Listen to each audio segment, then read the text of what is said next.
You are now tuned into Then Radio.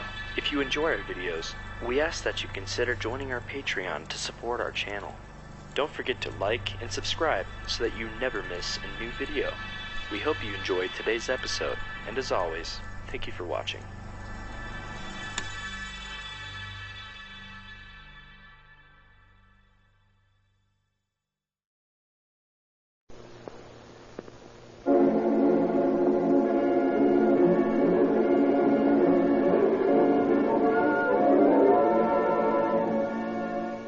Calling All Cars, a copyrighted program created by the Rio Grande Oil Company. Los Angeles Police calling all cars. Attention all cars. Broadcast 132 regarding missing adults. Be on the lookout for Mr. and Mrs. Henry Steinhauer. This elderly couple have not been seen since 5:30 Friday morning. That's all. Roll inquest.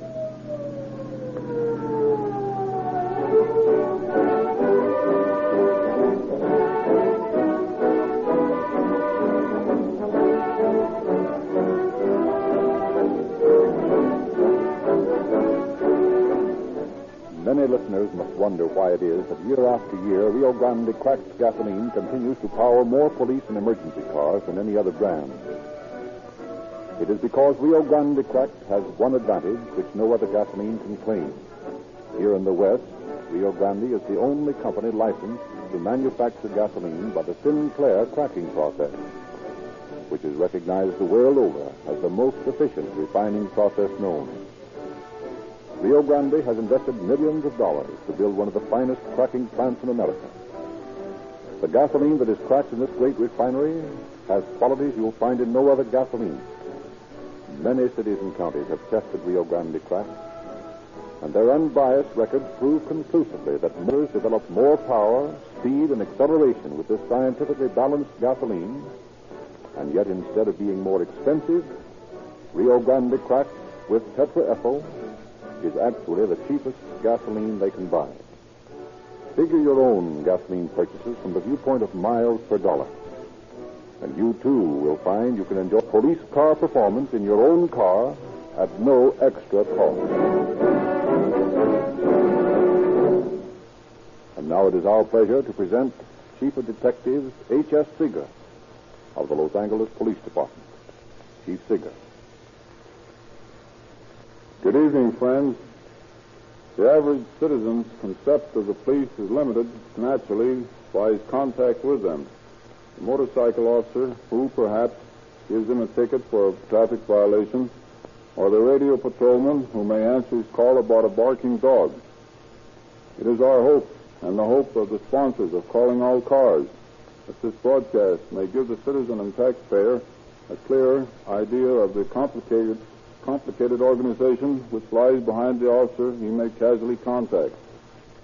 It is an organization of highly trained specialists, criminologists, chemists, ballistic experts, an organization of hundreds of men employing the most modern systems of communication, an organization whose efficiency is not limited to the community it serves, but is an important cog in a great machine of similar organizations which represent society's only bulwark against the forces of crime. Your policeman is an honored soldier of a vast army which 24 hours a day does battle in your name in the never-ending war against crime.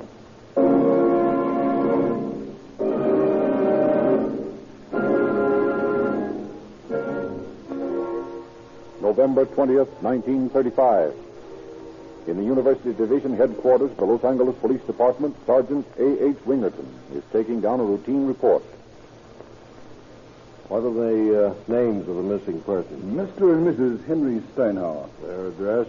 1839 West 43rd Street.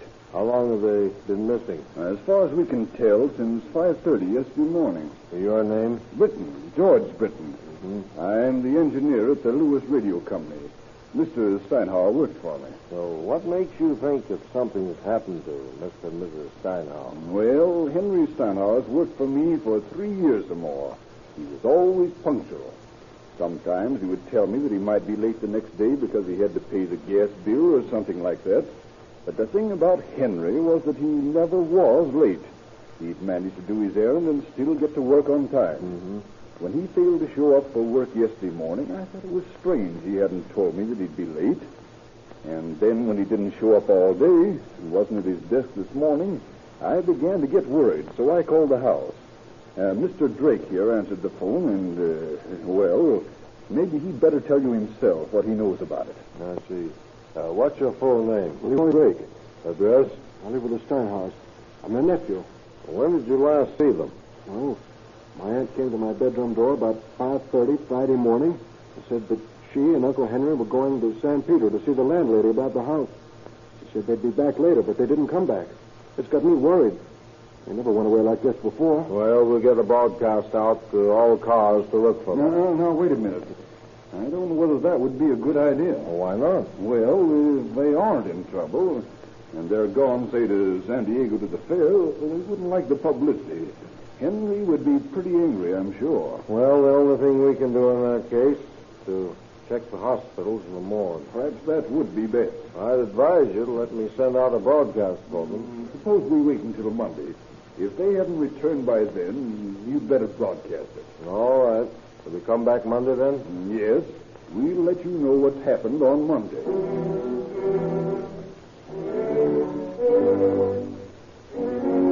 Over the weekend, Sergeant Wingerton checks the hospital, the morgue, the sheriff's office for news of the missing couple. But his inquiries are fruitless.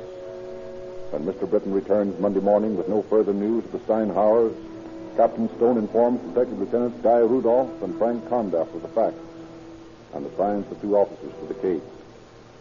Their first step is to visit the Steinhauer residence. For several minutes, they stand on the front porch, ringing the doorbell. Well, I guess the kid's not home, Frank. Well, I didn't expect him to be. Captain said he was in court today. Well, let's try the house next door. See what the neighbors know about the Steinhauers. Yeah, good idea. Come on.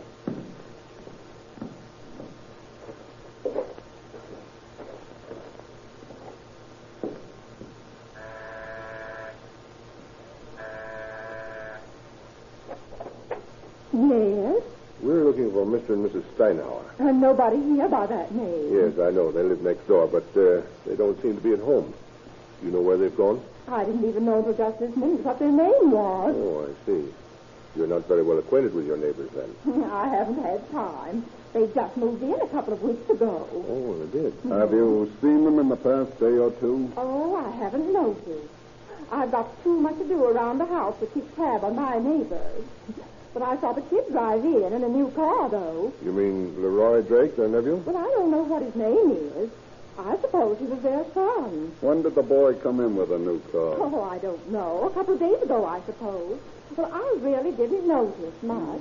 Well, what make of car was it? I don't know. It was a flashy thing, though. One of those sit-down Fords, I guess. Is there anything else you know about them? Anything else? I don't know anything about them. Well, thank you just the same. Oh, you're welcome. The kid shows up in a new car on Saturday. The day he got $5 from Britain because he didn't have enough to eat on. That looks a little strange.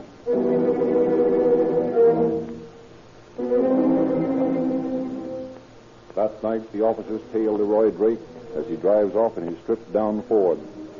Their trail has not much consequence, but the youth only goes to Long Beach, picks up his girlfriend, and takes her to a movie. But the officers have not wasted time, for they are now in possession of the address of the girl and the license number of Leroy's car. Next morning, while a check is being made on the car, Condaffer and Rudolph present themselves at the Steinhauer house. Now, Mr. Drake, we'd like to get your angle on the disappearance of your aunt and uncle. Oh, gosh. I don't know what to make of it. I never went away like this before. I'm sure something terrible's happened to them. Well, maybe they just went away for a little trip. Oh, no. They wouldn't have done it without leaving me any money. And they didn't leave you any? No, not a cent. I had to borrow $5 from Mr. Britton Saturday. And what exactly did your aunt say to you on Friday morning? Well, she came to the door of my room about 5:30. She said she and Uncle Henry were going down to San Pedro to see the landlady about the house and that they'd be back home soon. Is that all she said? That's all I can remember. I was pretty sleepy, of course. I feel sure something terrible has happened to them. I haven't been able to sleep ever since Friday. The suspense is awful. Now, look, Drake. It doesn't seem likely anything could have happened to your uncle and aunt without us knowing about it. We sent their description and the description of their car all over the state by teletype. We're broadcasting their description to all police and sheriff's cars every hour. We've checked all the hospitals. If they'd had a serious accident, it would have been reported to us by now. Maybe they went over the edge of a canyon someplace up in the mountains. They might not be found for days. They might be in some lonely place now, suffering, needing help. No sense in getting so excited, Drake. You're letting your imagination get away from you, my boy. I'm sorry. But you see how upset I am? Yes. Yes, I see. Do you mind showing us through the house, just to check if everything's in order? Well, I've already looked all around, and there's nothing out of place. Well, do you mind showing us? No. Let's start with this room first. That's their room. Oh. Well, nothing seems out of place here. How about those clothes in the closet? Anything missing there, Drake? Oh, no, sir. Their clothes are all there. Would you mind checking them over again, please? No, of course not. Say, there's two of my aunt's dresses gone. One suit. How about baggage? Yeah. There's a suitcase gone, too. Well, then they could have gone on a trip, eh, Drake? Yes. It looks like it, doesn't it? But even if they did, they'd have gotten in touch with me before this. Something must have happened to them. Where's your room, Drake? Down the hall? Let's see it. Why? What do you want to look in there for? Oh, just for fun. Do you mind showing us? Very well. This way. Does your uncle have any money, Drake?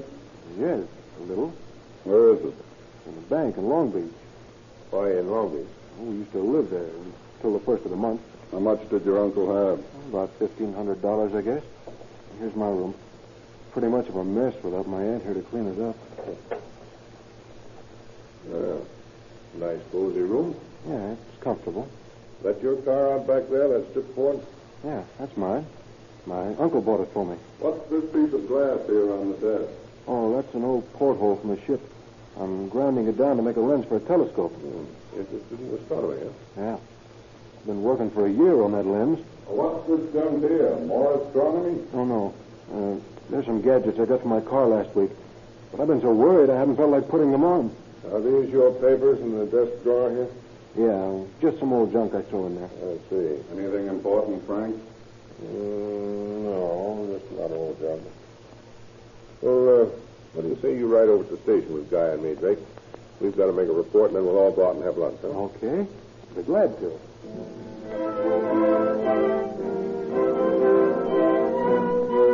At the station, the two detectives received a report on Drake's car, and then, discussing the broadest generalities, they take the youth to lunch.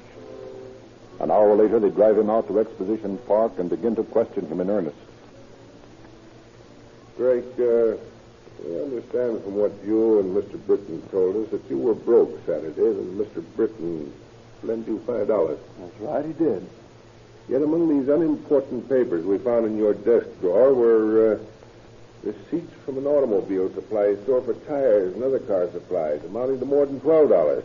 These receipts were dated Saturday. You see, Lieutenant Condever. Now, don't start explaining until you've heard what we've got to say. You also stated to us this morning that your uncle had some money in the bank in Long Beach. In your desk drawer, we found bank books for savings and checking account in your uncle's name on a branch bank at 49th and Western. I can explain that, you see. You told us that your uncle had bought you that car. But we've checked the car and find that you paid $150 for it Saturday afternoon, and that you bought it in your uncle's name. Now, how about it, Jake? What's the real story? I think you fellas know more about this than you're telling. Please don't keep me in suspense like this. What's happened to my uncle and my aunt? No hysterics. Drake, we want to know the truth about that money. Well, I lied to you about the money, I guess. You guess? Yeah. Uncle transferred his bank account last week from Long Beach to a branch out on Western. On Saturday, I transferred $400 from his savings account to his checking account. You transferred it? What do you mean?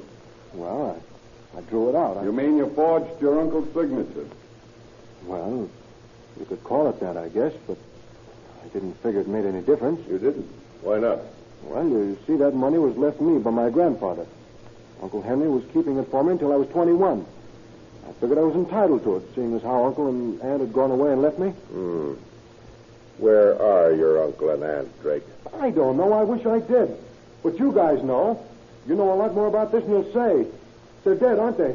Take me to them. Show me the bodies. The only one who can do that is you, Drake. What do you mean? I don't know anything about them. I don't know where they've gone. But you know. You found them. Probably dead in an accident, and you're keeping it from me. You're torturing me. Tell me what you've done with them. Where are you taking me now? Down to the Long Beach. Down to Long Beach? What for? To see Maybelle. Now, listen, Lieutenant. You keep Maybelle out of this. She doesn't know a thing about it. She hardly knows me even. It didn't look that way the other night when you drove her home after the movies. What do you mean? We were following you.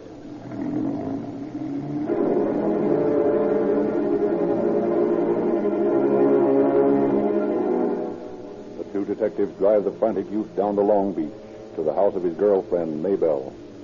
The officers interview the girl on the front porch where they can keep an eye on Drake, whom they have left seated in the police car. Why, yes, Leroy came down to see me on Friday night. Well, what did you do? We went to a movie, but we only stayed through the first feature because he said he had to be home early. Did he give you any reason? Yes, he said that his uncle and aunt were leaving early the next morning to go on a vacation. What's this all about? Is Leroy in trouble? Well, not exactly, miss, but, you see, his uncle and aunt, Mr. and Mrs. Steinauer, are missing. We're trying to locate them. They're not missing. They're on a vacation. How do you know that? Why, Leroy told me. Well, when did they go away? Saturday morning. How do you know this? Why, Leroy came down to see me Friday night. He left early because he said he had to see his uncle and aunt off early the next morning. That'd be Saturday morning? Yes. You're sure of the days? Positive. Well, then something is wrong because Mr. and Mrs. Steinauer have been missing since Friday morning. Oh. Take her inside, Guy. I'm going to have another talk with Drake. Come along, man.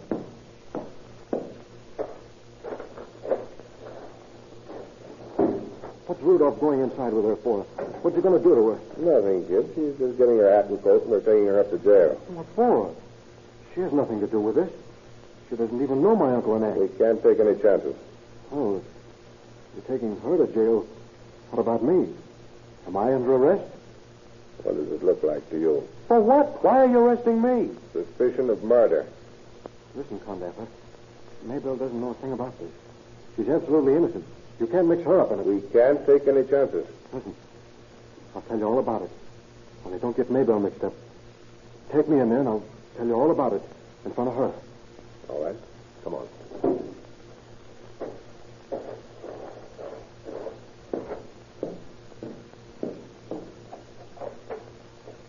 Drake's ready to talk, Guy. Good. What's it all about, Leroy? Just sit down, honey, and I'll tell you all about it. It's going to be hard to take, but I've got to tell the whole thing. In the first place, Maybelle, they got me on trial up in L.A. for auto theft. Leroy. Oh, I ain't guilty, honey. That's beside the point.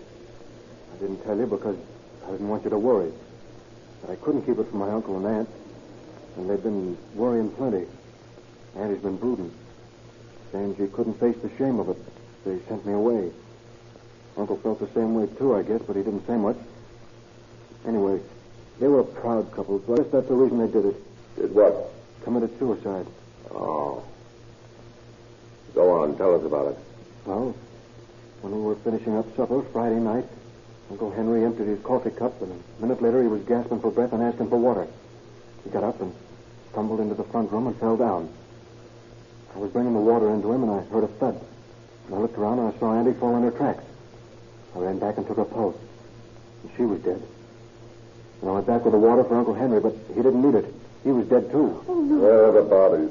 I'm coming to that. I didn't know what to do for a while. I just sat there and looked at them.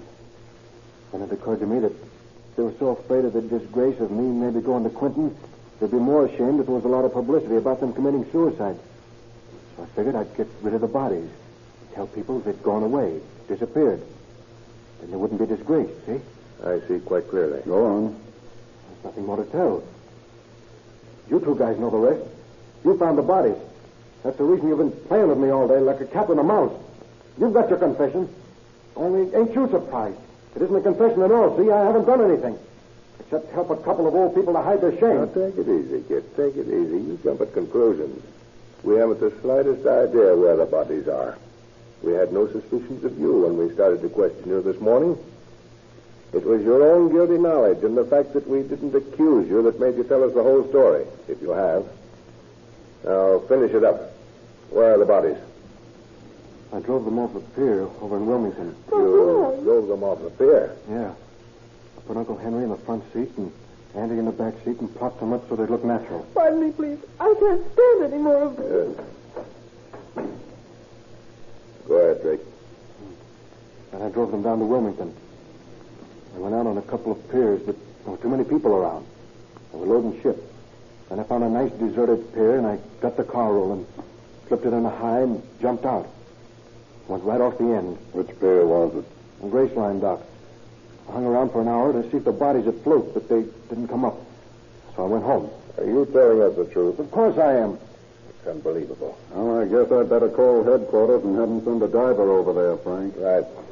And we'll go straight over from here. That is, if Drake doesn't mind showing us his Uncle and Aunt's watery grave. Not at all. I'd be glad to.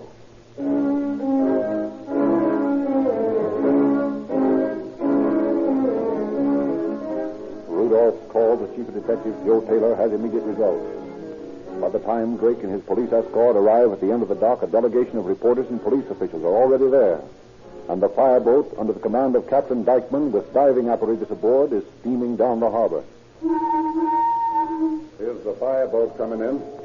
Think you can show us where the car went down, Drake? Yeah, I guess so. Okay, let's start dragging.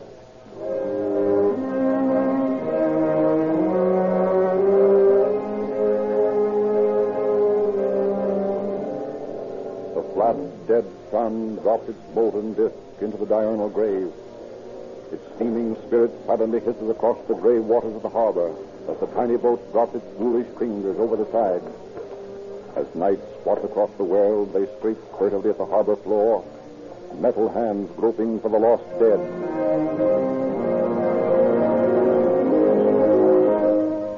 The silent group of the living, huddled together on the deck of the fireboat themselves, become the image of the dead as the tiny licking fingers of the fog embrace them, transform them into formlessness. And each man, peering into the black, oily water, dreads the accomplishment of the mission which has brought him there. Dreads that moment of horror to which no man can ever become accustomed. That moment when the sea gives back her dead. Hour after hour, the living slowly steam back and forth, vainly enticing the dead with bait of steel and wire. And time again, the sea with grim humor raises their hopes and their fears. As the hook takes hold, is carefully hauled aboard, bearing not a corpse, but a waterlogged barrel, a rusted snarl of cable, the hull of a wrecked dinghy. But at last, the grappling hook catches, holds fast, will not move. The diving gear is quickly assembled. Captain Dykeman, assisted by two helpers, slowly squirms into the massive, leaden-shod suit. The great apocryphal helmet is placed over his head, folded into place. The pumps are started, the telephone tested, and supported by his men, the captain takes his place on the stage. Here's a figure worthy of the mission. Here, indeed, is an emissary to Hades, a god who wears 40-pound boots, whose head is one huge eye. Here's a cyclops who rests the dead from Neptune. Slowly, the stage drops beneath the surface. The harbor water slips up to the captain's waist, to his shoulder, laps about the window of his helmet, covers him. A grapefruit rind floating out to sea pauses to dance amid the bubbles of his exhaust valve as he disappears from sight. A moment of silence. And then the earphones of the helper on deck speak. Hold your cable. I'm on bottom. All right, hold the cable. Have you found it, sir? Yes. It's buried pretty deep in the mud. Over on one side. If I can get this door open. There. This must be Mr. Steinhauer's body in the front seat. It's quite a job moving him. There. I've got him clear. Put him on the stage. You can haul him up while I get Mrs. Steinhauer out of the back seat. There you are. All the way to the stage. Easy. Easy.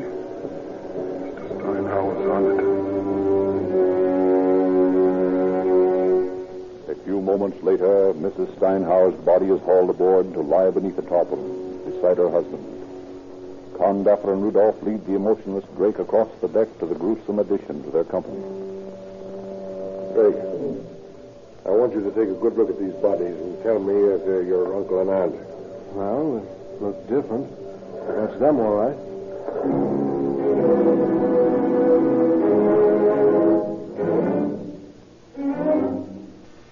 Drake is taken back to University Station, where he is questioned by Condaffer and Rudolph and Lieutenant Jack Donahue and Captain Stone.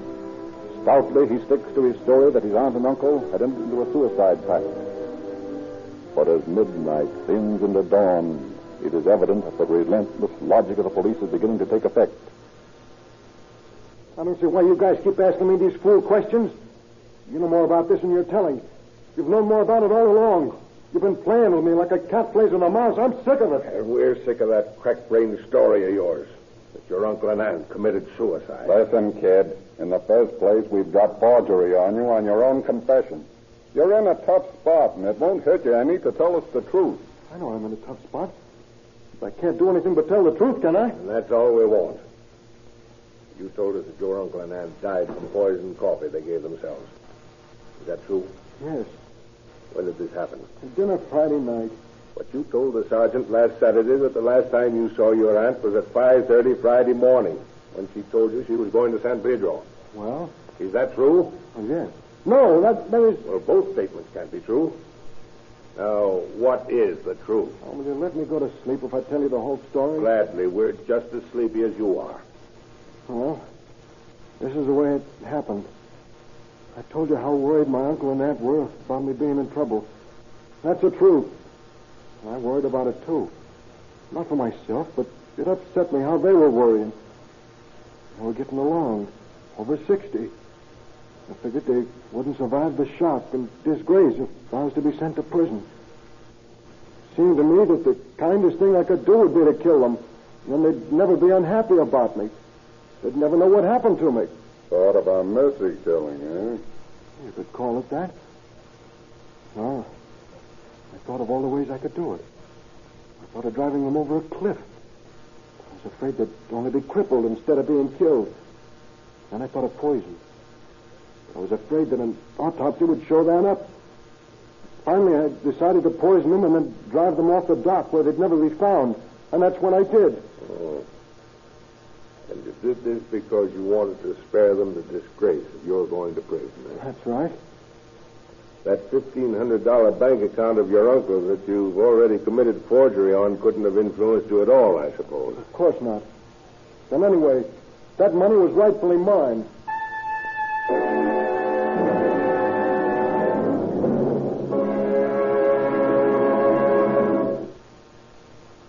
Further investigations by the officers proved that this third story of Leroy Drake's was indeed true. The youth was identified at the store where he had bought the cyanide that killed his uncle and aunt, and the bottle which contained the poison and also carried Drake's fingerprints was subsequently discovered. Drake was quickly brought to trial and pleaded not guilty, and not guilty by reason of insanity.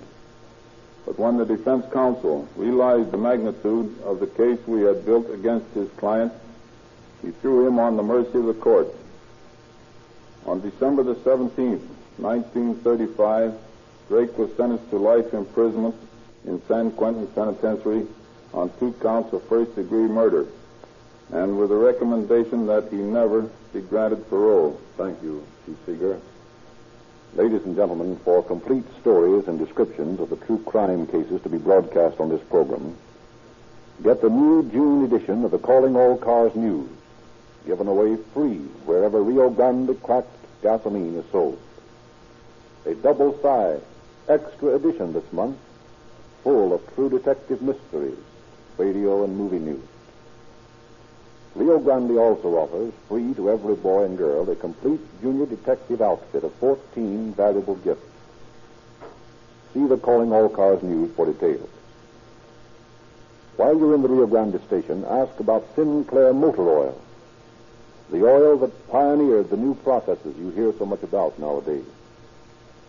As one of the world's largest manufacturers of lubricants, Sinclair perfected the de-waxing and the de-jellying process, which extracts all waste materials, leaving only pure oil that gives instant and complete lubrication the second you step on the starter, and provides an amazingly thin and unbelievably tough film of protection. Sinclair motor oils are so thin there's no drag to hold back the flying pistons of high-compression motors, and it's guaranteed never to break down at highest speeds. You can get these great oils in refinery-sealed, tamper-proof cans, and your Rio Grande cracked gasoline dealer guarantees Sinclair motor oils to give you your money's worth. Sinclair for lubrication safety.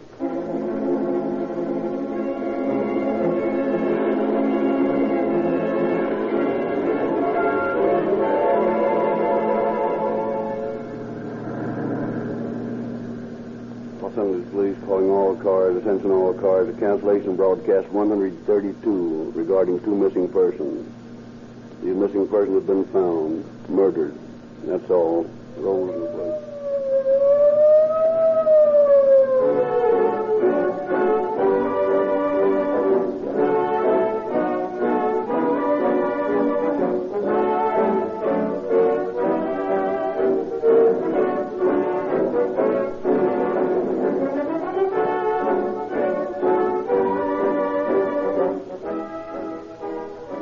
Narrator Frederick Lindsley, bidding you good night for the Rio Grande Oil Company.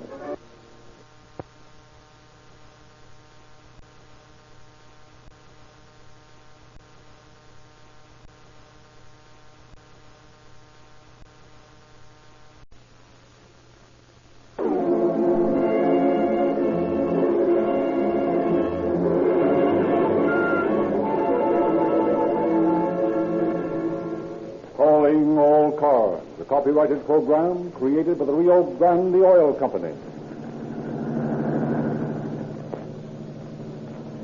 Calling all cars, attention all Yuma County Sheriff's cars. Broadcast 133. Missing person report. Jack Hayden and Ralph Hart, prospectors, are missing from their ranch near Baus. That's all.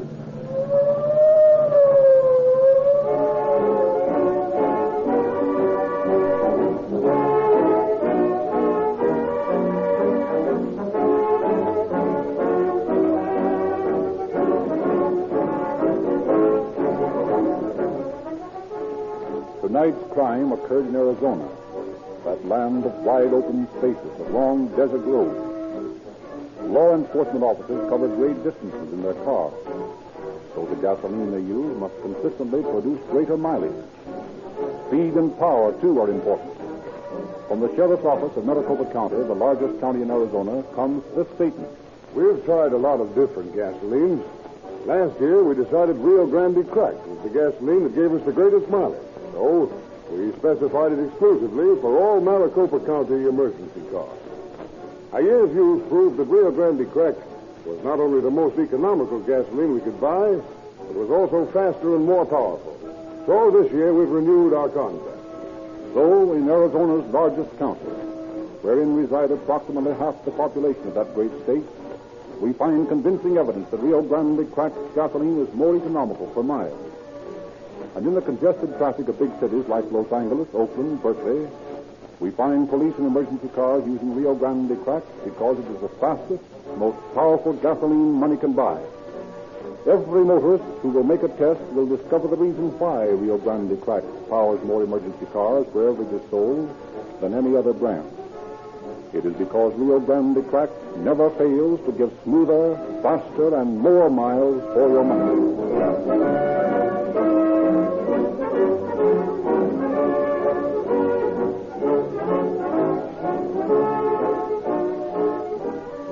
Now it is our great pleasure to welcome to Calling All Cars Sheriff T.H. Newman of Yuma County, Arizona.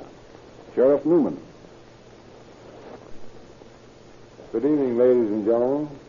I'm honored that tonight the Yuma County Sheriff's Office joins the distinguished list of law enforcement bodies to exploit have been selected by Calling All Cars for radio dramatization.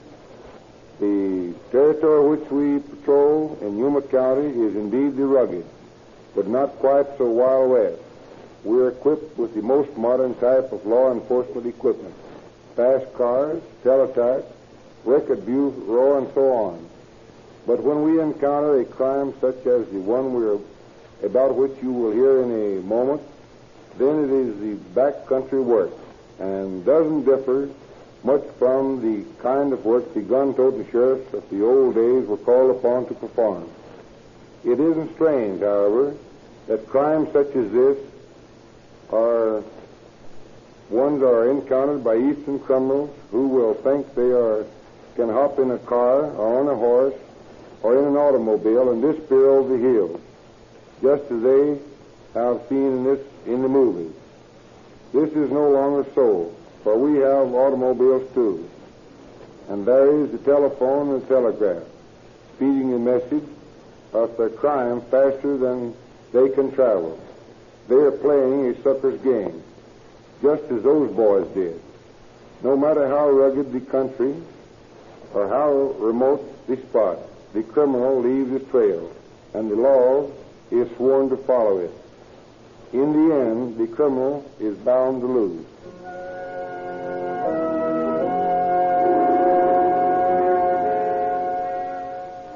January 1933. On a cold winter's afternoon, 3 men sit in a hall bedroom in a midtown rooming house in New York City. They are cheap tenderloin sports, members of the Legion of Drifters, which line Broadway's curbs, believers in the creed that only saps work. But today is too cold and slushy to ogle the ankles of chorus girls in front of the Astor. So they sit wasting the commodity of which they have an abundance, time.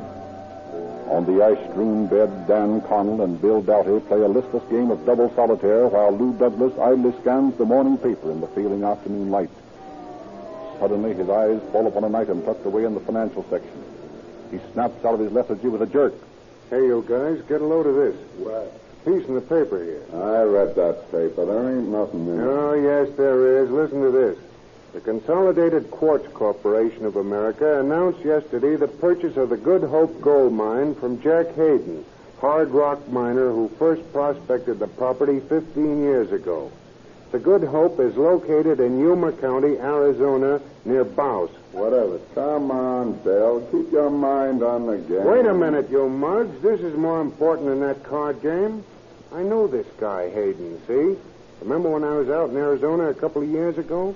Well, I worked for him then. I repeat, whatever. Just this. Hayden told me that the mine was producing enough to give him a living. And just as soon as he hit the real pay dirt, he was going to sell out and quit. Well, he's hit pay dirt and he's sold out. So what? This. Hayden's a funny old bird with a lot of screwy ideas. And the screwiest idea he has is this.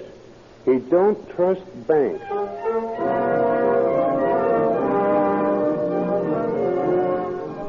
I don't trust banks. I don't trust nobody with my money. I want it around where I can keep an eye on it, Ralph. Hey, where'd you ever get so sour on banks? Ever since we started mining together more than 10 years ago, you had an unholy terror of banks. I don't understand you, Jack. Never had no trouble with banks myself. Well, I read the papers. I know what these high finance sharks do with other people's money. They swindle you, that's what they do. And what can you do about it? Nothing. Ah, quit talking. Have another cup of coffee. Well, all right. Yes, guess I will. I got to say one thing. 10 years we've been living in this cabin out here in the desert, and I don't know yet where you keep your money hid. And you never will. It ain't safe to trust no one, not even an old friend like you when it comes to money. Well, all right, have it your own way. Wherever you hide it, it's safer than it would be in a bank. You hide it so darn good. Hey, listen, Ralph. What's that? Huh? What? I thought I heard a car coming. Yeah, it does sound like it. Well, why don't you open the door and see who it is, or don't you? You expecting someone? No, I ain't expecting no one. Well, who is it? You can't tell. Strangers, I think. Hello there. Hello? Guess you don't remember me, Lou Douglas? Lou Douglas? Well, I'll be a son of a gun. Hey, Jack, it's Douglas. Douglas who? Hello, Jack. Where's your memory? Don't you remember back a few years I was here? No. Well, what in the world are you doing out here? I want you to meet a couple of friends of mine, engineers from Consolidated Quartz. This is Mr. Hayden and Mr. Hart, Mr. Dowdy. And this is Dan O'Connell, Mr. Hayden and Mr. Hart. Mr. Dowdy and Dan here want to look over the Good Hope mine. Their firm sent them out to make a few preliminary assays before they start production. Well, I'm glad to have visitors. We don't see many people out this way. Come on in, sit down. Thanks. Not much of a place, but I think you can find a place to sit if you don't mind hard chairs. Don't worry about these fellas, Hayden. They're regular. How about it, fellas? Yeah, sure. How long you figure on staying around, Mr. Dowdy? Oh, just as long as it takes us to make our investigations and such. Shouldn't be very long. You knew I didn't own the mine anymore, didn't you, Lou? I heard something about your having sold out. Must have hit it at last, eh? Yep, did. Hit pay dirt and turned right around and sold out. Save all the trouble of working the mine myself. You got a good price for it, Mr. Hayden? Sure. Think I would have sold it if I hadn't? Of course I got a good price for it. I suppose you've invested your money by now. Got all over those silly ideas of yours about banks and things you used to talk about. Silly ideas? Silly, I say, what's silly about them? Say, if you come out here to sell me something, you might as well get over the idea. I ain't in the market for nothing. We don't want to sell anything. Just wondering what you've done with all your ideas, that's all. Well, you can't never tell. You might have tried to sell me something. Say, not to change the subject or anything, but where does one sleep around here? Is there a hotel or anything near? A hotel? That's a good one. Nearest hotel is in Bow City, and that's 30 miles back the road. Mr. Dowdy isn't used to the great outdoors. That is in this part of the world. I still want to know where we bunk. Well, if you don't mind being a little cramped, I imagine you can all put up here with us for a while. We don't want to put you to any trouble. Of course, we have a store of foodstuffs, plenty to eat. Well, ain't no trouble at all. Be glad of the company, too. Then I won't have to fight with Hart all day. And that'll be all right with me, too. If you're sure it won't be too much trouble, it'd be a great help. No trouble at all. Well, if that's the case, what do you say we unload the car, boys? We can get a good night's sleep tonight and plan on starting for the mine early in the morning. It shouldn't take us long to get what we want. No, Willard. I don't think our job will be hard at all. Not hard at all.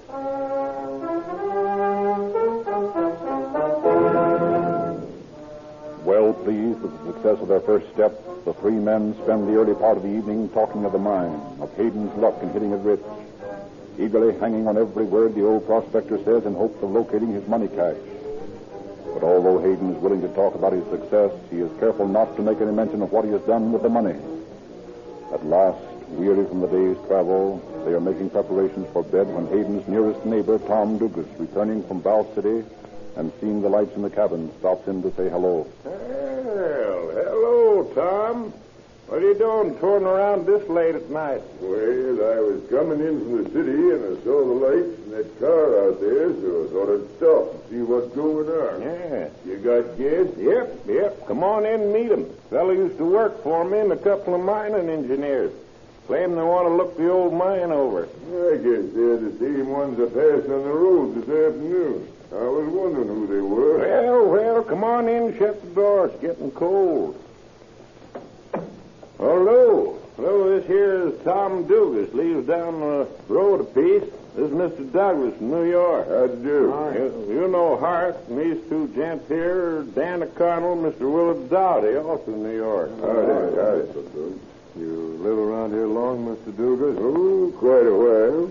Must be familiar with the Good Hope mine, then. Know every inch of it besides. Good. I was thinking that maybe if somebody went along with us tomorrow, it would speed matters up. Of course, we were anxious to get our report and get back to New York. Maybe you could go with us in the morning, huh? Well, I suppose it could if it'd help any. Oh, it would. It'd be a great help.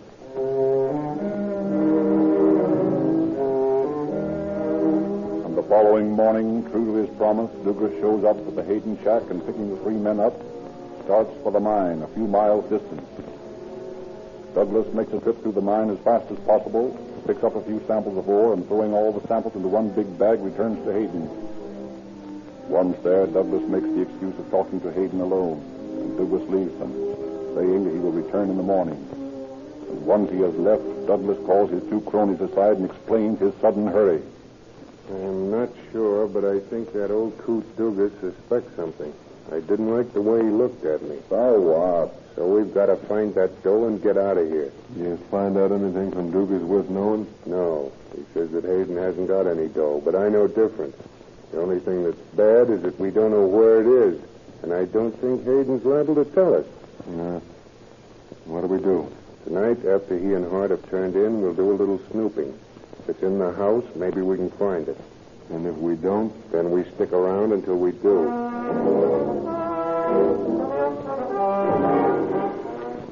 But that night goes by and the men find nothing. A day passes, 2 days, a week, and Douglas is frantic. Hayden and Hart are beginning to wonder why they don't leave, and Douglas realizes that the only way to find the money is to get the two of them away from the place long enough for a fair search. But how to do this? Then one night, just as Douglas is about to give up, old Tom Douglas stops in to say that he's going to Balf himself. Hayden gives Douglas a list, thanks him, and says he'll be home in the morning if there's anything else.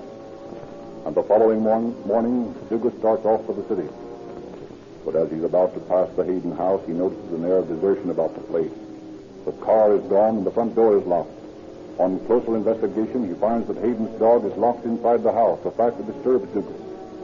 His suspicions aroused, he returns to his car, drives to Balf, and reports to Constable Joe Cavanaugh of the Balf City Sheriff's Office.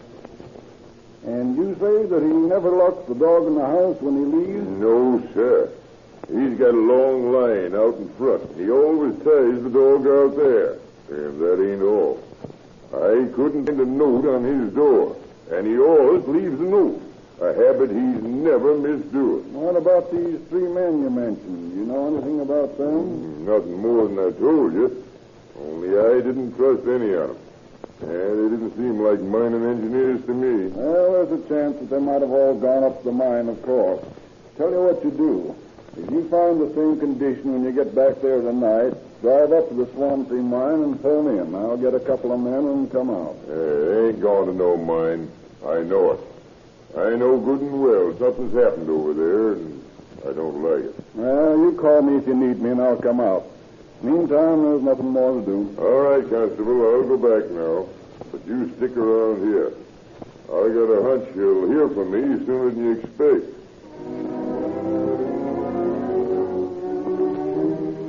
And that night, the phone in Constable Cavanaugh's office suddenly jangles, and the voice of Tom Douglas informs him that there's still no sign of anyone at the Hayden house. Telling Douglas to go back to his place, Cavanaugh immediately wires Sheriff J.C. Hunter in Yuma and notifies him of the development. The sheriff replies that Deputies Jack Livingston and Bob Cowie are on their way to Balf.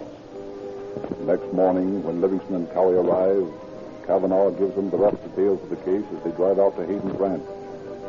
Arriving, they find the place deserted. With the exception of the whines from a dog inside the house, there is no sign of any living thing.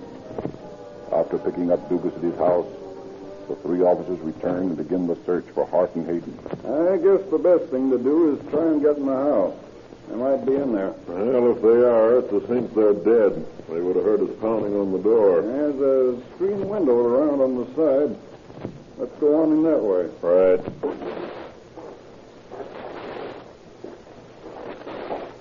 Yeah, here it is. I guess this knife of mine will do the trick. You can stand in this box and reach it, I think. Yeah, that's it. Now. Yeah, that did it. Now, if you can give me a boost, I'll go through. Hey, wait a minute, Joe. I'm smaller than you are. Let me go in. Maybe that would be better. I don't want to get stuck in there. All right, come on, give me a boost, will you? Yeah, little higher. Little higher now. All right. Okay. I'll take a rope and let you know what's what. I can't make much sense out of all this, Constable. Looks like a wild goose chase to me. Well, we'll know in a minute. Find anything, Cowie? No sign of anybody. Just a push here. Hey, wait a minute. What's up?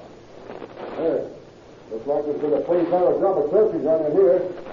Everything's been shoved around. Drawers all over. Well, that puts a different light on things. Cowie, see if you can unlock the front door from inside. I want to take a look myself.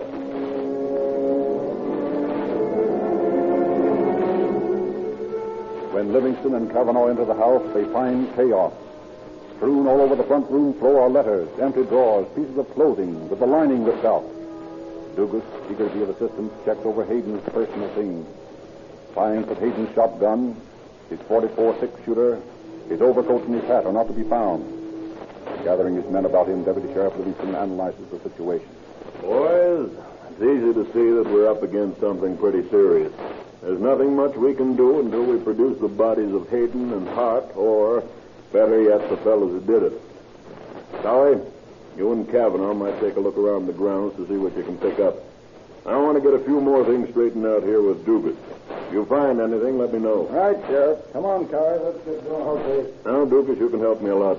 First of all, where did Hayden usually leave the notes you speak of when he left? Up on that piece of tin hanging there on the front porch.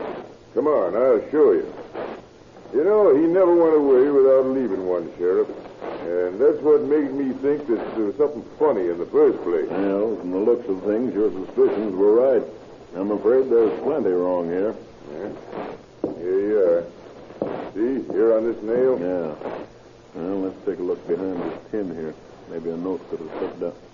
Ah, here's a piece of paper. A note? Yeah. Let's see what it says. Gone to South. Home tomorrow, maybe. That's signed Hayden. That ain't from Hayden. No? No. I know it ain't.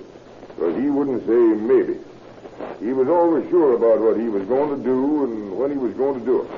Anyway, that ain't his right. Well, I guess that cinches it. The house searched, both men missing, and a forged note. Pretty conclusive evidence. What are you going to do about it, Sheriff? We'll go back to Bouse and send some telegrams. Meantime, I'll get Cowie to look for tire tracks from the car you say these fellows had.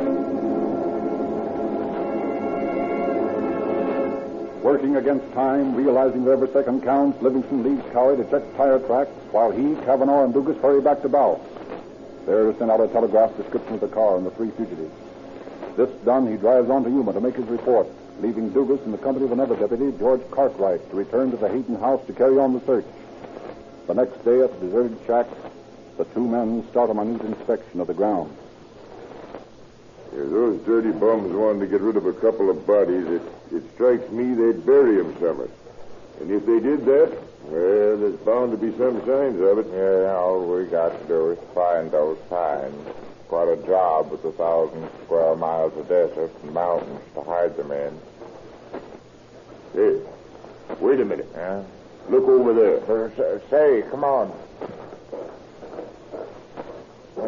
The mountain's freshly turned dirt. You think it? Come on, we'll get a shovel and start digging. If it's what I think it is, we won't have to look any further.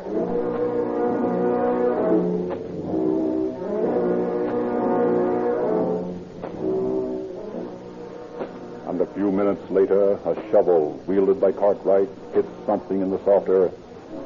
A little more digging, and the body of Jack Hayden, the missing prospector, lies before the two men, a shotgun wound in the back of his head. Looking around, Cartwright finds another patch of fresh dirt. Unmistakably, the final resting place of Hayden's partner, Ralph Hart. The corpus delicti has been established, but the murderers are still missing. Cartwright and Dugas rush to Bouse and excitedly tell Constable Cavanaugh of their discovery, who in turn wires Sheriff Hunter in Yuma and asks that men be sent out at once to hold an autopsy and carry on the investigation. Within 12 hours, under Sheriff Ingalls, in company with Deputies Livingston, Robinson, and Dr. Reese, Yuma County physicians, arrive in Bouse, pick up Cavanaugh, and proceed to the scene of the murder. An autopsy of the body discloses that both Hayden and Hart died of gunshot wounds. Hayden by a blast in the back of the head, Hart by 2 rounds, one in the right shoulder blade and one in the mouth. Next day, Livingston reports to the sheriff in Yuma. Well, what's the first thing? I'm not just sure, but I've got a mighty good idea that those 3 fellows will try to peddle the guns they stole from Hayden the first chance they get. Now, obviously, our first move is to notify all establishments in the state that might buy guns. Tell them to be on the lookout for anything answering the description of the missing one. You'd better get on that right away, Ingalls. Right. I'm hoping to get some answers from the descriptions I sent out of the getaway car. The since they couldn't have had time to get very far before the description was out. If they try to get out of the state in that car, we'll have them. Yeah. If they don't ditch the car and steal another one, that's what I'm afraid of. Wait a minute. I'll see what this is. Hello? This is Deputy George, Phoenix Sheriff's Office. Oh, yeah. Yeah, what's up, Judges? Just received word from a fellow here in Phoenix. They bought the Chevrolet Roadster with a gun from 3 men answering your description on that Hayden case. Good. You got this fellow there? Yes. Name's Davenport. Says he knows where these guys were heading for. Oh, what a break. Go on, Georges. I'm listening. I hear them saying something about wanting the cash for bus tickets. He's pretty sure he heard them mention Tucson. Great. See if you can dig up anything else on it, and I'll get in touch with Tucson immediately. If they did go there, we'll undoubtedly be able to find someone who saw them. I'll check with you later. Swell, and thanks a million, Georges. This is a real help. Okay, goodbye.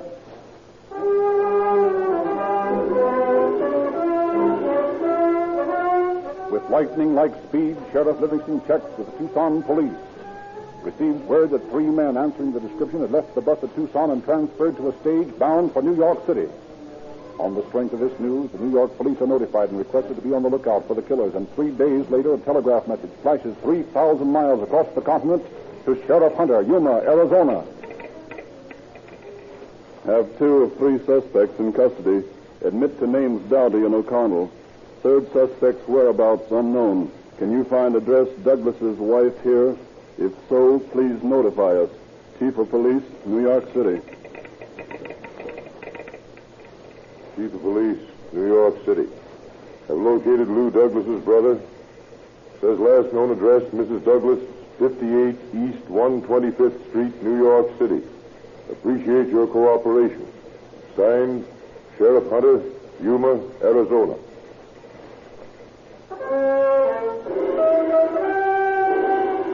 And in response to this message, Detective Maloney of the New York Detective Force, in company with 2 officers, stop outside the door of a room at 58 East 125th Street, New York. We don't want to take any chance with this lad if he's still here.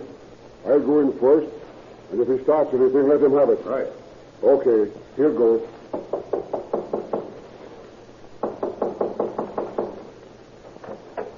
Yeah?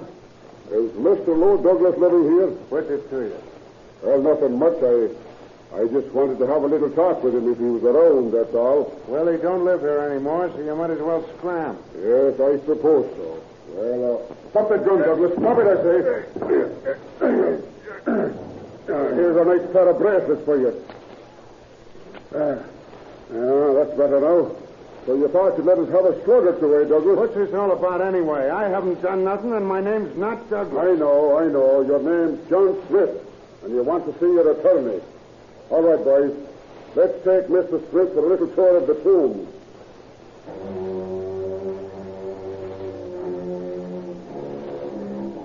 Once lodged in the city jail, the man denies any knowledge of the crime, denies he is Lou Douglas, denies everything, but he is quickly identified.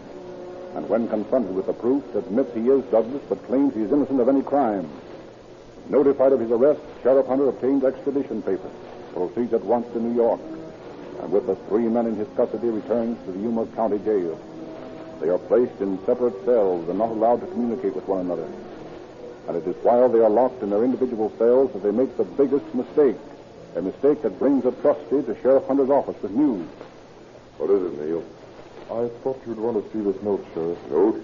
Yes, sir. It's from one of those 3 fellows mixed up in that Hayden murder. Oh, all right, let me have it. Yes, sir. From Douglas, huh? He says, say, Bill, you must say at the trial that I acted awfully crazy on the day of the murder. I will do all I can for you. And it's signed Lou. Very interesting. I wouldn't be a bit surprised if this little piece of paper wouldn't hang the man who wrote it. And on the morning of September 18th, 1933, Lou Douglas, Willard Doughty, and Dan O'Connell faced the angry mob in the crowded Yuma courtroom to stand trial on a murder charge. As a result of the incriminating note he had written, Douglas changes his plea to guilty, but claims he acted in self-defense. However, the jurors are not swayed by this result, and on the 5th day of October, less than a month after the trial had begun, Lou Douglas, You have been found guilty of first-degree murder. Have you anything to say before I sentence you? It was self-defense. Lou Douglas, after hearing the evidence offered in this case, it is the belief of this court that you are guilty of deliberately murdering two men. Therefore, it is my duty to sentence you to be executed in the lethal chamber at the state prison in Florence. And may God have mercy on your soul. No, Judge, it ain't right. You can't gas me. You can't do it. Remove the prisoner, bailiff. I didn't do it. It was self-defense. You can't gas a guy for that. It ain't right. Willard Doughty and Dan O'Connell, you have been found guilty of murder in the second degree. Do you wish to make any statement before this court passes sentence on you? No, sir. No. Very well. Because of certain evidence submitted that shows that you, O'Connell, were the least guilty of this crime, I sentence you to 5 years in the Florence Penitentiary. And may this serve to teach you the futility of trying to break the law. Willard Doughty, I'm going to be more severe with you. You're a menace to society and deserve worse than I can give you. However, it is the sentence of this court that you shall spend the next 25 years of your life in confinement at Florence Penitentiary.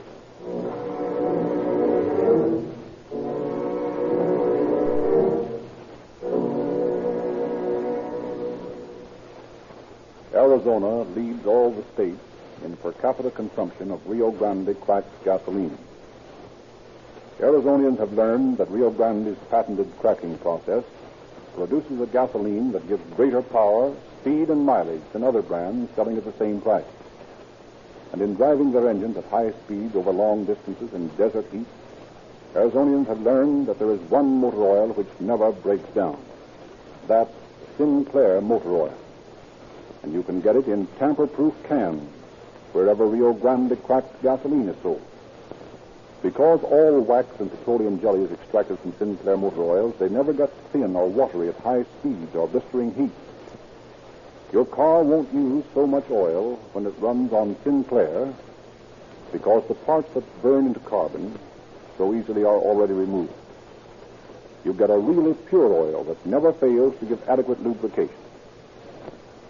This month, we especially want everyone to go into a Rio Grande station and ask for a copy of the new double-size Calling All Cars News. You'll enjoy reading the true detective mysteries, the police, movie, and radio news. And every boy and girl will want to read about Rio Grande's Junior Police Department and the 15 valuable free gifts. Ask for your free copy wherever Rio Grande cracked gasoline is sold.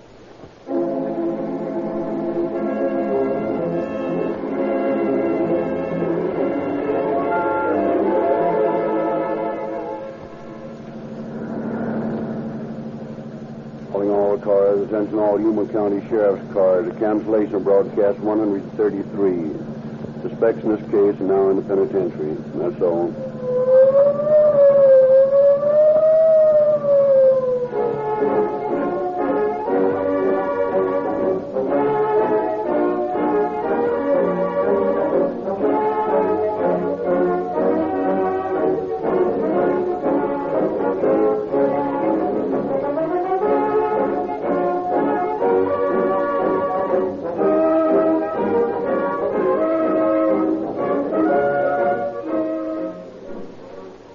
Narrator Frederick Lindsley bidding you good night for the Rio Grande Oil Company.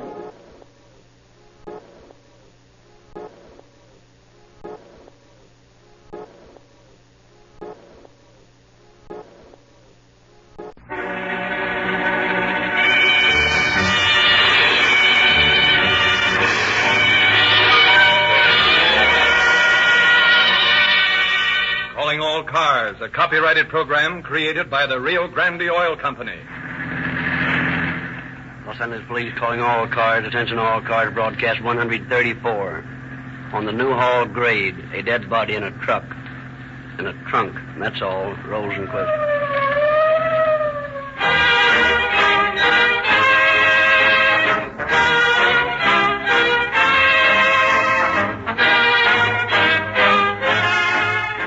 Every shriek of a siren is a living advertisement for Rio Grande cracked gasoline. Thousands of times a day a siren screams, and pedestrians and motorists get out of the way while a police car roars by, or a fire engine, or an ambulance, or a motorcycle. Every second counts when the siren's screaming, so the cities and counties that operate these emergency motors pick the fastest gasoline that they can find. The most convincing proof of the all-around superiority of Rio Grande cracked gasoline is the indisputable fact that wherever it is sold, it is specified for more emergency cars than any other brand. How do you choose your gasoline? Do you just buy any gasoline at the most convenient station? Or have you discovered that by driving into the independent Rio Grande station near you, you can get Rio Grande cracked gasoline? The same gasoline that is specified for the finest, fastest, most powerful emergency engines at no extra cost.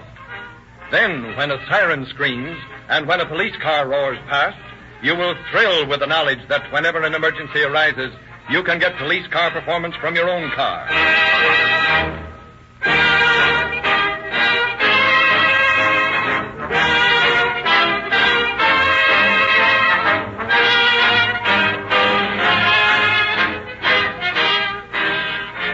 And now it is our pleasure to present Chief James E. Davis of the Los Angeles Police Department. Chief Davis.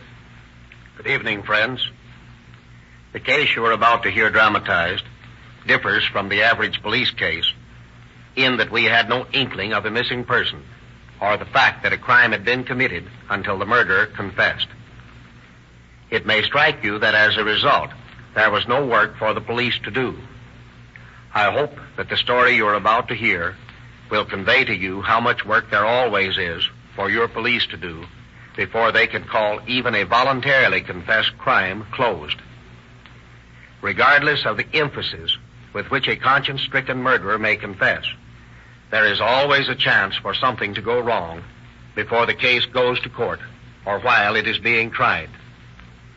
It is the duty of your police, beyond actually making the arrest of a criminal, so completely to investigate every angle of the case that the prosecution may be provided with an airtight case which no amount of legal acrobatics by the defense attorney can break down.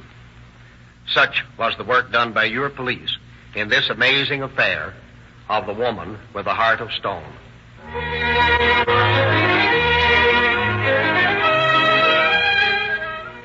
It was a warm evening in April of 1924. High above the surf-swept beach, an automobile comes to a stop on a lonely promontory on the Santa Monica Palisades. The occupants of the car are Mrs. Margaret Willis and her companion, Bert Webster. Webster flicks off the lights, the better to enjoy the lonely beauty of the ocean. He turns to Mrs. Wallace. Beautiful, isn't it, Margaret? Beautiful. Terrible, Bert. I can't look at it. You can't look at it? No. Say, what's the matter with you? Bert, don't let's stay here. Let's go on. I don't want to stay here. Well, I can't figure you out. You're always showing me a picture of an ocean or something and saying, isn't it beautiful? Now, when I ask you the same thing about the real goods, you tell me you can't stand to look at it. I can't figure it out. You don't have to figure anything out, Bert.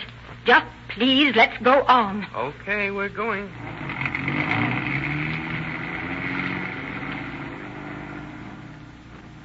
What's the matter, Margaret? Have I done something that's made you sore at me? No, you haven't done anything. And please, Bert, don't talk. I'm not in the mood for it. Well, but what... Oh, well, all right.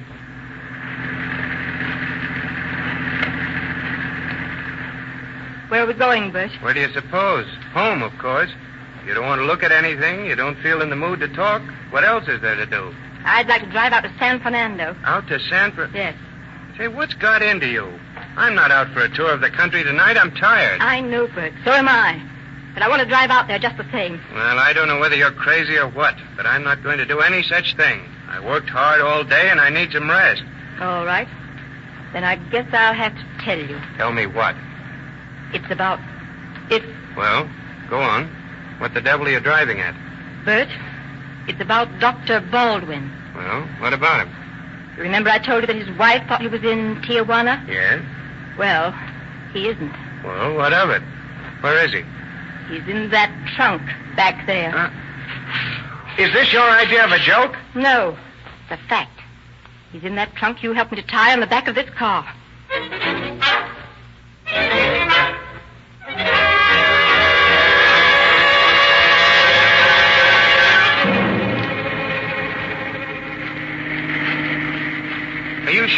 want to go through with this, Peg. If what you've told me is true, you'd have a good chance of proving yourself innocent if you gave yourself up now before it's too late. Everything I've said is true, Bert. I'm afraid to face the police. It was self-defense. He tried to attack me, and I lost my head and shot him. I can't go back there. I can't do it. All right. I understand. And you will help me, Bert. You won't tell anyone? No, I won't, but I'm scared, Peg. I'm scared stiff. How much farther is it? Only a little ways. We can stop on the Newhall grade, I think. Then hurry. Please hurry. There's the start of the grade right ahead of us. As soon as I see a good place, I'll stop. You've got to be awfully careful, Bert. Suppose someone should see us. That's the chance we take. We'd be arrested. I'd have to go back and answer questions. No one would believe me. There's a spot just ahead there. You see any car lights behind? No, I don't think so. Then this is it. Nobody in sight. Let's hurry.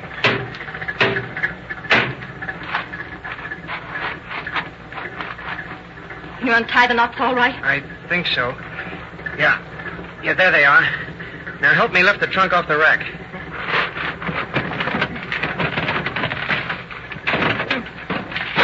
There. Now can you lift up your end? Yes. I've got it. All right. Get it up on top of this guardrail. A little further. There. Hurry, Bert. Oh, hurry. Look over the side and see if it's clear below. We don't want this to hang in some trees. And there's nothing to stop it. Then here it goes.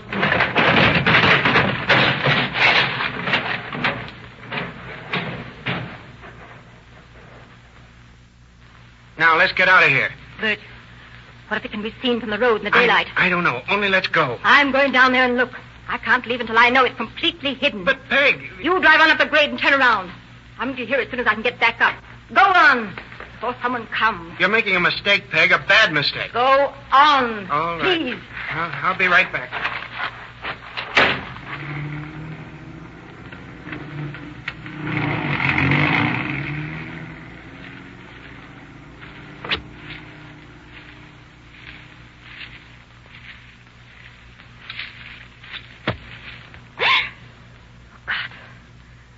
Open. I've got to get away.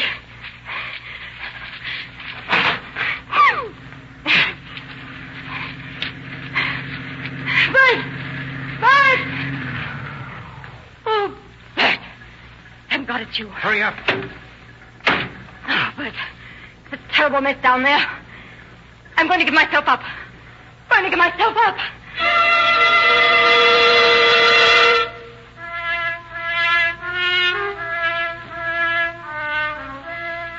And at 7 o'clock the following morning, in the office of Detective Lieutenant Paul Stevens of the Los Angeles Homicide Squad.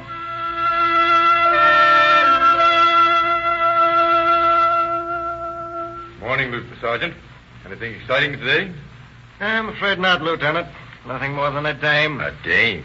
You mean a woman, don't you, Sergeant? Well, woman or dame, whatever she is, she's been sitting in your office there since 6 o'clock this morning. So she's got to see you. All right, Sergeant.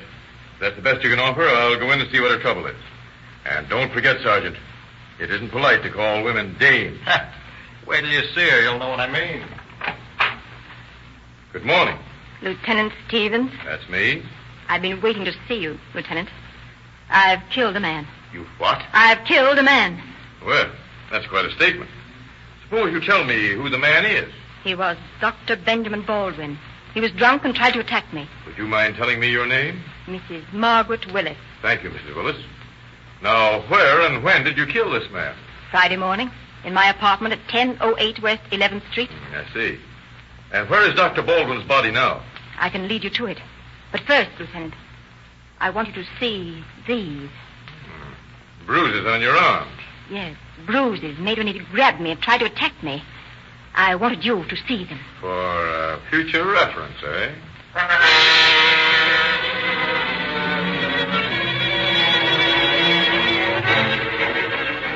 Organizing a party of 7 men, including Inspector Dwight Launchman and Captain John Edwards, both of the Detective Division, Lieutenant Stevens leads the way to a police car and starts the long drive out to the Newhall grade. There's little conversation as the fast car roars along the highway, leaves the city limits, drops mile after mile behind it. And a little more than 2 hours after leaving Los Angeles, the confessed killer suddenly points to a spot at the side of the road. There's the place. All right, Blackwell. Pull up here and stop. Yes, sir. Now, Mrs. Willis. It's down there. Come on, boys. Down the hill. You too, Mrs. Willis.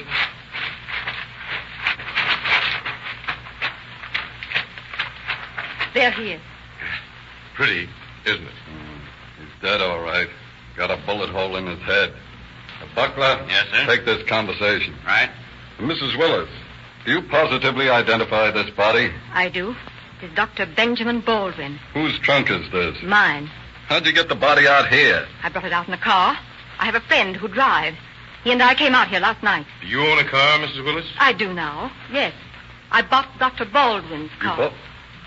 Hey, do you mean to tell me you drove Dr. Baldwin out here in his own car? In my car. It wasn't his any longer. I had the registration slip in my pocketbook. He turned it over to me. I see. Well, I'll take that if you don't mind. Now, just when did you buy the car, Miss Willis? Friday? Oh, no. No, it was Thursday, I believe. Yes, Thursday. And when did you say you killed this man? Friday morning. He came to deliver the car on Friday and he was very drunk. Had you paid him for the car in full? Yes, I paid him in full. I saw him put the money in his breast pocket. I'll swear to that. Is the money still in his pocket, Mrs. Willis? No. But that is... I don't know whether it is or not. I gave it to him on Thursday. Mrs. Willis, who is this friend that drove you out here? Well, now you might as well tell us. It won't do him any good if you lie about it. That, Sergeant? Yes, sir. Good. Tell us about him, Mrs. Willis. well, I've known him for 5 years. Mrs. Willis, are you Webster's common law wife? I'm not now. No. I see.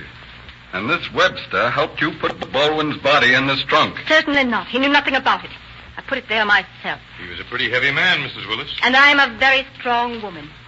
I tell you, I put the body in this trunk all by myself. May I see your right hand a moment? Why, certainly. Thank you. You don't use that hand very much, do you? Why, no. Well, that is, not as much as my other one. I notice it's smaller than your left hand. Yes, I had an accident years ago. It crashed in a washing machine. Then how did you get that trunk onto the back of your car? Bert helped me. Oh, then he knew about this all the time. He didn't. I told him it was filled with old books and files, and I was going to move to a new office I had rented. He didn't know anything about it. Then how do you explain the fact that he helped you to throw this trunk over this cliff? I told him about it. After we got out here. I made him help me. When was this? It was last night, I think. Yes, it was last night. After we had driven out here. And he didn't know anything about the contents of the trunk until you reached this spot? No, he didn't. I'm thinking we'd better get back to town and find this Bert Webster, Stevens. He ought to have a lot of interesting things to tell us.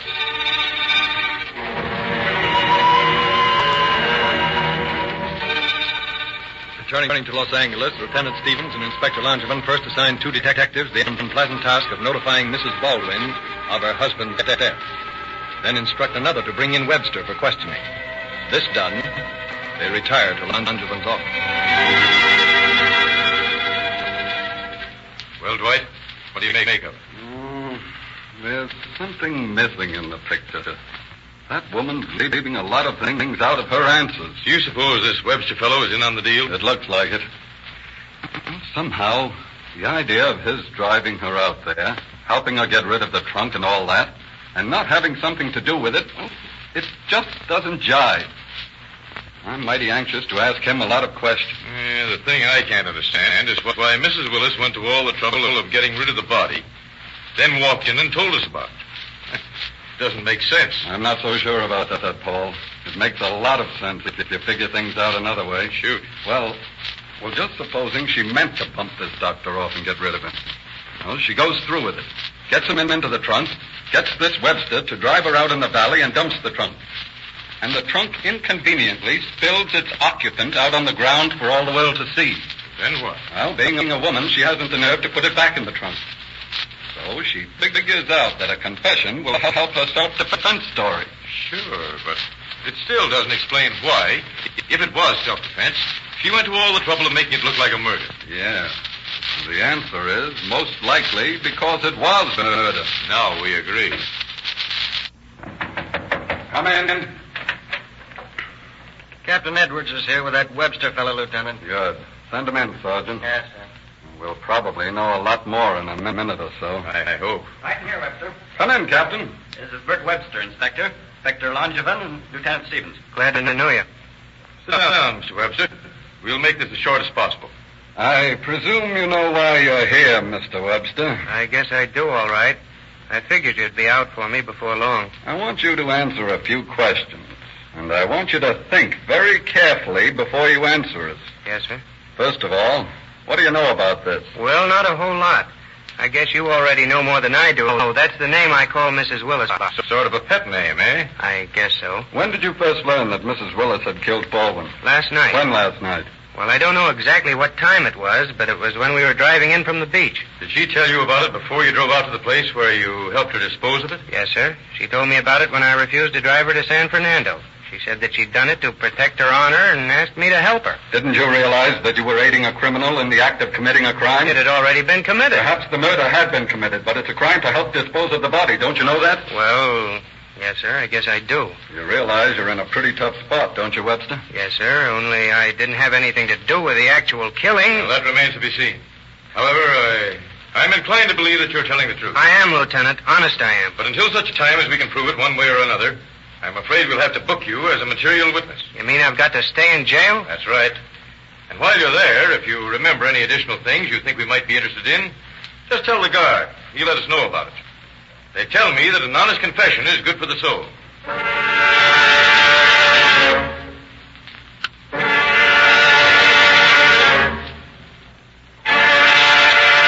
Locking up the bewildered Webster for further questioning, Langevin and Stevens drive to the home of Dr. Baldwin's widow.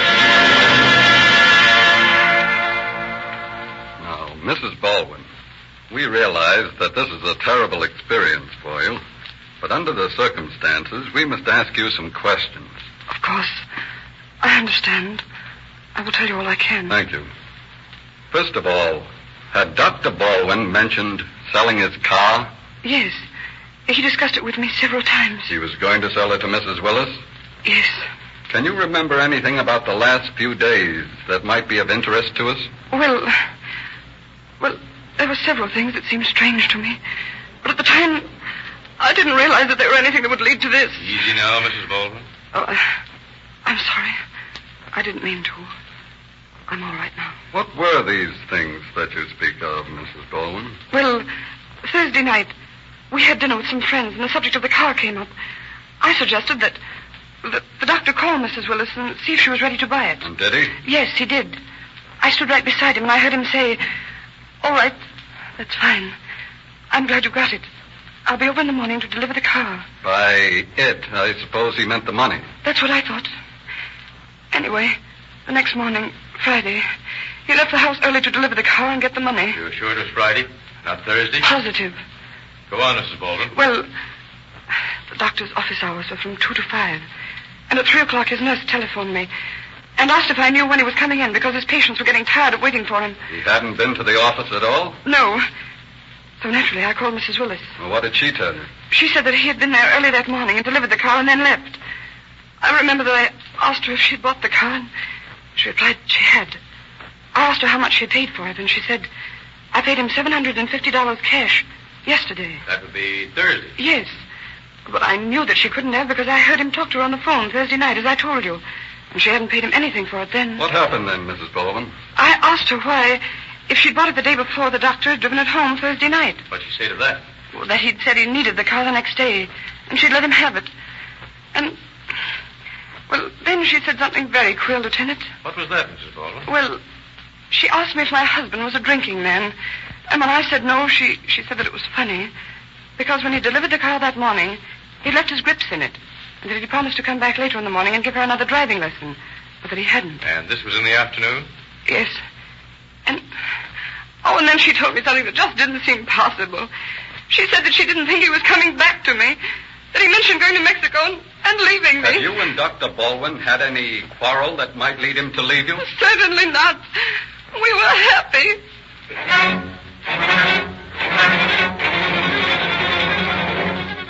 For the next 7 days, the two detectives devote their entire time to questioning witnesses, breaking down Margaret Willis's self-defense story. And at the end of this time, they are in possession of these damaging facts. First, Mrs. Willis claims that Baldwin was drunk the day of the murder. A close acquaintance of his swears that he saw and talked to the doctor as late as 10 o'clock on Friday morning, that he had not been drinking. And Second, an employee of the Percival Arms apartments informs police that on the morning of the murder, he delivered the trunk empty to the Willis apartment. That when he was about to leave, he saw a man's shoe protruding from a hall closet. That although it looked like there might be a foot in it, he hadn't said anything until he read of the murder in the papers. From several neighbors of Margaret Willis, it is learned that she is a woman of great strength and possesses an insane temper when angry.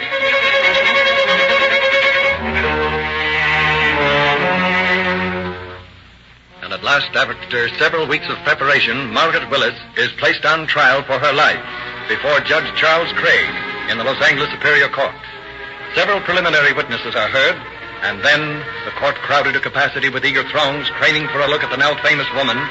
Deputy District Attorney Hammer calls Margaret Willis to the stand.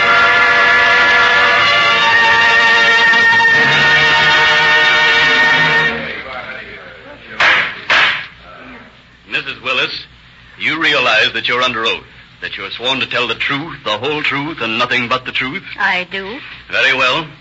Now, you say that on Friday morning, April 12th of this year, the deceased came to your house to deliver a car that you had purchased the day before for $750. That is right. And isn't it a fact that in reality you've not paid this man $1 yet? I object, Your Honor. Incompetence, irrelevant, and immaterial. Objection sustained. Very well. Mrs. Willis, would you mind telling me exactly what took place in your apartment on the morning in question? Just tell me in your own words. Well, Dr. Baldwin brought the car over about 8 o'clock, and he was drunk. I object. Overruled. Proceed, please. He said, "Lord, I love you," this morning. And I asked him if he was drunk, and he said, maybe. Then what happened, Mrs. Willis? Well, he was going to give me a driving lesson, so I went to the closet to get a coat. And suddenly he came up behind me and tried to kiss me. I don't believe that. Continue, please. When he tried to kiss you, what did you do? I tried to get away from him, and he grabbed me. I told him not to be so silly, to go out to the car, that I'd be right out. Did he go? Yes. At least I thought he'd gone. But when I came out of the closet, I found him standing there. He's looking drunker every minute. So what did you do then? I told him to please go, and he started toward me.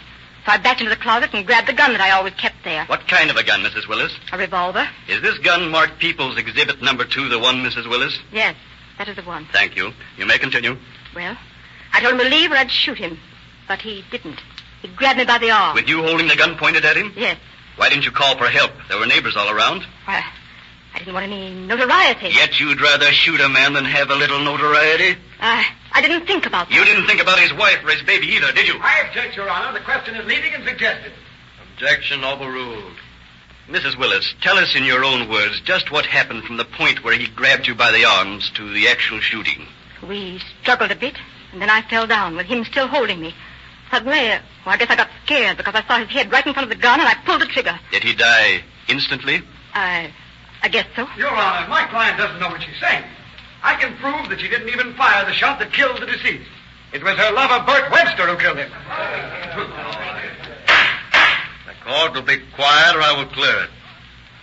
Mr. Laws, you've just made a serious accusation. Can you offer evidence to this court confirming it? I can, Your Honor, and I will.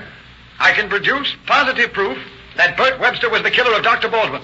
And before this trial is over, I will.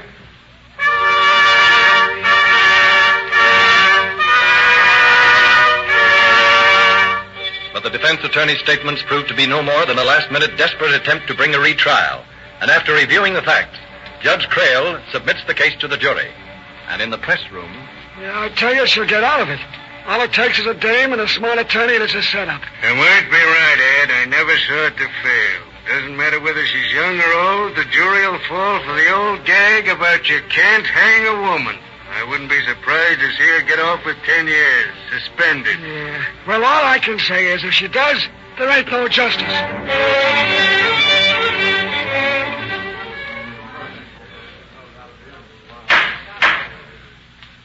Has the jury reached a verdict? We have, Your Honor. Will the clerk of the court read it, please? We, the jury, find the defendant guilty of murder in the first degree.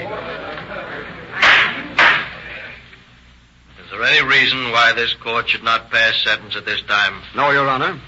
Very well. Margaret Willis, stand and face the court. You have been found guilty of murder in the first degree.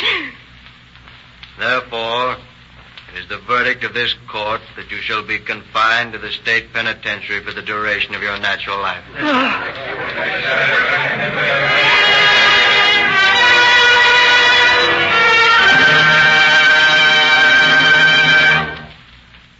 So Margaret Willis, murderess, was sent to the penitentiary for life, there to pay the penalty for her crime.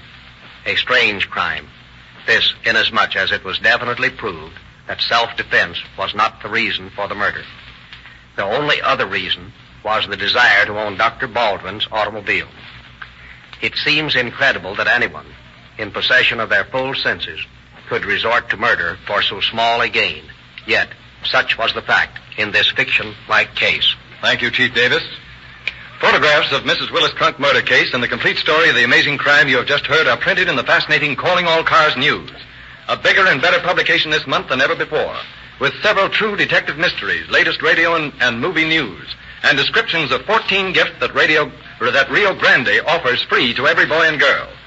Get your free copy of the news wherever Rio Grande cracked gasoline is sold. This is the same gasoline used by many of the largest law enforcement agencies in the West.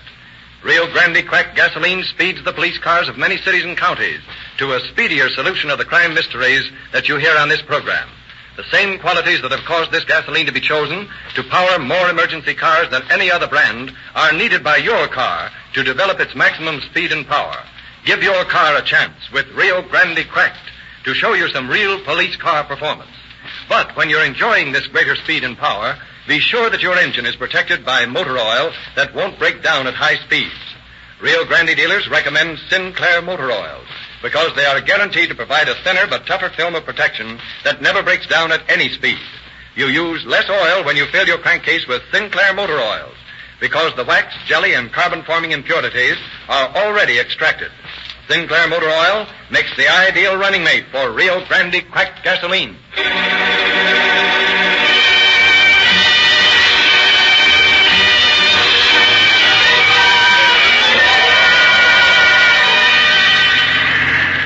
Los Angeles Police calling all cars, attention all cars. A cancellation broadcast 134 regarding a dead body found on Newhall Grade. The body has been identified and suspect in this case is now in custody. That's all. Rosenquist.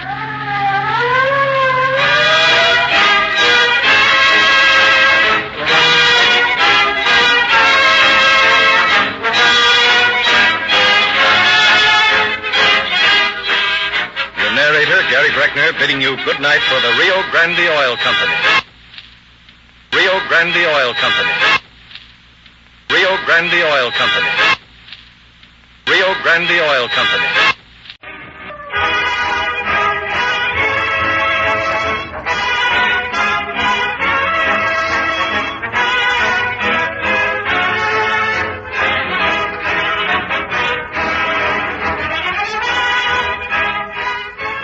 Most powerful motor cars on the road today are emergency cars. The police cars that answer your call for help.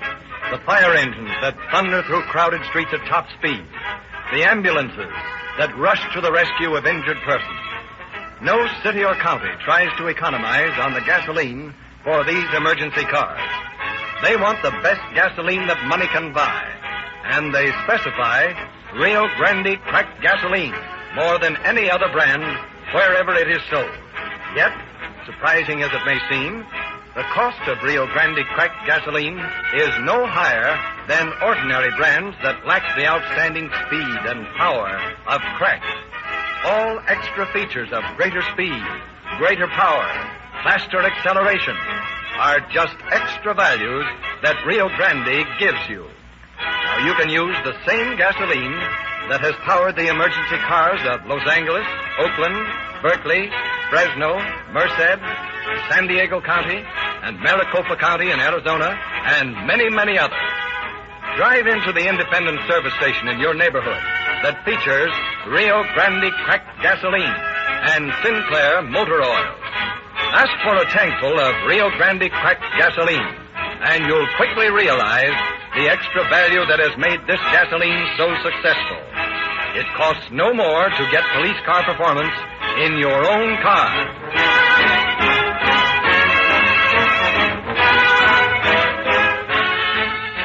And now we are privileged to present Chief W.M. Hallinan of Sacramento Police Department, who will speak to you from the new studios of station KFBK in Sacramento. Chief Hallinan.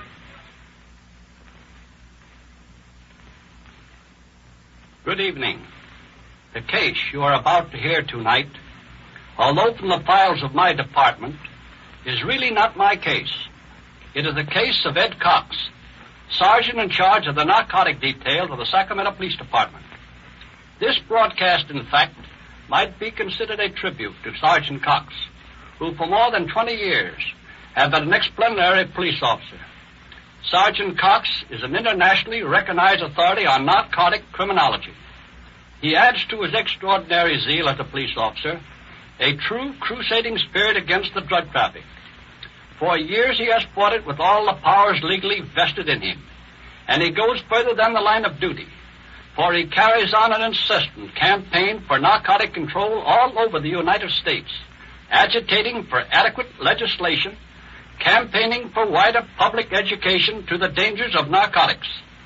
It is a great pleasure for me to be able publicly to commend Sergeant Cox for his splendid work.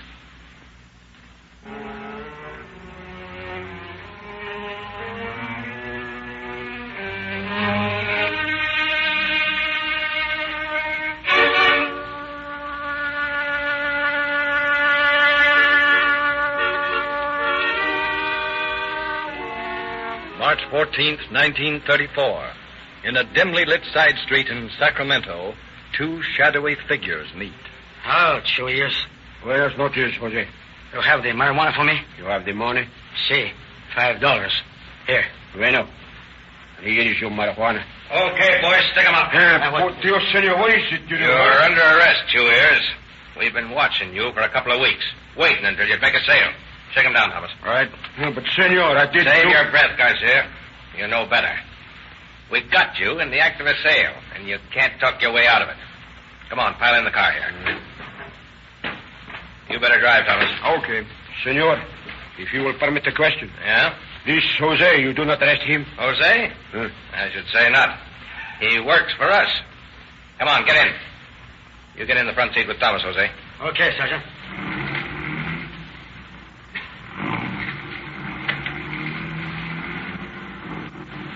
Now, what I want to know, 2 years, is where did you get that marijuana? I do not know. Oh, come on, 2 years. That's pretty weak. Where did you get it? From a Mexican fellow. What was his name? I do not know. Oh, yes, you do. Believe me, senor, I do not know a Mexican fellow's name. What did he look like? He looked like any other Mexican fellow. Now, listen, 2 years. Quit the stalling. Well, he was like any other Mexican fellow, except he had warts on his hands.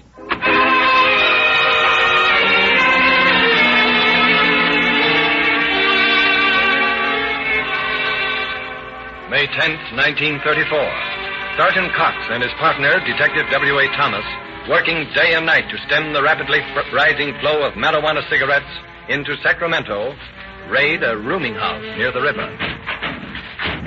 Stay away from that gun. These cops don't keep any funny ideas out of your head. But, senor, what have I done? Who are you? You know both answers. Looks like he's got enough marijuana here to make a couple of 1,000 cigarettes, eh? Yeah. What's your name? Joe Ramirez. Where did you get this marijuana? I cannot say. You'd better say. I would be killed, and besides that, I do not know. What do you mean you don't know? I do not know. You married? Si. You got any kids? Si, 2. It's gonna be tough on them when we put you away for a nice long sleep up in Quentin. What are they gonna live on? Ay, ¿quién sabe? Well, if you're smart, you'll help us out. Where did you get this marijuana? Mexican fellow. What Mexican fellow? I do not know. What was his name? Only name I know is Mexican Jim. Mexican Jim, eh? What does he look like? I tell they kill me. I cannot tell you. They can't kill you up in Quentin, and that's where you're going. Now, what did this Mexican Jim look like? Well, he had warts on his hands. You hear that, Thomas? Yeah. Our man with the warts on his hand is named Mexican Jim. Well, where did he get the stuff, Ramirez? I do not know. But I heard he has the biggest marijuana field in the world. The biggest marijuana field in the world, eh? Where? Where is it? ¿Quién sabe? You'd better tell us, Ramirez. Por favor, senor, I do not know. It is in California someplace. That is all I heard. But where? There are 58 counties in California. I am sorry, senor. I do not know anymore.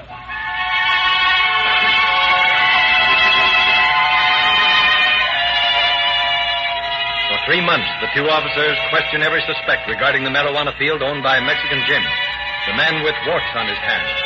But no one can or will tell where it is. And then, following a raid in August, Jose, the squad's undercover man, excitedly reports to Cox. Yeah, Jose, what's on your mind? Listen, Sergeant. You know that estrada we brought in on that raid this morning? Yeah? I heard him say in Spanish while we were bringing them over. He said, Mexican Jim over in Yolo had better get that 500 pounds to L.A. before Cox catches him and grabs his field. Mexican Jim. Yolo. Grab his field. You hear that, Thomas? Yeah. That's the break we've been looking for. Not much of a break. Must be several hundred ranches in Yolo County. That's okay. We'll visit them all. How? Waltz in and ask them if they're growing any marijuana? Of course not. We've got to figure some legitimate excuse to get onto the ranches. Well, hey, how about posing as inspectors from the Department of Agriculture? Plant inspectors, eh? Yeah. No, that's no good. We'd get to see the foreman or the owners of the ranches, but that isn't enough. What do you mean? Well, maybe our Mexican Jim is working on one of these ranches as a laborer, growing his marijuana on some unused acreage of his boss. That's possible. The boss might never get wise. It only takes marijuana 90 days to mature. It looks like a weed when it's growing. Yeah, that's right. You see, we've got to figure out some kind of a gag that'll get us among the Mexican ranch hands. Jose. Hey, Sergeant. You worked on some of the ranches around here. You got any ideas how we could get close to the ranch hands? Well, we might sell them something, Sergeant. Sell them something? Well, of course. Jose, you'll go far in this policing business. Gracias, senor. Sell them something. What will we sell them? Well, they buy a lot of gin. That'd be a nice story. Narcotic officers sell liquor to ranch hands. Might as well go out peddling them reefers. Well, how about books or magazines? No, not enough of them can read. We've got to have a line of goods that will interest them. I've got it. Suits. Suits? Sure. These boys go for fashy clothes. We'll get some samples and some order blanks and go into the clothing business. Well, that sounds reasonable. Sure. And it'll get us close enough to them to watch for warts on the hands. After all, that's our only clue. What do you think, Jose? Will the Mexicans be interested in flashy clothes? Sure they will. But they must not be too expensive.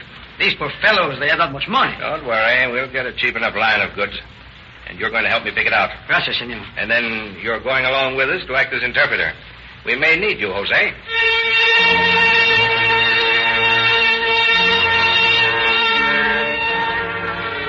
The next day, equipped with books of swatches, tape measure, and designs, the two officers and their Mexican assistant begin a systematic canvass of the ranches of Yolo County. Day after weary day, they pursue their adopted profession, selling suit after suit, but never managing to meet with a Mexican with warts on his hands. And then, after they have visited nearly 40 ranches, with discouragement has often tempted them to give up their chaotic search, they call upon a ranch not 10 miles from Sacramento. The big Italian who owns the place meets them on the porch of the ranch house. Good day, gentlemen. Oh, how do you do? We represent the Western Haberdashery Company, Incorporated. We'd like to interest you in a suit of clothes. Not to me. Yeah, just take a look at our line of samples. The latest thing right from New York. No, you can't sell me no clothes. I've been wearing this suit for 10 years. Well, how about the men on the place here?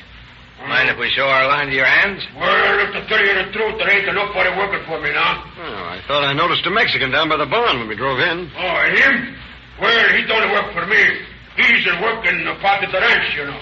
He's got the 45 acres on the lease. Think he might be interested in a suit of clothes? I don't know. I won't hurt to ask him. Hey, where you? Yeah? Come over here. Come, my brother, I want to talk to you. Okay. He's a fella selling suits. You'll have to look at him. Sure, I don't care. Maybe I need a new suit of clothes. This is Mr. Pena. And, I didn't catch your brother's name. Mine's Edwards. This is Mr. Smith and Mr. Valentino. How do you do? Red Noya. Well, let's see these suits you're selling. Yes, get out the samples, Valentino. Right away. Thomas, did you see that? He has warts on his hands. Yeah, I noticed it. Here are the samples. Now, Mr. Pena, this is a very popular number. Blue serge is just what they're wearing in New York. I don't like that. How about these one here, these striped stuff? An excellent choice. And just look at the models we're showing. Say, you'd look like a fashion plate in this double-breasted model, Mr. Pena. Yeah, I kind of like that. How much it cost to make me a suit like that? Well, we can fix you up with this model for $40. $40? What do you think I am? Oh, of course, we have some others almost as good for as low as $25. I guess we can't do any business then. Well, the quality's the very best for the money. Listen, my friend. I'm not the one who pays $40 for a suit of clothes. When I buy clothes, I buy the best. I expect to pay $100 or more for a suit. Oh, I didn't understand you at first. This stuff is too cheap for me. I don't buy junk like these peons wear. Come around sometime when you got some good stuff. Now, just a minute, Mr. Pena. My friend Valentino here has some very fine samples up in Sacramento. You know, it's a pity you didn't bring them along today, isn't it, Valentino? Huh? What? Well, those custom-built suits, that $100 line you're representing. Oh, yeah. I should have brought them. Yes. You see, we didn't expect to encounter a man of your taste, Mr. Pena. Yeah, there ain't many of them around here. But if you could give Valentino an appointment, I'm sure that you'll be pleased with his line. Okay. Where shall we say? I'll be up in Sacramento on Sunday. Want to meet me then? Where? At Valdez Restaurant. You know the place? Oh, yes, I know it.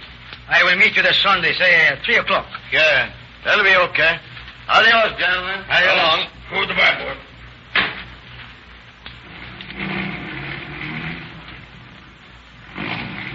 Hey, you nearly had us with that $100 line. Yeah, well, I'll bet that's our guy.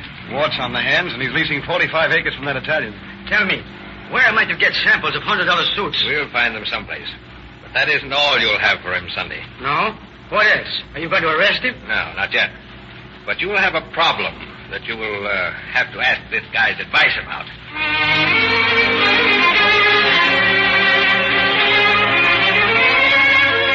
Cox instructs Jose to write himself a letter, which is then sent to the San Francisco police for mailing so that it will bear a San Francisco postmark.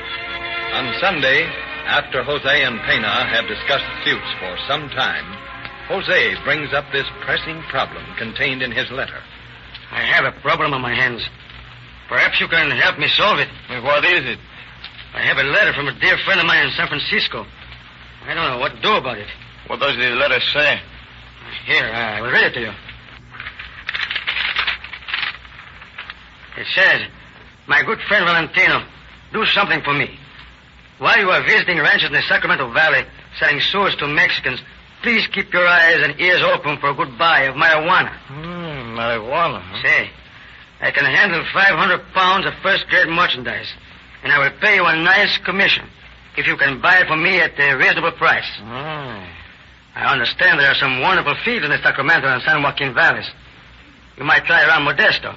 Modesto? Say, I hear there is a fellow down there who has some fine stuff.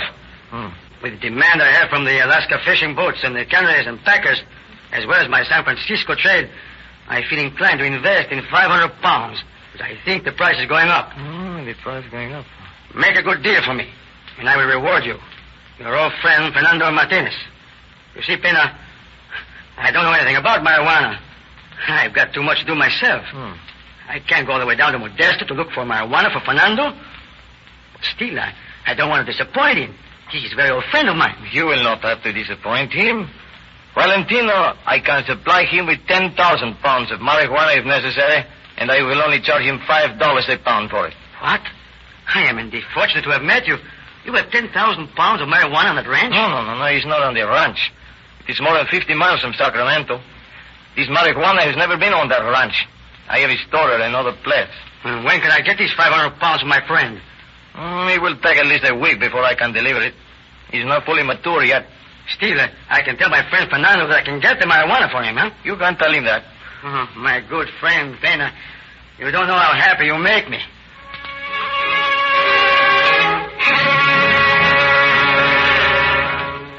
Oh, yes, Sergeant.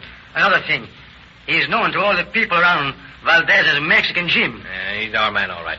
But he was lying to you. What do you mean, Ed? Well, he said the marijuana was stored 50 miles from town. Then he said that it would not be fully matured for a week. Marijuana can't be stored until it's fully matured. Hey, that's right.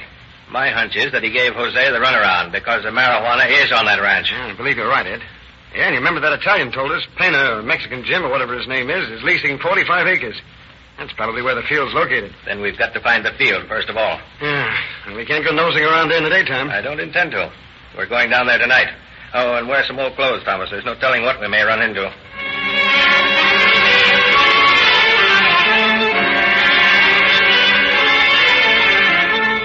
That night, a couple of hours before midnight, Cox and Thomas leave their car parked a mile from the ranch and start their investigation of the Italian's land. It's pretty hard going, for they dare not use a light.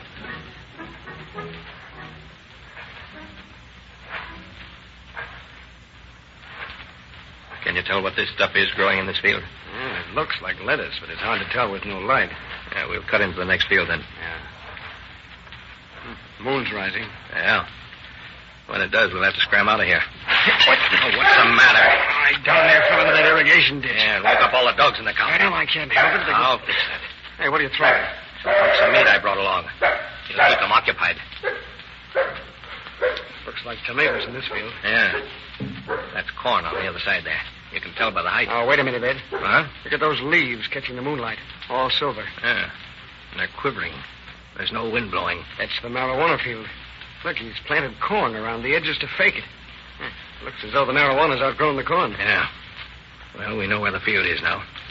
We better get out of here before somebody sees us. Yeah. And it looks like we've got our friend Mexican Jim right where we want him, huh? Oh, no. Not yet. He could beat this evidence in court. Claim that he didn't know what was growing on his land. After all, marijuana's a weed. He could claim it just happened to grow there. Well, if we can't let him get away with this... Don't worry, we won't. Tomorrow morning, we'll give Jose another job to do. Okay, let's get out of here, then. Just a minute. Hey, what are you doing? Collecting a few leaves for souvenirs. I want to make a chemical analysis of this stuff.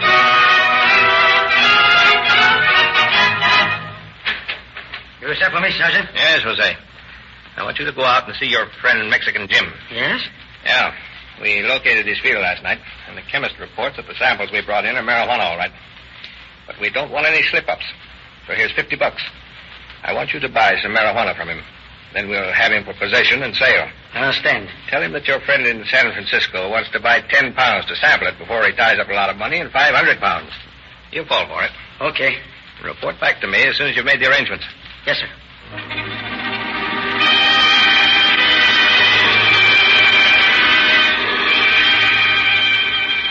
Jose interviews Mexican Jim at his ranch, and the deal set, he returns to headquarters and reports to Sergeant Cox and Detective Thomas. Everything is arranged, Sergeant. When will they make delivery? He told me to be outside a hamburger joint in Dixon at 1 o'clock in the morning, and he would bring the marijuana to me. Dixon.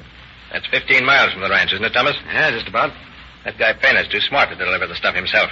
He'll probably hide it somewhere between the ranch and Dixon, so there's no chance of being caught in the act of actual sale. Yeah, I wouldn't be the least bit surprised. Well, just to make sure, Thomas, you and I will go out to his ranch as soon as it gets dark. And, Jose, you go to Dixon and wait for him. But the chances are he won't meet you. The chances are he'll be in jail by 1 o'clock in the morning.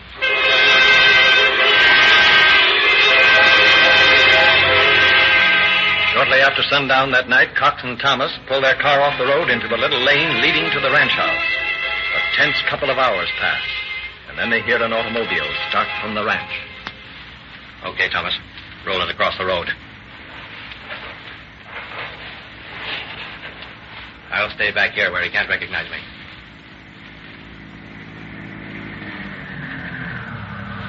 Hey, what's the idea of blocking the road? This is private property. I'm awfully sorry, brother, but the car broke down. I wonder if you could give us a hand to push it out of the way, huh? Well, okay. Go on, Joe. All right, we'll push him. All right, boys, up with your hands. What is it? Is it a hijack? No, an arrest. Thomas, slap the bracelets on these two. Arrest? For what? Suspicion of possession of narcotics at the moment. Say, haven't I seen you before? Yeah. I tried to sell you a suit. Now I'm going to buy you one. A gray one with a number on it. Here's what we're looking for, Thomas. The 10-pound can of marijuana.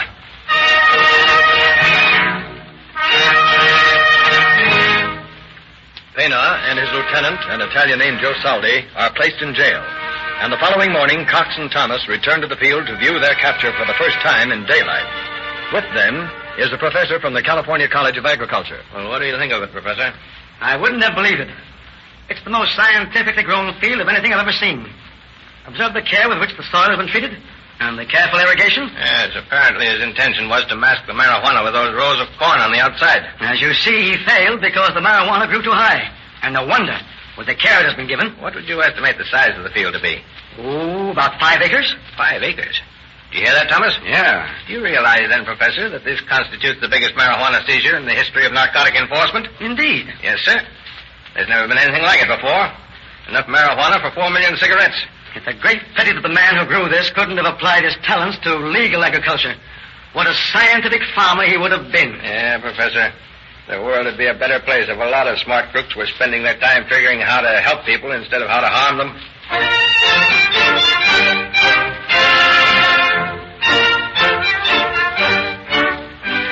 The Davis marijuana field constitutes such a vast seizure that it is impossible to transport it. Under careful guard, the narcotic is cut down and then burned before it has time to mature. And in the meantime, Cox interviews his prisoner in the Sacramento jail. Well, Pena, looks pretty tough for you. What do you mean, tough for me? You haven't got anything on me? Oh, yes, we have. Plenty. What? Well, that field of yours. That ain't my field. You leased it from that Italian. I was growing corn and lettuce and stuff. Well, how do you explain the marijuana? I don't know nothing about it. Loco weed grows wild. Not this loco weed. This was planted, irrigated, and raised. And believe me, Pena, it's a beautiful job. I don't know what you mean. Oh, now listen, man. We've got a half a dozen peddlers we already put away who'll testify that you furnished them with marijuana. If they do, it'll be too bad Be for them. careful, Pena. I might use that against you. Huh? Then there's that 10-pound can of marijuana we found in your cart last night. How do you explain that? It belonged to Soldi. Now, Pena, you wouldn't think on a pal, would you? That suit salesman, Valentino, he's working for us, you know. And he'll testify about your willingness to take an order for 500 pounds. Okay. I guess you got me all right. Yes, we sure have. Well, what do you want to know? Well, just off the record, I'd like to know how you ever come to play such a long chance. Because I'm a gambler, I guess. I like to live good. Yeah, I like to pay $100 for your clothes, for instance, huh? Yeah, that's part of it. I figured if I went on farming all my life, I'd never clean up. And here was a long shot to play, a chance of getting it all at once. It cost me 28 cents a pound to raise that marijuana, and I would have sold it at $5 a pound. That's profit. Yeah, but you didn't sell it at $5 a pound. All you got out of it is a trip to San Quentin. That's the chance I took, and I lost. Well, didn't the responsibility ever occur to you? Yeah, what responsibility? Well, let's say, for instance, somebody who smoked a couple of cigarettes made from your marijuana might have gone out and killed somebody. In a way, you would have then been responsible for that murder. That is, ethically, if not legally. I don't look at things like that. I figure that a man who's fool enough to smoke marijuana will get into trouble anyway. Oh, then you don't smoke it. Not me. I'm too smart.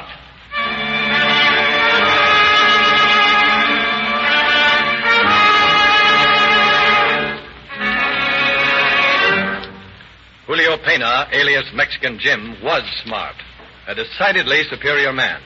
But he wasn't smart enough to see the futility of the gamble that he tried to get away with. He lost to the tune of 6 years in San Quentin, and his partner, Soldi, was deported to Italy.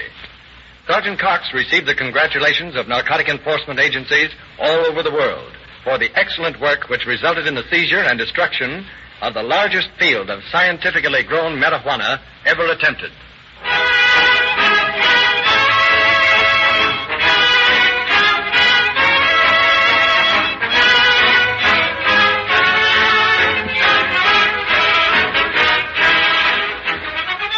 How would you like to ride in a police car? Rio Grande offers you all the thrills and speeds of police car performance in your own car when you use Rio Grande cracked gasoline.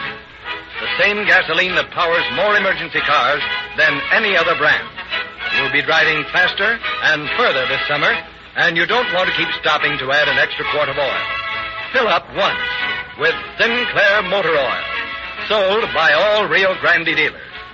You'll find that you can use a lighter grade of oil and have it last longer, because Sinclair Motor Oil is refined until all impurities and non-lubricating substances are removed. It doesn't burn up like most motor oils, and you'll actually get more miles for your money with Sinclair. At any Rio Grande station, you can get a free copy of Calling All Cars News that tells you all about these radio programs and also illustrates the complete junior detective outfit that Rio Grande gives away free to all boys and girls.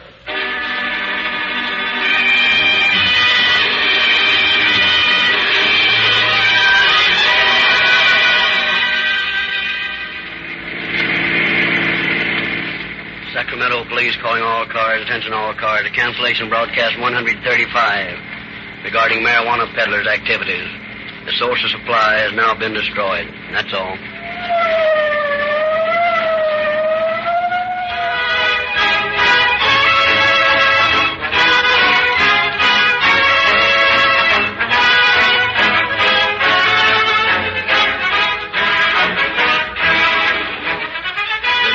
Gary Breckner bidding you good night for the Rio Grande Oil Company. Rio Grande Oil Company. Rio Grande Oil Company. Rio Grande Oil Company. Rio Grande Oil Company. Rio Grande Oil Company. Rio Grande.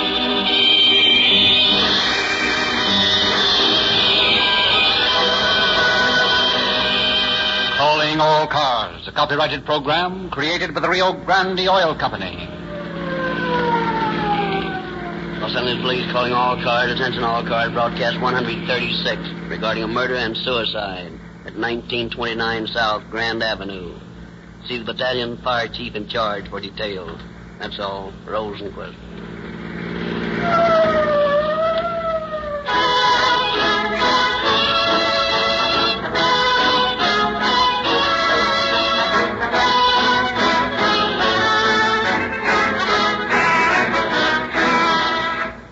In the city chemist's office, we find Earl Crawford, chief chemist, working over his tubes and reports. He turns to his co-worker with a sigh of satisfaction. Well, Jack, I've discovered the secret. What are you working on? It smells like gasoline. It is. A very mysterious gasoline. Ever since the city started buying this gasoline, enthusiastic reports have claimed our cars were more efficient than ever.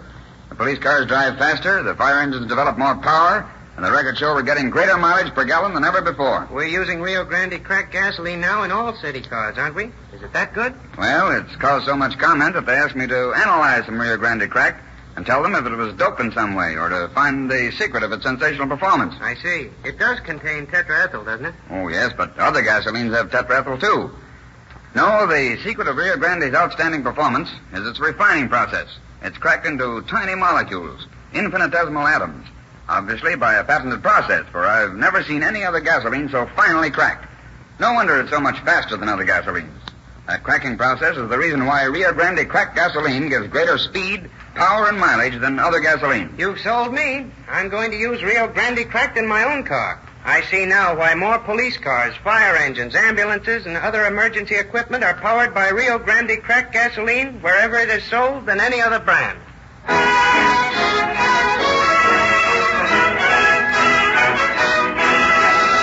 And now it is our pleasure to present Captain Bert Wallace, head of the homicide squad of the Los Angeles Police Department.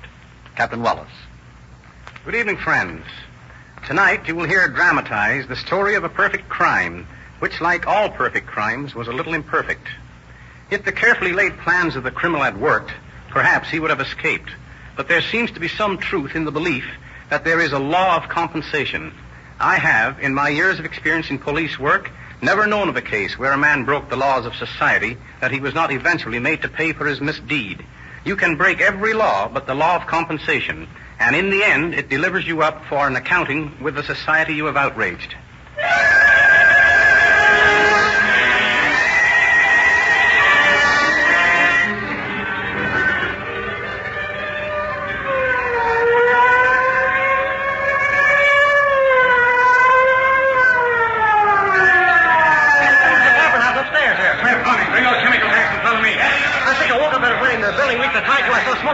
That window up there, so That's fine. I want to talk to you later if you stick around. Yes, sir.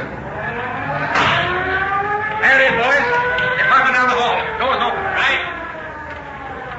All right. Turn your chemicals loose. And the blaze don't seem to be nowhere else but right in this room, Chief. That's right.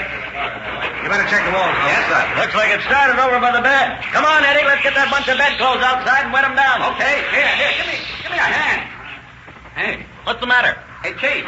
There's a couple of bodies on this bed. A man and a woman, I think. Alive? Well, look for yourself. All right. Eddie, you better call the morgue. Open those windows, Smith, and let some of this smoke out. I want to see what started this. Yes, sir. That's better. Hey, Chief, look here on the floor. Blood. Yeah, and here on this dish cupboard.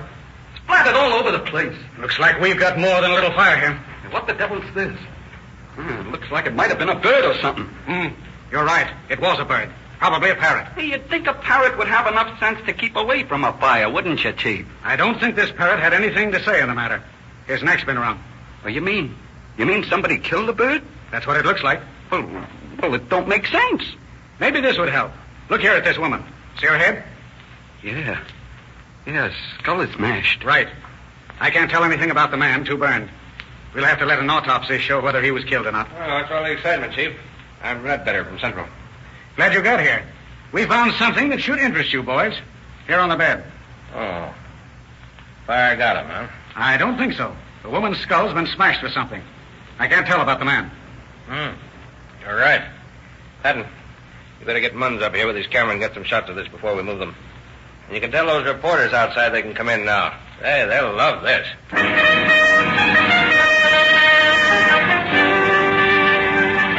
Police photographs are taken of the grisly discovery, and the bodies are removed to the morgue for an autopsy. And in the burned apartment, Ledbetter and Patton, surrounded by reporters, firemen, and occupants of the apartment house, begin a minute investigation. All right, fellas, get your pictures and then give us a chance. What do you make of it, lad? You got any ideas? I can't say anything yet, but it looks like murder and suicide. Okay, thanks. Hold it a minute, Ledbetter. Huh? Stand back over the bed, will you? That's it. That's still. Thanks. That was a while. All right, boys, now you got enough. How about clearing out?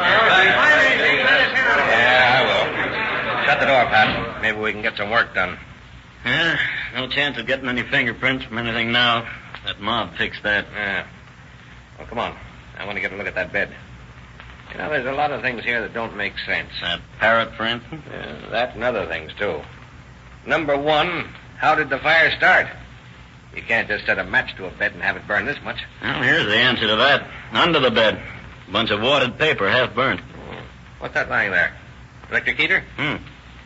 Looks like it was a heater. Hey, what the devil? What have you found now? This heater has a gadget attached to it. Take a look for yourself. Boy, look here. Say, this is what started the fire, all right. And I think it establishes this as a double murder. See here? This watch is wired into the heater cord so that at a certain time the minute hand will make contact and start the heater. And the heater starts the paper burning, and from there, it's simple. Yeah, excepting that we don't know who did it. Yeah, right. Suppose you look around and see what else you can find while I question a few of the people in the building. Okay, Led. I'll stick here. If you find anything, I'll be down to the manager's apartment. Right. Everybody here, Sergeant? Yes, sir. Everyone I could find who knew anything. All right. Now, I'm going to ask you people to be quiet while I ask a few questions. I'll start with you. What's your name? Sproul's my name. I live directly under the barber's apartment. Well, did you hear anything last night that might have any bearing on this? Well, I heard some noise upstairs. What kind of noise, Mr. Sproul? Well, it might have been a scream, and then something fell to the floor.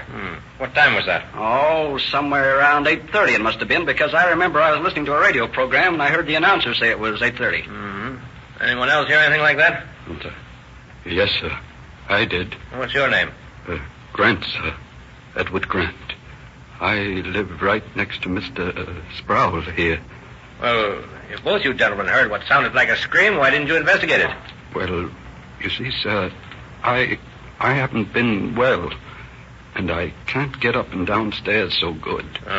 Anyway, well, I didn't give it much of a thought. And you, Mr. Sproul? Yes, I didn't think much about it either.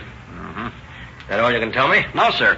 About 10:30, I heard someone moving around up there in the apartment. And then about 12, the noise stopped, and I figured the barbers had been making the noise and had gone to bed, so I went to sleep. Anything else happen? Well, to tell you the truth, I guess you're going to think I should have done something, but I didn't. I'm just naturally not suspicious. I understand, Mr. Sproul. Well, I woke up about 4:30, and I heard what sounded like someone wadding a paper upstairs. It struck me as kind of funny, but I didn't think it was anything serious, so I listened till it stopped and then went back to sleep. Is that the last thing you heard until you woke up this morning? Yes, sir. I slept right through till I heard someone yelling fire, and then I got up and found the building was burning and got out. Oh, which one of you turned in the fire alarm? I did. Oh, you live here? Oh, no, sir, but I run the market across the street, and I was opening up about 6 o'clock this morning, and I saw the smoke coming out from that window in the apartment there. So I turned the alarm and woke up everybody in the apartment house and told them to get out. Yeah, it's a good thing you happened to see that smoke. Yes, sir. Another 10 minutes, the whole place would have been burning. Beg pardon, Lieutenant. Yeah? Lieutenant Patton is outside. Says he wants to see you. Oh, thanks. I'm going to ask you people not to go away until I tell you to. I want to ask some more questions in a little while. How about me, Lieutenant? I've got a store to run. Well, I guess it'll be all right for you to go over to your store, but stick around pretty close, if you will. Yes, sir. I will, sir. All right. Oh, Pat? Thought you might want to see this book I found in Barber's room. It's a list of the people who worked for Mr. Barber at his auto park. Good, that's it. Not much here. A few names we might look up and talk to. You'll find out anything from the tenants? Yeah. A couple of guys in there practically listened to the whole thing, but didn't think enough about it to investigate. You got any leads on who might have done it? No. But I haven't finished yet. There's still a couple of people in there I haven't questioned. All right. Let's talk to them. Okay. This is Lieutenant Patton who's working with me. He has a few questions to ask you people, and then you can go. Can any one of you think of anybody that might have had a grudge against the Barbers? Anyone who didn't like them? I don't think there was anybody didn't like them. They was a real nice couple. They was always so kind to everybody. And especially to that young fellow who worked for Mr. Barber. Treated him like a son. What's that? Why, the young man who used to help him around the place here. What's his name? I don't know his last name. They called him Fred. Has he been around here lately? Oh, sure.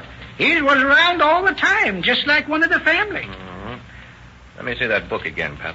Here you are. Fred. You don't think he done it, did you? Why, he was like one of the family. Yeah, so you said. No, I'm not saying he did it, but I'd like to have a little talk with him. Fred Stetler. Would that be his name, do you think? I don't know. I never heard his last one. But he wouldn't do a thing like this. Oh, of course not. Come on, Pat. We're going back to headquarters.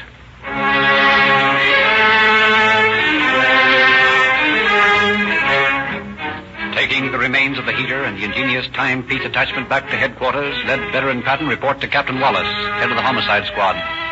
Here's the stuff we picked up out of the apartment, Captain. The fellow who figured this gadget out was pretty smart. He must have known something about watches and electricity to make this work. Well, that's something to go on. Incidentally, the coroner's report shows that both the bodies had been hit on the head with some heavy object. Might have been a hammer. That settles it, then. The suicide idea is definitely out. We're looking for a smart murderer. You know, I got an idea this Fred fellow that man told us about might know something. It doesn't seem very likely that a man who'd been on such close terms with them would murder them. Where's your motive? Well, there isn't any yet, but I'm still going to talk to him. You have his address? Yes, sir. It was in this book we found. Of course, this may not be the right Fred, but we'll find out soon enough. Was there anything you want us to do, Captain, or shall we go on and look for this fellow? Go ahead. This is your case. Busted. Yes, sir. Come on, Pat. Let's go.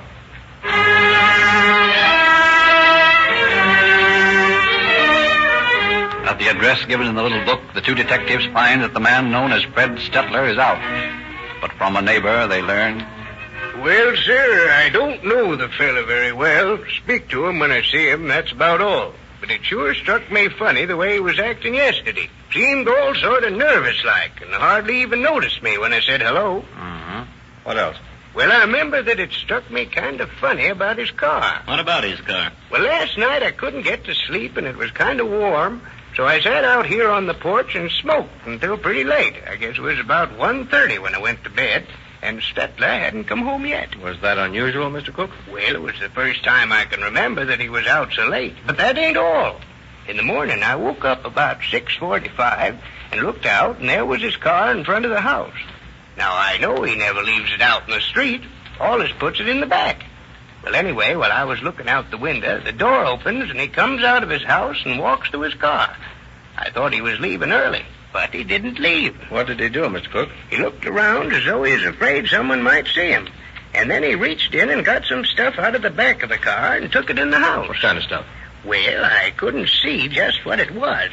But a little later, he started a fire out in the backyard and burned some things. I don't say he was doing anything wrong, mind you, but it sure looked funny. What happened after he burned the tracks? He got in his car and drove away. That's the last time I seen him. Well, thanks a lot, Mr. Cook. And I want to caution you not to tell anyone what you've told us or anything about our being here. That's very important. Won't say a word to no one. You can trust me. Good. Come on, lad. What do you say we poke around that trash heap out back? I'd like to see what he was so anxious to get rid of.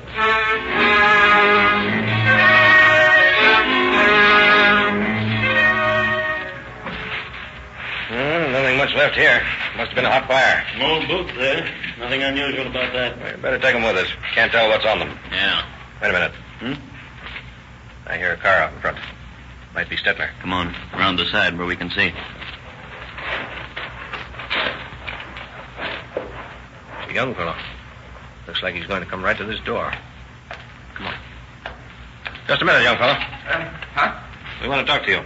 Why, sure. What about? You live here? Yes. And your name must be Stettler, that right? Yes. Say, who are you? Detectives. We want to ask you a few questions. Oh, well, do you mind if I go in the house for a minute? I'll be right back. No, not at all. We'll come with you. Well, all right. You're a friend of Mr. and Mrs. Barber, aren't you, Stettler? Yes, I've known them some time. They're pretty fond of you, aren't they? I guess they are, yes. Why'd you ask? Did you know that they had met with an accident? What? Had been murdered, in fact? Murdered? Oh, you cannot mean that. That is not possible. I'm afraid it's not only possible, but it's quite true, Stettler. They were found murdered and burned in their apartment this morning. Oh, but we wondered what you knew about it. What I knew about it? But this is the first time I'd heard. Where were you last night, Stettler? I was here. All evening? Yes, that is almost all evening. Where were you at about 10:30? I don't know. Driving around somewhere, I think. You think? It would be better if you knew. What do you mean? You're not trying to say that I had anything to do with the murder of your good friends, the Barbers? That is ridiculous. I didn't even see them last night. Well, how did you know they were murdered last night? How? Why, you told me. That is how you told me a minute ago. Where'd you get the watch, Stettler? Watch? What watch? Why, that one on your wrist. Oh. What's the matter? You look as though you'd seen a ghost. Why, there's nothing. I'm a little upset by the news, that is all. Yes, of course. You would be, being such a good friend and all. Yes, they were very good friends of mine. What did you find so important to burn this morning, Stettler? In the backyard, I mean. Why, nothing in particular, just some trash. Just some trash, eh? Yes, I think you'd better come down to the station with us, Mr. Stettler, just for some routine questioning.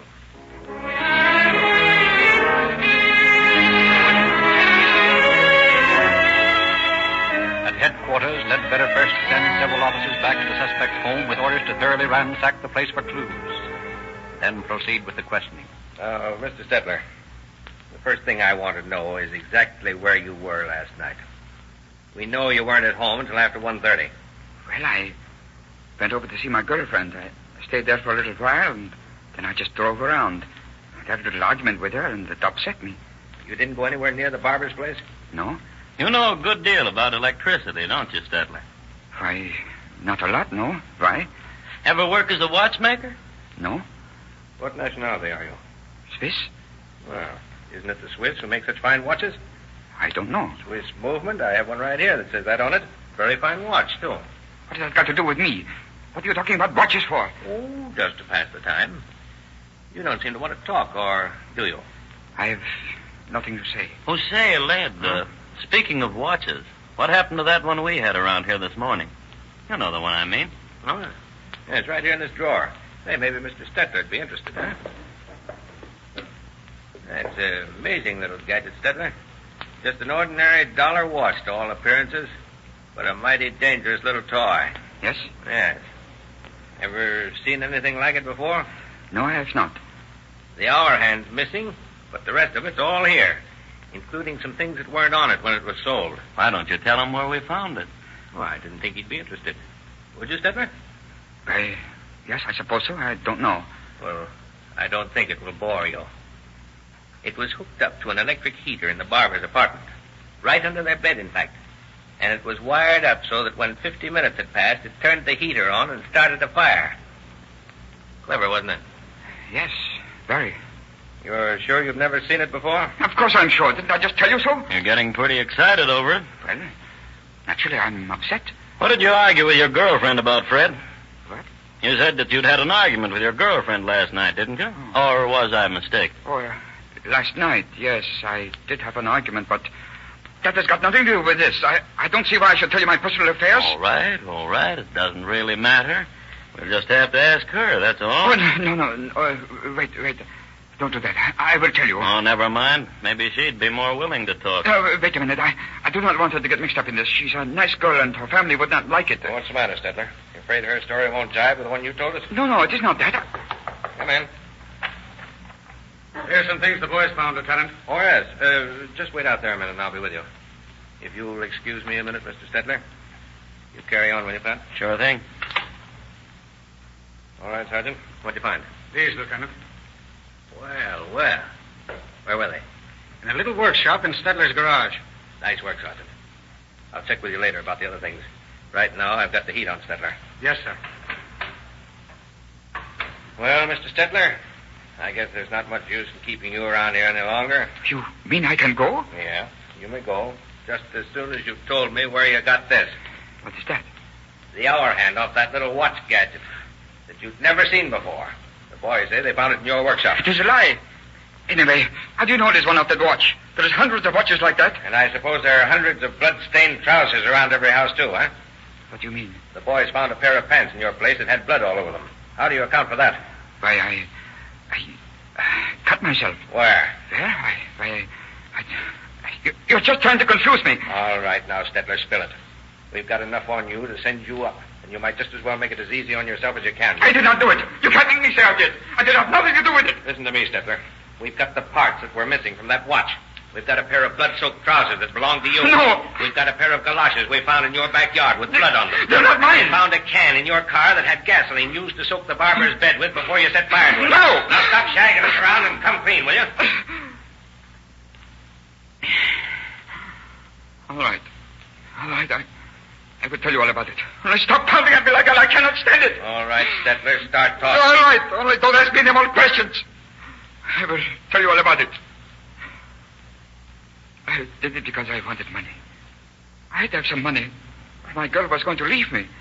I did not know how to get any, so I decided to rob the barbers. Well, last night I went over to their place about 10 o'clock, and when I got up there, they were out.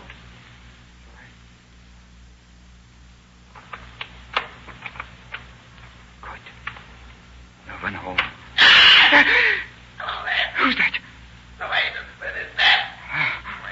Oh, nothing but that parrot. I thought there was someone here at first. Oh, shut up. I don't know why I don't wring your damn neck. You and your continual squawking. Nuts. If I'm not wrong, this is the drawer where she keeps her money.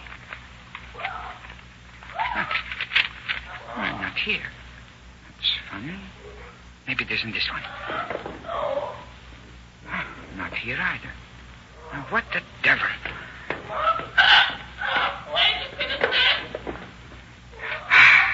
Here it is. There must be plenty here, too. Now I will not have to worry about Peggy.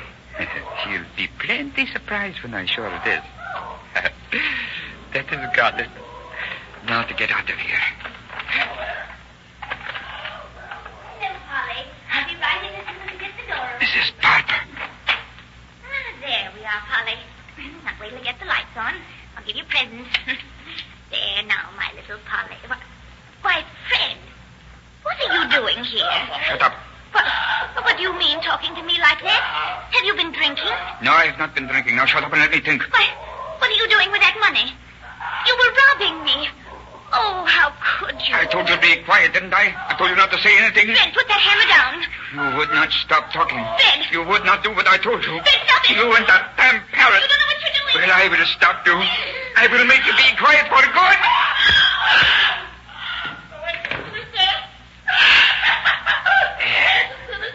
I told you I would shut you up, didn't I? Now for you, you squawking bird. Go ahead, talk your head off. You won't be able to in a minute. Now. Now, I guess you won't talk anymore. No. And I will not have to listen to you anymore either. Either of you. Hello, everyone. How's everything? Good God. They would not stop talking. Fred! They would not be quiet. Put that hammer down. Fred, for God's sakes, put that hammer down!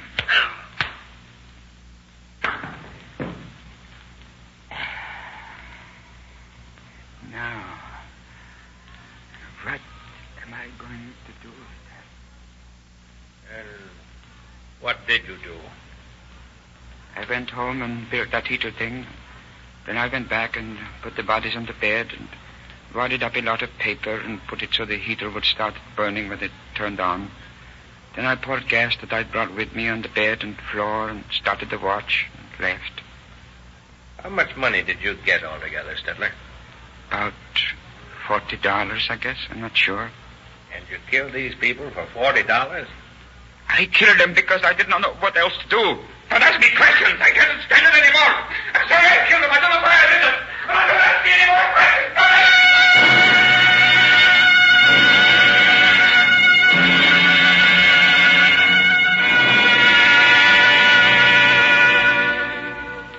Fred Stetler was tried and found guilty of murder, 2 counts of burglary, and 1 count of arson. He was sentenced to life imprisonment, but after Alienist had checked his family case history and found that his mother and uncle were both confined in an insane asylum in Switzerland, and that his brother was a sufferer from epilepsy, the judge, in sentencing this man, made the positive injunction that in the event that Stetler should become insane, that he be sent to the state insane asylum and immediately upon his recovery should be returned to the state prison. Upon examination, doctors found Stetler to be not criminally insane, but mentally unbalanced to a marked degree. And so ends the story of the almost perfect crime. Had Stetler's little gadget gone off before the gasoline had evaporated, the entire room would undoubtedly have burned, eliminating the important clues that started the investigation. But his mistake was not in figuring his time rightly. He set the watch to go off in an hour and forgot that gasoline evaporates in much less time. So we were able to put this killer safely behind the bars. Thank you, Captain Wallace. Ladies and gentlemen, tonight and tomorrow, thousands of Calling All Cars fans will go to their neighborhood Rio Grande dealer and ask for a free copy of the latest Calling All Cars news. Get your copy and read about the 14 free gifts for boys and girls given away by Rio Grande to users of cracked gasoline. The same gasoline specified for police and emergency cars of the West's largest cities and counties. If you are a user of cracked gasoline, you are already enjoying police car performance in your own car. And while it's a thrill to test the greater speed and power cracked gasoline gives you, remember your motor needs perfect lubrication at high speeds. Most motor oils break down as you speed up, especially in hot weather. We urge you to protect your motor at all speeds with Sinclair motor oils. They are especially refined to remove waste products, such as wax and jelly, the useless part of most motor oils that is so quickly used up in your car, leaving carbon and gummy deposits. Use Sinclair motor oils in your crankcase, and you are guaranteed perfect motor lubrication under all conditions and at top speed.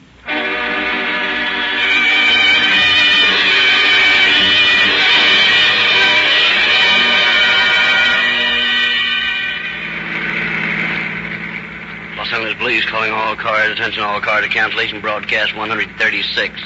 Suspect in this case are now in custody. That's all. Rolls and quits.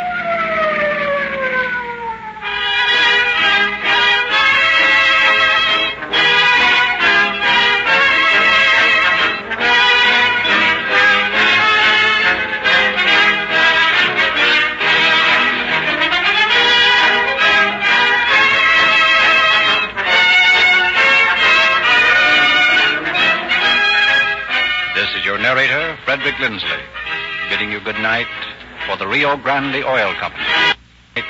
For the Rio Grande Oil Company. For the Rio Grande Oil Company. For the Rio Grande Oil Company.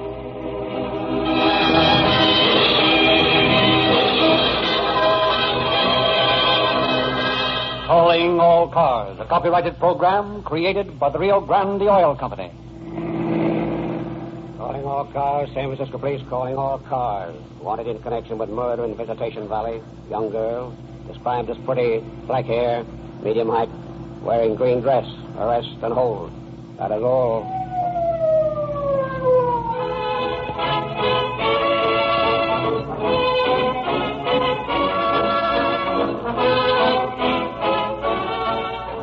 Every listener to this program knows that it is sponsored by Rio Grande cracked gasoline. You also know that many, many cities and counties specify Rio Grande cracked. That it powers more police and emergency cars than any other brand everywhere it is sold. But do you know what a difference the same gasoline makes in the feel of your own car? You've heard us talk about police car performance. But do you realize that this is not just an advertising phrase? What can we do to induce you to use the same gasoline that police and emergency cars use? Let us remind you that Rio Grande cracked costs no more than other quality gasolines. And city operating records prove conclusively that it delivers more miles to the gallon than lower quality gasolines. You get greater speed from your car. You will feel the thrill of greater power under the hood. Your motor will be cooler, more efficient, and you'll feel less vibration. Will you give us an opportunity to prove all this to you? Drive into any Rio Grande station, fill up with cracked gasoline, and you'll agree there's a world of difference. Thank you.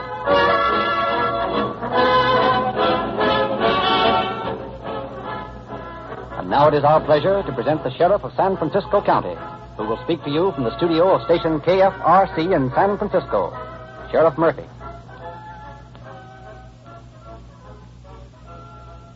Good evening. If ever a criminal case proves that crime does not pay, the one you are about to hear does.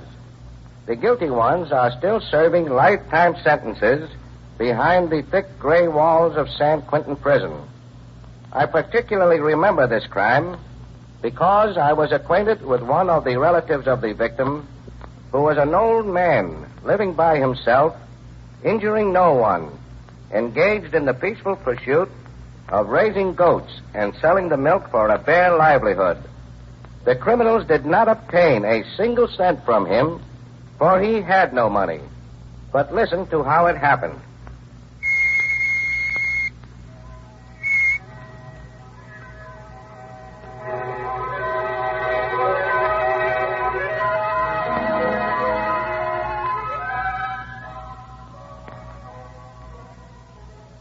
Just a few miles outside the bustling mass of people, the never-ending streams of noisy traffic, the towering buildings that make up the harbor city San Francisco, lies a small sloping valley. Although today it has become a thriving little community, at the time this case occurred, it was dotted here and there with tiny sun-baked shacks and inhabited mostly by sheep and goat herders. It was here in one of the tumble-down houses that Gaetano Marcelli lived, a recluse, his nearest neighbor some 300 yards away. Nearly 70 years old, Marcelli supports himself by selling milk from his small herd of goats to the inhabitants of the valley and to the occasional tourists who happen to stop in and refresh themselves before continuing their journey. One morning in September, Gaetano was tending to a sick goat when he hears a car approaching. Looking up, he sees it stop in front of his place. Sees two men and a girl get out and walk toward him. Hello, old-timer. You got some nice fresh goat's milk? I no got none of it today, no. But maybe from yesterday I got some. I think it is still fresh. That'd be all right, Pop. We've never tasted any goat's milk, and we thought we'd like to try it. All right. You come into the house. I'm going to find you some finer goat's milk here. Okay. That suits us. Yes, Phil? Sure. Perfect. You like to sit down, eh? Maybe the lady, she's tired. Oh, no. No, I'm all right, thank you. I'd rather stand. Yeah, don't worry about her. Now, let's get some milk. All right. It is here in this sack over here. How about it, Johnny? Let's stop this stalling. Now, keep your shirt on. I'll take care of him when he brings the milk. All right, here you are, mister. It ain't quite so fresh, but she's good and cold. Yeah, that's fine. Yeah. Now, suppose you tell us where you keep that dough you've got hidden around here. What's that? You heard him. Where's your money? We know you got plenty, and we're here to relieve you of it. Why, you must make a mistake. I got no money. I only got it as a good cement. Now, listen to me, old-timer. Huh? We happen to know you've got $10,000 in cash hidden around this dump of yours somewhere. Now, listen. And we're not leaving till we get it, see? Now, how about it? I'm going to tell you, Mr. You want it? You want to be a good boy and tell us where it's hidden, or do we have to get tough? Oh, Johnny, you promised you wouldn't. Shut up, Edie. I'll handle this my own way. Oh, my silly, kick in and make it fast. I'm a sweat to you. I got no money. I got nothing but a good milk and me up. Oh, Johnny. Shut up. I'll make this old brother talk if I have to break every bone in his mangy body. Please, mister, I tell you the truth. Please, don't hit me no more. I'm an old man. All right. Stop crying and tell us where you got that dough. No, please, I can't give you no money. I ain't got no money, I tell you. This old bird wants to sing. I'll show you what we'll do. Hand me that club. Daddy, you promised you wouldn't hurt the old man. You gave me your word. I said I wouldn't hurt him if you talked. No. You won't talk, No, please, no. What are you going to do with that club? You tell me where the money is. I ain't got the money. On the good man. No, Tell him I'll party up the whole house. I didn't know. Yeah, thanks for the help, Phil. Now tear this place apart. That door's around here somewhere.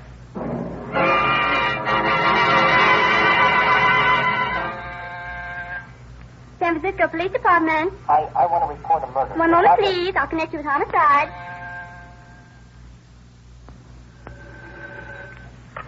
Homicide Department, McGinn speaking. Hello. This is Sidney Morris out in Vegetation Valley. There's been a murder out here. At least I think it's murder. All right, young fellow, one thing at a time. Where exactly are you now? Out at old Gaetano Marcella's place. It's at 605 Wallace Avenue. 605 Wallace Avenue. All right, go ahead. Well, my sister-in-law found the old man a few minutes ago lying in a pool of blood in his house. He's beaten up something awful. Did you try to talk to him or anything? Oh, no, sir. He's not able to talk. I think he's dead. All right, you stay right there. And don't touch anything, understand? Well, don't worry. I won't. Good, I'll be right out. Hey, Matt. Yes, sir. Send an ambulance out to this address right away. And tell the boys to stand by if the guy is dead. If not, take him in and patch him up. I'll be out there about the time they are. By the time Lieutenant McGinn arrives at the little shack, the ambulance crew has already taken the unconscious but still living Marcelli to the hospital. McGinn asks Deputy District Attorney Walter Schiller to go to the hospital and question the victim, then settles down to an investigation of the facts at the shack. Miss Jones, you were the person who discovered the old man, I believe. Yes, sir. I suppose you tell me about it. Just what happened. Well, I've been buying goat's milk from him every day for almost a year. So today I came over to get some and found him that way, all beaten and crushed. Oh, Lieutenant, it's awful. Yes, of course, I know. I can appreciate how you must feel. Now, have you any idea who might have done this? No, sir. There just doesn't seem to be any reason for it. Why, old Gaetano was one of the most harmless people I've ever known. He couldn't have had any enemies. No, and yet someone beat him up. That doesn't quite jive, does it? I don't know. I don't know. Oh, that's all right, miss. I won't need you anymore. Suppose you go home and get some rest. You look as though you needed some. Thank you, Lieutenant. I'm sorry to be such a crybaby. Oh, I think nothing of it. You just run along now, and thanks for the help. Beg pardon, Lieutenant, but there's a woman here says she knows something about this. You want to talk to her? Why, certainly, Sergeant. Yes, sir. This is Lieutenant McGinn, ma'am. He's in charge here. You just tell him what you know. Well, I don't know that it has anything to do with all this, really, but yesterday in the late afternoon sometime, I seen a car come up and pass Gaetano's house real slow. And then a few minutes later, it come back by again and stopped. Just down the road there where I could see it plain as day. Mm-hmm. Go on. Well, there was a couple of young men in it and a girl. A pretty girl she was, too. Well, what makes you think they had anything to do with this? Oh, they was acting funny like, peering over at Gaetano's place and talking among themselves. They looked suspicious to me. Can you give me any sort of a description of them? Well, this, as I could see, the girl had on a bright green dress. And she had black hair. Very black hair. You notice anything about the car? I ain't much at knowing one from another. It had white tires, though. I remember that. White tires? Pardon me a moment, ma'am. Hey, Sergeant. Hey, yes, sir. Go find the nearest phone and call headquarters. Tell them to get out a general search for a car with white wall tires. Also a girl with black hair wearing a bright green dress. And make it fast. Yes, sir. Also have every car rental place in town checked. Every garage. Yes, sir. Eddie. Yes, Lieutenant. You stick around here. Question everybody who knows anything and report to me. I'm going over to the hospital and see the old man, if he's still with us.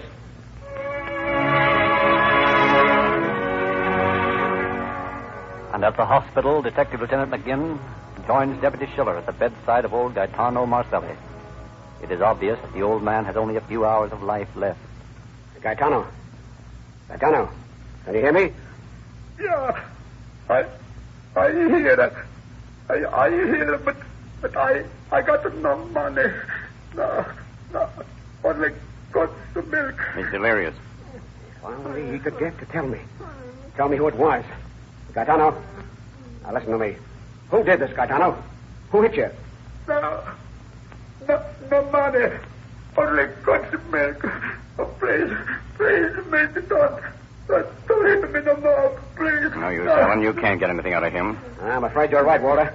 If only he could remember, it might clear the whole thing up. Oh, I've tried to talk to him ever since I got out here. So far, he doesn't do anything but mumble about money and goat's milk. Yeah, I heard. They want my money. They beat me. Real bad. Real bad. He's talking. Who beat you, Gaetano? Try to think. We want to help you. They beat me. The man and the girl, she was kind of pretty, but they beat me. Oh, beat me with clubs. Bad. Beat me. Did you get that, Walter? Yeah. He says there was a girl. And the people I talked to out there gave me a description of a pretty girl and two men who were around the place today. Come on. Okay. I'm going out and look for a car with white tires driven by two men and a girl in a green dress. All that day, Lieutenant McGinn and Deputy Schiller make the rounds of garages, huge drive rental agencies. Keep an alert eye out for the wanted car and occupants, but no trace of it can be found. The following morning, Gaetano Marcelli dies, having given no further clue as to the identity of his assailants. And McGinn turns with more determination than ever to the task of locating the car. At last, 2 days after the murder, he approaches his 15th rental place for the day. Addresses the manager. How do you do? You're the manager of this place? Yeah, that's me. What can I do for you? Rent you a nice car? Well, not exactly. I'm looking for a car, though. A car with white tires on it. White tires? You mean you want white tires? Sure, I have just the thing. You have one with white tires? Sure, why not? Ah, this is too good to be true. What's that? Oh, I was just thinking out loud. I'd like to introduce myself. Detective Lieutenant McGinn of the San Francisco Police. A policeman? So, what have I done? The policeman should be asking me questions. You don't have to worry. I don't know what you've done, and I don't care. What I really want is the names of the people who last rented that car with white tires, and the date it was rented out. Sure, that's easy. I got it right here in my books. Fine. Let me see now. Would you have any idea about when it might have been out? Yeah, I think so. This is the 4th, isn't it? That's right. 2 days ago would be the 2nd. Suppose you look around the 2nd of this month. Sure. August the 9th, August the 20th. September. Here we are. September the 2nd. That's a Chrysler Roadster. Let's see. Yeah, it was out on the 2nd. When did it go out? Wait a minute. Here it is, on the 1st. Who rented it? The names here are Philip Mangarina and John Cusack. Oh, yeah, I remember them now. They was the fellows I had a little trouble about money with. What was that? Well, they said they'd bring me some money when they came back, but they didn't. I had a terrible time getting them to pay. You got their addresses there? Sure, right here in black on white. Good. I'll take this book with me. It might be important. Oh, but I got to have that in my business. Don't worry, we'll take good care of it. You can have it back as soon as I'm through with it. But right now, I need it more than you do. Returning to his office, McGinn locks the valuable book in his safe and, taking 2 officers with him, proceeds at once to the address given by Philip Mangarine. Here's the place, boys. I don't think we'll have any trouble, but we'll stand by in case.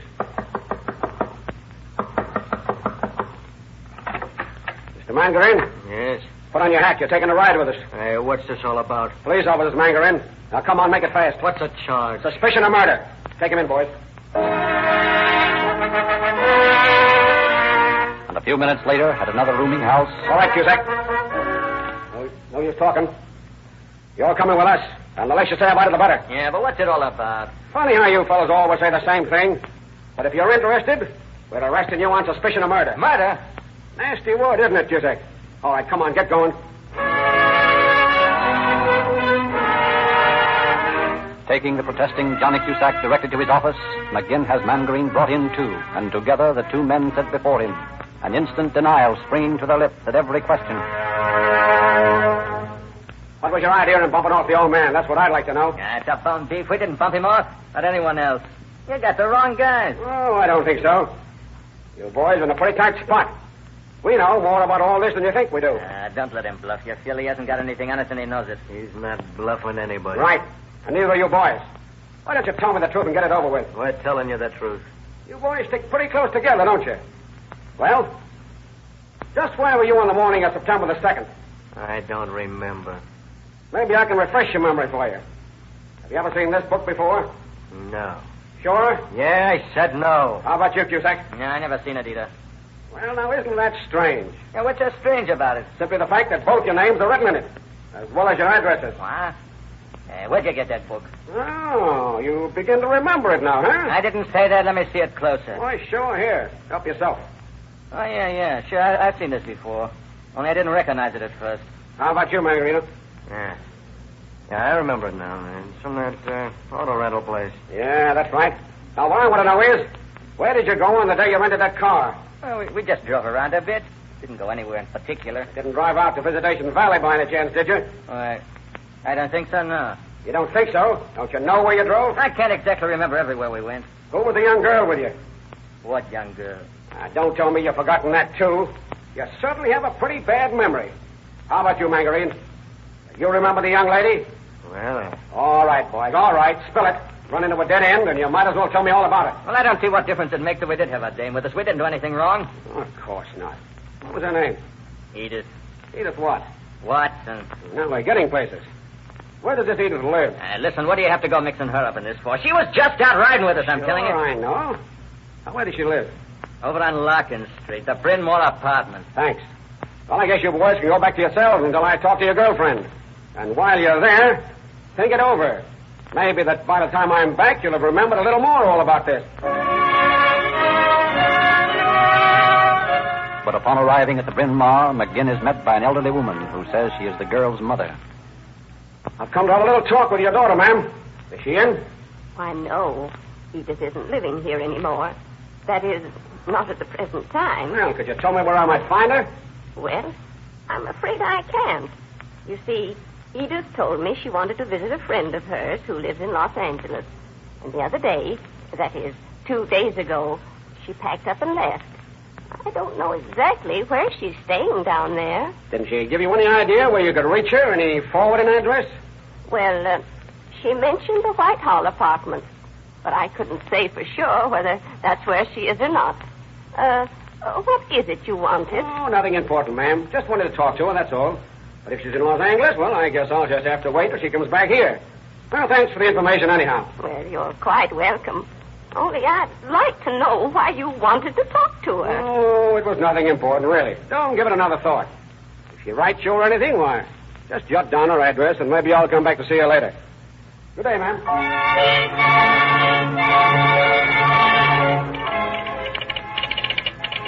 The Homicide Squad, Los Angeles Police. Please send someone to Whitehall Apartments, your city, to pick up girl. Name Edith Watson. Black hair, wearing green dress. This girl wanted in connection with murder. Hold and notify this department. Again, Homicide Department, San Francisco Police. And upon receipt of this message, Lieutenant Hamilton of the Los Angeles Police Department, in company with a fellow officer, go at once to the apartment house where they interview the landlady. Discover that a tenant of hers has a guest, a young girl with black hair. Climbing the stairs, the detectives stop in front of one of the doors.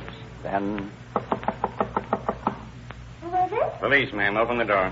Oh, well, just a minute. Yes? You the party that lives here? Yes? You have a guest staying with you, is that right? Why, yes, a friend of mine. Is she in now? Why, yes. Do you want to speak to her? If you don't mind. Edith? Oh, yes? There's some men here to see you. Oh, all right, I'm coming. Yes? What is it? They're policemen. Police? I'm afraid you'll have to come along with us, miss.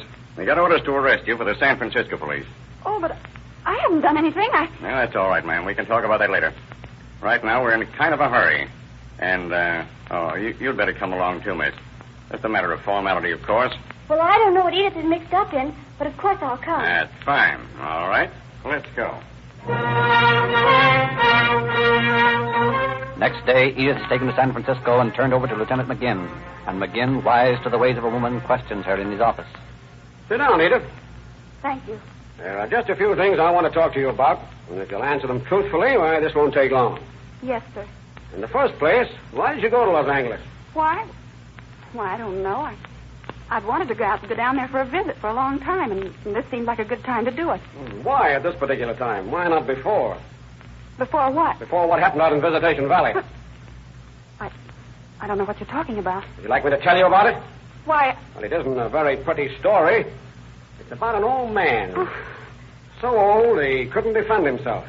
Who got beaten with a club until he didn't have a bone left in his body that wasn't broken. Oh, please. Not a very pretty picture, is it, Edith?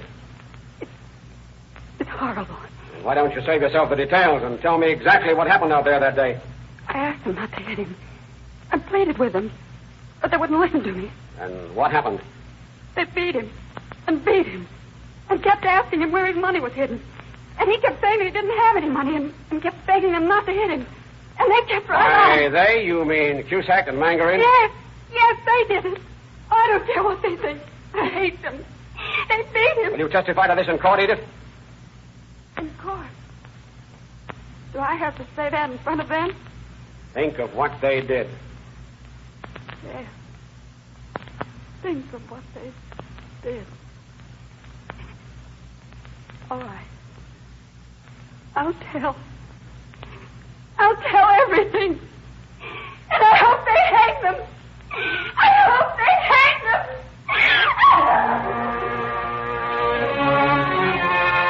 Armed with this confession and a promise that Edith will testify in court, McGinn closets himself with prosecuting attorney Peter Mullins. And the two of them spend hours preparing a foolproof case against Mangarin and Cusack. I don't see how we can slip up on this, Alan. It's perfect. Yeah, I know it's perfect. But I don't want to take any chances. I've had too many perfect cases suddenly blow up in my face when some slippery mouthpiece pulled a lot of strings. I know. I've had the same thing happen to me. Well, the main idea is to let those two think they have us bluffed. That's why I don't want to tell them about the girl's confession.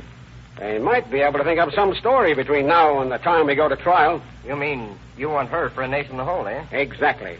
We'll introduce as much evidence against them as we can from various witnesses and such, and then for the grand finale. I get it. You've got a conviction practically in your hands, Alan. Well, it all depends on you when we get into court. You're the one who does the talking there. I'm just a detective. Well, don't worry. With a case like this, I can't lose.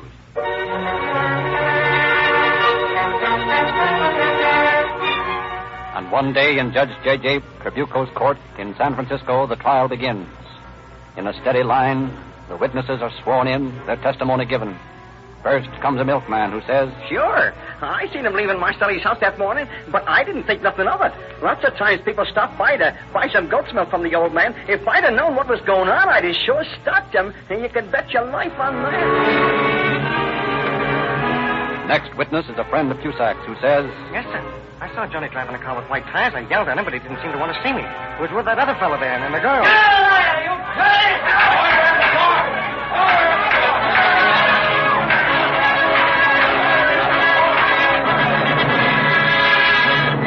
One after another, witnesses are produced, and each one tightens the noose around the prisoner's necks. And then, late one afternoon, after 3 days of the trial, prosecuting Mullins plays his final card. I should like to call Miss Edith Watson to the stand, please. Miss Edith Watson. Do you solemnly swear to tell the truth, the whole truth, and nothing but the truth to help you God? I do. Take the witness chair, please. What's the idea of putting her on the stand? What's that dame up to? I don't know, but I don't like it. Miss Watson, listen. I want you to tell the jury, in your own words, exactly what happened in Gaetano Marcella's house the morning in question. Well, Johnny Cusack and Phil Mangarin and I drove out to the old man's house. We were going to rob him, but I didn't know there was going to be any violence. I thought they were just going to rob him. But when we heard that he didn't have any more, before he started to beat him, I begged him to stop. Johnny's promised me to stop. Officer, no step! Officers, if you can't watch the day,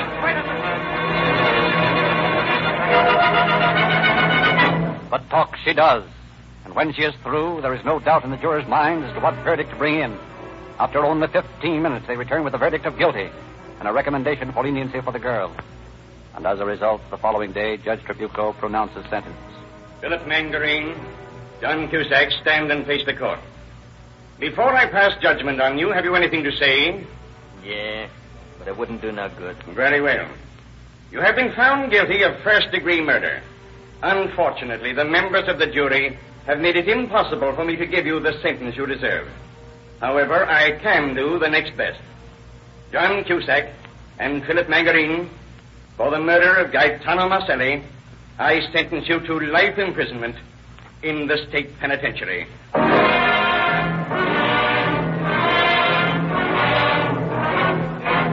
And a few days later, Edith Watson is given a sentence of 10 years, suspended, and put on probation. Judge Trabuco explaining his actions by saying, In turning state's evidence, This girl's testimony was instrumental in convicting the actual killers. Also, it has never been shown that she was in any way connected with the murder, although she was a party to the attempted robbery. Therefore, I feel that a long-term probation would serve a much better purpose than a jail sentence.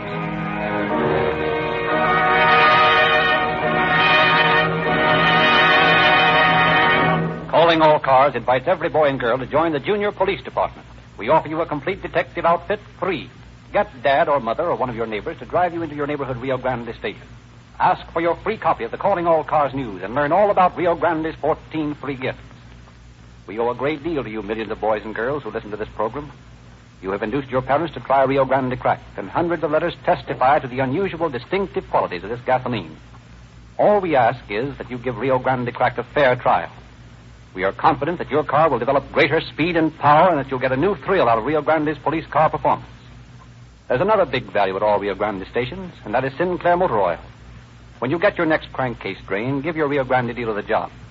He'll refill with Sinclair motor oil from refinery-sealed cans, and you'll quickly discover your motor runs smoother, cooler, and that you need seldom add another quart. That's because all the impurities are removed from Sinclair motor oil.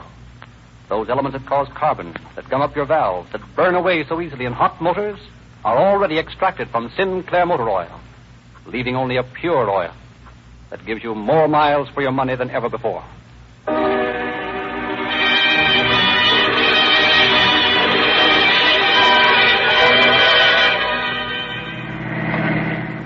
Calling all cars, San Francisco Police calling all cars. Cancellation broadcast 137. Suspects in this case now in custody. That is all.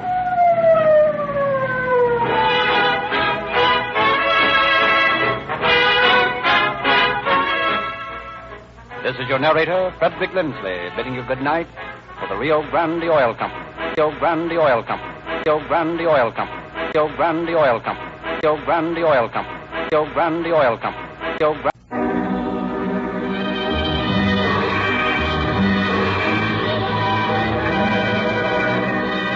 Calling All Cars, a copyrighted program created for the Rio Grande Oil Company.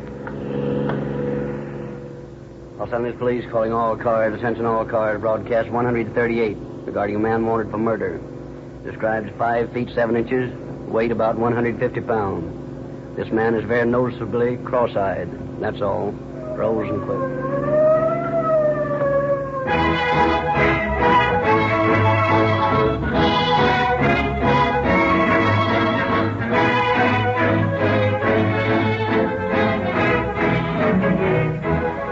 In gathering the material for tonight's broadcast, the writer interviewed officers of the police department. One of the oldest police car drivers volunteered this story. Sure, I'm glad to tell you all I know about this case. I owe a lot to Rio Grande. Of course, you know we use your cracked gasoline in our police cars. No fooling, you've got a great gasoline. We've tried them all, but you can't beat Rio Grande cracked when you got to start your engine and get going in a hurry. Now, let me tell you a little experience. One night we were cruising around as slow as possible in high gear when all of a sudden the car comes tearing around the corner at top speed and headed right for us. Driver couldn't stop. Looked like a smash-up, sure. But I slammed down the throttle and our car shot ahead so fast, well, we kept in front of the speeding car by inches for half a block. Then the fella turned down a side street and tried to make a getaway. We had to go clear around the block.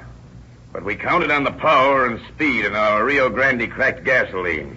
And sure enough, we caught up with the speeder in 2 blocks. Rio Grande cracked gets the credit for emergency performance in saving us from a smash-up and for outspeeding a dangerous speeder. Is it any wonder that more police cars, fire engines, ambulances, and other emergency equipment are powered by Rio Grande cracked gasoline wherever it is sold than any other brand? Try it in your own car.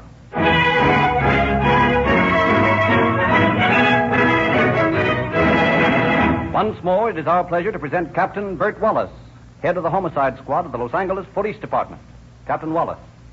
Good evening, friends. One of the most fascinating aspects of police work is the motive for crimes committed by non-professional criminals. These range all the way from insane jealousies of crimes of passion to murder where fear pulled the trigger of the gun. To this category of non-professional crimes, belongs the case you are about to hear. The motive lay hidden in the delusions of grandeur upon which the circumscribed ego of the murderer fed. The murder he committed was not premeditated, but he was, nevertheless, a dangerous man, for when his carefully nurtured ego became the object of ridicule, he murdered. It is all the too frequent cases of this type which demand that your police officer be a practical psychologist as well as a good shot and fingerprint expert.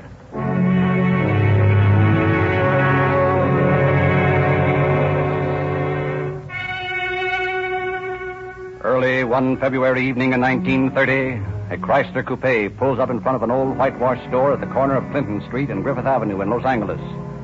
3 men climb out, stand in huddled conversation at the curb. Boy, have I got the jitters. This business has got me all covered with goose pimples. Yeah, you're looking. Well, if it's all the same to you fellows, I'll be on my way. Thanks for the lift. Don't mention it. Sorry you won't come along with us. Yeah, why don't you? I'd like to, but I've got things to do. Thanks anyway. Okay. Take care of yourself. So long. So long. Seems like a nice guy. Too bad he didn't want to play. Well, let's get going. You think it's all right? Sure it's all right. Say, to hear you go on, you'd think we were a couple of mugs out to rob a bank or something. Well, you know how tough the law is about speakeasies and crap games in this town. I'd sure hate to get picked up. Don't worry. You won't get into any trouble. I've been here lots of times. I know the joint. Come on, let's go. Okay. Every time we feel like a little drink of beer or something, we got to sneak around in dark alleys and hold our breath. All right. Lay off the philosophy. Here's the alleyway that leads up to the joint. Follow me. Lead on, MacDuff. What's up? There's a guy standing in that shadow. Maybe it's the law. And what are we waiting for? Let's go back. No good. He's seen us. Here he comes. I knew something was going to happen. Oh, shut up. If he asks what we're doing, well, we're looking for Mr. Jones or something. Yeah, an original thought. Hold it. You'll know in a second. Hello, fellas.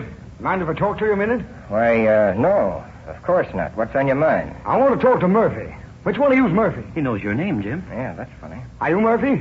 That's my name. What do you want? I want you to put your hands up. What? I said put up your hands. I've got a gun. You don't say. Well, of all the... Will you look at this guy's eyes, Bob? Oh, they're so crossed he couldn't hit the side of a barn with a shotgun. Now, listen. Don't you fellas make me shoot.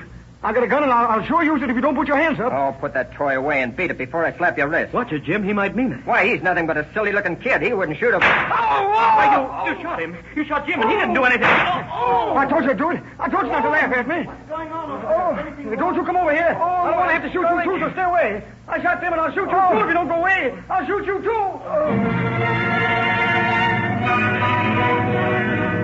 Shouting at the top of his lungs, the cross-eyed gunman runs down the alley and disappears into the darkness, the still smoking gun in his hand. The stranger who had said goodbye to Murphy and Leslie just a few minutes before rushes across the street to find the 2 men sitting on the running board of their car, blood pouring from wounds in their stomachs. Murphy dispatches him to call for an ambulance and then lapses into a coma from which he emerges several moments later. He turns to Leslie. Bob, are you all right? I don't know. My stomach's on fire. I don't feel so good. Wish that guy'd hurry with an amp. So do I. I can't stand this much longer. It's burning. Listen, maybe that's it now. Hang on, Bob. You gotta hang on. I can't stand it, Jim. It's burning too much. Here he is. Come on, boys. Hey, where's that guy that called, I wonder? Probably scared to come back. Here they are. Get us to a hospital. Hurry. All right, fellow. You'll be okay in a jiffy. Who plugged you? Don't know. Please, hurry. Get him over to Georgia, Bill. They hit bad. Right. All right, Slim. You can bring that stretcher over here. Better make it 2. We got a full house.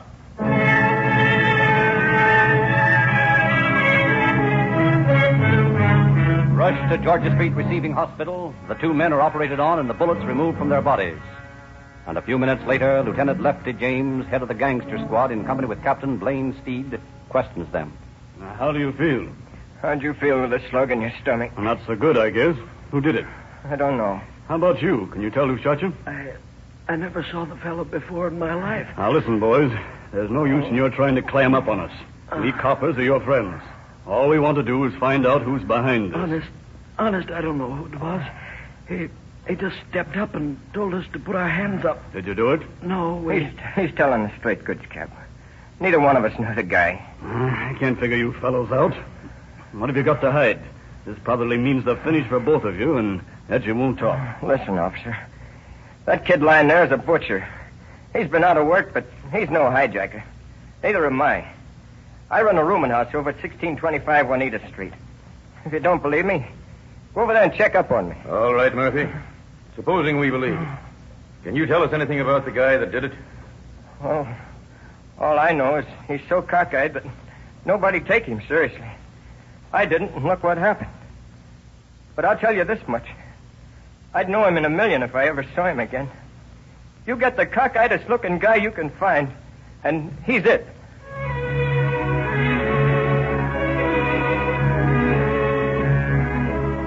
And while the search for a cockeyed gunman begins, two officers combing the Griffith and Clinton district find a Chevrolet coupe parked a block away from the scene of the shooting, bearing the registration of a Mrs. Vera Smith of 734 Stanford Avenue.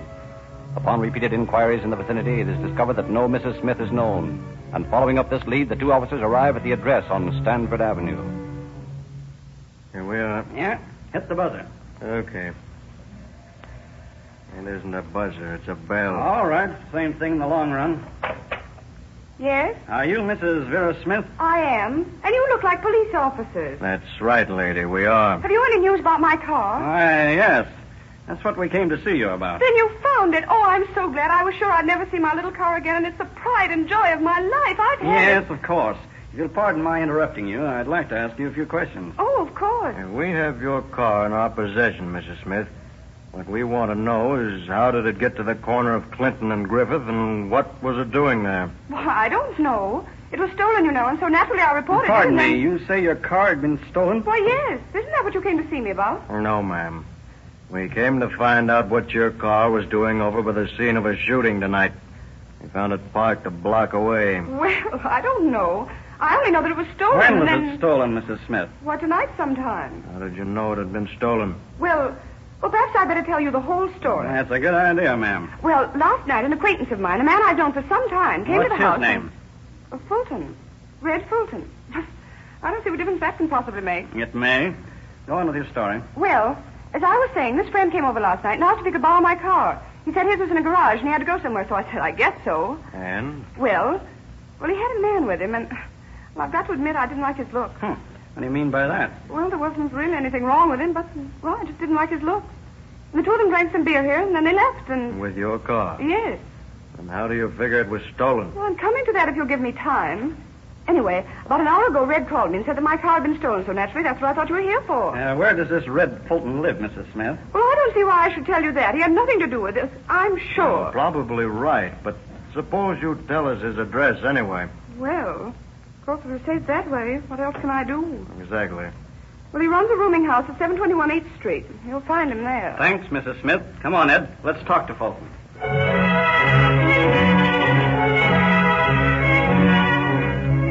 At headquarters, the two officers report their findings, and a search is immediately started for the missing Red Fulton.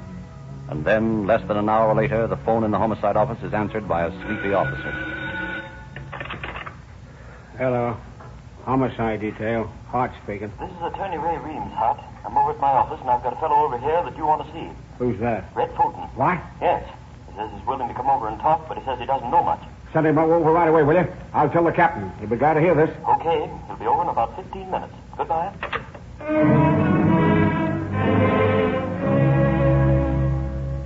Come in, Mr. Fulton.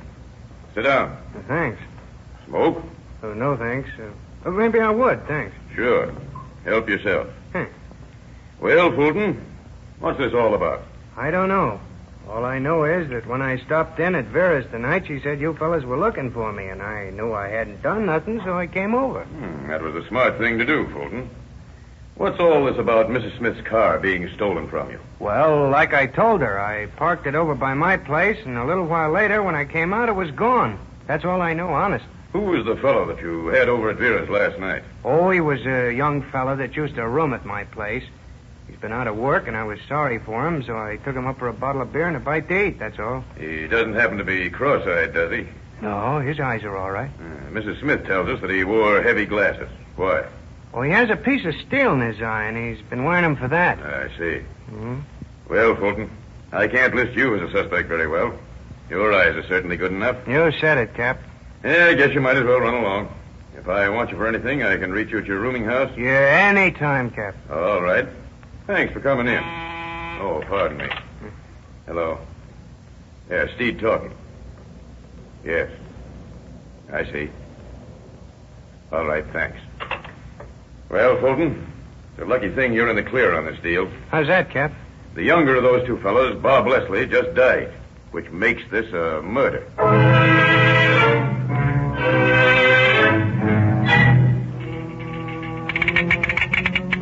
Broadcast to all points. Be on the lookout for a cross-eyed man about 5 feet 7 inches tall, weighing 150 pounds. He is wanted for murder.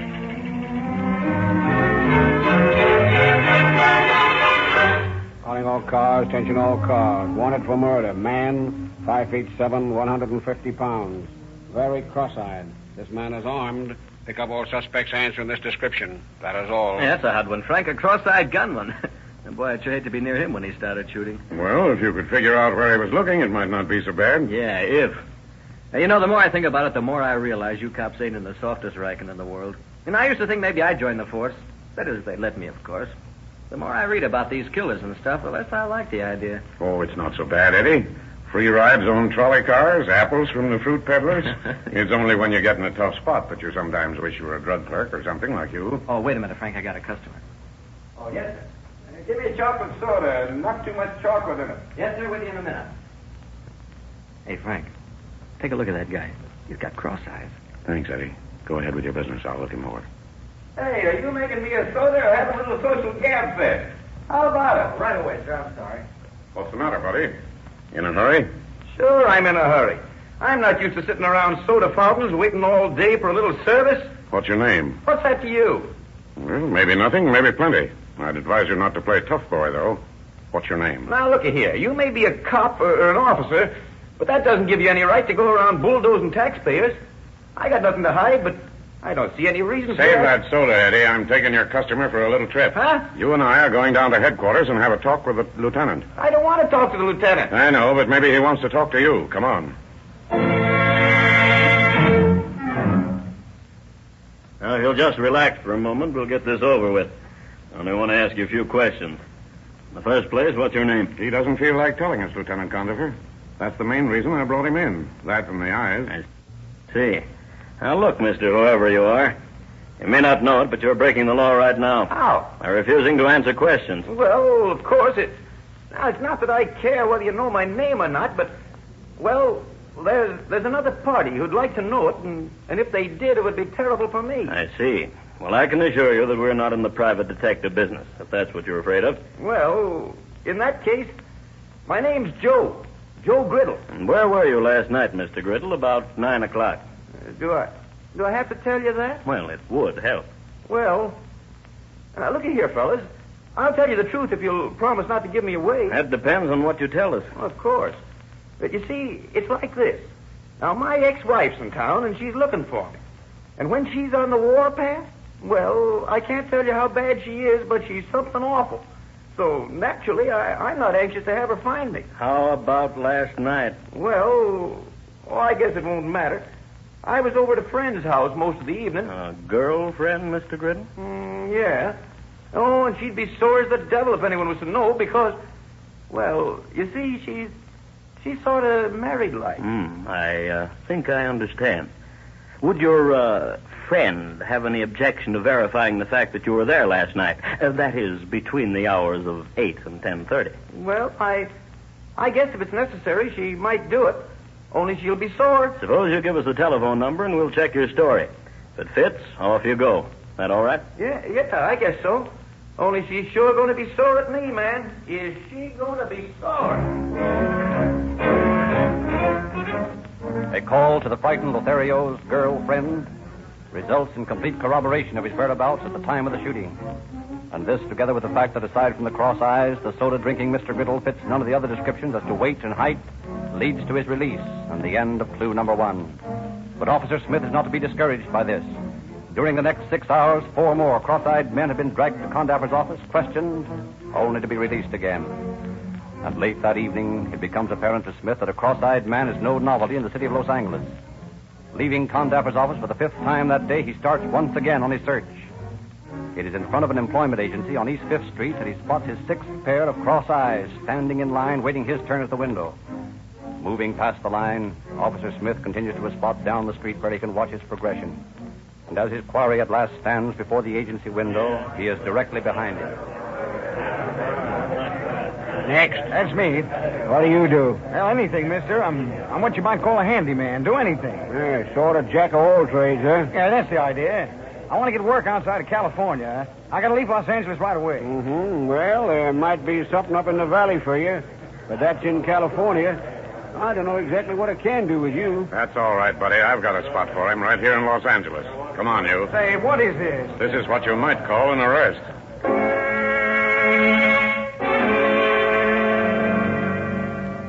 Hello, Lieutenant. What?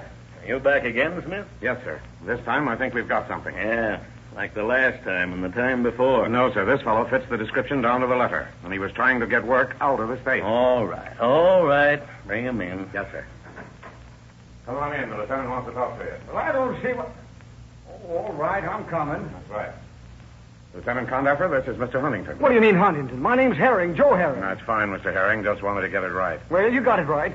Cockeye Herring, they call me back in Georgia. Well, suppose you just sit down here, Cockeye. I've got a few questions to ask you, and then I'm going to let a couple of men look you over. Well, for what? I have an idea you know for what, Herring. What was your big hurry to get out of the state? Well, I don't like California. It ain't treated me right. Well, now that's too bad, Mr. Herring, but we'll have to take that up with the Chamber of Commerce. Yeah, I'm an actor, see, and a good one, too. And back in Georgia, they know how good I am, but Hollywood wouldn't give me a break. Thought maybe you'd be another Ben Turpin, is that it? Listen, I'm better than Turpin. I'm funny, see, plenty funny. Well, I'm going to give you a chance to prove just how funny you are. Smith, get that Carson fella in here, will you? Yes, sir. I want to see what he has to say. Yes, sir. Who's Carson, huh? Oh, he's a gentleman who happened to witness a little fracas the other night. A couple of men who were shot up. One of them's dead now. Yeah?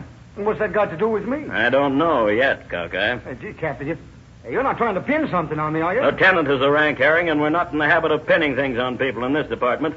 It's all up to the people themselves. I don't get you. You will. Right in here, Mr. Carson. Yes, sir. Come in, Mr. Carson. I want to introduce you to... That's the bird that did it. Sure as I'm alive. He's the guy, all right. What do you say to that, Cockeye? Oh, this guy must be crazy, Cap. I never saw him before in my life. He's nuts. No good, Herring. No good at all. As an actor, you're pretty lousy. The following morning, a considerably milder Cockeye Herring is removed from his cell and escorted once again into Condaffer's office, where he is greeted by an ominous silence. Say, what is this? A funeral or something? Why don't you guys say something? We were waiting for you to talk first, Herring. Well, what do you expect me to say? I suppose I should thank you for putting me up for the night or something. Oh, no need of that. You still don't remember anything about a shooting? No. You don't remember standing in a little alleyway down near Griffith and Clinton and shooting a couple of fellows? No. You must be pretty hungry by now, aren't you, Cockeye? Hey, now you're really talking. Hey, that's one thing about me I can sure eat. A couple of nice sandwiches and some hot coffee would taste pretty good right now, wouldn't it? Boy, would it? Hey, wait a minute. Well, what are you leading up to? Nothing, Cockeye, nothing at all. Just thought if you were hungry, we might fix you up. There's a plate of sandwiches and a whole pot of coffee in the next room there. Go on, help yourself. You mean that? Sure. You mean in here? That's right. Just open the door and go on in. Boy, just watch me. Hey, I don't see no sandwiches. Red, hey, what are you doing here? Why'd you run out on me the other night? Well, Fulton, you look kind of sick. What's the matter? Have you seen a ghost? Yeah. So you boys know each other, eh? Hey, what are you talking about, huh? What are you trying to do? We've done it, Cockeye. Now, suppose you spill the whole story. We know all about your pal, Red Fulton, here. All we need now is your story. How about it? Well, I guess I pulled a boner, didn't I? Yeah, that's about it. Well, all right. I'll tell you about it. I guess you guys got enough of me to hang me anyway. Guess it doesn't matter much what I say. Take us down, Eddie. But it's like I told you. I come here from Georgia to get in the moving pictures. And it wasn't because I wasn't a good actor that I didn't make it either. Yeah, sure. We know, Cocky. Now, go ahead with your story. Well, anyway, I didn't get anywhere at the studios, and at last I went broke. I only had a couple of dollars left.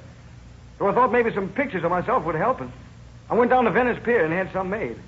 I was dressed in a cowboy outfit with a big gun in my hand and leaning against a big wooden horse. Well, what's all this got to do with your shooting those men? Well, I got the pictures, and boy, I looked tough. Really tough. So I sent a couple back to some friends in Georgia, and I told them I was a real hard guy now. Have you ever been confined in any institution, Herring? Institution? You mean bug out? More or less, yes. Well, of course not. Say, what do you think I am, crazy? Well, your story sounds a little, far-fetched. Well, it's true, and I'm not crazy. All right, Cockeye. Suppose you go on with it. Well, anyway, after I sent the pictures, I began thinking I was a hard guy. You know how you can kid yourself about those things. So I went around town here boasting how I'd killed a couple of guys and a lot of stuff like that, and... Had you? No. I'd never hurt anyone. Well, anyway, finally I was picked up and thrown in the can as a vag, and while I was in there, I met a guy named Delaney.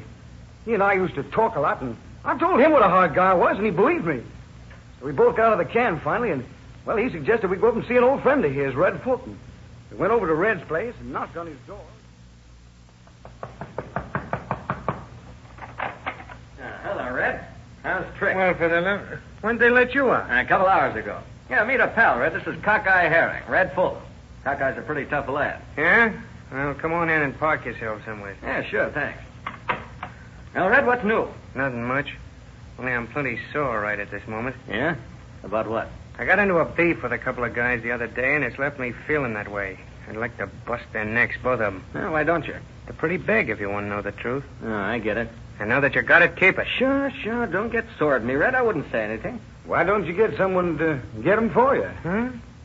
Say, that's an idea at that. Sure, and I know just the boy to do it. Cockeye here. He's plenty tough, ain't you, Cockeye? Why, sure, I'm tough. All right. I'll tell you what I'll do. You go out and give those guys a real beating. Black their eyes and break a couple of bones, and I'll pay you $50. That's how sore I am. Well, you see, How about it? You want to go? Well, I don't know. I thought you said this guy's tough, Delaney. Sure, I'm tough. Well, then, how about it? Well, okay, go on. Here's the dope. These guys are going to a little beer joint I know about tomorrow night. You go over there, and when you see them, you ask if one of their names... I was in kind of a spot, not one to admit I wasn't tough and still being scared to death. And then what happened? Well, I figured that in case something went wrong, I'd better take a gun, so I got hold of one, and the next night Fulton gave me Mrs. Smith's car and told me where to go and what these guys looked like. He said if I didn't black this Murphy guy's eyes, I wouldn't get the $50. So I drove over there, and when they showed up, I told them to stick up their hands. I thought that way I could smack them both and beat it. So? Well, so Murphy wouldn't stick up his hands, and they laughed at me. So I let him have it in the stomach. And the other guy came after me. I let him have it, too. You see, I was scared. You realize what this means for you, don't you, Herring? Yeah, I guess so. Only, gosh, I didn't really want to shoot anyone. Well, it was just because I'd been boasting about being a hard guy. That's the reason I did it. I couldn't back down. Acting upon this confession, Fulton and Herring are both charged with murder. But after hearing the state's case, Judge Marshall F. McComb dismisses the charge against Fulton, declaring that the prosecution has failed to show that he is linked to any conspiracy to kill either Leslie or Murphy. And one morning, Cockeye Herring, Georgia bad man, stands quietly before Judge McComb to receive sentence. Joseph Herring, you have been found guilty of the murder of one Robert Leslie.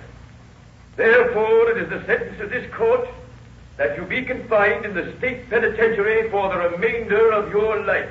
Holy smoke. Furthermore, for the attempted murder of James Murphy, you must serve an additional sentence of from 1 to 14 years in the state penitentiary. Well, gee, Judge, ain't life enough? What's the 14 years for? Interest?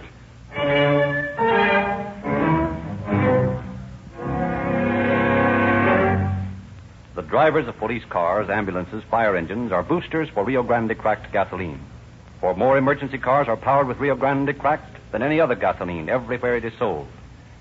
No one knows better than these veteran drivers how important it is to use a gasoline that meets emergencies with lightning-like action. You can enjoy the same advantages and the extra thrills of police car performance in your own car with Rio Grande cracked gasoline. For exactly the same gasoline that these emergency cars use is sold by your neighborhood Rio Grande dealer. Drive in and get a free copy of the Calling All Cars News, that fascinating publication with true detective stories, movie and radio news. Learn how you can supply every boy and girl of your acquaintance with the 14 free gifts that comprise the Rio Grande Junior Detective outfit at no cost to you. And learn about the Sinclair law of lubrication that enables your Rio Grande dealer to know exactly what grade of Sinclair motor oil your motor needs and exactly what grade of the 120 different Sinclair lubricants is needed for every part of your car. Sinclair Scientific Lubrication Service. applied according to your car manufacturer's specification, is now available at all 100% Rio Grande stations.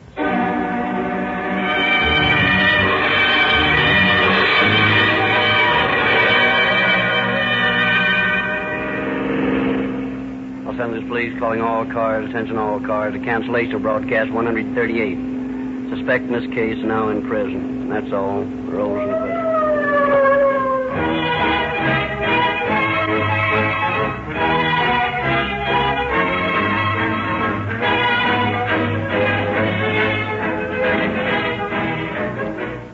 This is your narrator, Frederick Lindsley, bidding you good night for the Rio Grande Oil Company. Good night for the Rio Grande Oil Company. Good night for the Rio Grande Oil Company. Good night for the Rio Grande Oil Company.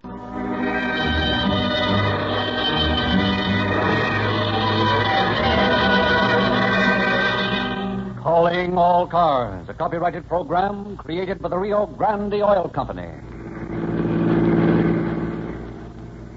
Calling all cars, attention all Maricopa County Sheriff's cars, broadcast 139. Regarding a man wanted for murder, Ben Knight, last seen headed for California in a 1925 Studebaker, accompanied by 2 young girls and a woman. That's all.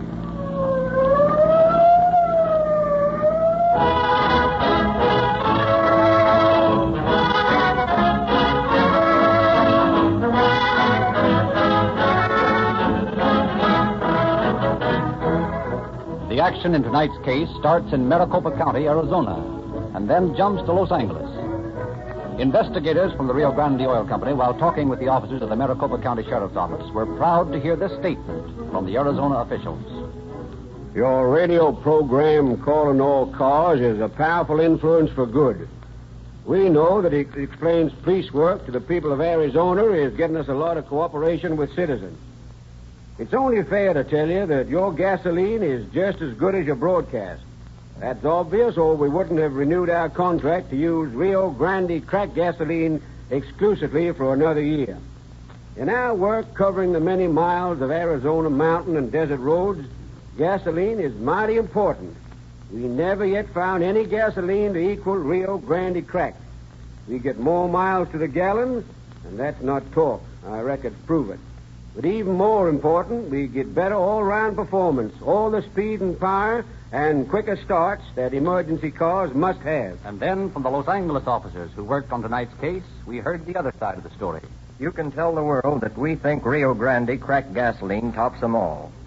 Every emergency car in Los Angeles is powered with this gasoline. We've got to have the most powerful and fastest gasoline made.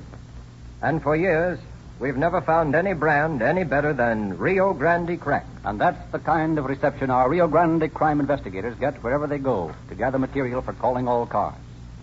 Everywhere it is sold, Rio Grande cracked gasoline with tetraethyl is now powering more police and emergency cars than any other brand.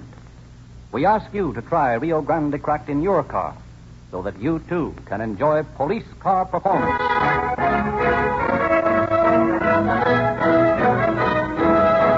And now it is our pleasure to present Sheriff James McFadden of Maricopa County, Arizona. Sheriff McFadden. Good evening. The case you're about to hear is one of the most recent and most bloody crimes we've had to solve in Maricopa County. To my mind, it is an excellent example of the absolute necessity for cooperation between law enforcement agencies. The days when a sheriff was called upon to keep the peace only within the confines of his own county have long since gone. With high-speed transportation at hand, the criminal's first thought is to get as far away from the scene of his crime as possible.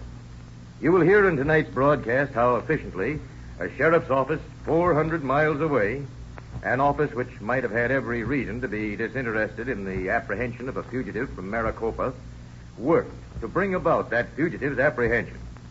Far beyond the routine duty of arresting and holding, the men of the Los Angeles Sheriff's Office questioned and cross-questioned the suspect and presented us with a typewritten transcript of the questioning to bring back to Phoenix with our man. It is cooperation like this that will, when it is nationwide, eventually convince the criminal that crime does not pay.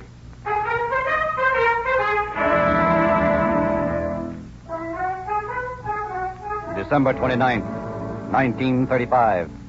Two men are walking along the bank of the Salt River near Coldwater, Arizona. One wears the Levi's, wide hat, and high-heeled boots of a rancher. The other, the joggers of an Easterner.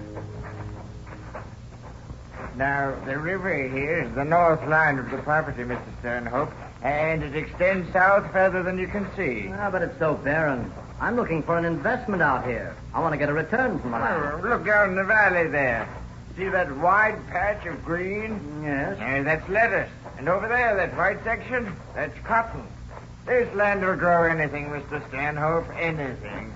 Well, this property of yours apparently hasn't grown anything but cactus and sagebrush. I never irrigated it. I've been running cattle on it. But all you need to do, like the Bible says, to make the desert bloom like a rose, is dig yourself an irrigation ditch and run some of the Salt River through your land. Well, I don't know. It's very discouraging. What's the trouble? I nearly fell over that sack there. That's one of the sacks the cotton pickers use.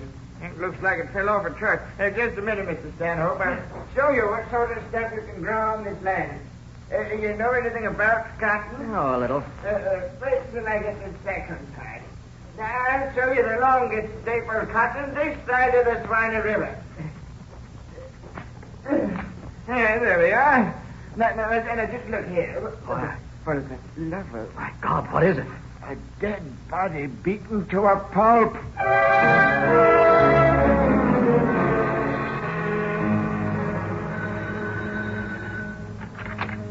Maricopa County Sheriff's Office. Sheriff McFadden speaking. See, Sheriff, I just found a dead body tied up in a sack down here near Coldwater.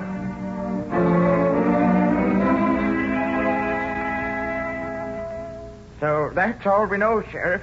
Mr. Stanhope just stumbled over him. Either of you recognize him? Never saw him before. I'm visiting from the East, Sheriff, and naturally Any marks of identification, Allen? No, sir, not a thing. No laundry marks, nothing in his pockets. There's always fingerprints. Call the coroner and ransack this place for the murder weapon. Yes, sir.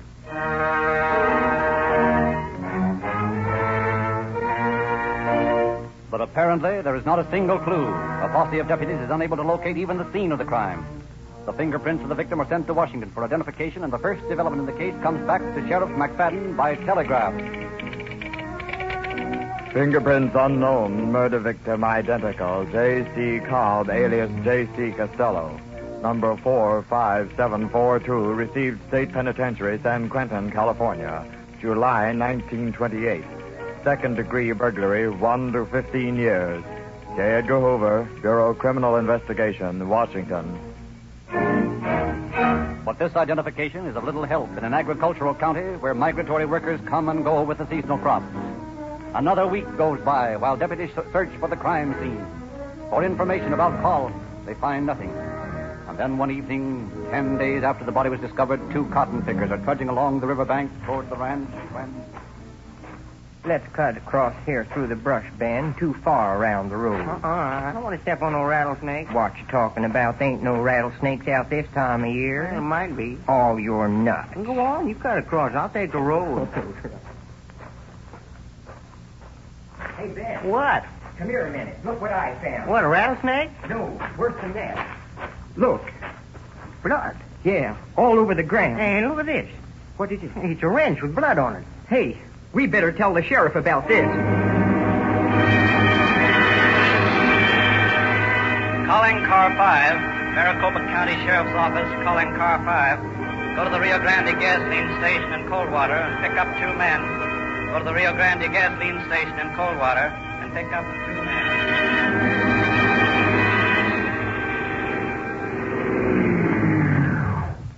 There they are, Ben. Boy, didn't take them long to get here. You the boys we were to meet? Yeah. What's the trouble? Well, we found a place down the road a piece where there was blood all over the ground And we found this wrench. It's got blood on it. Yeah, so we called the sheriff. And he told us to wait here for you. Well, hop in and show us where the place is.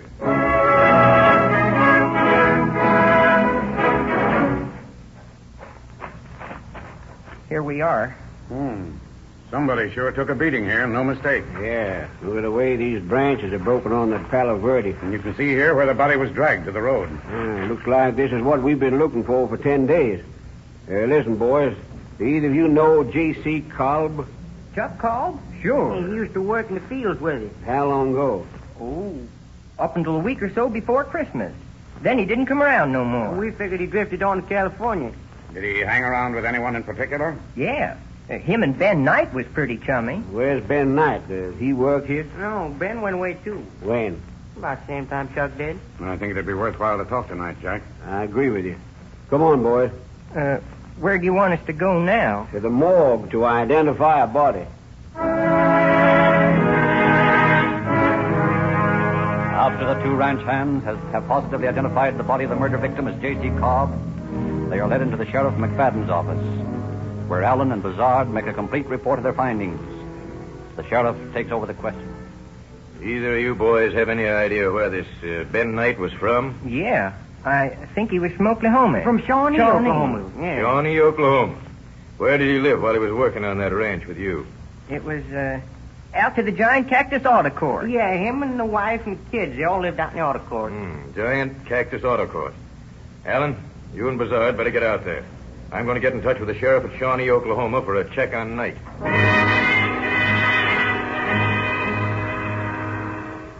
You the owner of this camp? Yep, cleanest auto camp in Arizona, bar none. Yeah, it looks fine. But we're not here to rent a place. I'm Deputy Sheriff Bazard, and this is my partner, Deputy Allen. We're looking for a fellow named Knight. You know him? Ben? Oh, sure. He was here for some time. Was? You mean he's not here now? No. He and the whole kit and caboodle of them moved out here last week. When last week? Well, it was about 28th, I think. Yeah, the 28th. Did he say where he was going? No, not exactly, didn't he? Said something about going into Phoenix and then something about California. That's about all. Did you notice anything unusual about Knight when you last saw him? Did he seem excited or anything? Well, I don't know that he's any different than usual. Seemed to be in kind of a hurry to get out of here, but then that didn't mean anything. He is that kind of a person. He's always on the go. But he did seem in more of a hurry than usual when he left here. Riddle, I guess. Did you happen to know whether his friend Carl was with him? No, don't think he was. Hadn't seen him around at all that day. Guess maybe he went into Phoenix or somewheres. He was always getting ideas about going somewhere. Upon further investigation, it is learned from people at the camp that Knight, his wife, and two children left in the Studebaker sedan belonging to Kolb, that Kolb was not with them at the time. A complete description both of the car and of the wanted man is phoned to the Los Angeles Sheriff's Homicide Detail, and a request for aid in locating the wanted Knight. And a couple of days later, Sheriff McFadden calls Allen and Bazard into his office. Well, boys, we've just about broken this Kolb murder. Yeah? How's that, Sheriff? I just got this from the sheriff at Mizpah. Postcard from Knight addressed to his brother who lives there. He gives his address as Venice, California, 722 Sunset Boulevard. I've called Gene Biscaluz and asked him to pick up Knight. And I want you boys to start for Los Angeles right away.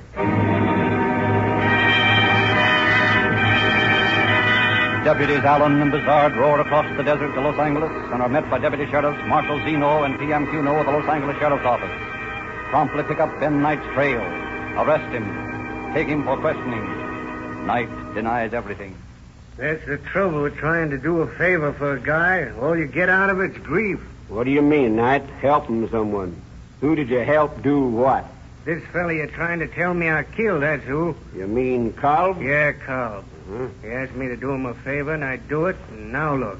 Here I am hauled into jail and told I'm a killer. Well, suppose you tell us just what you mean by doing him a favor, Knight. Sure, I'll tell you. Then you'll see what I mean, all right. We was trying to find work out there in Arizona, and Chuck, he had this Studebaker, see? Yeah? Well, anyway, the day after Christmas, Chuck went out to a ranch somewheres to see the foreman, and I went over to a letter shed to see about getting a job. Well, when I come back from the shed, I find a guy waiting there to see me. Says he has a message from Chuck. Who was the man? I don't know. He was a stranger to me. So anyway, he tells me that Chuck won't be back, that he's in some kind of trouble, and that he wants me to drive his Studebaker to California and leave it at a certain address. And so you just take this stranger's word for it and pack up and leave, eh? Well, I was afraid not to. Afraid of what? This stranger, he threatened me, sort of. Suppose you tell us about it. Well, he said I'd better do it and not ask questions, or it'd make me wish I hadn't. and I didn't want no trouble, so I did like he said. Why did you kill Cobb, Knight? I didn't kill him. What did you use, a hammer or a wrench? I didn't use anything. I didn't kill him. That's your story, and you're going to stick to it, eh? It's the truth. All right. Take him away, Sergeant. I want to talk to Mrs. Knight.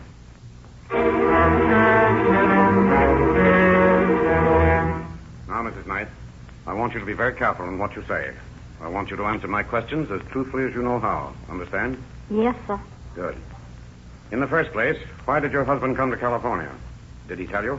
Well, I don't know what he told you. That's all right. I want to know what he told you. He just said that he was bringing the car over here for Chuck. That's all. Did he say anything about Chuck having an accident? No, I don't think so. I see. Well, Mrs. Knight, didn't this sudden move strike you as strange? In a way, yes. But then we've been wanting to come to California for some time. Well, what prevented you from moving before, Mrs. Knight? Well, Ben had an old car, but it wasn't good enough to make the trip. I reckon he was afraid it would break down before we got here. So the main idea was to get hold of a good car. Why, I reckon so. I don't rightly know.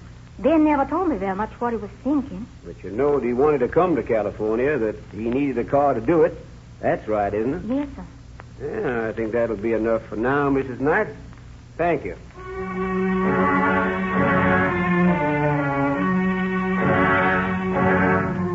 Repeatedly questioned by the Los Angeles officers and by the Arizona officers upon their arrival, Knight sticks to his thin story of why he drove Cobb's car to California. Wasting little time, deputies Allen and Bizard return their prisoner to Phoenix, where Sheriff McFadden is told the same vacillating tale. Ordering Knight to his cell, McFadden leaves him alone to think it over. After 36 hours of solitude, Knight sends word he wants to see the sheriff. A turnkey escorts him to McFadden's office, where... Well, Knight, ready to talk? I want to tell you what really happened. Good. I've been thinking it all over. Yeah, I thought you would. And I realize that it won't do me no good to lie about it. That's right. It was self-defense. Then you admit that you killed Cobb. Yeah, but it was self-defense. He tried to kill me first. Why didn't you say that when you were in Los Angeles? I don't know. Only I was so scared I didn't know what to say, and then after I told you that story, I was afraid to back out. But now you're ready to tell the truth, eh? Yes, sir. It was self-defense.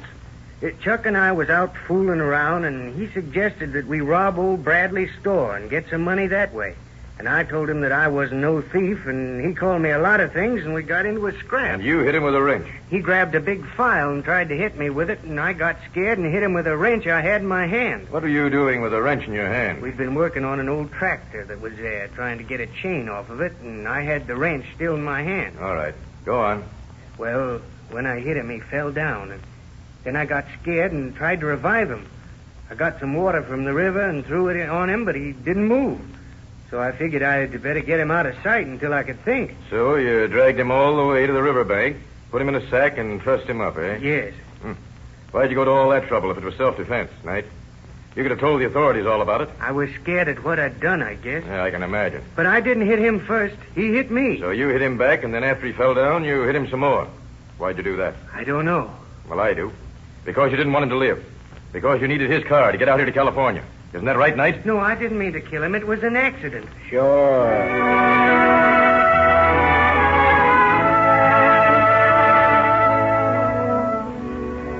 Knight sticks to his story of self-defense.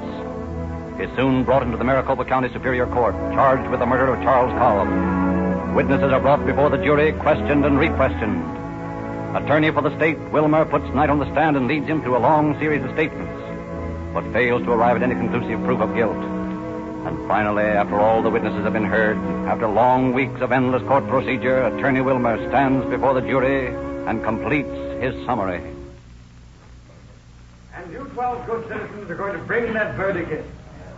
It's entirely upon your shoulders whether the perpetrator of this brutal, cold-blooded murder shall be set free to prey upon society, or whether he shall pay the penalty he deserves. I have endeavored during the course of this trial to show you the discrepancies of the defendant's story. You have heard him change his statement several times. And now I have but one thing left to do. I want to show you in my own words what really happened on that fateful day when Ben Knight deliberately stalked his prey to a lonely spot in the desert with only one thought in his mind: to kill it.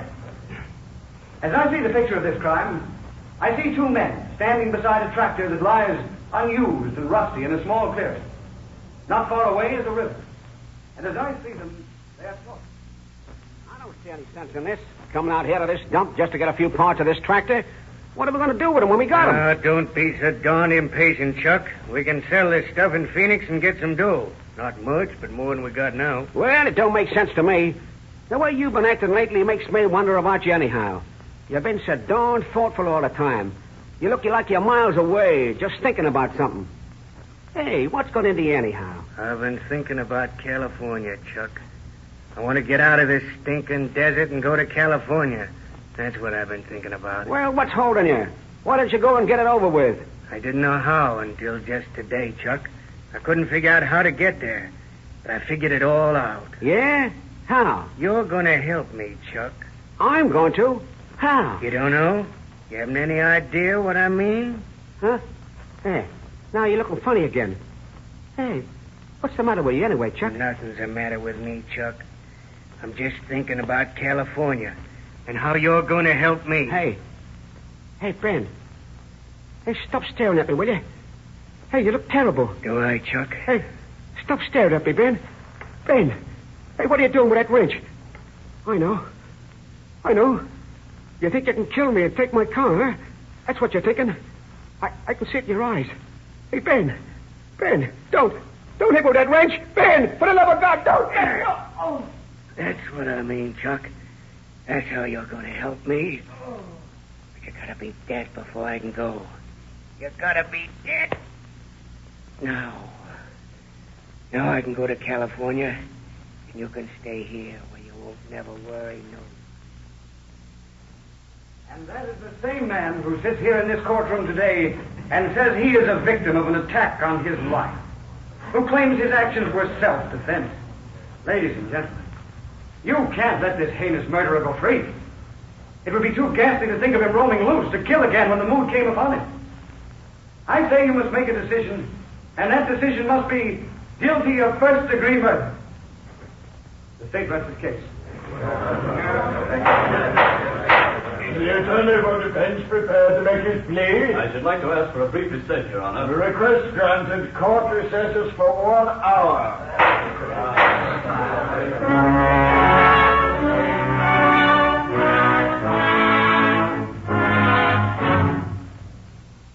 Court is now in session. Is the counsel for the defense ready now? I am, Your Honor. Then you may proceed. Thank you, Your Honor. Ladies and gentlemen of the jury, a little while ago you heard my worthy colleague, Mr. Wilmer, tell you in many graphic and dramatic words exactly how he thought this so-called murder was done. You may notice that I use the word thought. I do that because there has been no definite proof offered in this court at any time since this trial began that the defendant was guilty of murder. You have seen only one side of the picture, the one shown you by the prosecutor.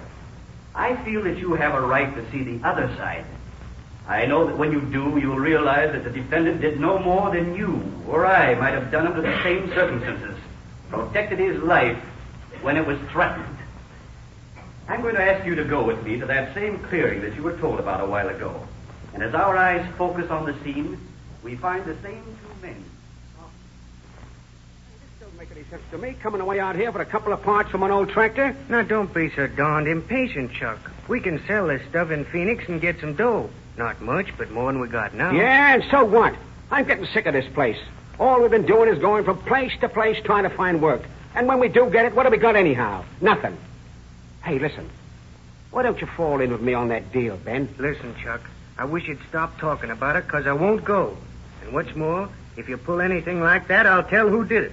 You're what? You heard me. I said I'd tell who did it. I'm not going to have you living with me and the wife and kids and going around robbing places, see? Why, you yeller... Don't say it, Chuck.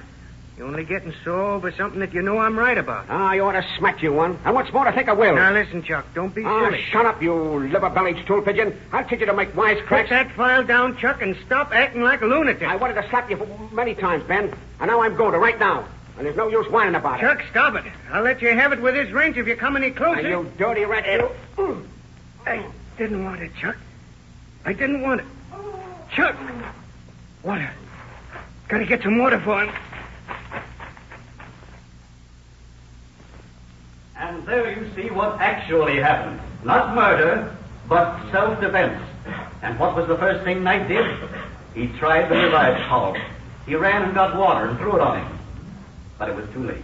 I ask you, ladies and gentlemen of the jury, I ask you to believe me when I say that the defendant, Ben Knight, is an innocent man and deserves justice.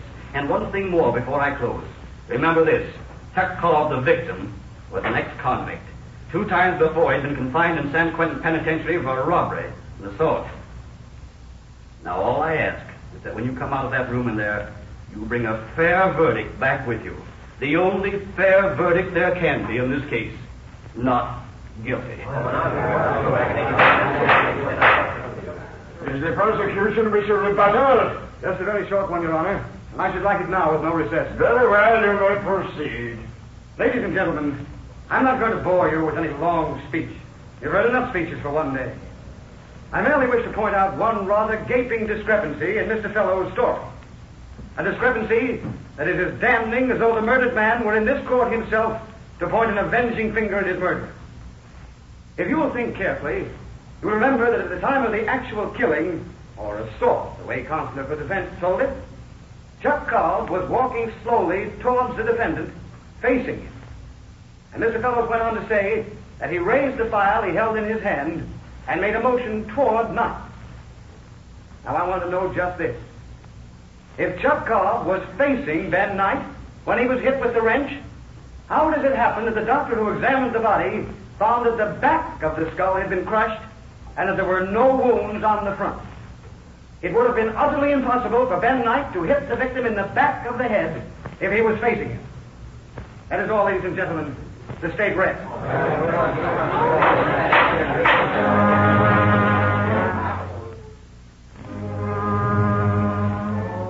Has the jury arrived at the verdict? We have, Your Honor. Will the clerk of the court read it, please?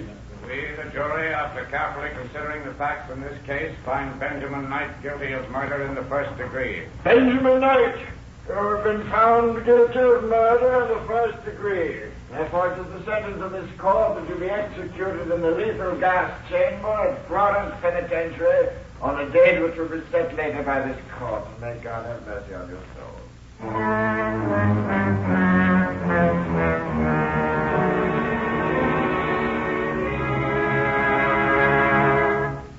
Let us remind you again that the police officers involved in this case, both in Arizona and California, drive cars powered exclusively with Rio Grande cracked gasoline, the gasoline that is specified by the leading cities and counties of the West because it is proved to be the most economical gasoline money can buy. You have often driven past a Rio Grande station near you. Next time, won't you drive in, please, and get acquainted with our services? Ask for your free copy of the Calling All Cars News and read about these crimes you hear on the air. Ask about the 14 free gifts, a complete detective outfit that Rio Grande offers free of charge to every boy and girl. Of course, you'll try a tank full of tetraethyl-treated Rio Grande cracked gasoline. Now, there's just one thing more. We pride ourselves that Sinclair motor oil, featured at all Rio Grande stations, has not yet been equaled. You hear a lot about new motor oils with new features, but you'll find all these features and more in Sinclair motor oils. Prices start at 25 cents a quart in sealed cans, and we guarantee that your car will be perfectly lubricated with Sinclair oil in the crankcase.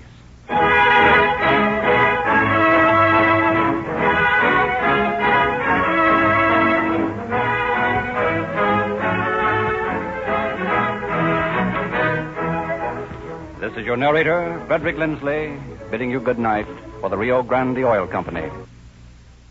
The Rio Grande Oil Company. The Rio Grande Oil Company. The Rio Grande Oil Company.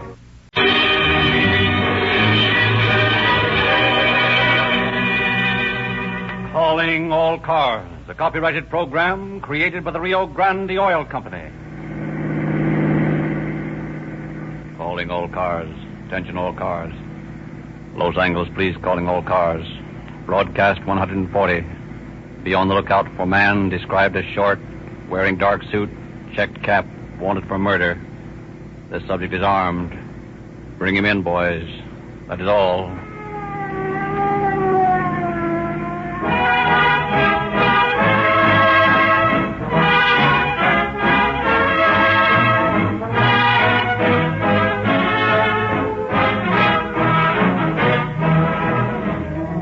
How long have you been listening to Calling All Cars? We met one man last week who had heard every broadcast for 2 years and 9 months, and he confessed he had never yet tried Rio Grande cracked gasoline. We had to congratulate him on his sales resistance, but we sympathized with him for all he's been missing. Those of you who are now regular users of Rio Grande cracked will remember how skeptical you were when you first tried this gasoline.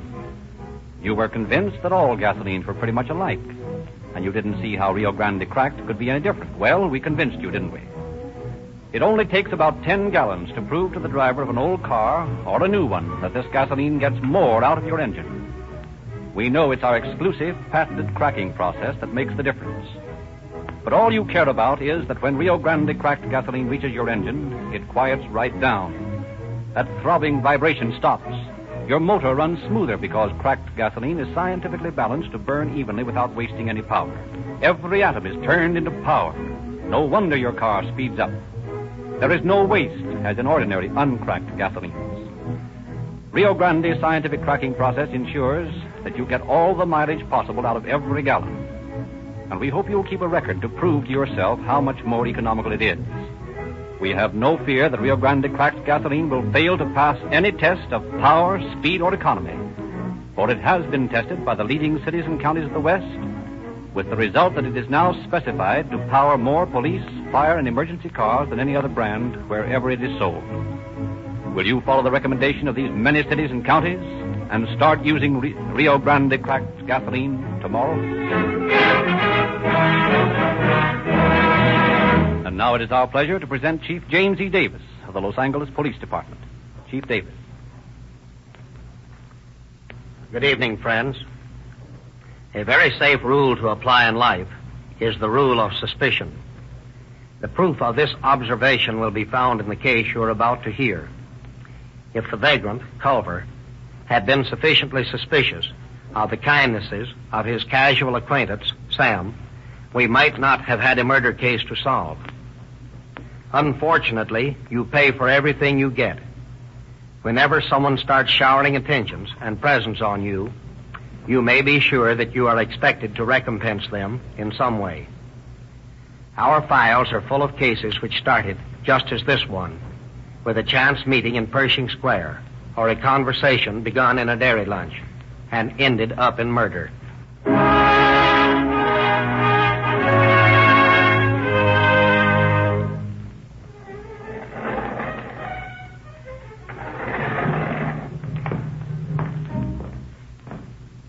Sam, I've had such a lovely time tonight. Have you, Ethel? Why, it was just like before we were married. Dinner at the Coconut Grove, and you treating me like you weren't my husband at all. I'm glad you enjoyed yourself, Ethel. Well, now for a good night's sleep after our evening of mild debauchery. Yes, I must admit I'm mighty tired. Switch on the light, will you, Sam? There you are. All right, folks, just be quiet and you won't get hurt. Why, what is this? Now, hold up. Oh, Sam, give him your money. I haven't got much, but I'll give you all what I have.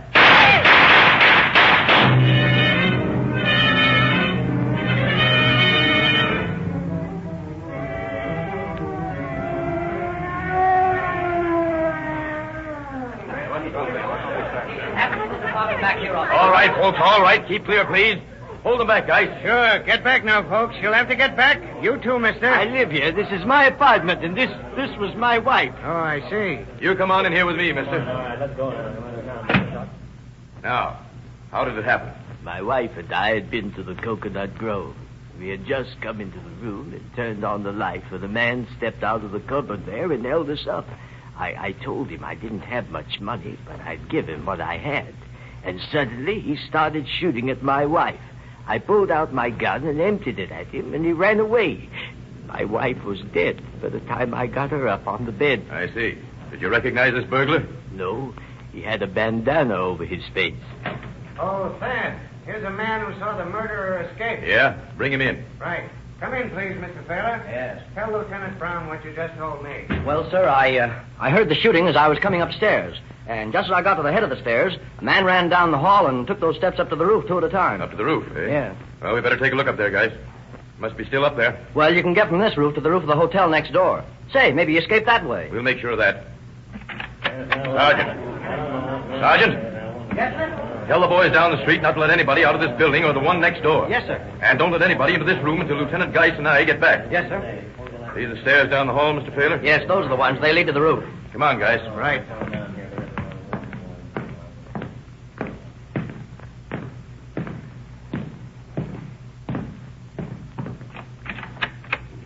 Plenty dark up here. Flash your light around. Not much place for anybody to hide. There's the stairway into the building next door. Let's take a look over there. Uh-oh. Look here, Thad. What? On the roof, a trail of blood. This will be a cinch. Yep. It goes down these stairs.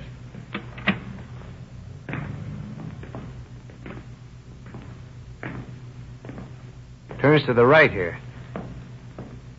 And stops at that door. Come on. Who is it? Come on. Open up. Who is it, the cop? You guessed it, buddy. I figured you'd be here. What's it all about? That's what I want to know. That's what we want to know, too. You're pretty badly shot up, aren't you? Sorta. How'd it happen?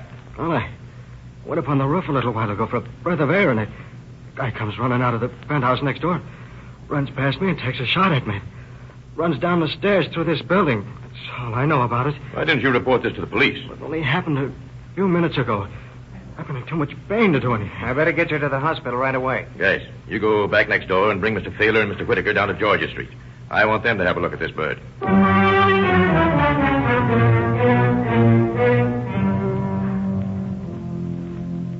Well, Doctor, what's the verdict? I removed this slug from beneath his collarbone. 3220. Uh-huh. Anything else? Yes, another bullet passed through his right arm, and a third pinked the flesh on his chest. Oh, so he's been shot 3 times, eh? Apparently. I want a couple of people to see him. Is it all right to go in? Well, he'll be ready in just a minute. Good. I'll call them in. Come on in, gentlemen. You got Mr. Whitaker's gun, Geese? Yes, here it is. 3220. Well, Mr. Whitaker, your shots took effect on our suspect. Here's a slug they just dug out of his neck. I'm sorry it wasn't in his heart. I don't see how I failed to kill him. It was point blank. In the habit of carrying a gun, Mr. Whitaker? Oh, no. I just recently got this one. I'm glad I did now. The suspect in here says his name is Jack Lane. Do you know anybody by that name, Mr. Whitaker? No. Do you know anybody who might have wanted to rob you? No. Was this fellow you saw running out of Mr. Whitaker's apartment familiar to you, Mr. Thaler? No, I never saw him before. You can come in now, Lieutenant. Thanks, Doctor. Come with me, Mr. Thaler. Look closely at this fellow, Mr. Thaler. Is he the one you saw coming out of Whitaker's apartment? Yeah, yes, he is. You're crazy, mister. Are you positive? Absolutely. All right. Would you mind asking Mr. Whitaker to come in? Why, certainly. Come in, Mr. Whitaker. Now, I want you to have a look at this young man. Is he the one who held you up and shot your wife? No. Are you positive? Yes, positive. But Mr. Thaler has just identified him as the man who ran from your apartment. I don't care what Mr. Thaler has said. I saw the murder in bright light. I'd know him again. This isn't the man. See? What'd I tell you? Now let me go to sleep, will you? Okay, Jimmy. Go to sleep. Now, if you don't want me any longer, Lieutenant, I think I'll grab a cab. I'll have to ask you not to go back to your apartment until we've completed our investigations there. I don't intend to. I should stay at the sanitarium of a doctor friend of mine in Alhambra. You better leave me the address. Why? Well, naturally, you'll have to testify. Testify? Where? What? At the inquest. Oh, Lieutenant, isn't there any way to get out of that? I'm not a well man. I've been under the doctor's care for some time now, and this thing has me so upset. I'm really Sorry, Mr. afraid. Whitaker, you'll have to testify. Now, what is your address in Alhambra? Well, it's Dr. Merritt's place on Downey Drive. Very well, Mr. Whitaker. We'll get in touch with you when we need you. Good night. Good night, Lieutenant Brown. Good night, Lieutenant Geist. Good night. Good night. There's something funny here, guys. What? Thaler identifies this boy in there as the one who ran out of the Whitaker apartment, and Mr. Whitaker claims he isn't the man. There's something funny about the boy, too. What's that? Look at this card I found in his pocket. Pete to pay. What of it? Look on the other side. Where it's written in pencil? Yeah. Jimmy Culver reports to work at 8 p.m. Signed Pete. The kid's lying about his name. I guess we better have a talk with him. Come on. Oh, what do you guys want now? Now, listen, Jimmy. All we want is for you to come clean with us. I have come plain with you. What are you talking about? You told us your name was Lane. Well, it is. How do you explain this card? I never saw it before. I found it in your coat pocket. Oh, please go away and let me get some rest. Sure, we'll be glad to when you tell us the truth. Okay, then. Culver's my right name. Jimmy Culver. Then why did you give us a phony? I don't know.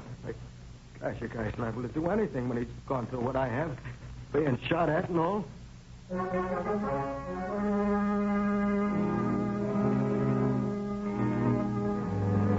Early the next morning, Lieutenants Brown and Geist visit the Crime Investigation Laboratory. Query Police Chemist Ray Pinker. Well, Ray, have you gone through the Whitaker evidence yet? Yes, Thad. I've got some findings that will interest you. Let's have it. Mr. Whitaker was armed with a .32-20, wasn't he? Right. Now, Culver apparently was armed with a .30-80. How do you know that? Well, we found two types of slugs on the scene, 38s and 32. Look at this 38 slug under the microscope. You notice black threads and blue threads caught in the lead? Yeah. Let's have a look, guys. Now, look at this slug here. Notice it has blue threads and black threads on it. Yeah, so it has. And here's still another slug with threads on it. And look under the microscope, it looks as though it were studded with diamonds. What's that from? That's the slug that went through the looking glass. Say, Pinker, these three slugs aren't all the same size. That's just the point. According to the autopsy, Mrs. Whitaker was shot 3 times.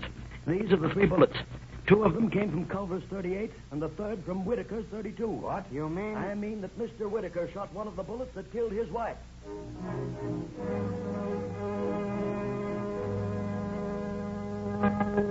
Without revealing to Mr. Whitaker the extent of their investigation, Brown and Geist, accompanied by Agnes Underwood, a newspaper woman, bring Whitaker once more face to face with Culver in the General Hospital. But Whitaker is still not positive. Well, his eyes and forehead look something like the man who did the shooting, but I can't be sure. I can't be sure of anything. I'm too upset about this whole thing. Of course, we understand, but take your time. Look at him carefully. You don't mind, do you, Jimmy? Oh, no. Not me. I'm having a swell time. Go on. Keep looking at me like I was a damn stuffed owl. Go ahead. Thad, Yes, Agnes. come on outside a minute. I want to tell you something. Okay. What is it, Agnes? There's something between those 2 men. What do you mean? When we walked into that room a few minutes ago, I saw Whitaker deliberately wink at that boy. Are you sure? I'm positive. That ties up with what we've already found. I think you ought to place him under arrest. No, not yet. We'll have him followed while we work on Culver. He's the weak sister. He'll break first. Well, I suppose you know what's best. Yeah, and thanks for tipping me off to that, Agnes. I got a couple of angles on this case, and when they're ready, I'll break them to you first. You're a darling, Thad. Do you mind if I use this winking business in my story right away? No, go ahead. Well, I got to run then. Goodbye. Goodbye, Agnes. Thanks again. Not getting anywhere, eh? No, Mr. Whitaker can't be sure this is the man. Of course you can't, because I ain't. I was shot at up on the roof, I tell you. Okay, Jimmy. Take it easy. Well, Mr. Whitaker, it's too bad you can't be positive in your identification. I'm terribly sorry. I'd give anything to be able to help you, but I can't. Well, that's that.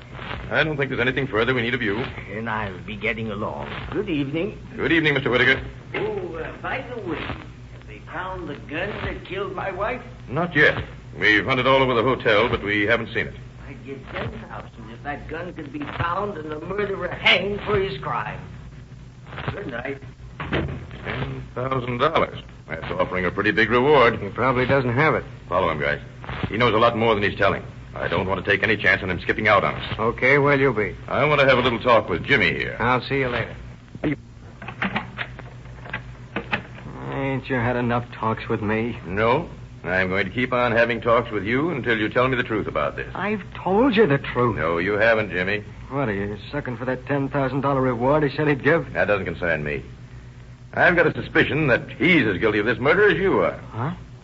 Where'd you hide that .38, Jimmy? What did he wink at you for when he came in here tonight? Jimmy, Mrs. Whitaker was killed by 3 bullets. 2 of them came from your .38. The third came from Whitaker's .32. He killed his wife and he tried to kill you, Jimmy. What do you think you can gain by protecting a rat like that? I've been shot at enough. But not by a stranger on the roof.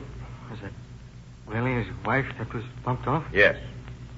There's something wrong somewhere. What do you mean? I've been double-crossed. I'm not a rat. Oh, of course you're not a rat, Jimmy. So that dame was his wife. Say, tell me this, Brown. How long has that guy lived in Los Angeles? About 30 years. About Oh, that dirty liar. All right, Culver. Now it's plain you got something on your mind. Come on, let's have it. That guy told me he was a gangster. A gangster? He's no more a gangster than I am. He told me that he wanted to get that dame bumped off because she was a moll from back east and she'd squealed on Babyface Nelson. He said he was connected in Chicago with some big shots. And you fell for that. How was I to know? It sounded on the level. How much did he promise you for the job? $50 and an airplane ticket to Chicago. He said he'd fix me up there. Where did you first run into Whitaker? Phoned him for the price of coffee and... When? Sometime in January. We got to be friendly. He staked me to groom rent and some new clothes. He sent me out to buy a gun for him. Did you? Yeah. Is that the gun he turned over to us? No. He bought that one from the doorman of a nightclub. Where's the gun you bought? I hid it after the shooting the other night. Where? He told me to put it in a mattress up on the roof of the hotel. He cut a hole in it. Now, what happened the other night? Well, he told me he'd bring this woman to the hotel about 12:30 for me to be in the room. He left the door unlocked for me. And did you go there? Yeah. Yeah, I was there all right. What happened? Well, they came in, turned on the lights, and I stepped out and told them to hand over their dough. The woman was excited, but Whitaker didn't say much. Finally, he said, I haven't much on me, but you can have what I got. That was a signal. Signal for what? For me to start shooting. I did. I had the gun right on her heart. But then as soon as I started to shoot at her, he started shooting at me. That's what I can't understand. I think I'm beginning to understand. Only he made the mistake of putting a bullet into her for good measure.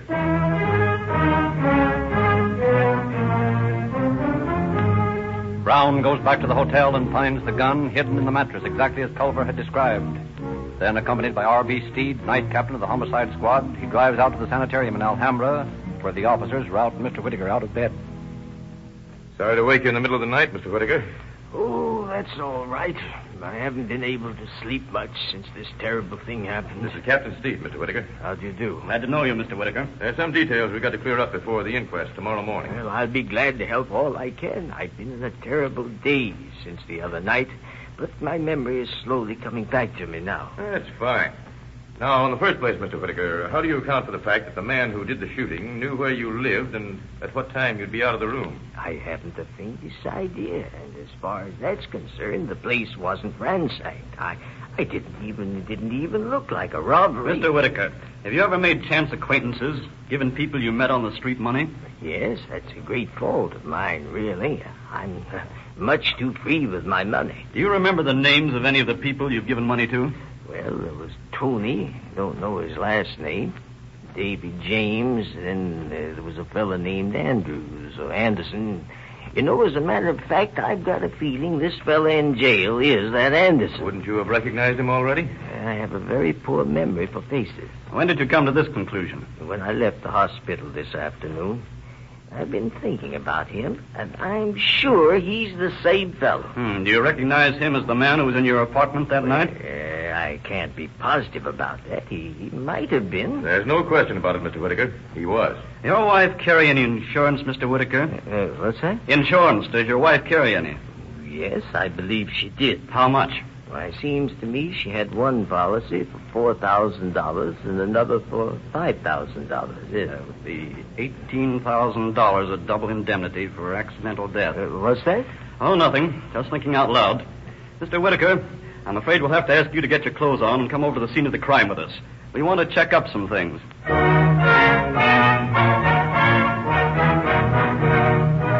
Half hour later, Mr. Whitaker, accompanied by the officers, enters his apartment for the first time since the murder of his wife. Now, Mr. Whitaker, we'd like to have you show us exactly what position you, your wife, and the murderer were in at the time of the shooting. Now, suppose Lieutenant Brown is your wife. Where was she standing? Right over there by the bed. Take that position, will you, Thad? Right. Now, take the position where you were standing. Where was that? Right there, about 2 feet from where you are now. Very well. Now, you take the position of the gunman. He stood right over here. You're sure of that? I'm positive. That would be impossible, Mr. Whitaker. Well, I know what I'm talking about. Perhaps you do, and you're not telling us the truth. Why, what do you mean? Look at the bullet holes in the wall there. There was another bullet sent into that mattress, and another bullet broke the looking glass. None of those bullets could have been fired into the body of your wife from the position you say the bandit took, or for that matter, from the position you took. What do you mean by that? Look for yourself. You see, it's impossible the way you describe it. Say, wait a minute. I think I can find that gun for you. Where is it? Here, follow me. You see, my wife used to take sunbaths on an old mattress up here on the roof. You might have hidden the gun there.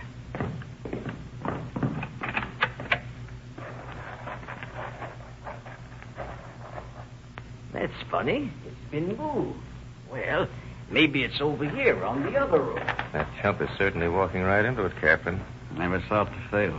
Give him enough rope. Yes, here it is, over here. Yeah, there's been so many officers up here looking around, it probably wouldn't be under here. Yes, but maybe it's in this slit. I don't think you'll find it there, Mr. Whitaker. No, I guess I'm wrong. It doesn't seem to be here. It isn't, because it's in my pocket.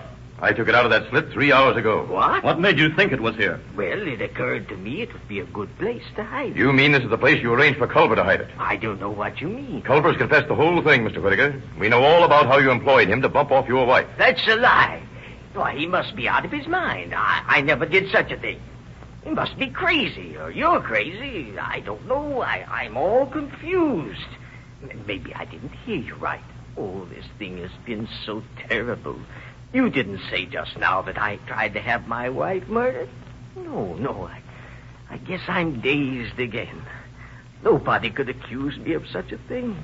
Me who loved her like a child. All right, Mr. Whitaker. That act's no longer any good. You'll have to come along with us.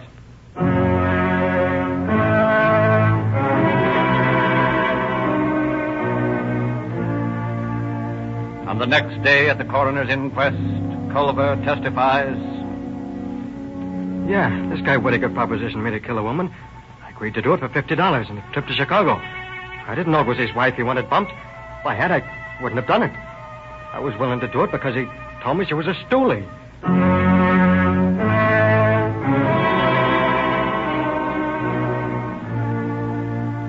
Whitaker, having heard the testimony, changes his story somewhat when he takes the stand. Yes, I knew this man, Culver, by the name of Henry Anderson. I befriended him out of the goodness of my heart. I gave him money for food and for room rent. This is the way he repays me, by murdering my wife, by framing me. It's enough to shake your faith in human nature. In the opinion of this coroner's jury, Mrs. Ethel Whitaker met her death by felonious homicide committed by James Culver or Samuel Whitaker or both. This jury recommends that they be held to answer to a charge of murder.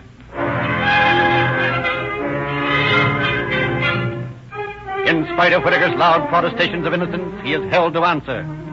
While he remains in the Los Angeles County Jail awaiting trial, the officers continue their tireless investigation into his past. They uncover some strange things which are brought out in the trial, produce surprise witnesses, among them... I am the dead woman's sister. My father left my sister and me $6,000. Sam Whitaker ran through it in less than a year, and then he kept my sister and me working and supporting him. My name is John Stokes. I live in Dodge City, Kansas. Samuel Whitaker made love to my sister Ella while she was in California. She believed he meant to marry her. She turned her money over to him. When she discovered he was already married, she committed suicide. Mrs. Whitaker was struck by 3 bullets, any one of which could have caused death. 2 of these bullets were shot from the gun admittedly belonging to Culver. The 3rd bullet was fired from the gun Mr. Whitaker admitted owning.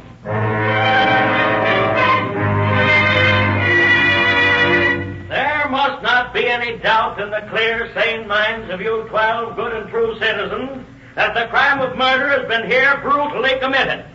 There is but one way you can act. There is but one decision you can make in determining the fate of this man who hired a man to murder his wife and then sought to murder the murderer in order to clear his name and receive the $18,000 of insurance money. A man so low that he double-crossed himself, so unable to depend upon his hireling that he sent one of his own bullets crashing through his wife's body. Gentlemen and ladies of the jury, You find the defendant, Samuel Whitaker, guilty of murder in the 1st degree and recommend life imprisonment.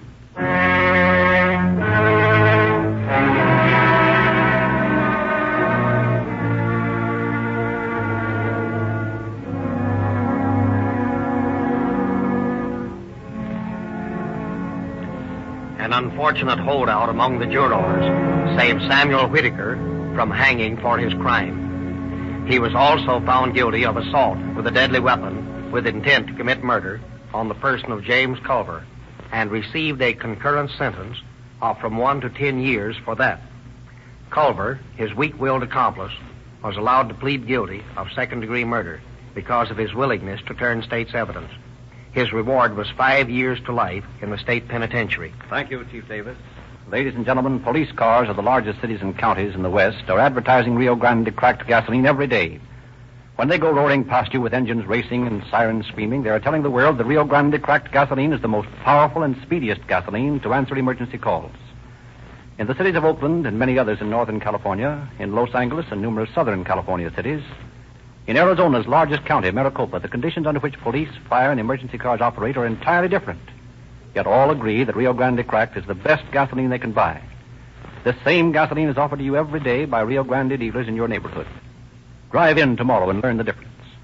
Learn also about Rio Grande's free gift plan, which enables you to make some boy or girl mighty happy with a membership in Rio Grande's junior police force. It costs you nothing to give a complete junior detective 14-piece outfit to any youngster you like. Ask the Rio Grande dealer. You'll also find Sinclair motor oil featured in Rio Grande stations. Sinclair motor oils are guaranteed by one of the world's largest lubricant manufacturers. You can't buy any purer oil, for Sinclair de-waxes and de-jellies these oils to remove all impurities. That's why you can use a thinner oil when you specify Sinclair, and you get no oil drag.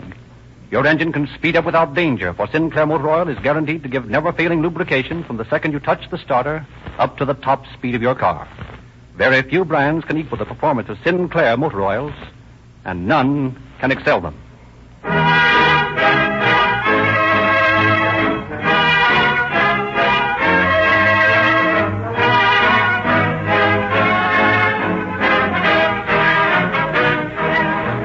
This is your narrator, Frederick Lindsley, bidding you good night for the Rio Grande Oil Company. For the Rio Grande Oil Company. For the Rio Grande Oil Company. For the Rio Grande Oil Company. Say, Bess, have you noticed how smoothly the old car is running these days? I certainly have. How much did it cost to have it overhauled this time? That's one on you, honey. Overhauled nothing. I've discovered that our car is mighty particular about its diet. That's why I've changed to Rio Grande cracked gasoline. Boy, does that old motor hum now. Rio Grande cracked gasoline. Isn't that the gas the police cars use? It sure is. You know, I was talking to Officer Miller the other day. He was telling me that since our police department has been using Rio Grande cracked gasoline, they can get their cars to the scene of an emergency in 2 minutes, 30 seconds on the average. Think of that. Some speed and some pickup, I'd say. Say, what time is it? We mustn't miss calling all cars.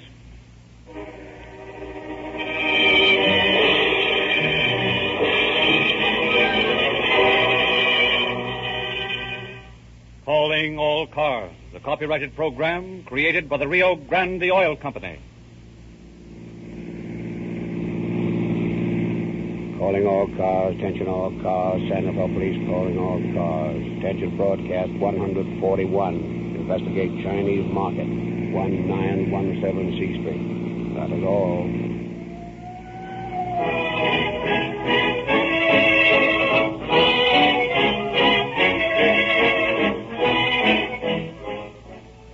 From large cities like Los Angeles and Oakland, from large counties like Maricopa in Arizona, from enthusiastic reports testifying that police cars, sheriff's cars, fire engines, and emergency equipment of all kinds are getting better performance with Rio Grande cracked gasoline than ever before. City after city, county after county, have changed their gasoline purchasing specifications to read Rio Grande cracked gasoline exclusively. When are you, Mr. Motorist, going to change to the one outstanding brand of gasoline that is chosen for more emergency cars wherever it is sold than any other brand? Rio Grande cracked gasoline offers you police car performance in your own car.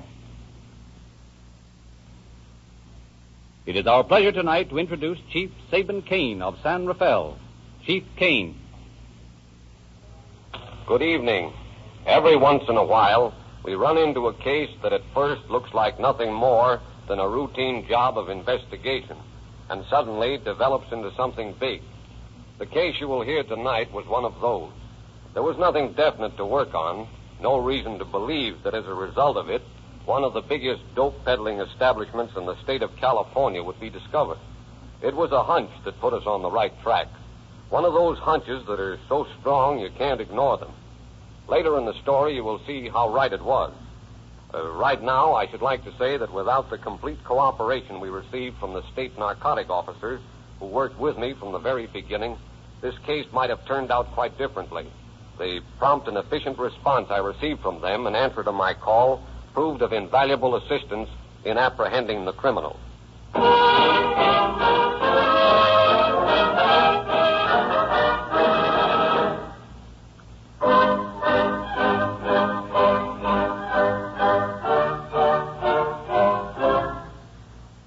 It is early one morning in February 1935.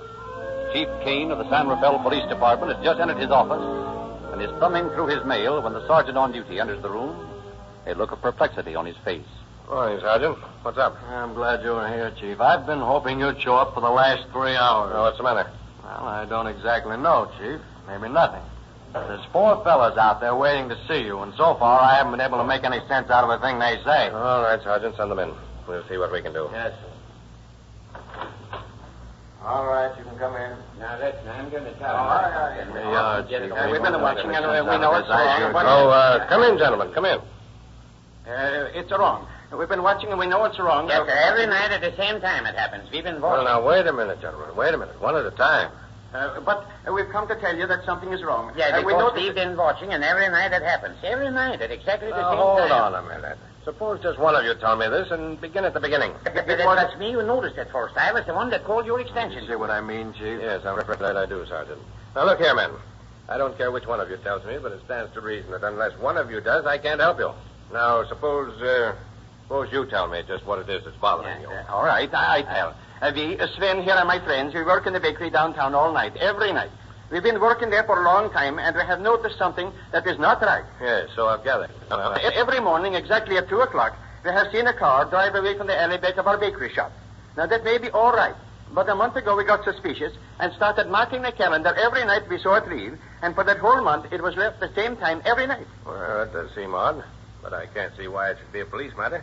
Maybe it's some person who gets off work at that time. But it is from a Chinese grocery, and the grocery is not open at night. Oh, Chinese, eh? It is not right. I know it is not. Well, what kind of a car is it? Did you notice? Yeah, it was a Packard, a big Packard sedan. Good. I'm going to ask you fellows not to tell anyone that you've talked to me about this, and don't mention what you've seen to anyone either. It may not be anything, but I have a hunch. Sergeant. Yes, sir? Get me Chief Walker of the State Narcotic Bureau in San Francisco on the phone. I want to talk to him.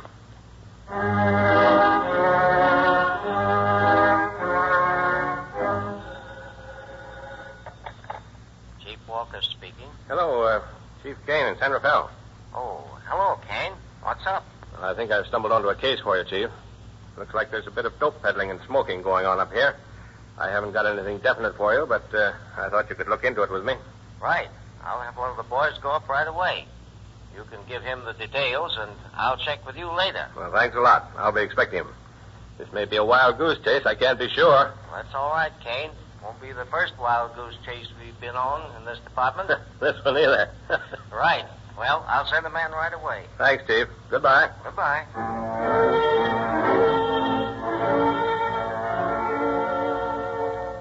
There's a Mexican fella here to see you, Chief. He's outside. All right, Sergeant. Show him in. Probably a fruit picker on the warpath. You know, that's all I hear these days. Fruit pickers' troubles. Yes, sir. Come in, please. Gracias, thank you. You wanted to see me about something? Si, senor. A matter that is personal. Oh. Well, you can go, Sergeant. Yes, sir. Now, what can I do for you? Inspector Noble of the State Narcotic Division, Chief. Well, well, I didn't expect you so soon, Inspector, and well, sit down, Norbo. I'll give you all the information I have, which isn't a lot. However, there may be something to work on. There's a Chinese grocery over on C Street. Now, according to all outward signs, it closes at 6 o'clock every night. Everybody goes home and the place is dark. But a few days ago, some bakers came to me and told me about a mysterious car that left the back of the grocery every morning at 2 o'clock. They'd been doing a little amateur detective work, and it made them suspicious. So they reported to me. You know the rest. I called Walker, and he sent you. about all there is to it. You think there's a hop joint in operation there? Well, it occurred to me there might be. Well, that's not an awful lot to work on, but we'll see what we can do. I have a lead that may help you. One of the China boys that works over at the market is in jail here on a disturbance charge. Maybe you can get something out of him if he knows anything. Yeah, good, but how? Chinese won't talk to coppers. No, but if you wanted to do a little acting, we might get results just the same. How do you mean? Well, no one over here in town knows who you are, do they? Not a soul. All right, and here's the idea. Tonight, after it's dark, you get into the mall.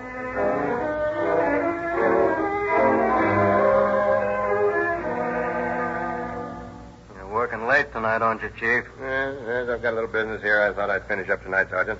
Too hot to sleep anyway. Yeah. I haven't been able to sleep lately, neither. I guess that's the trouble. Well, what the devil's all that noise? It sounds like somebody serenading the jail. If you could call that noise serenading, I'll see what is.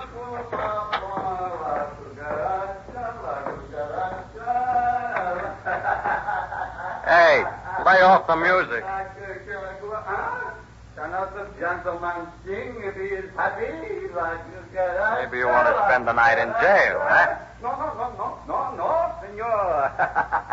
Only to sing is what I want. To sing with happiness, like a garacha. All right, that settles it. You're coming in to see the chief. Maybe he'll like your singing better than I do. Come on. But for why? I am only happy, and like drunk. a garacha. You can't stay home where you belong. When you get canned up, then you stay in jail where you can't get into trouble. Come on. Come on in here. Well, no, you cannot do this to me. Where are you taking me like this? I don't want to go. Here's our troubadour, Chief. He says he wants to sing because he's so happy. I thought maybe you'd like to see him. Well, not any longer than I have to. Lock him up, Sergeant. Yes, sir. You might throw him in with that Chinese we've got here. Maybe the two of them could sing a little duet or something, huh? Yes, sir. Come on, you. This country is not making sense. I am happy only. Oh, well, la cucaracha, la cucaracha.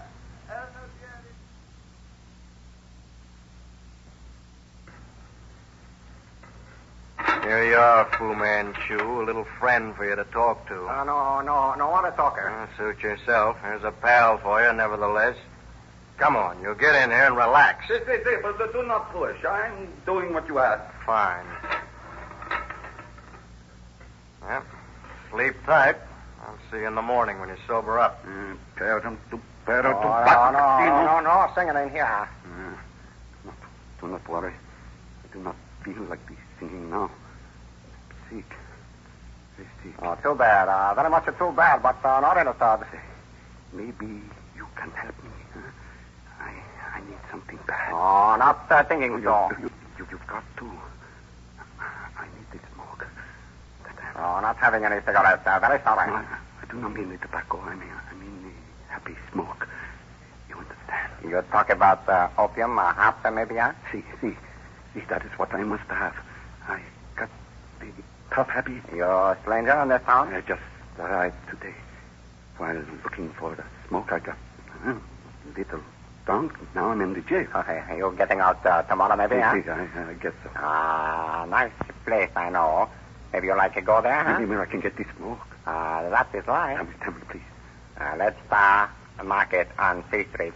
Very fine place business. Also China laundry on this place. Oh, both very nice places. Gratis.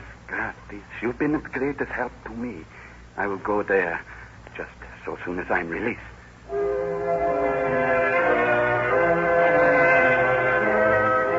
After feigning sleep for a few hours in his jail cell, Inspector Norbo appears sober and calls for the sergeant.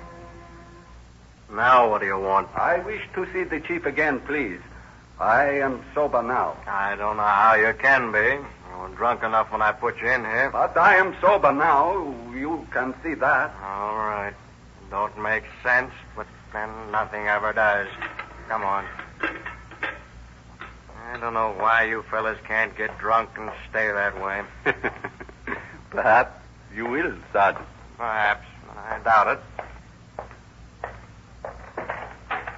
I beg your pardon, Chief, but this fellow wants to see you. He Says he's sober now. Oh, yeah. Well, Chief, your suspicions were right. I got all we need. Oh, the China boy talked, eh? Plenty. Say, what is all this? Sergeant, this is Inspector Norbo of the Narcotics Squad. What I just let this guy out of his cell. It doesn't make sense. Yeah, that all depends on how you look at it, Sergeant. In this case, it makes good sense. I wanted to talk to that Chinaman, and I didn't want it to be official. So you get thrown in with him, huh? And you weren't really drunk? I'm afraid not. I guess I'm slipping. I'd have sworn on a stack of Bibles that you were on your last legs. Yeah, you're a good actor, Inspector.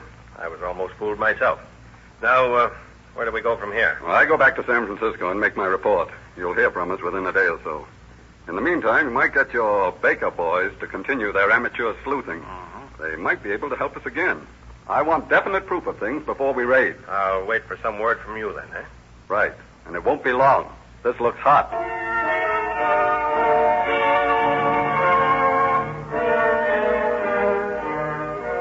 2 days go by, and Chief Kane waits impatiently for word to go ahead with the case. And then, the morning of the third day, he finds 2 men waiting for him in his office. Chief Kane? Yes? I'm Inspector Blondo from the State Narcotic Bureau. Oh. This is Lieutenant Simpson, who's going to work with us. Well, glad to see you, gentlemen. I'm anxious to crack this ring. Inspector Norborough turned over all the facts to me, and from what I gather, the first thing to do is to find out where that car goes after it leaves the joint every morning. You think it's the delivery car? Wouldn't be surprised. Anyway, it would help if we knew. All right, Inspector. Suppose we go out in my car tonight and tail it. We can dress in old clothes and probably never be noticed. Good. What time shall we start? Well, I'd say about 1:30 or thereabouts. If we spend too much time browsing around before they're ready to leave, we might make them suspicious. All right. Simpson and I'll meet you here about 1 o'clock. Oh, and wear old clothes, remember? Don't worry. That's all I have anyway. See you later. Accordingly, a few minutes after 1 o'clock in the morning, Inspector Blonda, Lieutenant Simpson, and Chief Kane climb into Kane's private car and start for the Red Star Market on C Street. We've known for some time that there was a lot of junk being peddled around this district, but we couldn't put our finger on it. This is the first real lead we've had. You can thank those 4 bakers for the original tip. At one time, when amateur detecting did more good than harm. Most people manage to bungle things up rather than help when they try to help us. It's a relief to find a case that's different. What time is it? Nearly 1:45. We should hit it just about right with any degree of luck. Well, so far we have nothing to complain about. Luck seems to be with us. Yeah, so far.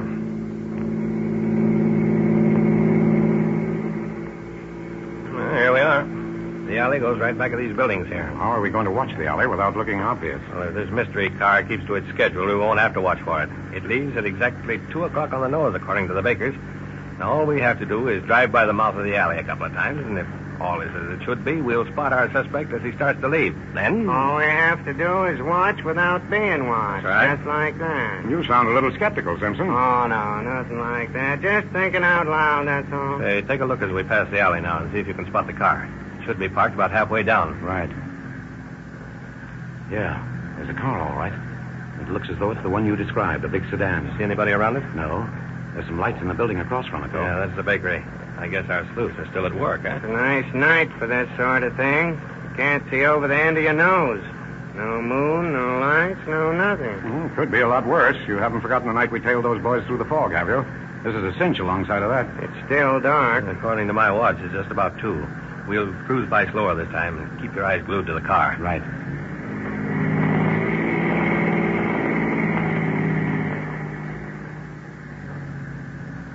Here we are. Drive on. It's coming out of the alley right now. Okay. But if it turns the other way, we'll have to take a chance on a fast turn. Otherwise, we'll let it pass us. Well, it looks holding. It's coming this way and fast, too. Good.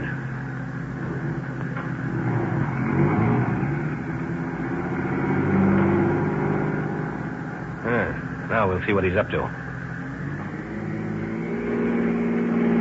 He's certainly in a hurry wherever he's going. Yeah. Hope my old buzz will hold together. Watch it. He's slowing down. Looks like he's throwing something out of the car. He may be wise to us. Wait till he goes on. We'll see what he don't. Look, there's someone running out to pick it up. You're right, Simpson. There, he's got it, and he's running back into the shadows. Shall we stop and try to pick him up or follow the car? Might as well follow the car. That fellow's gone. Okay.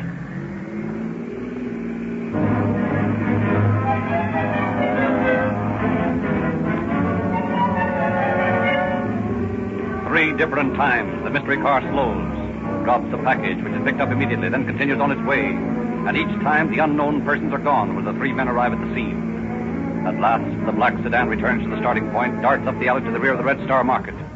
Satisfied that the evening's nocturnal journey is finished, Chief Kane and his two companions return to headquarters to discuss the situation. Well, gentlemen, I don't know whether we accomplished anything or not, but at least you got a nice view of our city. Oh, a little more than that, I think. There's no doubt in my mind now but what we're on the right track. That fellow we followed proved that for us. You think he was delivering dope? Sure of it. Too bad we couldn't have caught him with some of the stuff on him. I don't think so, Simpson. We don't want to come out in the open until our plans are complete. If we'd knocked this bird over tonight, there wouldn't have been a trace of dope in the entire city by tomorrow night. Well, I hope he didn't catch on that we were tailing him. I don't think he did. However, we've got to work fast just in case. Hey, I've got an idea. It's only a hunch, but it might be a good one. Shoot. Well, next week's the fireman's dance, and all the boys on the force are planning to go. Now, the natural supposition would be that of all times, that night would be the least likely for a raid. So we pull a fast one and catch them off guard. Good enough, Chief. I'll let all the boys go, but tell them to take their guns with them and stand by for orders. Then, when things are going well, we'll sneak out and pull the raid, huh?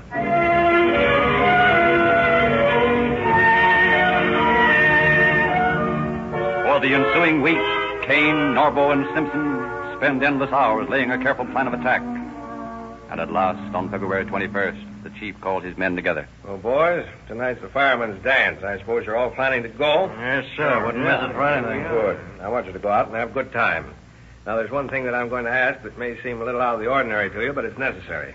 I want all of you to wear your guns. Wear our guns to a dance? That's all right. I know it sounds funny, but that's it. And I don't want any of you to leave the dance until I've checked with you. There may be a little excitement. What's up, Chief? Yeah, Frank. I'm sorry, boys. I can't tell you any more than that just now. Wear your guns and stand ready for action. If everything goes right, you'll all know the answer before the night's over. Oh, and one more thing. I don't want you to mention these orders to anyone, not even your wives. A lot depends on tonight, and secrecy is the keynote to our success. Well, I don't know what it's all about, but I can see where I'm going to have trouble with my wife. She has a way of knowing things, and when she puts the heat on me, well, it's sure going to be hard to keep quiet. Well, I'm in the same boat, boys. My wife doesn't know anything about this either. But that's the way it's got to be. So just go to the dance, have a good time, and wait for developments. That's all. Okay, Chief. Hope you can make it yourself.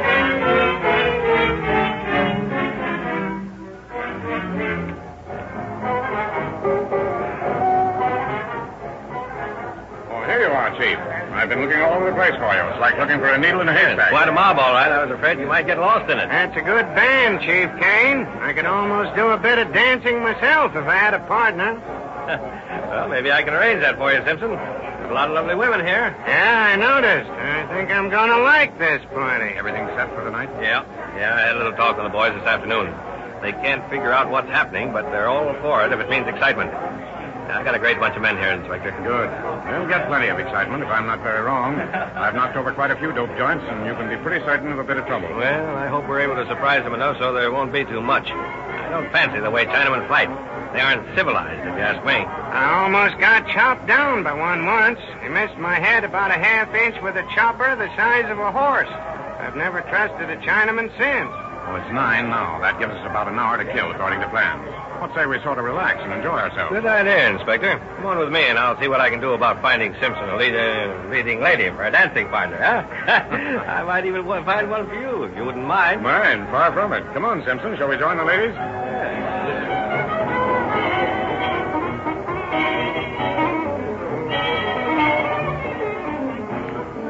What time do you make it, Chief? About 9:45. All ready, I guess. Right. Oh, Sergeant. Yes, sir. I'm going to my office. As soon as I've left, get word to all the men to report to me there at once. Tell them to leave quietly and to hurry. Yes. Come on, Blonda. We're on our way.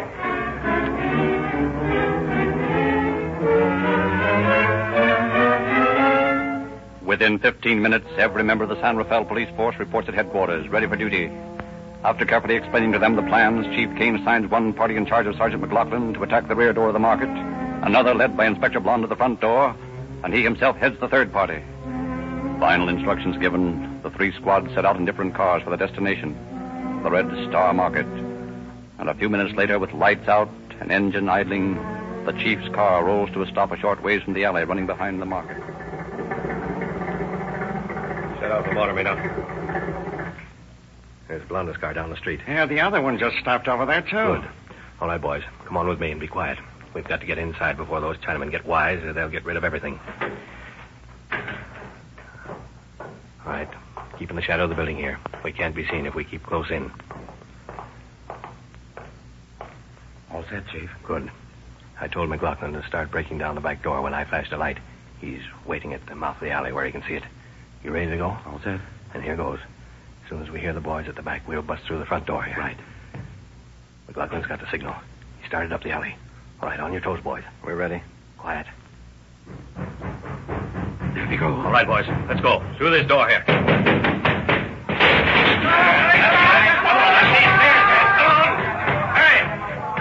Chinaman went through that door up there. That must be where we want to be. Guns in hand, boys. You can't tell what we're running into here. Come on. That's the room, all right. Listen to him yelling in there. Yeah, the door's locked. Have to bust it down. Come on. Bring it down. Look out, Vito. I see him. Put it on. I'll get him. He scuffed me in the arm. Hey, you're lucky he didn't get you worse. Stay where you are, all of you. I'll shoot the first one that tries to run out. Sounds like Ensign's got things under control in the next room. Come on, Blonder. Here you are, Chief. A nice bunch of human wrecks. Some of them are asleep. Well, look at that, Inspector. Whites, Chinese, all in the same bunks. Hop to the eyelids. Well, dope addicts draw no social lines, Chief. They're like a bunch of cattle. We caught a bunch of Chinamen out in the alley, Chief. They started pouring out like rats from a sinking chef. We nabbed them as they came. Good work, Sergeant. Get a couple of the boys and round this bunch up. Take them over to the jail and lock them up. They can't walk, carry them. Yes, sir. Come on, you. This way out and behave yourselves. Well, Inspector, so far so good. Now all we've got to do is repeat this over at the Chinese laundry and the evening will be a success. Leaving enough men to take care of the prisoners, Chief Kane leads his raiding parties at the Chinese laundry on D Street. But this time, things are not quite as smooth. For as they enter the front door... They've pulled the main fuse. The lights have gone out. Throw on your flash, Simpson. Here you are. This is bad. No telling what we might run into in this dark. Well, we'll just have to ease our way along. I don't hear any signs of life. Well, there's plenty here. Probably huddled in a room somewhere. Hey, I just saw someone go through a door up ahead there. Come on, boys. They're up ahead here.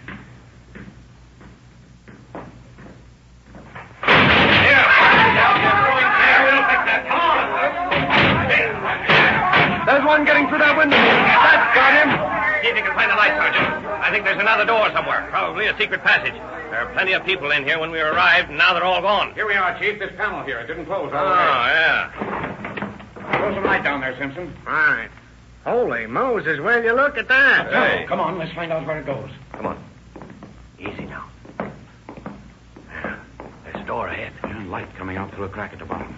I guess they think they're safe down there. Well, we'll give them another thought. Ready with your guns, boys. If they start anything when we get there, let them have it. Don't take any chances. Okay. Right. All right, let's go. Stand where you are, all of you. Hello, police! Come on, Round them up, boys. Don't let any of them get out. Hey, what? Get that guy! Hey! No shooting, no shooting. All right. You tell your friends to put down outside and be quiet.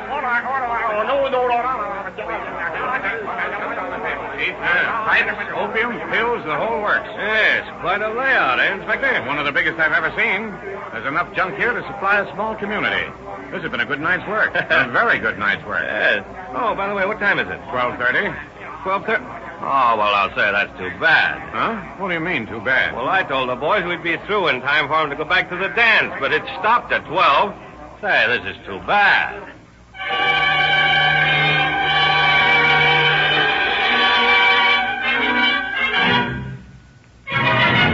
As a result of the two raids, over $13,000 worth of opium, 24 pipes, and the entire gang of dope peddlers were taken. One of the most successful raids in the history of the state narcotic department. News. Don't miss the latest issue of the Calling All Cars News. Even if you've never been in a Rio Grande station before, by all means, drop in tonight or tomorrow and get your free copy of this unique, fascinating publication. Read the illustrated stories of the crimes you hear on Calling All Cars.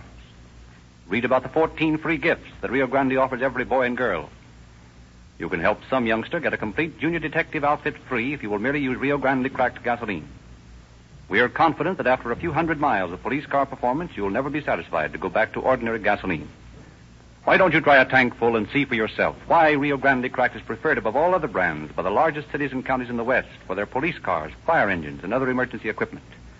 You'll notice that all Rio Grande dealers are now featuring Sinclair motor oils. You hear a lot of claims for many new oils, but you'll find that Sinclair motor oil has all the advantages claimed for other oils and several exclusive features besides. Your Rio Grande cracked gasoline dealer also offers you the best motor oil value on this market, Sinclair.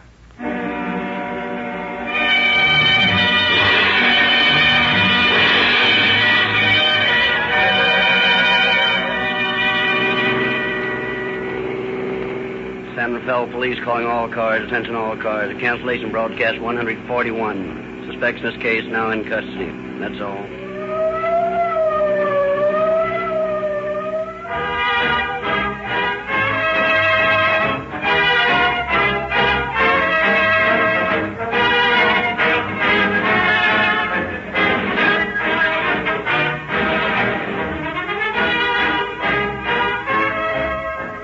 This is your narrator, Frederick Lindsley, bidding you good night for the Rio Grande Oil Company.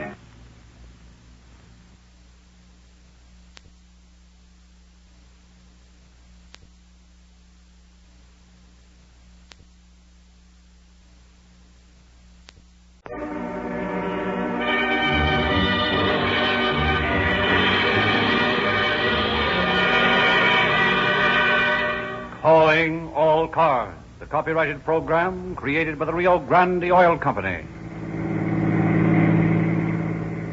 Los Angeles Police calling all cars. Attention all cars. Broadcast 142. Cover the district around Pasadena Avenue and Avenue 42 and pick up any suspicious person. That's all. Rosenquist.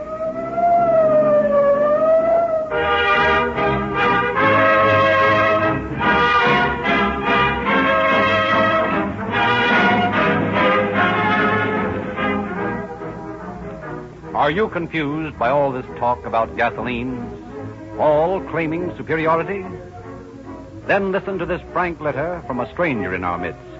He writes, As a newcomer from the East, I've been frankly bewildered by the many conflicting claims advertised for the leading brands of gasoline in the West. When I heard Rio Grande's broadcast saying more police, fire, and emergency cars are powered by Rio Grande Cracked wherever it is sold than any other brand, I decided that it was the first really convincing statement I'd heard about any gasoline. I know you couldn't make this statement unless it were absolutely true. And it's obvious that police and emergency cars depend more upon gasoline than pleasure cars. So, I figured if these big buyers, to whom gasoline is all important, prefer Rio Grande Cracked above all others, it's the logical gasoline for me, too. I'm convinced that I'm now using the best gasoline money can buy. Signed, Mr. Matt M. Hammond, 764 South Normandy, Los Angeles. This same reasoning induces thousands of motorists every month to drive into a Rio Grande station and ask for Cracked, the same gasoline the police cars use. They have discovered that Rio Grande Cracked lives up to its guarantee of police car performance in your pleasure car.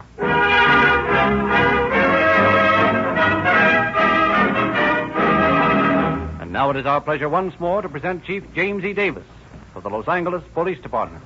Chief Davis. Good evening, friends, and boys at the police camp at Valyermo. The policeman is a public servant. When he takes his oath of office, he promises to enforce the laws which the people make.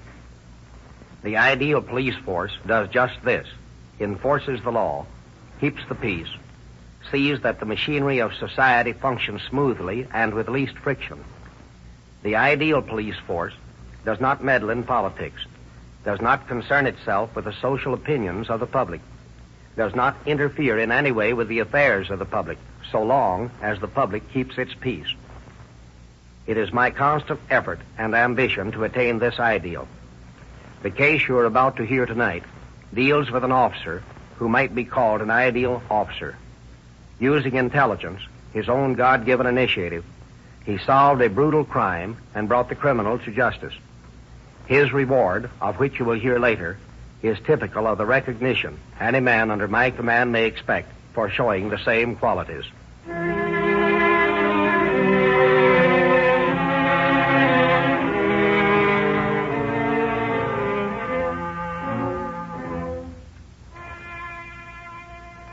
It is a few days before Christmas in 1913. In Thurston's drugstore on Pasadena Avenue in Los Angeles, young Harold Ziegler is showing Mr. Thurston his new flashlight as Mrs. Thurston goes to answer the phone. Isn't it a dandy, Mr. Thurston? It sure is, Harold. My dad bought it for me. Ought to have waited until Christmas, oughtn't he, Harold? Well, you see, my birthday comes on Christmas Day, so Dad sort of figured I ought to have this as a birthday present ahead of time. Well, that's mighty thoughtful of him. You're liable to lose out with only one set of presents for both days. Yeah, and then Bill White, the motor cop's been telling me that I ought to have a flashlight when I make deliveries at night. He's right, Harold. It isn't safe to ride a bicycle around at night the way these fools run their automobiles nowadays. 30 miles an hour down Pasadena Avenue.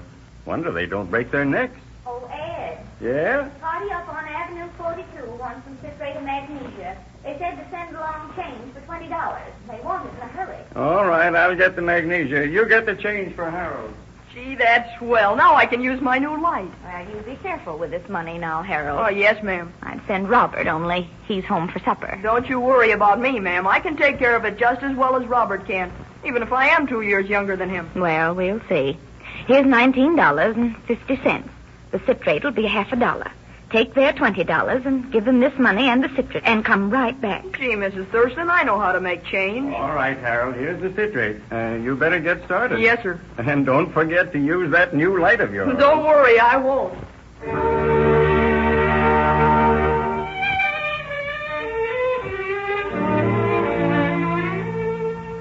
I wonder what's keeping Harold, Ed. He's been gone over an hour now. I don't know. He ought to have been back in 15 minutes. Do you think he might have been run over by an automobile? Well, less chance of that than ever before. He had that new flashlight tonight. But it's such an ugly night, raining and all. I'm going up that way and look for him. What was that address? 727 Avenue 42. East or west? West. And I'll be back shortly.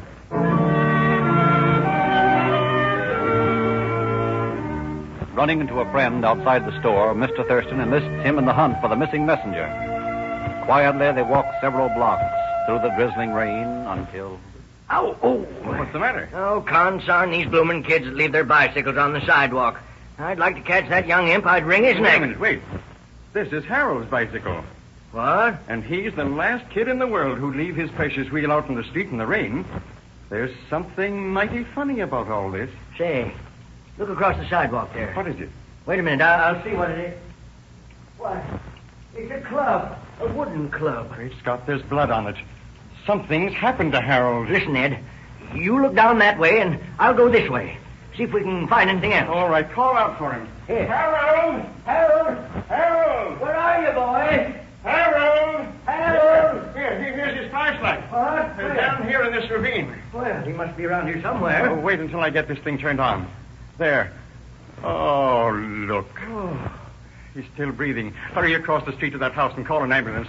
I'll do what I can for him until it gets here.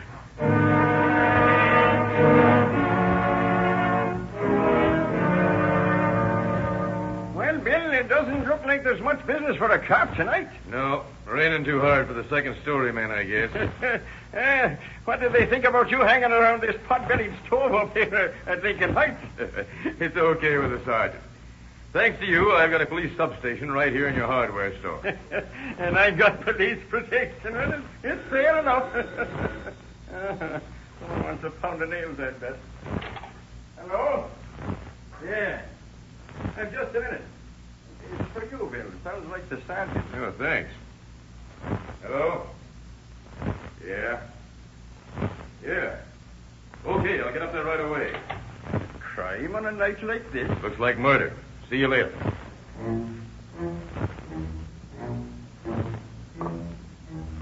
Patrolman Bill White arrives at the scene of the crime a few moments after the ambulance has removed Harold's eyeglass. He is met by Officer Harry Glaze. Sergeant sent me over, Glaze. Good. This is a tough one. Let's have it. Someone beat up Harold Ziegler. You mean Ed Thurston's delivery boy? Yeah. Poor kid. I knew him well. Hurt bad? Ed beaten in badly. They don't expect him to live. Oh, what a dirty shame. Got any leads? Nothing that's worth anything. Come along, I'll show you all there is. There's his bicycle over there. And here's the weapon. Small end of an axe handle. Yeah. Hey, wait a minute. Throw your flash over here. Huh? Uh-huh. What is it? Jelly beans scattered all over the place. Harold loved them. Well, what else? Apparently he was dragged down here into this ravine. This is where they found the body. Now, wait a minute. Throw your flash around here. Nice footprints. Probably belong to the ambulance driver. One of them must belong to the attacker. Has homicide been notified? Yes. They're on their way out. Well, when they get here, see they don't disturb those footprints. I've got a hunch I can find a fellow whose shoes fit some of those prints. And if I get him, I want to be able to make a comparison. You mean you've got this case solved already? No, not yet. But I've got a strong suspicion, and I don't want those big flat feet from headquarters ruining these prints. But the homicide boys are assigned to the case. I know, but this happened on my beat. And I know the ins and outs of this neighborhood better than the headquarters boys. And I knew Harold Ziegler. I want to crack this case my way. I may need your help. How about it? I'm with you, Bill. Okay. Guard those footprints and don't say anything about my hunch. I'm going down to the hospital to see if I can get anything out of Harold. The poor kid's still alive.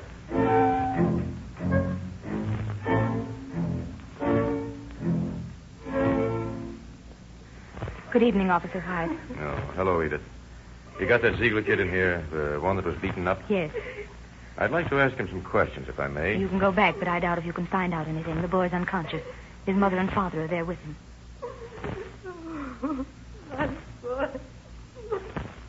Good evening, Doctor. Good evening. May I talk to the boy? Yes, but I don't think he can hear you.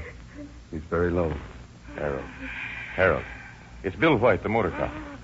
Harold, who hit you? Harold, I've got to know who did it. Can't you hear me, Harold? Harold, can't you tell me? Just tell me his name. It's no use, officer. He's dead.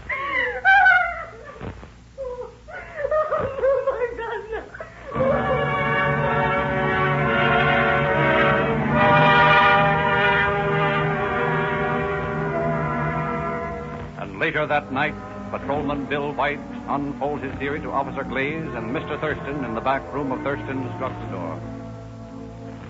Now, here's the hunch I want you to help me on, Glaze. Shoot. Remember about a year ago, a Japanese gardener was beaten up and robbed over in Herman? Yeah? Well, that Japanese was beaten the same way that Harold was. Same kind of a club. And for the same motive, robbery. I still don't see how that proves the same person did it, Bill. Well, Mr. Thurston, that's a principle we use in police work. We found out that the modus operandi, or method of committing a crime, is a trademark of any particular criminal. He always goes about his dirty work in the same way. But my conviction is deeper than merely superficial similarities. I worked on that Japanese case. Oh, you did? Yes, sir. And I found out that it was pulled by 3 young thugs. One of them was a 20-year-old good-for-nothing who lives over in Herman. His name's Walter Smith. The second was Red Thomas, aged 18. And the third, the one who swung the club on the Japanese, well, I couldn't get a line on him for a long time. Then I got a tip from a butcher over on Avenue 57 that he was reasonably certain that a 17-year-old kid by the name of Louis Bundy, who was driving his meat wagon, had conked the Japanese. I started to check up on this Bundy kid, and I finally got him on a robbery of a delivery station for a downtown department store. You mean that villa at Paris, John? That's right. He pleaded guilty. But some social workers had him put on probation. So he went scot-free with a grudge against me.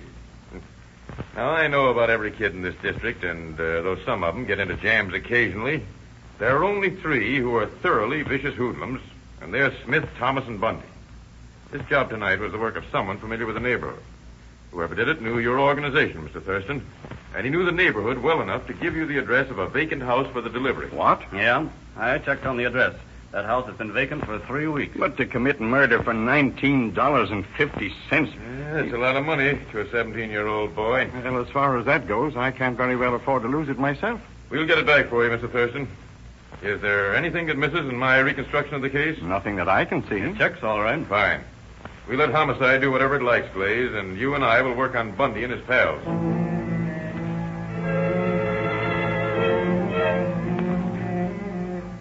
Early the next morning, Glaze and White returned to the scene of the crime equipped with plaster of Paris. The footprints are still intact in the rapidly drying mud, and the officers quickly make casts of all the impressions. The elimination of the prints begins. One pair belongs to Mr. Thurston, another to his companion of the preceding evening, another to the ambulance driver. At last, there remains but one pair of unidentified prints, the impression of a shoe with new cat's paw rubber heels. White and Glaze take these to the neighborhood cobbler at Pasadena Avenue and Avenue 43. Good morning, gentlemen. Hello, Tony. What's that you got in your hand? That's a plaster cast of a shoe print. I never see anything like that before. Well, take a good look at it. She's just like a white shoe, huh? That's right, Tony. Now, look carefully. Is that your work? Did you mend this pair of shoes recently? Hey, golly. This is my work.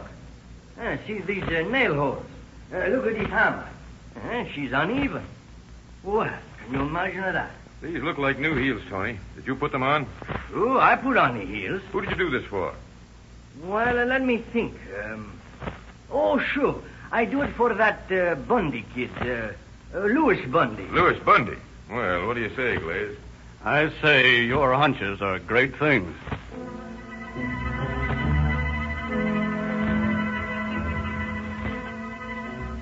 Familiar with the habits of the boys who frequently go to Sycamore Grove to play tennis, Glaze and White park their motorcycles some distance from Sycamore Grove, and approaching it by a circuitous route, finally arrive at a point on the hill where they can watch the tennis courts without being seen. They remain secreted for half an hour before anyone appears, and then Bundy approaches the park from the railroad tracks. A little later, Red Thomas joins him, and shortly after, the Smith boy shows up. They sit in huddled conversation for several minutes while the officers watch. Now, what do you suppose the conference is about? Probably planning some more devilment. I wish we were close enough to hear what they're saying. Yeah. Well, it's all over anyway. There goes Bundy to play tennis. Now, what do we do? We'll start on Thomas. Look, he's getting a ride on a bakery truck. That truck's next stop is Steiner's Grocery in Highland Park. I'm going to take my motorcycle and meet it when it gets there. You go back to Green's hardware store. I'll meet you there.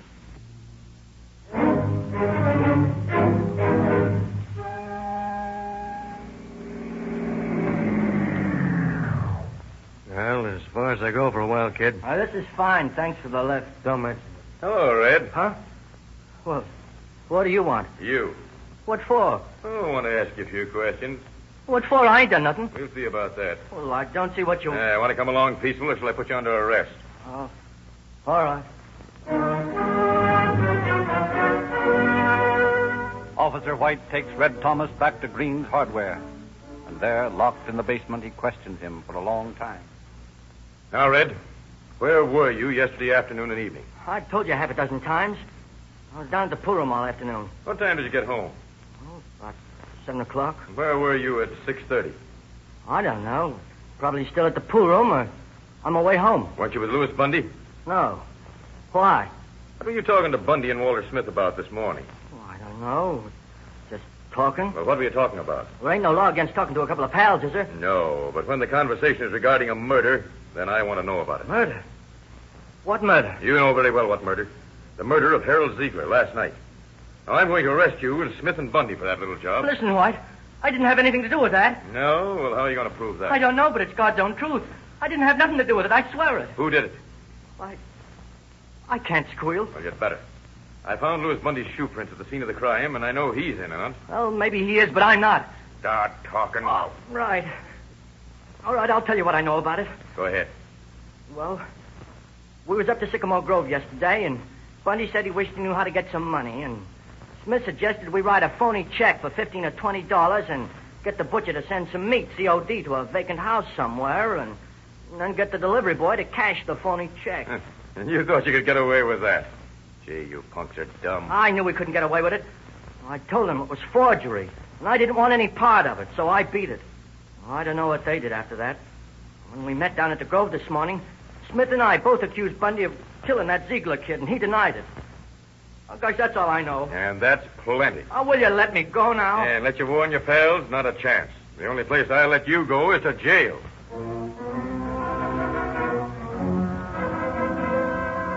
A little while later, Walter Smith is arrested as he tries to make a getaway from his home. In the store basement, White questioned him. Here's the same story as he had heard from Red Thomas. I swear to God I didn't have anything to do with Croak and Harold. When Red pointed out that Lewis's check plan was forgery, I backed out, too. I don't want to get mixed up on a penitentiary rap. So you didn't have anything to do with that murder, eh? No, sir. I didn't know anything about it until I read in this morning's paper about Harold being dead. That's why I went over to the Grove to see Bundy. He denied it, of course, but I've got a hunch he did it. And so have I, my young informer.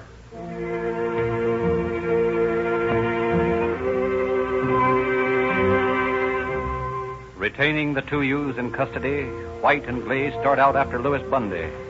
In a vacant house across the street from the Bundy home, they lie in wait for their prey. It is 11 o'clock in the evening before the circumstantially accused murderer comes home. From their hiding place, they see him bid his parents good night and retire to his bedroom. Then the two officers cross the street and ring the doorbell. Mrs. Bundy answers the door. Yes? We're police officers, ma'am. We want to talk to Louis. Oh, what are you going to do with my boy now? Just want to ask him a few questions. But he's gone to bed. Somebody raised a window in that other room, Bill. Get in there fast. Now, look here. You can't come to a person's house All right, Lewis. Up with your hands. Hey, what's the big idea? That's what we want to know. These cuffs will keep you from opening any more windows. Oh, what is it, Louis? What have you done now? I don't know, Mom. I ain't done nothing. Oh, Louis, why must you always be getting into trouble? I try so hard. Now, Mrs. Bundy, if you'll just not get excited. I've got to ask your son some questions. Where were you last night, Lewis? Last night? I don't know, around. Around where? Oh, down at the corner, hanging around. Look at this, Bill. A shirt. It's been washed. There's still some brown stains on it. What are these stains, Lewis? I don't know. I'll bet you $5 they're blood. And you better not, you'd lose your money. Where are the shoes Tony put new heels on last week? Oh, those? Well, they wasn't no good, so I threw them away. Where? In the incinerator. I burned them. Take a look for him out there, Glaze, while I escort Lewis to Lincoln Heights.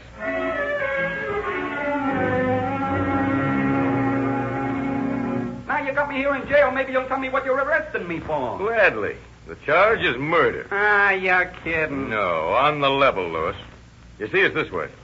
Last night, about 6:30, you murdered Harold Zeiger. We know all about it. Don't try to bluff me, copper. I'm not. But apparently, I have to convince you. Last night, when you beat that poor kid's skull in, you left your heel prints in the mud. Today, Tony the cobbler identified those prints as having been made by the heels he put on your shoes. Then we picked up your two pals, Smith and Thomas, and they both talked plenty. Yeah? Yeah.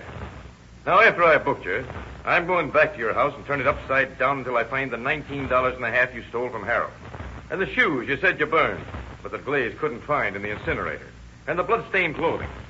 I've got a little hunch about them. I think you probably buried them in the cellar. I'm going to dig down there until I find them. Listen, White. Do me a favor and don't do that. Why not? Well, just don't. I don't want my mother bothered no more. Hey, lay off that and I'll tell you the whole story. Well, let's have it. Well, you promise not to bother my mother? I'll try not to. Well, you see, it's this way. I got a girl up in Ventura, see? Well, she's coming down to L.A. for the holiday, see? So I wanted to get her a Christmas present and show her a good time. Only I ain't got no coin, see? Well, Smith and Red backed out on me, so I figured I'd pull a job alone. I'm sorry, old man Thurston sent Harold on that phony errand because I liked the kid.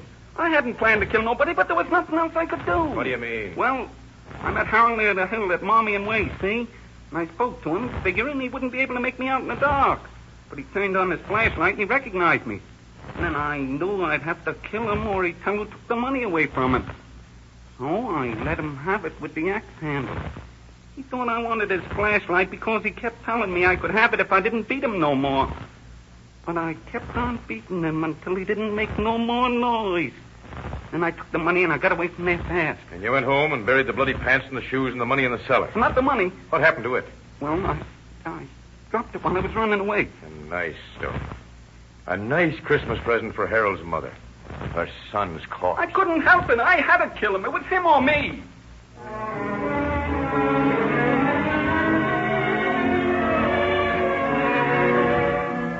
White returns to the Bundy home and starts digging in the cellar. He recovers the bloody coat and trousers, the bloody shoes, which match perfectly the plaster casts he had made at the murder scene. One thing he cannot find is the money, and Lewis stoutly maintains that he had dropped it while making his getaway. On Christmas Day, White, seeking to unravel this last shred of evidence, drops into Thurston's drugstore. Hello, Bill. Hello, Mr. Thurston. How's the case coming along? Fine, except for one thing. What's that? The money. Bundy claims he dropped it making his getaway. Now, I think he's lying, but I can't get a line on him. I wish I could return that to you for a Christmas present. Well, to tell you the truth, so do I. I got a plan. If you're willing to lend me the same amount of money. What? Just for a few hours. Sort of the old gypsy trick, making money produce more money. Well, whatever you say. Now, here's what I want you to do. Give me $19.50 in the same denominations you gave Harold that night, and put it in a purse as nearly like the one he had as you can find. All right, but I don't understand what for. Another hunch, Mr. Thurston. You'll find out soon enough. Half an hour later, Officer White enters Bundy's cell in the city jail. Merry Christmas, Lewis. Yeah? I don't see nothing so merry about it. Boy, I think it's plenty merry. I've discovered what a liar you are, and as a result, I'm able to give a couple of old people some Christmas cheer. What are you talking about? Purse with the $19.50 in it. The Thurstons need that money, and I'm going to return it to them this afternoon. Oh, so you found it then? Yes, in spite of your constant lying. You didn't throw it away. You buried it in the cellar. That's right, but you can't blame me for lying. I figured if you overlooked it, I could give the money to my folks later. Yeah. Your folks wouldn't want blood money. No, I guess it's better you found it. Sure it is. Now, look, Louis. Drop those blues. How'd you like a turkey dinner and then a visit out home, eh? Gee, you mean it? Sure I do. My gosh, I believe you're a human being after all, White.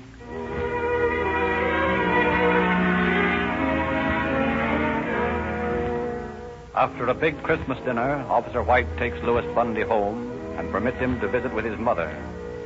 Then he leads him down to the cellar. Well, Louis, before we go back to jail, I'd like you to show me how you buried all that stuff. I found it all anyways, but I'd like to get your movements clear in my mind. Sure. Now, here's your shovel. Well, after I got home, I stripped out of my coat and pants and shoes and brought them down here. I dug a hole right here. And I buried the clothes and the shoes, and then I covered over the hole. And then I went over here under the steps, and I dug another hole to bury the money in. Say, what is this? What I've been looking for, Louis. Thurston's money. And that purse you showed me down at the jail. The decoy. Thanks for showing me where the money was, Louis. Why, you dirty, low-down, double-crossing...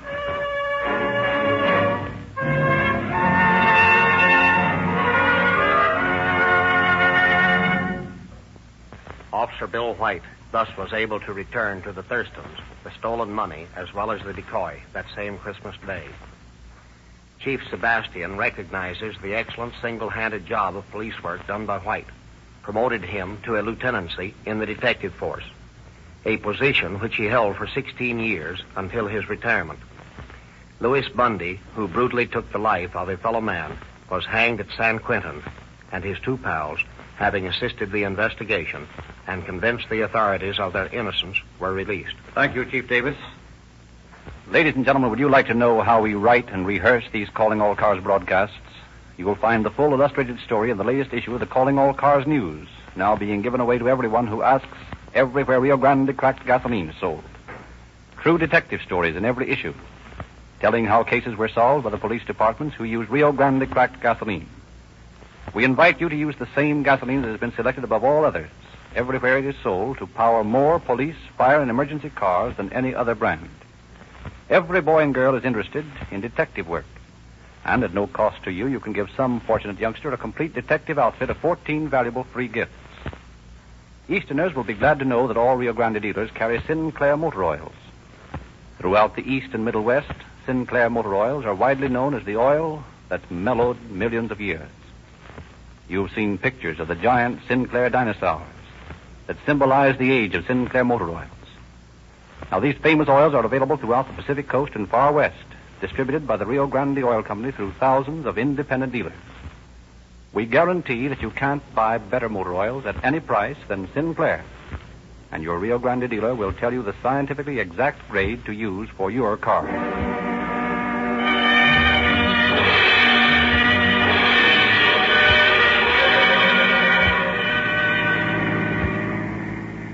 Los Angeles Police calling all cars. Attention all cars to cancellation broadcast 142. Suspect in this case now in custody. That's all.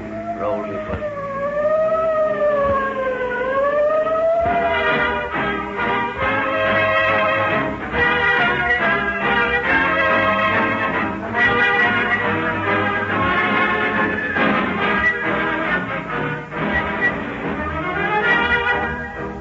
This is your narrator, Frederick Lindsley, bidding you good night for the Rio Grande Oil Company.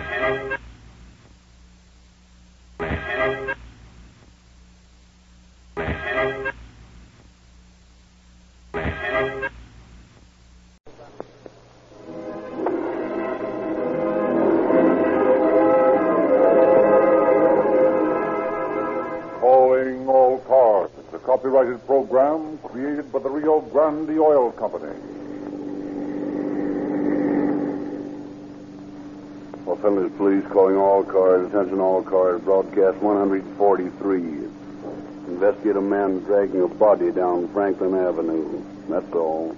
Roll and close.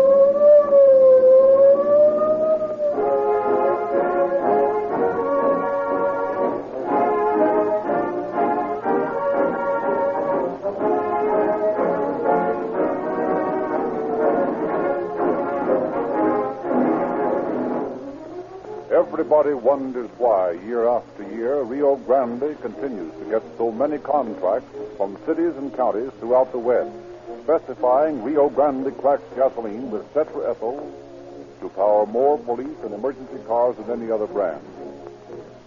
The secret of Rio Grande's success lies in the refining process, which is protected by patents.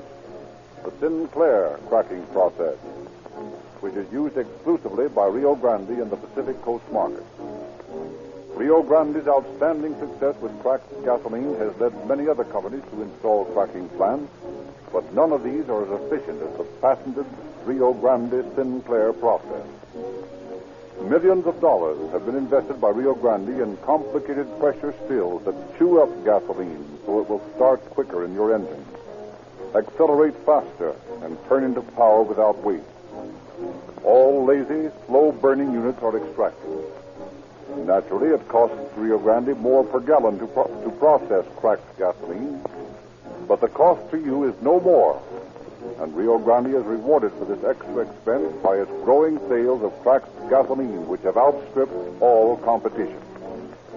You have been impressed, like hundreds of thousands of other motorists, by the undeniable fact that Rio Grande cracked gasoline is preferred above all others by the fastest, most powerful cars on the road. Police cars, fire engines, ambulances. When are you going to find out for yourself what a tremendous difference this super refined gasoline will make in the performance of your car? Rio Grande cracked gasoline offers you police car performance in your own car at no extra cost.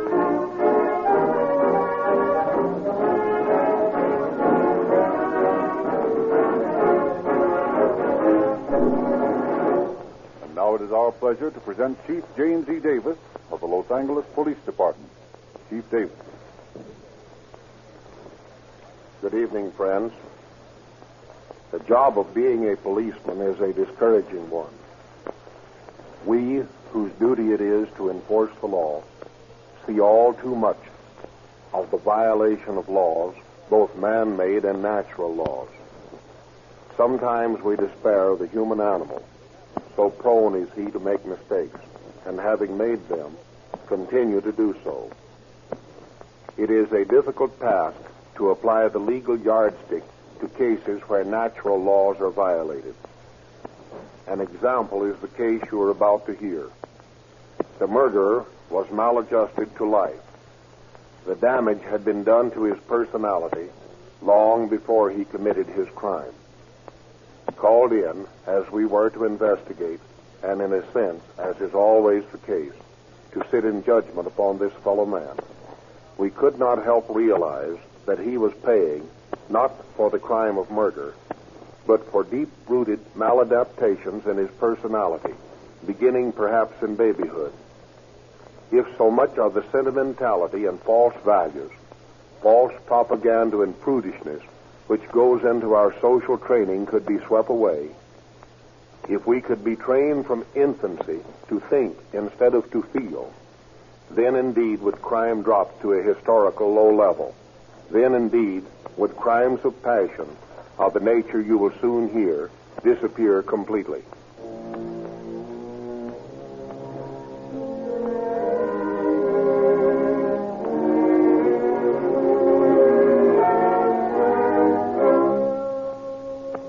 Blustery March evening in 1930.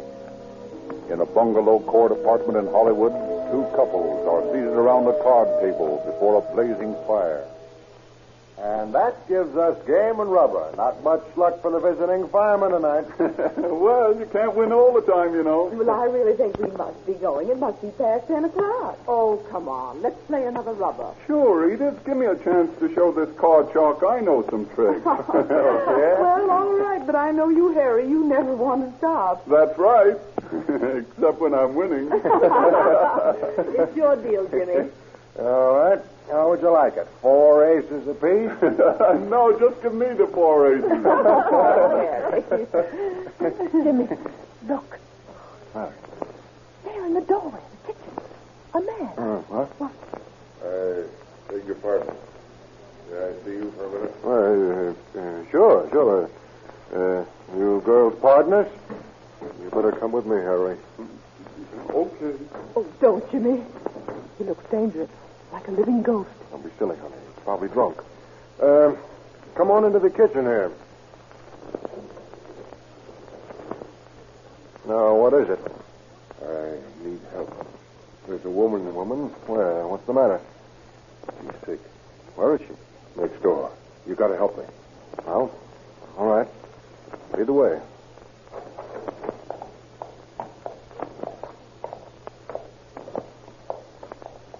In here.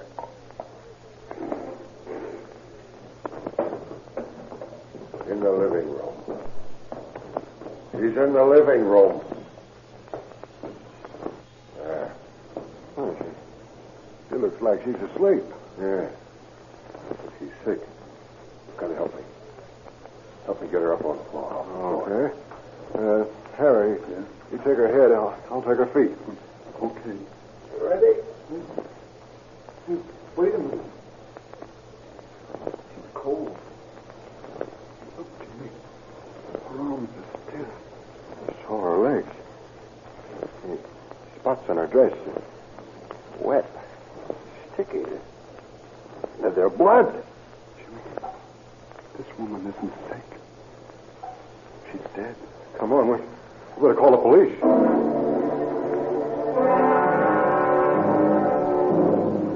Yes, that's right. On Franklin, about a block from Sierra Bonita. Yes, we'll be outside waiting for you. Oh, Jimmy, are you sure she's dead? There's no question about it. Oh, how awful. And that stranger, where's he? Golly, we forgot all about him. Oh, I'll bet that's him making a getaway. Look out the window, Edith. Yes. There he goes in the force of plate, riding like mad. Oh, gee, we probably should have made him wait until the police get here. Well, it's too late now. Come on, we better go outside and wait for them. You girls better stay here. It isn't such a pretty sight in there. Oh, but Jimmy, You don't want to get into this thing mixed up as a witness and all, do you? Just stay in here. Come on, Harry.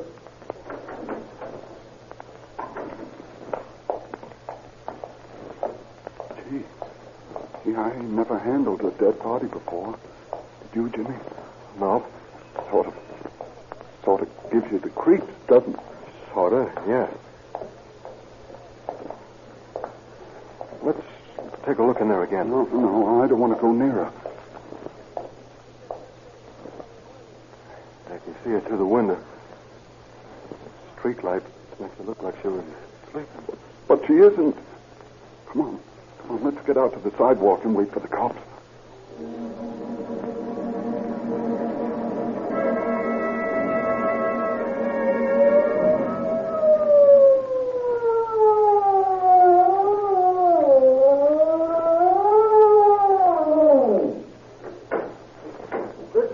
Officer. Now, what's the trouble? There's a dead woman in the bungalow back there. Okay, lead the way. Come on, Page.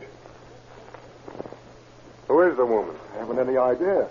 I live next door to the bungalow, and Mr. King here and his wife and my wife were playing bridge when a man came in our back door and asked us to help him with a woman who was sick.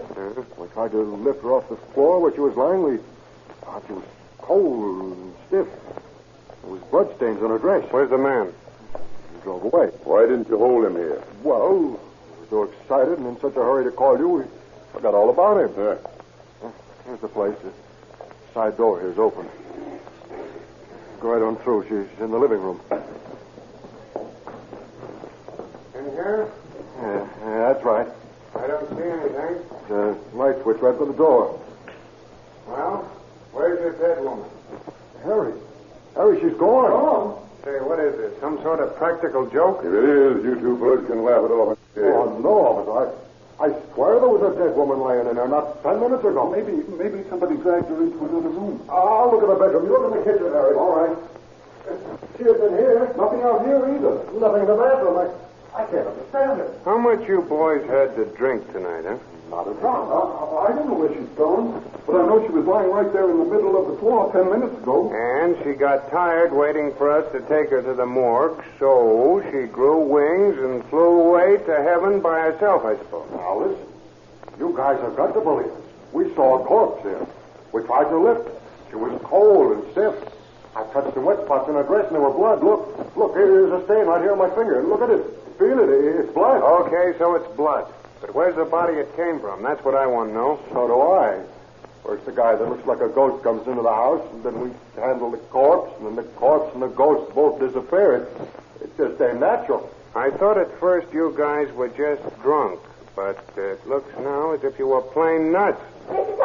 Thompson! Ah, here's your corpse. Come back to life. It's Mrs. Scott, the landlady. Hey, yes, Mrs. Scott, I'm in here. Oh, Mr. Thompson. Thanks, Teddy. You're still up. Come quick. What's the matter? Well, I was here in front. There's a crazy man dragging a woman down the street by her heels. The woman's hurt. She's bleeding. See what I tell you. Who's crazy? I don't know. Maybe I am. Come on.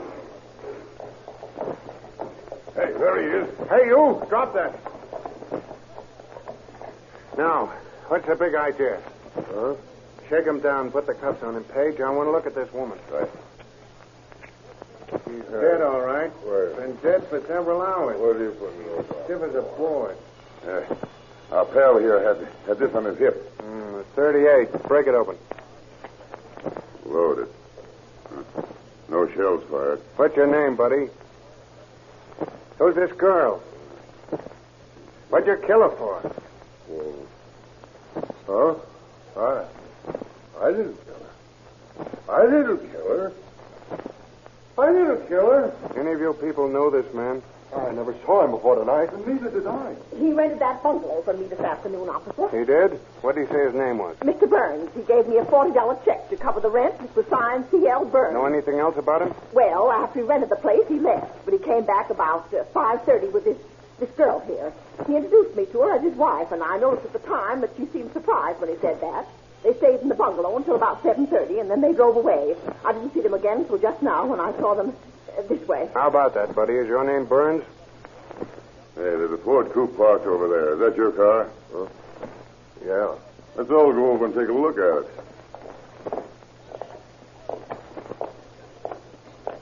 Check that registration, Page. That's what I'm going to do. Lend me a flash, will you? Yeah. Thanks. It's registered to a dealer in Figueroa. There's a pencil notation here. What's that say? Sold March 23rd to Charles Thomas. So you just bought the car yesterday, huh? Is your name Charles Thomas? Or is it C.L. Burns? Oh, I'm going to book this baby on suspicion of murder. I'll send the morgue wagon out and a couple of boys to impound the car. You stick here until they come, will you, Page? Right. And you better throw a sheet over that corpse until the wagon gets here. She ain't as pretty as she once was.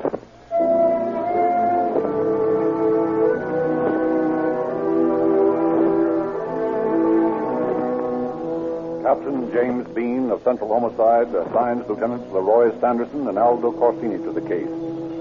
After a conference with Dwight and Page, the Hollywood Division detectives, they interview Burkhart and then report back to the captain. We can't get this guy to say a thing, Captain. He won't affirm or deny anything. He just won't talk. He's a strange one, there's no doubt of that. But we got one lead. What's that? We found a telephone number in the dead girl's purse. According to the phone company, the number is assigned to a Sally Martin who lives on New Hampshire. Mm-hmm. Better check on it right away. Awful late at night to wake up people, Captain. I know. We've got to get to the bottom of this as soon as possible. Go ahead and rout her out of bed. Yes.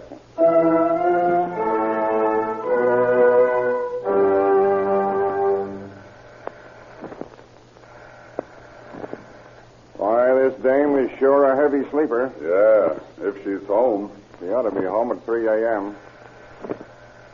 Here comes someone now. Police, ma'am. We want to talk to you. What do you want to talk to me about? We're trying to get an identification. We need your help. Well, I don't see what you have to wake up people in the middle of the night for. I've got to be on the set early in the morning. We're very sorry, ma'am, but this is important. Well, what is it? Your telephone number is Normandy 7258. That's right. And your name's Sally Martin. Yes. What is this all about? There was a woman murdered out in Hollywood last night. We're trying to identify her. We found a slip of paper in her purse with Normandy 7258 written on it. The only clue we have. You remember giving your telephone number to any young women recently? Why, no. I can't imagine who it would be. You know a Mrs. Burns? No. Or a Mrs. Thomas? No. Of course, I've got lots of girlfriends who might have my number, but I don't know anyone by either of those names. We have reasons to believe those names are false. But we must get an identification so we can go ahead with the case. Now, I wonder if you'd come over to the morgue with us and look at the body. When, now? Yes, now. Well, of all the... Going to the morgue at 3 o'clock in the morning. It's terribly important, Miss Martin. Very important, Miss Martin. Very important, Miss Martin. Oh, very well, then. You wait out here until I get some clothes on.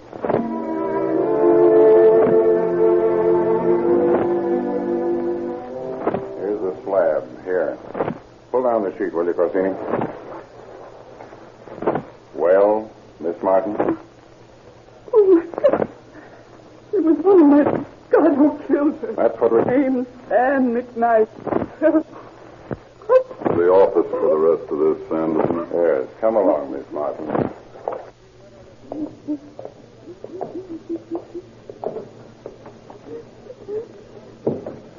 Now, here, Miss Martin. Sit down here. Here's a glass of water, Miss Martin.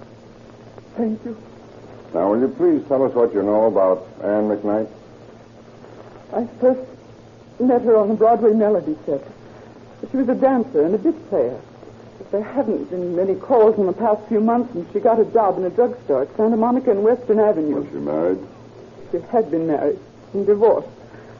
She was married to a fellow by the name of Burkhart. They didn't get along very well. He was awfully jealous. He abused her. What else do you know? That's about all. Well, it's enough to put the bee on our suspect.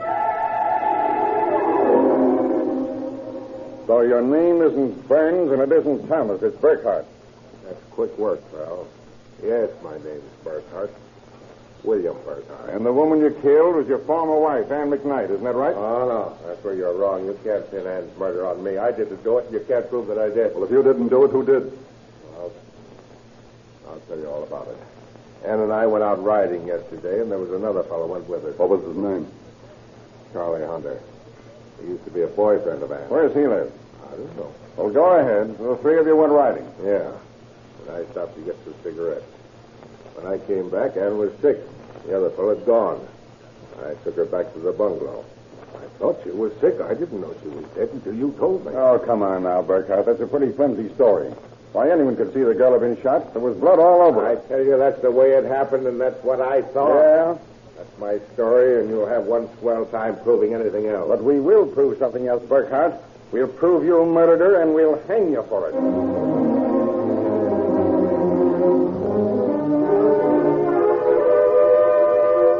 Having established the identity of the victim and a strong suspicion of the slayer, Corsini and Sanderson begin the complicated job of spinning a noose around Burkhart's head. Their first call is at the office of Dr. A.F. Wagner, Los Angeles County autopsy surgeon. Well, Doc, what's the verdict on that girl they brought in from Hollywood last night? She'd been shot 5 times, once over the heart, once from the left side, and 3 times in the back. I extracted 1 bullet. The others had gone through the body completely. And that smart guy tried to tell us he thought she was sick. Well, the only sickness that poor girl had was lead poisoning. Otherwise, she was a perfectly healthy specimen. Did you get the bullet you took out of her? Here it is. Thanks. We'll need it. Come on, Corsini. Let's take a look at Burkhart's car.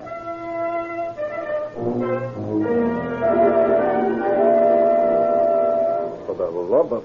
Will you look at those blood stains all over the cushions? Hey, look. Here on the floor are 2 slugs. They're flat from hitting the metal. And here 2 more in the upholstery. This door here. Apparently, he shot her twice, and then as she tried to get out of the car, he emptied the rest of the gun into her back. Well, we got to be sure. Come on. We'll take these slugs into Spencer and Marksley and find out if they were fired from the gun the boys took off Burkhart last night.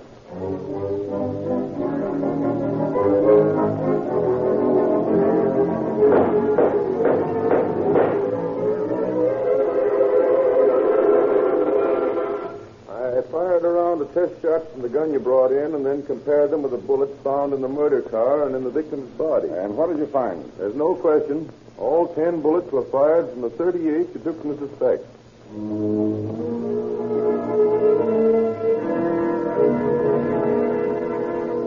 Look, Corsini.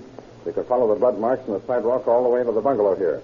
One trail goes in and another comes out. Plenty lazy, that guy. He didn't even try to carry her. He just dragged the body. He shot her in the car, dragged her into the house, and then, when the neighbors called us, he got scared and dragged her out again. Well, we've reconstructed the crime pretty good. Now we'd better start backtracking on his movements before he murdered her.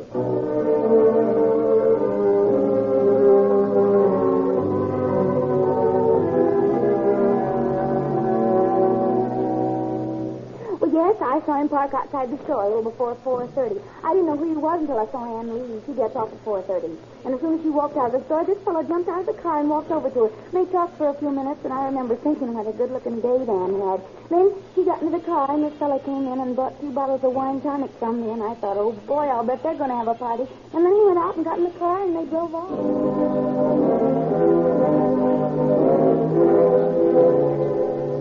Well, Burkhart, are you ready to come clean? What do you mean, come clean? I've told you the truth. You've lied all the way through. Prove it. Sure, we'll prove it. And we'll prove that you murdered your ex-wife. You've got a job on your hands. We're only trying to be honest with you, Burkhart. It's too bad you won't do yourself a favor and come clean with us. Nuts. What do you want me to do, break down and cry? Well, just to show you how honest we want to be with you, I'll tell you everything we know about you. Maybe you'll realize that we're not going to have such a hard time hanging you as you think.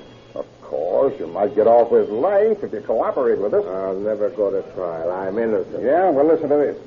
On Sunday, you bought a Ford Coupe on South Figueroa Street. You made a down payment of the check for $150, signed Charles Thomas. Before we begin talking about murder, you might recall that the California Penal Code provides a long rest in San Quentin for passing bad checks. But to go on. You didn't sleep at all Sunday night. Now, it may have been something else. Or you may have been planning murder. So we let that pass as an uncertain point. You quit your job, drew your pay Monday noon. Rented the apartment Monday afternoon. At 4:30, you met your ex-wife when she got off work. You persuaded her to take a ride with you. After buying 2 bottles of wine tonic, you drove off, arriving at the bungalow court at 5:30. 2 hours later, you drove to some unknown spot, emptied your gun into your ex-wife's body, and returned to the court, where you dragged the body into the house. Then you got scared, so you called in the neighbors. They went for the police, and you completely lost your head. So you dragged your body out of the apartment, down the street where you were found. How am I doing, Burkhart? Not so well. That's the way you dicks reconstructed crime. No wonder there are so many unsolved cases. You know, Burkhart, it would give me great pleasure to smack you one right on the foot. Yeah, but you won't. On account of the policeman, your friend. Okay, Corsini, hold on to that Latin temper of yours. Well, how about it, Burkhart? What's the matter with my story? Plenty. Well, let's hear yours. Ann and I split up in the first place on account of our relatives. We loved each other. She promised me that she'd come back to me if I got a bungalow where we could live alone and I got an automobile. So I did. On Monday, I met Ann and we started for the bungalow, but we ran into this Charlie Hunter. He rode with us a little ways and then got out. We went to the bungalow and Ann got a little sore at me because I was drinking wine tonic to celebrate us getting together again. But I patched that up and we went out at 7:30 and we ran into this Hunter again. Yeah, quite a coincidence. Yeah.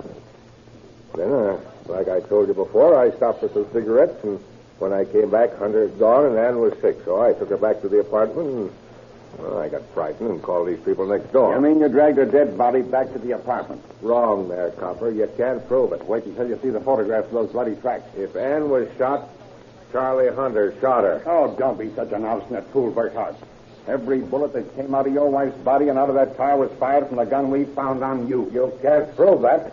We've been hanging men in ballistic testimony for years.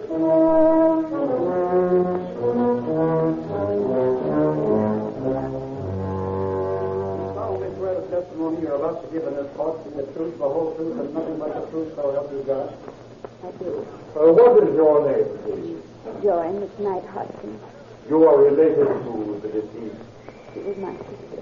Mrs. Hoskins, will you tell the court in your own words what you know about the relations between your late sister and the defendant? Well, Your Honor, they were married less than a year when Anne was forced to divorce him in 1929 because he was so cruel to her and because of his intense jealousy. He threatened her life if she didn't come back to him. Soon after they were divorced, she had him arrested for making these threats. He was put under a peace bond. But Anne told me often that she'd die before she'd ever live with him again. And that's just what she did. Is there anything else, Mrs. Hoskins? Has the defendant ever said anything to you about his relationship with your sister? Yes. I met him on the street several months ago. And he said, if I can't have Anne, nobody else will ever get her. I'll see to that. Thank you, Mrs. Hoskins. Coffee, Gavin? Okay. Very well. That's all. Your Honor, at this time I would like to enter as People's Exhibit D this letter written by the defendants to the deceased. It may be admitted. And I would like to read the paragraph in that letter. The defendant writes, "So you have been having a marvelous time with he-men, eh? I trust you have enjoyed yourself to the fullest degree. I guess I am not a he-man. I am jealous. Remember, I am still your husband. And remember that you repeated after the minister, until death do us part. Now, the word death is written in capital letters and underlined in the exhibit." The letter continues, "I myself have formed a firm resolution adhering to that line. Do you understand me? If not, here it is in plain American. Over my dead body only, some other man can have you." I think this document answers the defendant's sneering challenge to find the motive for the crime of which he's charged. If ever there was a terrorist crack, I get to see it. I expect so, Honor. Counsel defendant was pointed to his personal opinion and argument. Sustained. Strike counsel's remarks following the reading of the exhibit. Counsel will save his argument for the summary. I beg the court's pardon. This case is such a brutal, such a horrible. Counsel will also save his opinion for closing argument. Proceed.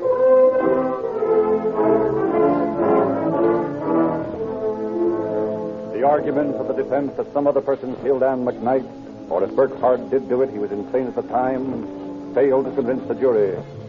All testimony having been given, the argument having been heard, the jury quickly reached a verdict unprecedented in California legal history. Mr. Clerk, please read the verdict. These the jury find the defendant guilty of first-degree murder and recommend that he shall be hanged.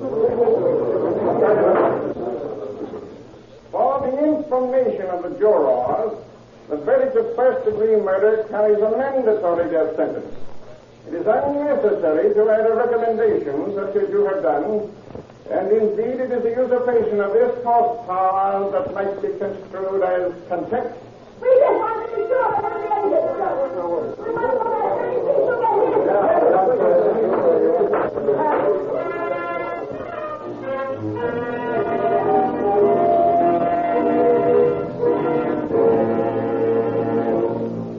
And so it was. The jury wanted the proverbial eye for an eye. The 12 jurors, outraged at the crime of murder, wanted it doubly certain that justice would be meted out by the state upon the murderer. So it was done on January 29, 1932, when William Burkhart stepped through the trapdoor at San Quentin to eternity. Thank you, Chief Davis.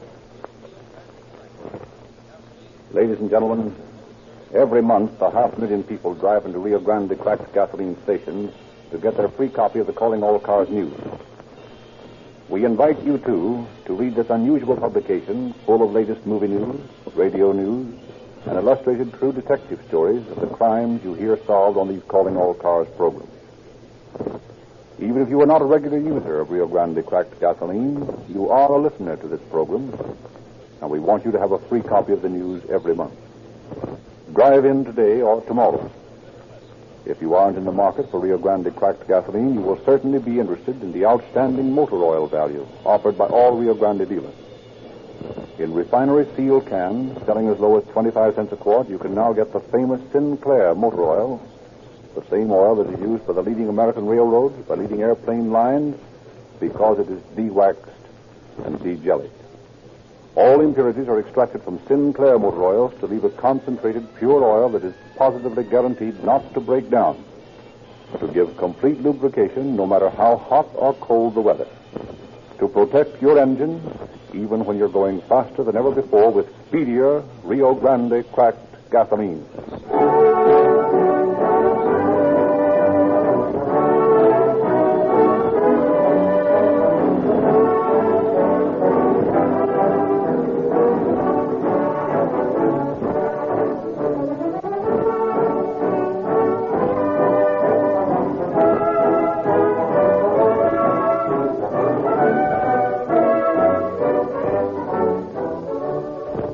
Frederick Lindsley bidding you good night for the Rio Grande Oil Company.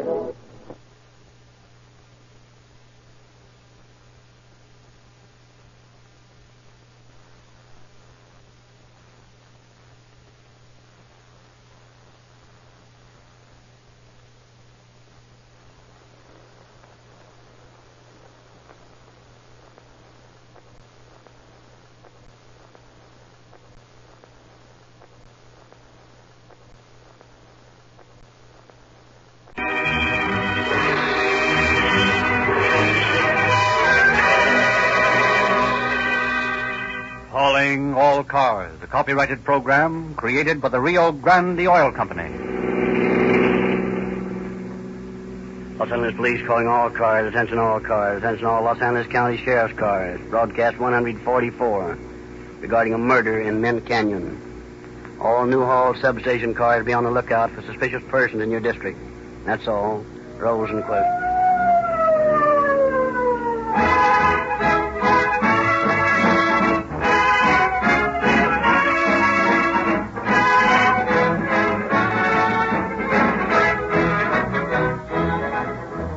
America deserts its homes to live in trailers on the open road.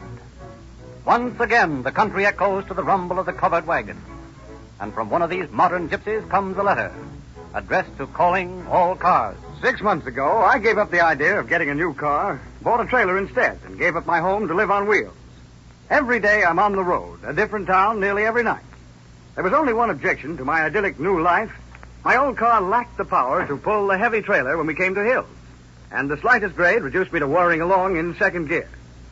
I've tried every gasoline sold in the West. None made any difference until I tried Rio Grande Cracked. I don't understand this patented cracking process you advertise, but I'll gladly testify that Rio Grande Cracked gasoline has actually increased the power of my car. It hardly seems possible, but my trailer and I hit the hills on high now. Rio Grande Cracked gasoline has made all the difference in the world. That letter is from Carl Hale Dixon, trailer tourist, whose temporary address is 1000 North Curzon Avenue, Los Angeles. His enthusiastic letter proves again, from a new angle, that Rio Grande Cracked gasoline must be the most powerful, the fastest, the quickest starting gasoline on this market. Else, why should it be specified more than any other brand to power the hundreds of police cars, fire engines, and emergency equipment in the largest cities and counties of the West? When are you going to discover what a difference Rio Grande Cracked makes in the performance of your car?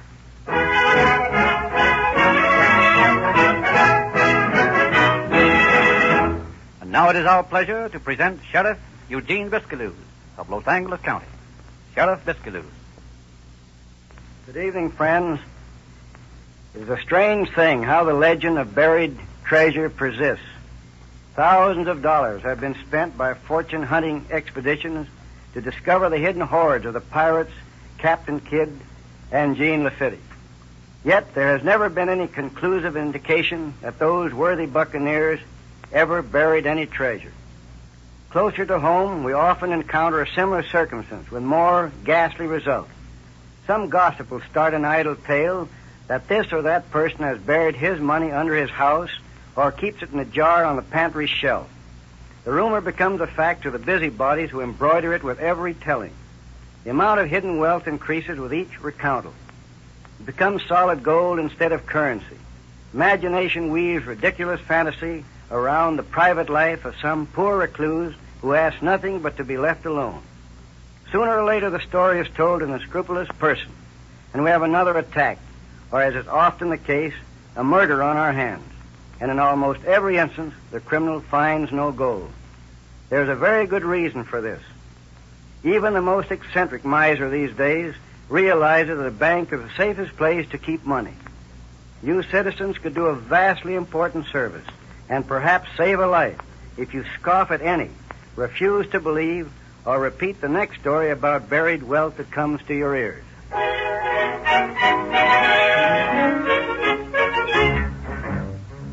It is Sunday evening, May 18th, 1930. In a little ranch house in Mint Canyon, 70-year-old Albert Horton and his half-deaf nonagenarian brother, George, are reading the Sunday papers by the light of an oil lamp. Well, George, according to the papers, Hoover says prosperity is just around the corner. Eh? Just around the corner. Oh, he's been saying that for 6 months now. There ain't been no change. Price of alfalfa still going down, and the price of food still going up. Yep, but don't know what it'll all come to. Well, what this country needs is William Jennings Bryan.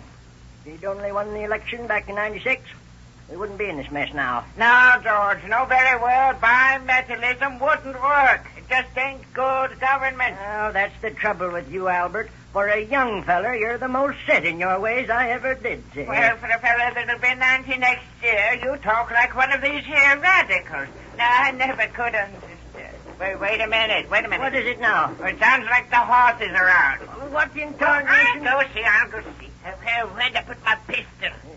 Pistol over there on the mantel. Somebody's been fooling around that corral and scraped the feathers from the net. Look at that. What's the matter out there, Albert? Who's there? Albert, what is it? Take it easy, Grandpa. I'm sorry. Who are you? Never mind who I am. Just get over there and sit down on that bed and you won't get hurt. Oh, what's the matter? What's happened out there? Just a little argument. Don't let it worry you none. You got Albert's pistol there. Yeah, and one of my own, and if you start any funny business, I'll empty them both into you. Why, we used to string rascals like you up to the nearest tree when I was a young man. Yeah, but times have changed, Pop. Well, what are you going to do with me? Nothing. I'm just keeping you quiet until my pals get through. Well, what are they after? You ought to know. They're going to relieve you of that gold you got hidden out here. Gold? We haven't got any gold here. Yeah? Well, maybe you've forgotten about it, but we know different. I wonder what's keeping those guys. Should have answered.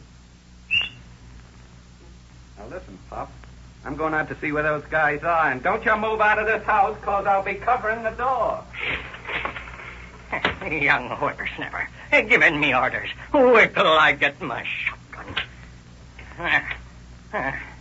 Show him I'm just as good a shot as I ever was. Tell you, get away with this. No, sirree. I can't get... What's this? Albert, speak to me. Albert, it's your brother George. Oh, speak to me, for God's sake.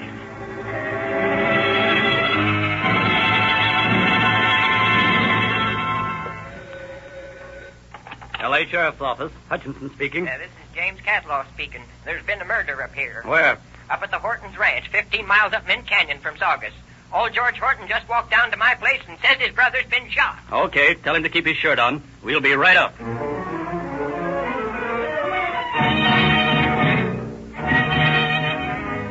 Deputy Sheriff Hutchinson immediately phones Captain Bright, Chief of the Sheriff's Homicide Department, at his home, who instructs him to have the substation at Newhall confirm the murder report and then notify him. In less than 10 minutes, the answer comes in from Newhall affirming the first call, and Captain Bright starts in his own car for the Horton Ranch. Arriving there in record time, he attempts to interview the badly frightened George Horton, but finding that he can get no more than vague answers to his questions, he leaves the old man and continues his investigation by himself. And by the time Hutchinson arrives with camera equipment, he has found... One brass .32 shell casing, 2 sets of footprints leading to and from the porch, tire tracks in the soft dirt of the road. With these facts in his possession, Captain Bright supervises the taking of pictures, mentally notes the position of the body, then assigns Deputies William Penpraise and Virgil Gray, who have arrived on the scene, to take over the investigation. They begin by questioning James Catlaw, who first reported the murder. Well, it's just like I told the officers over the phone. Old Mr. Horton came down to the house half scared out of his wits and said his brother'd been murdered. Then I called the sheriff's office and started back up the road toward the house with Mr. Horton. And the only people we saw was Mr. and Mrs. Heinrich coming down the road.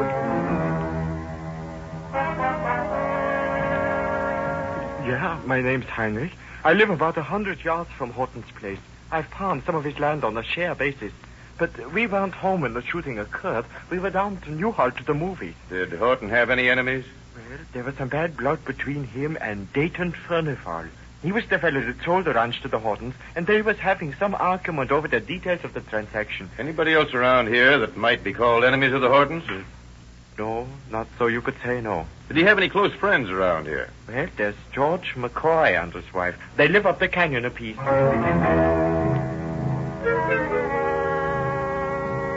Well, yes, Albert was having some trouble with Furnival, but I don't think Furnival bore any ill will. Can you think of any reason, Mr. McCoy, why Mr. Horton should have been so brutally attacked? Well, of course, there was plenty of folks around here that thought the Hortons had gold buried on their ranch. What's that? Yeah, you see, they come down here from Tulare County where they had a big ranch, and, well, it was legend up in those parts that the Hortons buried a lot of money on the place. Of course, nobody would have known about it if it hadn't been for that Mexican. What Mexican? Mexican kid that worked for them up in Tulare and came down here with them. Oh, he told folks around here all about the gold. What was that Mexican's name? Tony Martinez, I think it was. Oh, he don't work for them any longer, though. He got a job at the Bulldog brake lining plant out in Watts. What do you know about Dayton Furnival? Well, he and his brothers-in-law, a couple of fellows by the name of Brothers, they traded ranches. They took the Hortons' place in Tulare County, and the Hortons took their place down here. Oh, it's kind of a mixed-up deal. I never could understand it. Furnival still lives around here, doesn't he? Yeah, he's still got a place here. Oh, great. I'll go talk to Furnival, and you look at Horton's place. Look it over and see if there's any indication of hidden gold. Okay, I'll meet you back there.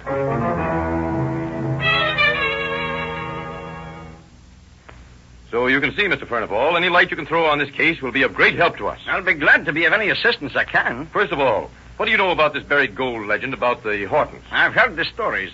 And when my brothers-in-law took over the place up in Tulare County, they heard it up there. But I don't place much faith in it. I happen to know that the Hortons have over $200,000 safely deposited in various Los Angeles banks. I understand there was bad blood between you and the Hortons. Nonsense. If there was any bad blood, it was on Albert's part. He felt that we hadn't lived up to the terms of the agreement we made when we traded ranches. But I didn't dislike him. He was a nice old fella. I didn't have it in for him, if that's what you mean. Ask Walter Hewitt. He can tell you that. Who's he? Well, he's related to me my marriage, and he's also a nephew of the Hortons. When can I get in touch with him? I imagine he'll be out here today. I phoned him when I heard what had happened, and he said he'd come out. Well, when he gets here, I want to talk to him. Well, Gray, have you found any buried treasure? Not much. I found 2 canvas sacks full of $20 gold pieces and an old trunk. $280 in all. You could hardly call that treasure. No sign of a search being made for it. No. There hasn't been anything disturbed in the house. It's very puzzling. This man Furnival seems to be on the level. He tells me the Horton brothers have a couple of $100,000 in the bank. I don't get it at all. They bump off the old man and never even try to look for the money. I beg your pardon, Sheriff. Here's Mr. Hewitt. You said you wanted to see him when he got here. Oh, yes. I've been wanting to talk to you, Mr. Hewitt. Well, I want to talk to you. Who did it? That's what I want to know. Who killed my uncle? Well, that's what we all want to know, Mr. Hewitt. That's what we're here for. Have you got any ideas? None whatsoever. What about this feud with Mr. Furnival? Oh, that was some argument about the roads on this place. Nothing serious. Well, just what are the details of that deal? Well, my uncles were getting old, and I wanted them to be near me in Los Angeles. So I arranged a deal whereby my uncles took this ranch in exchange for their ranch in Tulare County, plus a $25,000 mortgage on the place.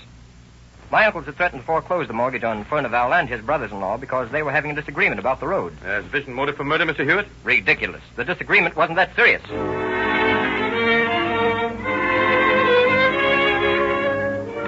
The officers, working slowly and meticulously week after week, are unable to discover any evidence to strengthen the tenuous theory that the involved land deal might have been the reason for the murder. However, their developments cause actual accusations to be made from another source. When, after George Horton, weakened by the shock of his brother's death, follows him to eternity. Walter Hewitt and his sister are named the sole beneficiaries of the Hortons' fortune. Disgruntled heirs, cut off without a penny, actually charge a conspiracy to murder. But before this nasty mess has progressed to an embarrassing degree, a new twist enters the case when on a day in early September, Deputy Sheriff Gray receives a telephone call. Huh? Let me speak to Gray. This is him speaking. Listen, Virgil. This is Kaltoff down in Long Beach. Yeah? Listen, I just fell across something that looks like a lead on that Mint Canyon murder. Yeah, what is it? We certainly need a lead on that job. We've been working on it for 3 months, and we haven't gotten any further than the mudslinging of the heirs to the Horton estate. Well, you come down here and talk to Mrs. Eva Stone at 2020 Atlantic Avenue. She's got a story that you'll be interested in. Well, gentlemen, it isn't a very nice thing to discuss. It makes me very unhappy, but I think it's for the best. I'm sure it is, Mrs. Stone, and now suppose you discuss it. Very well. I suppose I'd better begin at the beginning. That's the customary way. Well, you see, I have 2 daughters, one 16 and the other 14. And you gentlemen can't know what a task it is for a widow woman to bring up 2 growing girls nowadays. Undoubtedly. But what have your daughters to do with that murder? I'm coming to that. My oldest daughter, Ella, recently fell for a no-good oil driller by the name of Lloyd Dye. I tried to break up the thing, and I tried to reason with Ella. But you know how girls are nowadays. Or do you? Yes, Mrs. Stone, I do. Well, I looked up this young man, and I found that he'd been sent to the Ione Reform School some time ago on some sort of a dirty charge. Well, I just don't let myself think about such things. But who knows with such a person whether my daughter might be next. Well, he wouldn't let her alone, so I decided to get the goods on him and get him out of town for good. And did you? Did I? Wait till you hear. I checked up on him and found that at the time he was making love to my daughter, he was talking on dark roads with young Mildred Root, who lives over on Balboa Street. I did a little detective work myself, and I found that he had confessed to Mildred that he had killed that old rancher up in Mint Canyon last May. Are you sure about that? Positive. You don't have to take my word for it. Go ask Mildred. That's just what we're going to do.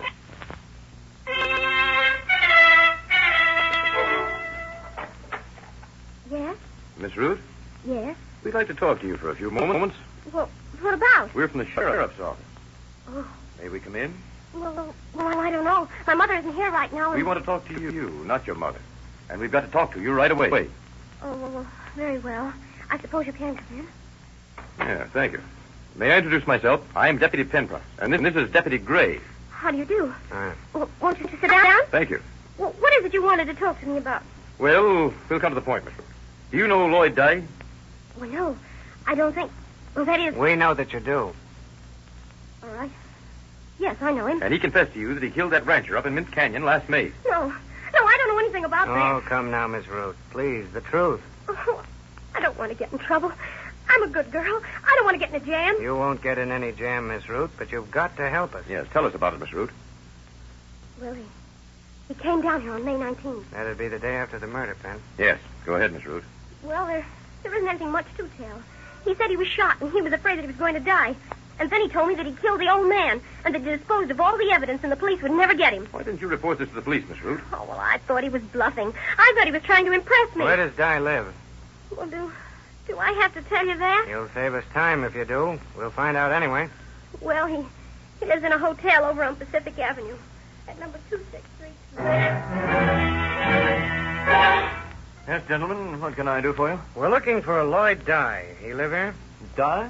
Yes, he's got a room here. Is he in now? No, he isn't. When do you expect him? Oh, he usually comes in around 5 o'clock. What number's his room? 110. Let's have the key. Well, I can't do that. We're from the sheriff's office, buddy. Hand over the key and don't tip him off when he comes in.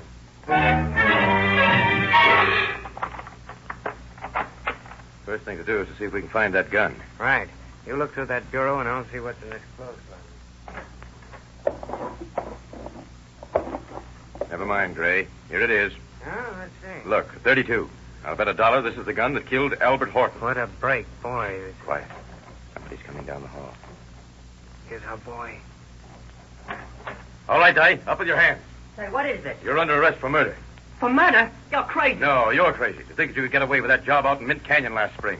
I don't know what you're talking about. Stick out your arm. Say, listen, you. I'll get you guys for false arrest. That's your privilege.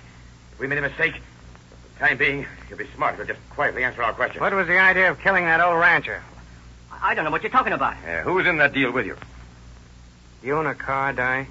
I used to. What happened to it? The finance company. What finance company? I don't know. Yeah, we'll find out through the Motor Vehicle Bureau. Oh, go ahead and find out, but I don't know what company. Want to tell us the truth, Dye? I am telling you the truth. All right, my friend. Have it your way. It's all the same to us whether you talk or not. You're going to jail anyway.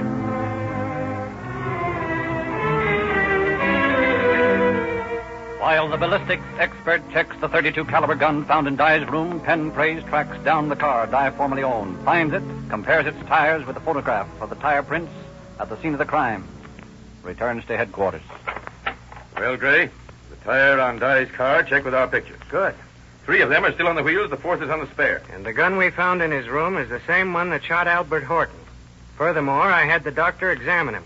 He's got a scar from a bullet wound in the abdomen.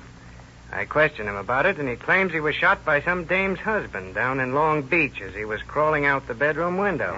Modest lad, isn't he? Yeah, he'll talk about anything but the Horton mess. Absolutely denies it. But he thinks he's big stuff for the women, eh? I should say he does. Then he's done a lot of boasting to them. I don't follow you. He shot off his face to Mildred Root. He's told her more than she'll admit. So, if we can't make him talk, we'll make her talk. Is that it? Exactly. Come on.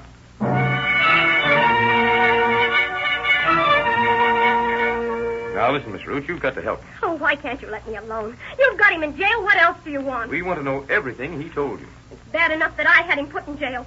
What will he think of me? We told you we'd keep you out of this. He doesn't even suspect that you put the finger on We're it. protecting you. Why can't you play ball with us? Oh, all right. What else do you want? Who was with him out at the Horton Ranch? Well, he told me that he went out there with Gordon Gauss and some Mexican fellow. Gordon Gauss. How do you spell that? G-A-U-S-S? Well, I guess so. What was the Mexican's name? I don't know. Sure you don't know? I'm telling you the truth. I don't know his name. All right, now, don't get excited, Miss Root. Just go ahead with your story. Well, that's about all I know. Lloyd told me that they went out there because they'd heard that the Hortons kept a lot of gold hidden out there. Where's this Gauss live? I don't know. Does he drive a car? Well, yes, I think so. What kind? Well, last I heard, he had a yellow Ford.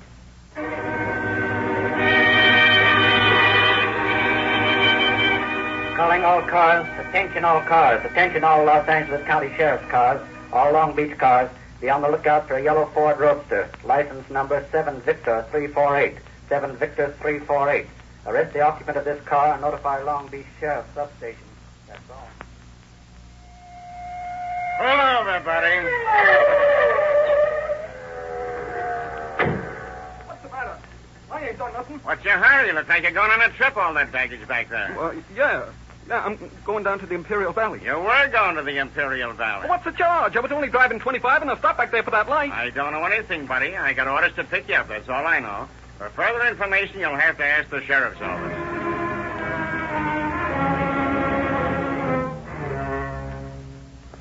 I don't know what you're talking about, I tell you. I didn't have nothing to do with no murder. I've never even been to Mint Canyon. No use, Gauss. We knew you were there. You drove up to Horton's ranch with Lloyd Dye and a Mexican fellow in Dye's Pontiac sedan. One of you shot and killed Horton. Probably it was Dye. The other, probably you, held up the other Horton brother, the old man, for several minutes. Now let's have this straight. I tell you, I'm innocent. Where were you the night of May 18th? Well, how should I know? No, think now. It was a Sunday night. Well, if it was a Sunday night, I was in bed by 10 o'clock. How come you're so sure about that, huh? Well, because I had to be up at 6 in the morning to get to work. Where do you work? Out at the Bulldog Brake Lining Plant in Watts. Who was that Mexican that was with you that night? I don't know no Mexican. I've never known no Mexican. Hey, wait a minute, Gray. I know who that Mexican is now. Who? Tony Martinez, the boy who used to work for the Hortons. How do you know? You remember? When we were questioning the relatives of Horton, they said that Martinez had quit to go to work for the Bulldog Brake Lining Plant in Watts. Sure, that's the bird. How about it, Gauss? Was the Mexican Tony Martinez? I never knew no Mexican.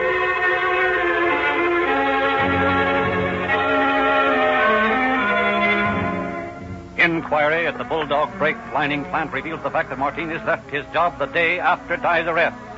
The Border Patrol is notified, but fails to produce the missing Martinez. The two deputies center their questioning on Gauss, the weaker of their two prisoners. Day follows day of grueling questioning, and then, finally... All right, I'll come clean. I don't see what you got on me anyway. I didn't shoot the old man. You can't pin murder on me. We went up there all right. All three of us. Dye, Martinez, and me. And what happened? Well, let me tell this my own way, and it'll be the truth, every bit of it. Okay, start talking. I met Martinez a year ago over at the Bulldog plant. As soon as we got to know each other, he told me about the ranch where he used to work and how the old man that owned it kept a flock of gold money hidden out there. He wanted me to help him rob them. I put him off for months. I've never been mixed up in no beefs, and I didn't like the idea. Finally, he persuaded me to go up there and look the place over. I did. And a little while later, I introduced Martinez to Dye, and Martinez suggested we cut Dye in on the deal. We told him about it, and he liked the idea. And that Sunday in May, I run into him in Long Beach, and he suggested we pull the job that night. I was scared, but he insisted, so we picked up Martinez over in Downey and drove out to the canyon. When we got there, it was late in the evening, and Martinez let the horses out so as the old men would come out of the house. We were going to hold him outside the house while Martinez went through the place to find the gold. We didn't plan no murder, but only one of them come out and Dye jumped him while I run inside and held the other one up. I didn't hear nothing from outside, so I went out and Dye and Martinez had scrambled. I had to hitchhike back to Long Beach. The whole thing was a mess, and I didn't have nothing to do with the shooting. When this confession is typed out, will you sign it? Yeah. This confession has been given without any force or intimidation being used on you? None that I know of.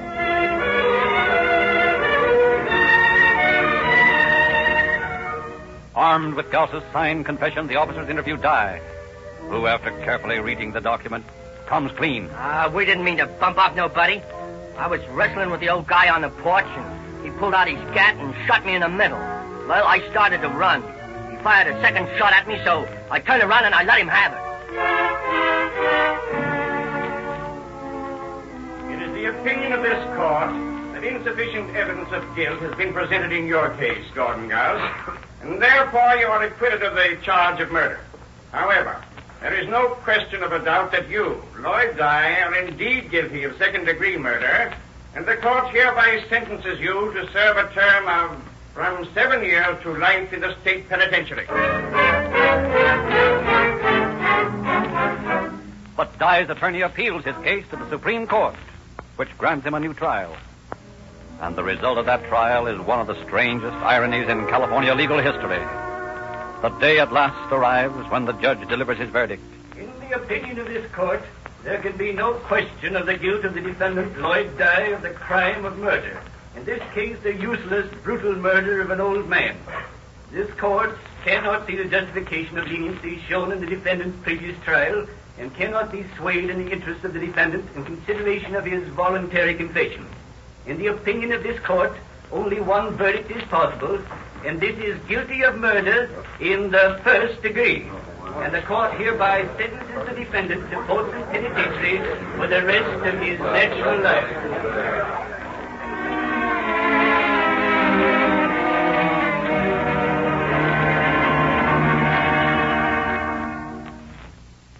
Had Dye been satisfied with the first court's verdict, he would have been freed under the parole system in a few years.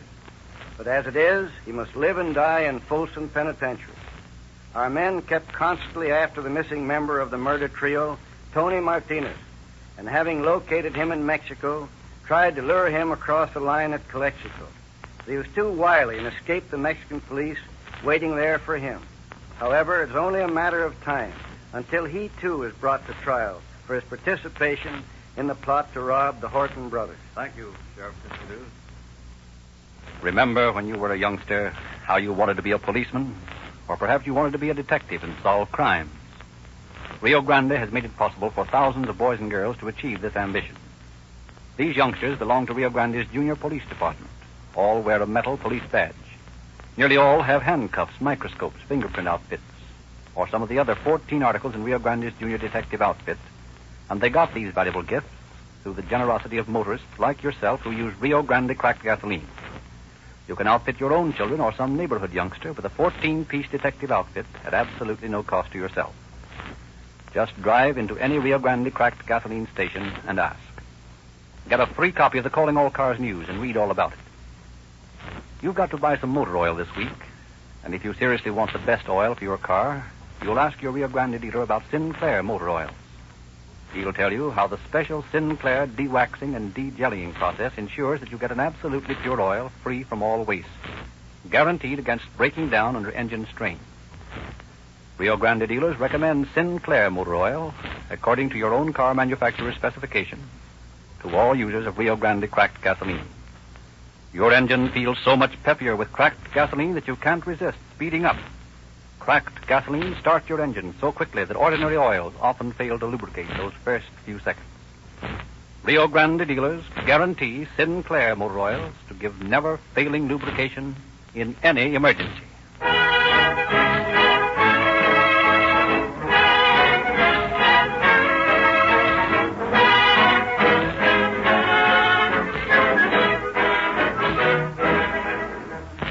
This is your narrator, Frederick Lindsley, bidding you good night for the Rio Grande Oil Company.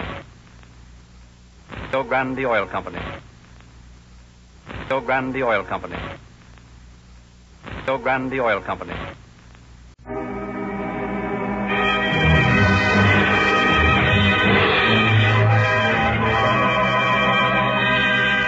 Calling All Cars, a copyrighted program created by the Rio Grande Oil Company.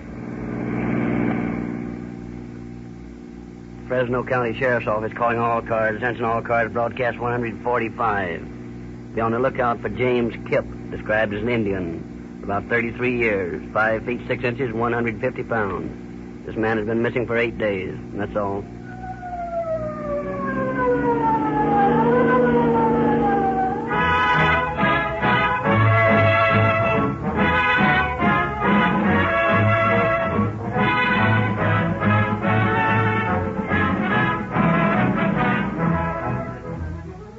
In the wild mountainous regions of California, Arizona, and Nevada, the work of the city police is taken over by the county sheriffs and their deputies. Relentlessly, the never-ending manhunt goes on through the dark streets and alleys of the cities, through the dangerous mountain roads and the trackless desert, where desperados hide from the officers of the law. To ensure their victory in the chase, police and sheriff's forces use the finest gasoline they can buy. Isn't it significant that more of these police and emergency cars are powered by Rio Grande cracked gasoline than by any other brand? Everywhere it is sold, in city, mountains, or desert, Rio Grande cracked gasoline is preferred above all other brands by the police, fire, and emergency cars. Your law enforcement officials can't afford to risk gasoline trouble. It would be fatal to have starting trouble, to have a carbon-clogged engine, or a fouled spark plug during the chase of a fleeing criminal. Emergencies arise every day in the operation of police and sheriff's cars.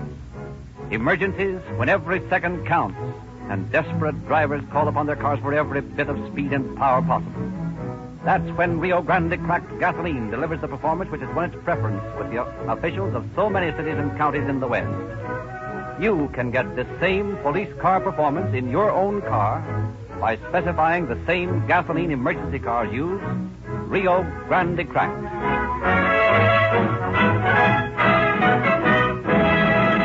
And now it is our great pleasure to present Sheriff George Overholt of Fresno County. Sheriff Overholt. Good evening.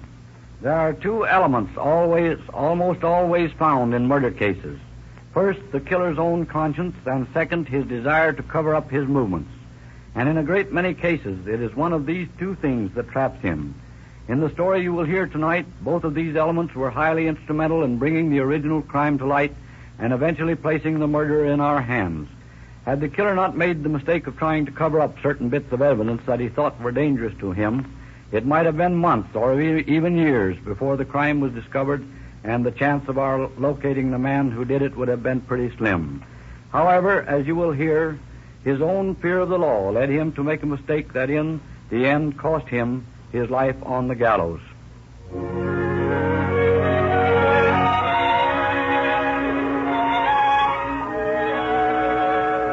On a hot summer evening in 1932, Al Fuller, postmaster of Seville in Tulare County, California, and his partner Jim Kipp, a one-legged Indian, are just closing up shop when Mrs. Fuller comes in. What a day. Oh, what a day. Yeah, it's been a scorcher, all right. It'll be just as hot all night. Al, how about driving me up into the hills a way so I can get a breath of cool air? Not me. I'm fagged out. It's a cold bottle of home brew and bed for me. Oh, please, honey, we wouldn't go far. I said no, didn't you hear me? Yeah, I heard you. Jim, Yes, Edna? will you drive up in the hills with me? Sure, I'd be glad to. Thanks, Jim. How soon will you be ready? In a few minutes. Just as soon as I get these crates outside.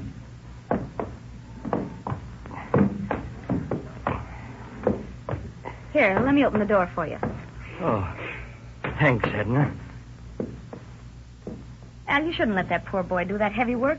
Look at him pegging along on that crutch trying to stack those heavy boxes. Afraid it'll tire him out too much for his ride up into the hills? Al, what do you mean? You think I'm blind? You think I don't know what's going on? That poor boy, says you, licking your lips.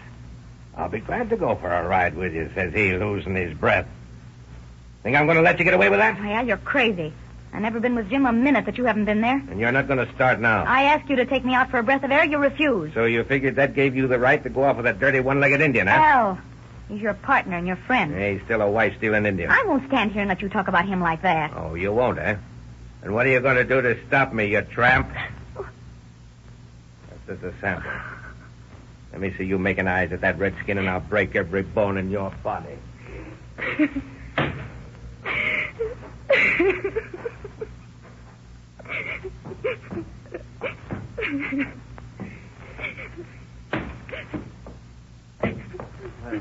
Edna, are you... Why, Edna, what's the matter? Al hit me again. He accused you and me of... Why the... No, Jim. Don't do anything about it. That's what he thinks. Let him think it. He's hit me for the last time. What do you mean? I'm leaving, Jim. Where are you going? I don't know. To Fresno, I guess. I earned my living before I met Al. I can sling hash again. I'll miss you, Edna. You've been mighty nice to me. He doesn't understand that. He doesn't know that a man and a woman can be just friends. Jim, I want you to forget about this. You and him are partners. You got all your money invested in this place with him. Just forget about what he said and go on like nothing had happened at all. Will you promise me that? He ought to have his eyes black for talking about you like that. Yeah, but people like him don't get their eyes black. They get by with the stuff they pull. Yes. At least they don't get their eyes blacked by Indians with one leg. He'll get what's coming to him someday. You just wait and see.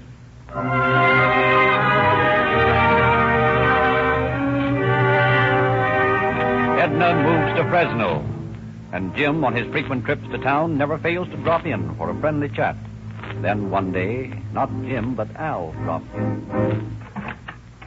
Hello, Sugar. Al, what do you want? What's the matter? Aren't you glad to see your husband? Sure. But... I want to apologize for what I did that night, honey. I'm sorry. It's all right, Al. I forgive you. Thanks, kid. I don't know. Maybe it was the heat or something that made me go wild that night. Well, I guess we might as well forget it, Al. How's everything down at Seville? Not so good, Edna. Store burned down the other night. Oh, Al, no. Yeah. Lost everything. But you had insurance. Yeah. Well, what are you going to do about the mail? I'm still handling it. Set up over at Pop Andrews temporarily. Going to get another place? I don't know. I suppose so. How's Jim taking it? All right. Say, Edna, how about taking a little ride with me? Where to? Oh, up the valley a ways. Well, all right. Come on. Wait till I get my hat. Oh, you don't need a hat. We'll only go as far as Madeira. All right, then. Let's go.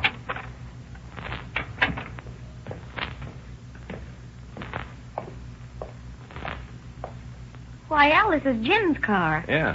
Was your car burned up in the fire? No, it's all right. I just borrowed Jim's car for today. Come on, hop in.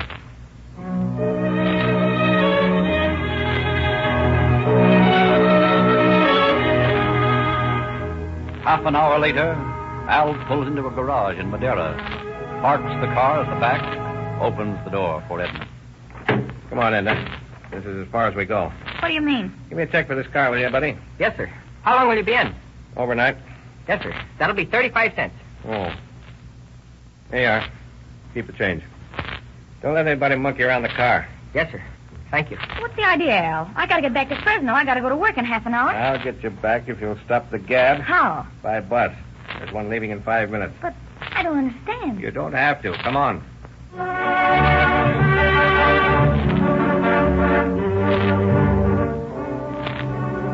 The next day, Al calls for Edna again, forces her to accompany him to Madeira, this time in his own car. When they arrive, he parks around the corner, and the two of them walk toward the garage. Oh, wait a minute, Al. You got to tell me what this is all about. Listen, you'll be better off if you keep your mouth shut. But where are you going now with Jim's car? We're going to drive it to Merced and leave it there tonight. How do we get back from Merced? We're going to take a stage back here and pick up my car and go on to Fresno. But why, Al? What are you moving Jim's car north for? Where's Jim? What's he say about this? Listen, Sugar, do you want another pat over the kisser? Now, you're doing as I say. There's something funny about this. Well, it's none of your business. You're doing as I say. Oh, no, I'm not. I'm not going to do any dirty work for you. What do you mean, dirty work? Oh, no, you won't, Al. You lift a hand to me, and I'll have you put in jail this time. Cocky, ain't you? Maybe. But if you think you can make me a party to anything as shady as this looks, you got another thing coming. Al, what have you done to Jim? Jim? I don't know anything about Jim. He walked out on me. That ain't true, Al. If he'd done that, he'd have told me so. Oh, he'd have told you, huh? You two are still at it, huh? I might have known it. You're disgusting. Wait a minute. Where you going? Back to Fresno. You keep your mouth shut. You're not worth talking about.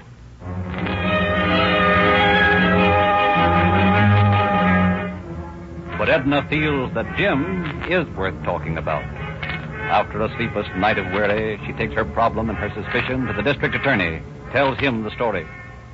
So that's all I know about it, sir, but it doesn't sound right. Him moving Jim's car north by short jumps, and Jim never shown up for more than 2 weeks now. Well, what do you think he might have done to this Jim Kip? I don't know. But Al's capable of doing anything low and mean. Why, he might have murdered him and thrown his... Yeah. That's it. What? Al was a partner with a fella in a mine up near Raymond a couple of years ago. I was up there with him one day, and we were looking down an old mine shaft.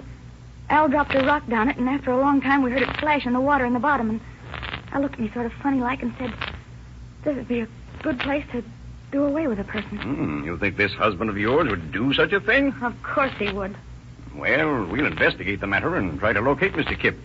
In the meantime, please don't mention this to anyone, especially to your husband if you see him. Don't worry, I won't.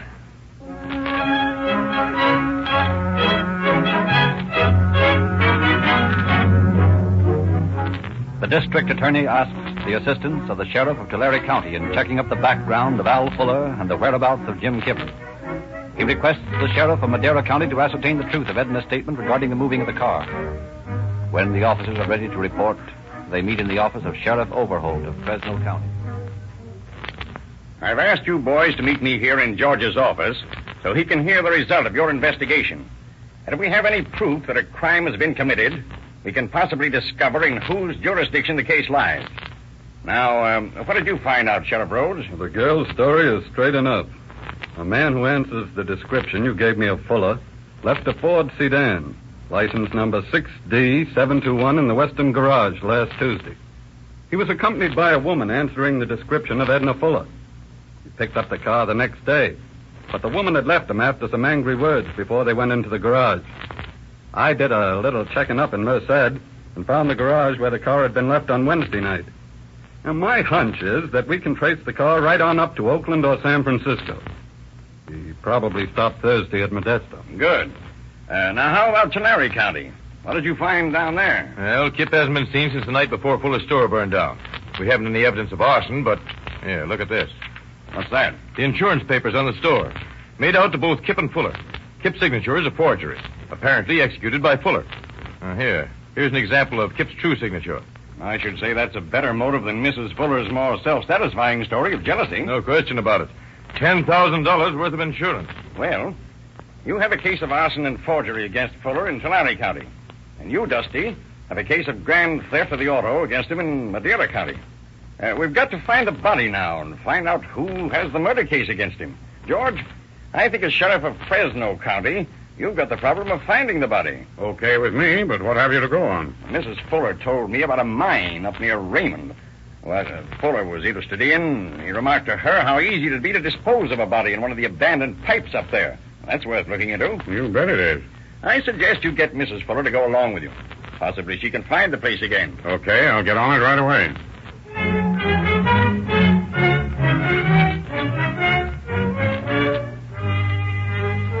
Accompanied by Mrs. Overholt and Under Sheriff Jack Tarr, Sheriff Overholt and Mrs. Fuller leave Fresno late in the afternoon. The sun has set by the time they reach Raymond, and it is dark when they arrive at the point which Mrs. Fuller believes is nearest the mine. The party leaves the car, and their way, lit by flashlights, scramble up the steep rise toward an abandoned mine, the gaunt machinery of which is starkly silhouetted against the star-spangled sky like a gibbet for the moon. I don't like this, Sheriff. I'm afraid. Well, there's nothing to be afraid of, Mrs. Fuller. You don't know Al Fuller. He's a killer. What makes you so sure of that? I got a good idea he killed a bank clerk in a holdup back east somewhere. He was drunk one night and boasted about murdering a section hand in Macon, Georgia. He threatened me if I talked. Oh, I shouldn't have said anything about this. Now, listen to me, Mrs. Fuller. You've done exactly the right thing. Especially if this man has committed such crimes before. I did it because of Jim Kipp. Oh, please understand, Sheriff. There was never anything between us, but he needed sympathy and understanding. That's what I gave him. That's what he gave me. No, I understand. And now we're looking for his grave. And if we find it, we'll be looking for mine soon. Oh, Mrs. Fuller, be sensible. No, I know it. Al will kill me. I know he will. Well, what's the matter? Something just pushed by me. Something like a ghost. I gotta get out of here. I can't stand it. I gotta get out of here. It's only a branch of a tree. Oh, fuck the Jim's ghost. Oh, God in heaven, save me. Save me. Save me. Well, Jack, we can't get anything out of her tonight, that's sure. We'd better take her back to town, George. We know the general location of the place. We can come back here later and look for the body. All right. But I think the next step is to arrest Fuller. I'm more convinced than ever that we've got a murder case on our hands. The next day at a bootlegging joint in Fresno, Jack Tarr is talking to the bartender. Know a fellow by the name of Al Fuller, Pete? Sure. You been around lately? Hell, he's out in the back room now playing the slot machine. Thanks. I want to talk to him.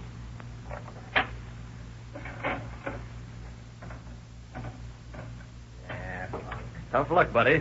You'd have had a jackpot if that baby hadn't slipped a notch. Yeah, well, I'll knock it over this time.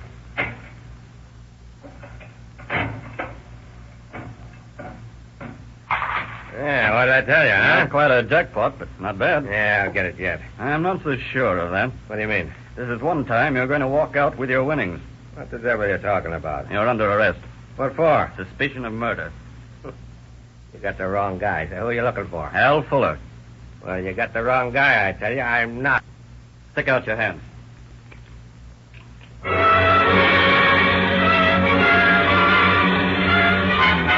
With Fuller safely lodged in the county jail, Sheriff Overholt leads a posse over the hills near Raymond searching for the body of Jim Kipp. Several days go by, and nothing is discovered. Finally, one day when he returns discouraged to his office, the sheriff is met by Fuller's attorney. Now, look here, Sheriff. You've got to let my client loose. Why? You know why. You've got him charged with murder, and you haven't proven the corpus delicti. You've got to have a case, and you know it. You can't keep a man in jail indefinitely like this. It just ain't constitutional. Well, I'll get the corpus delicti. Yeah, and I'll get Fuller sprung. I'm going to file a suit for habeas corpus and make you let him go, and you can't do a thing to stop me. Go ahead. Do anything you like, but I'm going to send Fuller up for murder. Well, we'll just see about that. Good day. He's right, though, Sheriff. Of course he's right. If we can't find that body, we can't keep Fuller in jail. But I'm morally certain that he's the murderer. So am I. But if that lawyer of his ever gets a habeas corpus, Fuller will beat the country. Listen, that wife of his has a convenient memory. She may have remembered some more things about that dear husband. Get her over here. I want to go to work on her.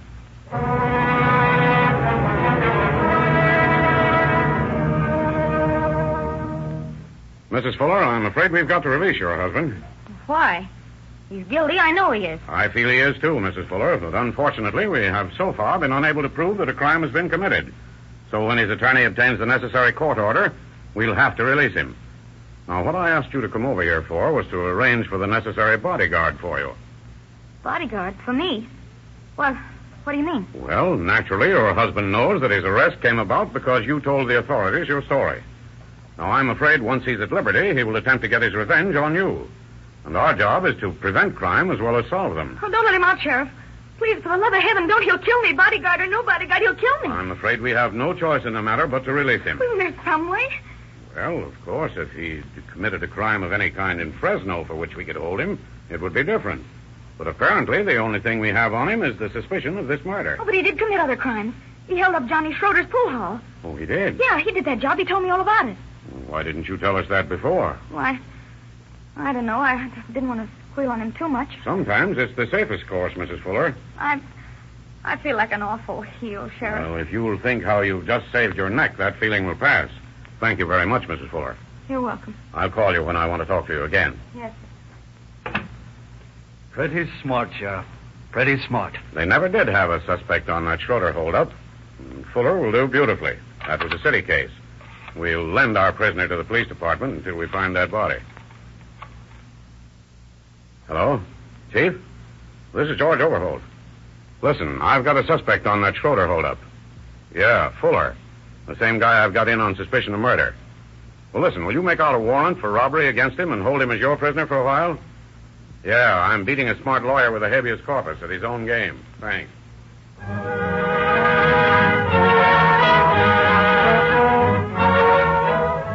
With Al Fuller safely and permanently jailed, awaiting trial for the Schroeder robbery, with Fresno police building a case against him on that crime, Sheriff Overholt and his posse renew their search for the corpus delicti of Fuller's greater crime. Then, one day, as the sheriff and Jack Tar are climbing a hill back of Raymond. Certainly is a needle in the haystack job, Sheriff. These hills are pitted with old mine shafts. We could work out here for 6 months and never get any closer to a solution.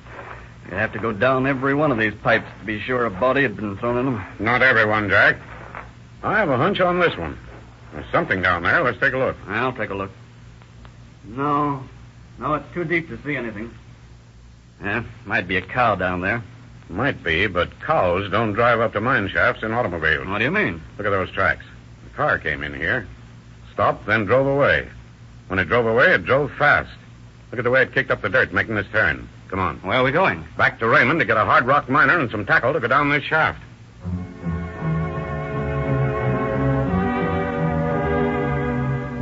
Back in Raymond, the sheriff enlists the professional assistance of an old prospector. And while he is assembling and loading his gear, Overholt and Tar drop into a beanery for a sandwich and a cup of coffee. Would you like some pie with the coffee, gentlemen? No, I don't think so. How about you, Jack? Yeah, I'll have a piece of apple pie. Apple pie coming up. Hey, buddy, we're looking for a guy. Yeah? Did you ever see a fellow like this picture come through here? Well, let me see.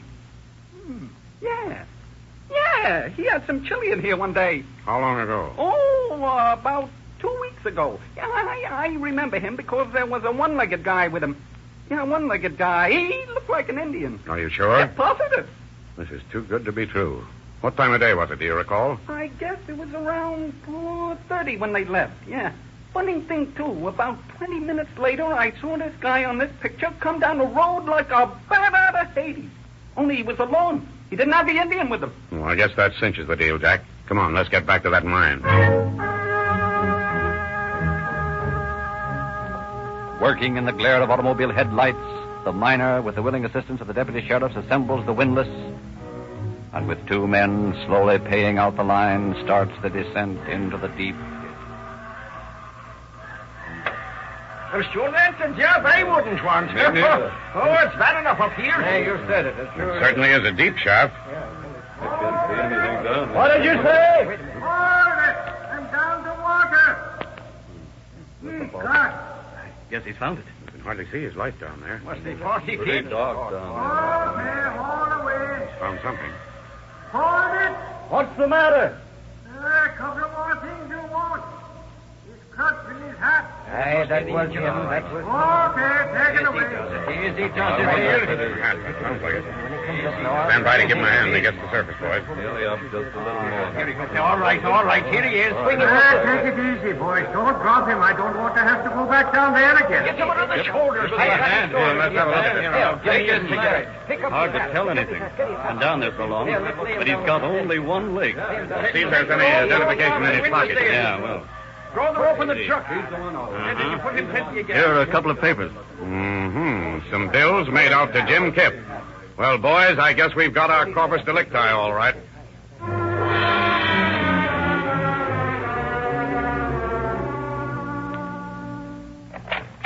Oh, yes, Doctor, come in. I've just completed my autopsy on that body you brought in last night. Yes? Death was caused by drowning. By drowning? Exactly. The man was hit on the head by a sharp instrument, which fractured his skull, but that didn't kill him. How do you know? His lungs were full of water. Then Fuller beat him over the head, knocked him unconscious, and then dumped him in the shaft, throwing his crutch and hat after him. Well, Jack. Yes, Sheriff? Bring Fuller down here. I want to talk to him.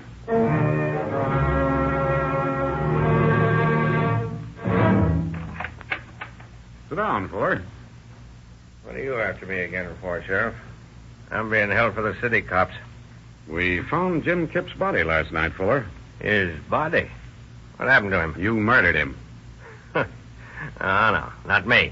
You got the wrong guy. Fuller, you drove Jim Kipp up to Raymond. You had a bowl of chili at a lunchroom there. You left Raymond about 4:30. You drove that boy up to a mine shaft 3 miles out of town. You hit him over the head with a miner's pick and dumped his body in the shaft. That happened at 4:45, which was the time his watch stopped when he hit the water in the bottom of the shaft. Then you backed your car out of there fast and raced back down the road. You went through Raymond 5 minutes later at 50 miles an hour. Your motive in committing this crime was to get the complete insurance on your store, which you set fire to yourself the same night you murdered Kipp. Well, have I made any mistakes so far, Fuller? It was him or me. What do you mean by that? He wanted me to go up there and look at a mine with him. When we got there, he said he was in love with Edna, and I had to get out. I said a couple of things to him, and he said he'd brought me up there to kill me. Then he drew his crutch back over his shoulder and started to swing at me with it. I picked up an old pick that was lying up there and tried to knock the crutch out of his hand. I hit him with a pick, and he went down, dead. Well, I was scared. I didn't know what to do, so I dumped him in the shaft, crutch and hat, pick and all. Aside from the fact that he wasn't dead when he hit the water, there's another point I'd like to clear up. Just stand over there in the middle of the room, Fuller. Oh, away from the desk and the chairs. Oh, yeah? That's right. Now, what shoulder did you draw the crutch back over? His left. Are you sure of that? Yeah. And he swung it at you before you could defend yourself? Yeah, a couple of times. All right. Take this ruler, Fuller.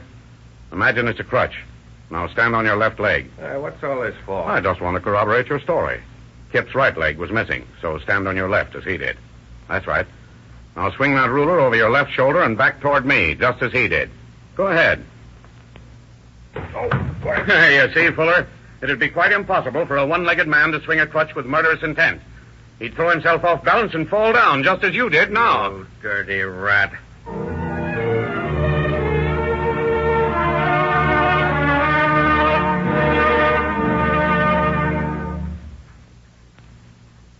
Al Fuller's weak story was blasted full of holes by the concerted efforts of the boys of my office and the sheriffs of Tulare and Madera counties.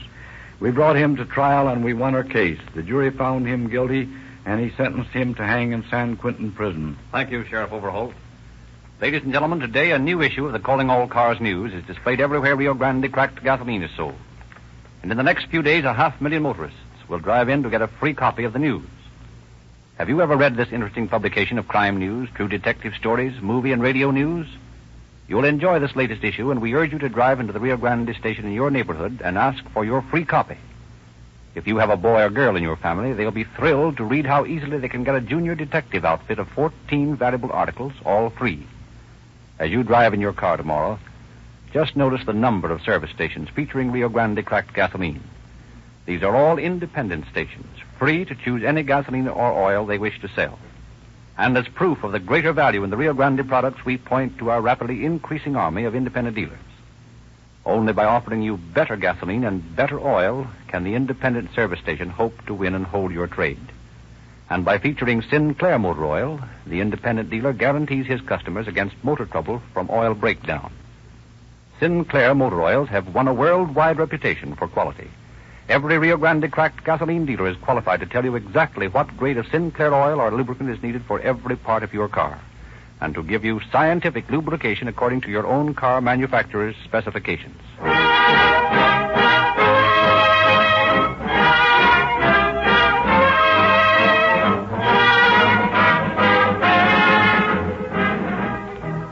This is your narrator, Frederick Lindsley, bidding you good night for the Rio Grande Oil Company. Company.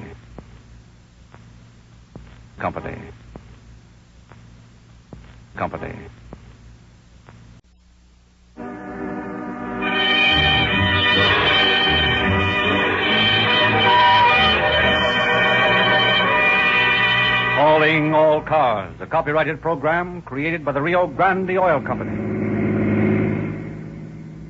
Los Angeles Police calling all cars. Attention all cars. Broadcast 146 regarding a missing person. Be on the lookout for Dale Slater, an American, age 20. Has brown hair, light eyes. Occupation, carpenter's helper. This man has not been heard from since June 18th. That's all. Rosenquist.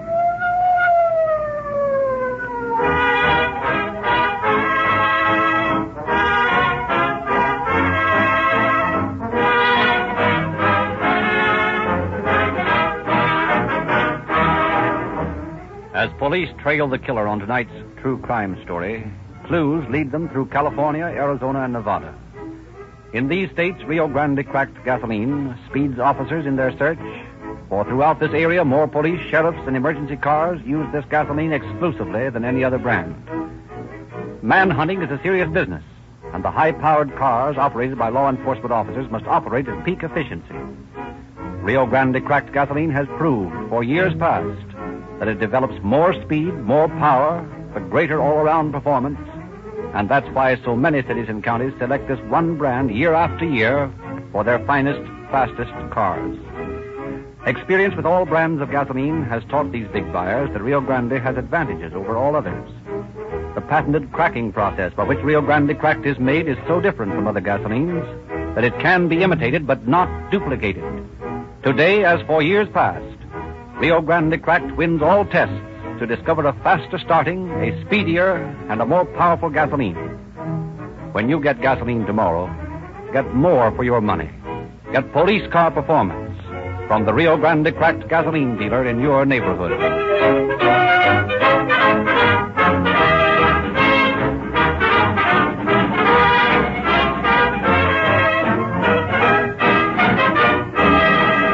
And now it is our pleasure to present Captain W.C. Allen of the Los Angeles Missing Persons Detail. Captain Allen. Good evening, friends. The case about which you will hear tonight is an amazing example of the investigation work of an untrained private individual and indicates what really fine work can be accomplished by a citizen when he or she is sufficiently aroused to action. In this case, it was a mother's love that prompted the discovery of clues leading to the apprehension of the murderer. And if every citizen felt a love for his fellow man, a love so great that he would seek to aid the police in solving crimes, not only would the crime rate diminish, but the result of the practical application of such an emotion would be the disappearance of crime altogether.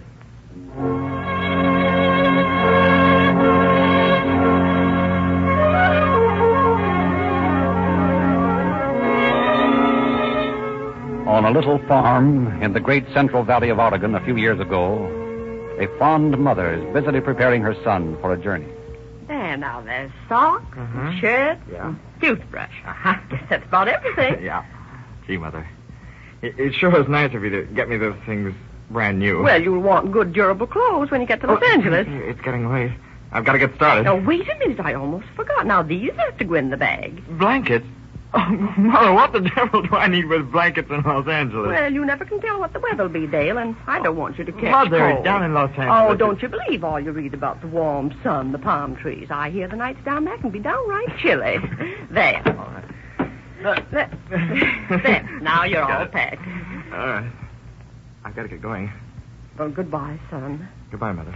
I'll send for you just as soon as I can get a job. And don't you forget to write to me every day, will you? Don't worry, darling. I won't. Goodbye. Goodbye, son.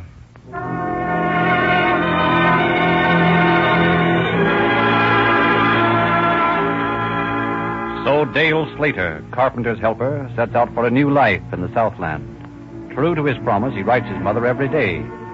But the opportunities in Los Angeles at that time were not all the young man had expected. On June 15th, 1931, he writes his mother. Employment is scarce here. I'm going to Boulder City on June 16th. A man who knows several of the foremen over there is going along with me. He says he can get jobs for both of us. After that, silence. Day follows letterless day. Frantic with fear, Mrs. Slater asks Cecil Dell, her son-in-law, who lives in Los Angeles, to try to find Dale. Inquiries to the Boulder City and Las Vegas police are fruitless. No one has seen or heard of young Slater. At last, Mrs. Slater writes the Motor Vehicle Bureau in Sacramento for information regarding her son's car. Back comes the answer. In reply to your request for information regarding a 1929 Ford Coupe, Oregon license number 725649, we beg to inform you that the registration of this automobile was transferred to one Gilbert F. Colley of Los Angeles on June 27th. The records are incomplete, and at this time we are unable to give you Mr. Colley's address. Hoping this serves your purpose, we beg. Convinced that her son has met with harm, Mrs. Slater travels to Los Angeles determined to find the mysterious Mr. Colley. Her son-in-law has little encouragement for her. I've tracked down every angle I can think of, Mother, and I just can't get a line on this Colley man. Well, Dale told me he was going to Boulder City with some man. I'm sure that man was Colley. Well, the Boulder City and Las Vegas police haven't seen either of them. I wrote you that. Yes, I know. Well, how about the Los Angeles police? I've been to see Captain Allen of the missing persons detail. He's keeping a lookout for Dale, but he told me not to worry. Most missing persons are just people who get tired of writing home. Oh, but Dale always wrote every day. Still, I wouldn't be too worried, Mother. After all, he's young and he's never been away from home before. Maybe he's tied up with some girl who's taking up all his time. Oh, Dale isn't that kind of a boy. You'd be surprised how many boys are, Mother. Oh, well, I know my son better than you do, and I'm sure something's happened to him, or he would have written to me. Now, I want you to go to Las Vegas and Boulder City and inquire for him yourself. But, Mother, I haven't any money. Well, I have. I drew every penny of my savings out of the bank before I left. Very well. If you want to pay the freight, I'll go.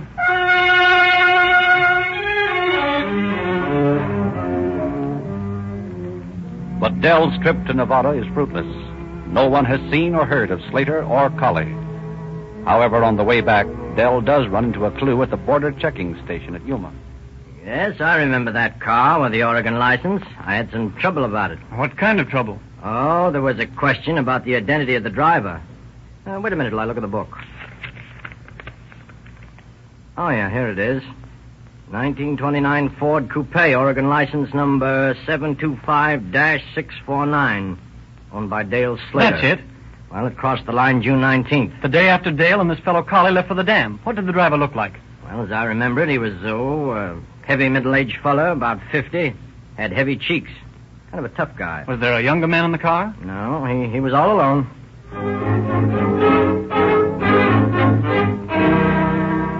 So that's all I could find out, Mother. It isn't much of a lead. Dale left here with someone on the 18th of June. On the 19th of June, somebody drove his car out of the state. And on the 27th of June, a man named Colley registered the car in his own name. Oh, I know something's happened to him. Well, I don't know how you're going to find out. Well, couldn't we get some more help from the Motor Vehicles Bureau in Sacramento? I don't know. Maybe they might be able to give you a line on this Colley's address. Well, I won't be satisfied until I'm sure that Dale sold that car. It just wouldn't be like him to do that without telling me. Well, they could send you a photostatic copy of the transfer card. If you'll pay for it, I got one Well, once. I'll pay for it. I'll pay for anything for word for my boy. Within a few days, the reply comes from Sacramento. Well, they found an address for this Mr. Colley. Where? Well, they think he can be located in Las Vegas. Well, they're crazy. I tell you, nobody up there ever heard of him. Did you send a copy of the transfer card? Yes, here it is. Why, look. What? This isn't Dale's handwriting, this signature. No, by golly, you're right. Oh, what do you suppose has happened to him? Now, Mother, get a hold of Well, yourself. I know, This is no but time then- to break up. Why- We've got to figure out what to do next. Well, I know what I'm going to do. I'm going to write a letter to this Mr. Colley in Las Vegas. But, Mother, that's useless. Well,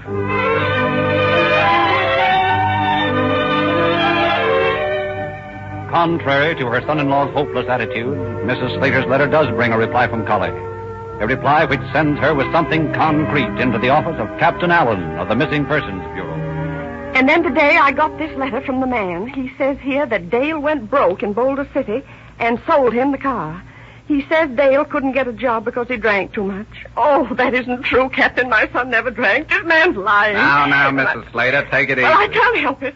I haven't drawn a peaceful breath for a month. I just know something awful's happened to him. You've got to find this man, Nick and Tail. Have you any idea where we can find him? Well, I sent the letter to Las Vegas, but the reply was mailed in Los Angeles, and it had a Los Angeles return address on it. Here it is on the envelope. I see. Well, Mrs. Slater, we'll send a couple of men around there to see if we can locate Mr. Colley. Yes, and I'm going with them. I want to talk to that man. If he's done anything to my boy. Captain Allen assigns Detective Lieutenants Eddie Romero and W.J. Clark to accompany Mrs. Slater. Arriving at the address on East 3rd Street, a cheap rooming house, they are informed by the landlady that Mr. Colley no longer lives there. However, they insist upon examining his room. Didn't leave much behind him. Some stuff here in the closet, Eddie. What is it? Oh, some shirts stuffed up here on the shelf. Let me see them. Here you are, ma'am. Recognize him, ma'am? Why, I think that that was... here's a suitcase back here. A suitcase? Yeah, look. That's it. That's Dale's suitcase. I packed it for him. Open it up. Hurry. Open it up. There's the socks I got him and the blankets. Oh, this is terrible. Oh, terrible. Now, wait a minute, ma'am. Nothing's terrible yet. Oh, I'm sure something's happened to Dale. Oh, never be sure about anything, Oh, ma'am. I'll bet any dough he's okay. Oh, no, something awful's happened to him. We got to find this guy Colley first. All we know is he's got your son's car and his clothes, but that doesn't prove your son's in any trouble. No, I'm positive. I'm positive. While Detective Clark seeks to calm the hysterical Mrs. Slater, Romero interviews the landlady. You have any idea where Mr. Colley's gone? No, I haven't. It's very important that we get in touch with him. What do you want him for? We think he can give us some information. Did you ever hear him mention a young fellow by the name of Slater? No, I haven't. Well, this boy's missing, and we're trying to locate him. He was last seen with Colley. Oh, then you aren't trying to pin anything on him. Oh, I should say not. We just want to talk to him to ease that poor woman's mind about her son. Now, tell me where he is, huh? I really don't know. He doesn't always stay here when he comes to town, but he does phone me whenever he's here. He does? Yes. You see, we're good friends. Will you let us know when he comes in town again? Why, certainly. I'm sure he'll be glad to help you, if he can. Thanks. Here's my card. You just call me at Michigan 5211 the first thing you hear from, huh?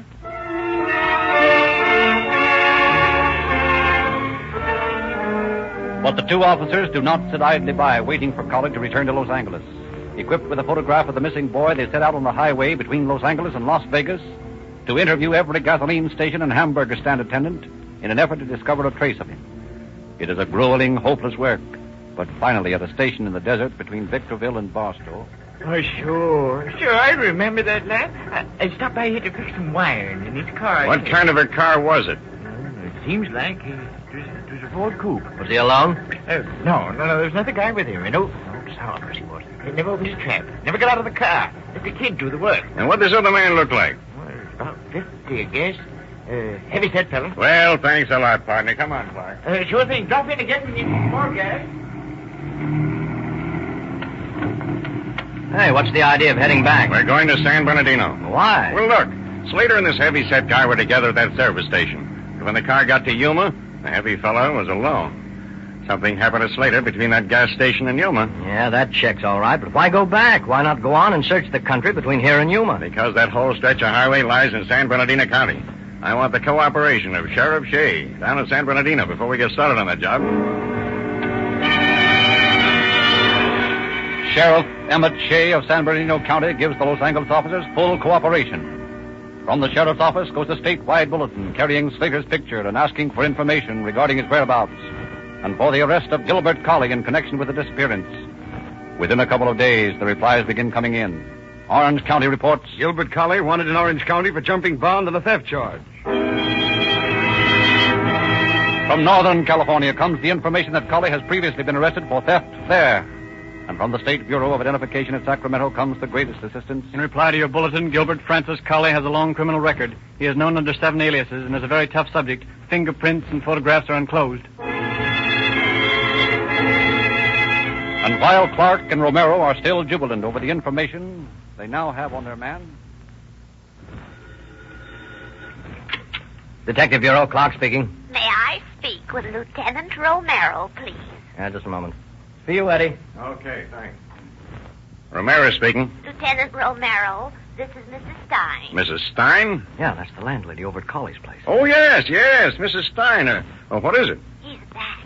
Who, Colley? Yes, he phoned me this morning. He isn't staying at your place. No, he's down at a Japanese rooming house on North Main Street, 729. Well, thanks a lot, Mrs. Stein. We'll go down there and have a little talk with him.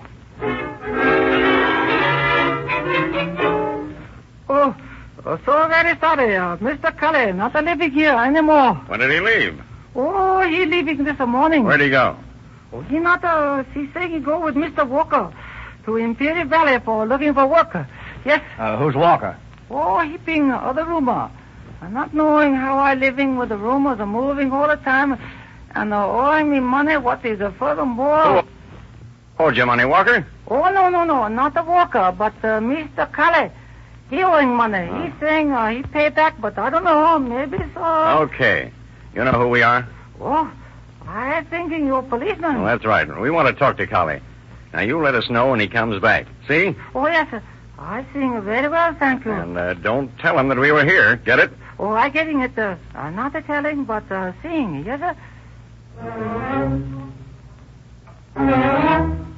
But in spite of the Japanese proprietor's valuable promises, Romero and Clark place a stakeout on the rooming house. For 3 days, officers watch the spot day and night. And finally, at midnight of November 20th, Colley returns to the place. A few moments later, Romero and Clark interview the landlord. Yes, Mr. Colley, he coming back. And, oh, joy, he paying me $5 he owe. He having much money this time. Flashed a roll, did he? Oh, yes, sir. But too bad. Mr. Walker, he not coming back. He gone for keeps, Mr. Colley saying. Let's have the key to his room. Oh, rooms in my place are not having keys. More better no monkey business in the rooms if door cannot be locked. So much the better. What room's he in? Number 112. That is 3 doors down hall to right. Come on, Clark.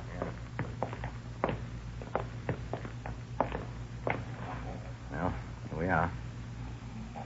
Boy, is he sawing wood. We'll just ease in on him. You all set? Let's go. Flash your light around.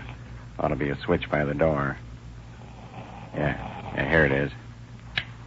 The light didn't even wake him. Okay. Okay, Colley, snap out of it. Come on, wake up. What the heck? Who are you guys? Police officers. Where's your friend, Walker? Walker? What do you want him for? Plenty, where is he? I left him down the Imperial Valley, El Centro. How did you get back? In a bus. You're lying, Colley. You drove a car. How do you know? We saw you drive in. We checked the car you were driving. It's Walker's car. Now shag into your clothes. We're taking you in. Still letting Colley believe they're after Walker, the officers take him into Central Police Station for questioning. Look here, boys, I don't know what the big excitement is, but I'll do everything I can for you. Well, that's right. Accommodating of you, Collie. You can begin by telling us the truth about Walker. I've been telling you the truth. I left him down at El Centro. And how come you drove his car back here? Can't think up a comeback for that one, eh? How about Slater?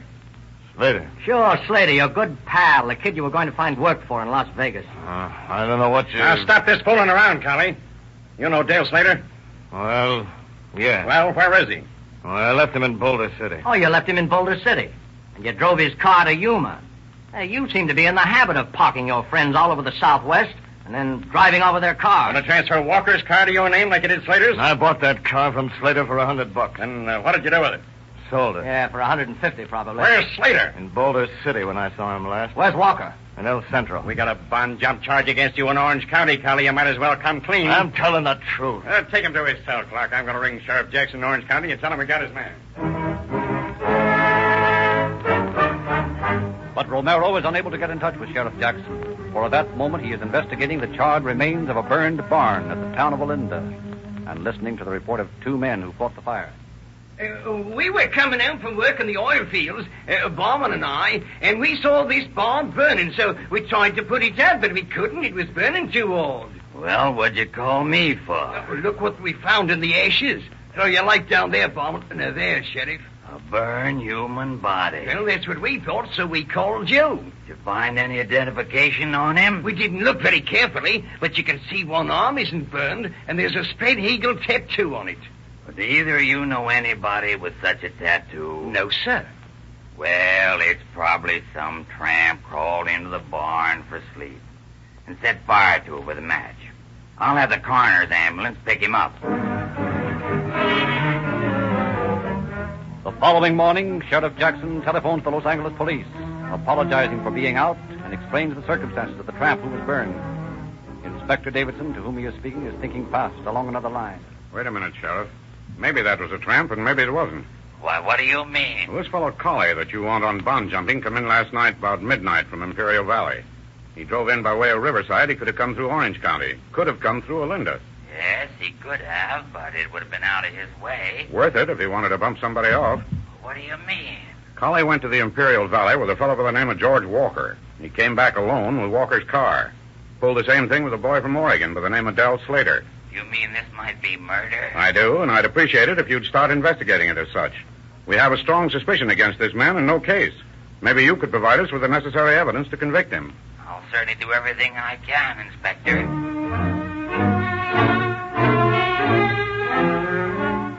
Sheriff Jackson's revived investigation results in the discovery that the caretaker of the ranch on which the fire occurred is a brother-in-law of Collie. The sheriff questions the man closely. I tell you, I ain't seen Gil for months. But he is your brother-in-law. Sure, he's my brother-in-law. I told you that. Where were you last night? I was home in bed. You're a caretaker of this ranch. How come you didn't come down to the fire? My place is over the hill from that barn. I didn't know anything about the fire until this morning. Does your brother-in-law ever come down here? Sure, sometimes. Pretty well acquainted with the ranch, is he? He knows his way around. Do you know anybody that has a blue spread eagle tattooed on his arm? No, don't. Do you know a fella named Dale Slater? No, don't. Who's he? Friend of Collie's. Do you know George Walker? No, and I ain't got all day to play do you know with you. I got a fence to mend. Equipped with the important information that Collie was well acquainted with the ranch on which the burned body was found, the officers renew their grilling of the suspect. For hours they question him, demanding to know how he came in possession of Walker's car, assuring him that they know every detail of the fire in Olinda. Finally... All right. Let up, will you? Put away the saps. I killed him. He's dead. And I killed him. It was him or me. He was coming for me, and I let him have it first. I carried his body to that barn down on the ranch where my brother-in-law's caretaker. I piled straw and stuff around it and poured on gasoline, lit a match. So what? No, so self-defense is going to be your argument. The truth. Not robbery? What do you mean? Oh, the car, the bankroll you flashed at the hotel last night. Oh, you dicks make me sick with your suspicions. How about Slater? Where did you murder him? What? You heard the question. What part of the highway between Phelps and Davidson's gas station and Yuma did you kill Dale Slater? Wait a minute. You birds can't tie every bump off in the past 10 years on me. I killed Walker in self-defense, but I ain't confessing to anything else, and I'll see you guys roast before I do.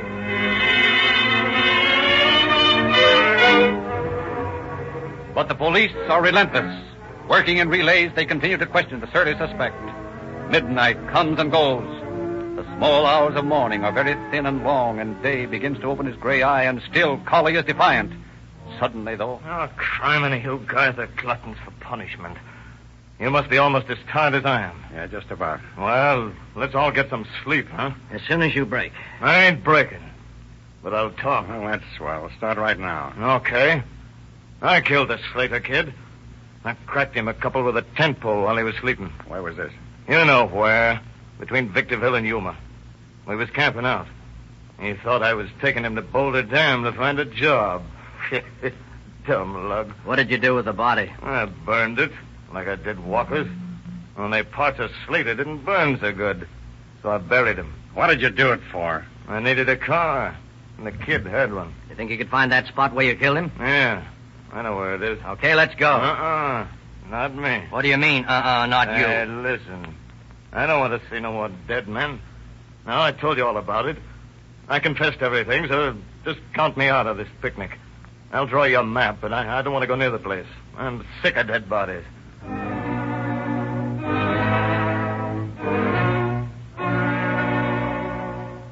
The officers, following the self-confessed murderer's map, easily discover the charred remains of Dale Slater. And after further investigation of his effects, they talk to Collie once more. So you found the kid, huh? That's good. When I get around to it, I'll give you a line on some more bodies. I'll keep you digging for a long time. What do you mean? Don't you wish you knew? You're not referring to these, are you, Collie? Where'd you get them keys? Out of a suitcase of yours. The keys to 20 ignition locks on 20 automobiles. Where did you get them? Try and find out. Who else did you bump off for his automobile, Collie? Don't you wish you knew?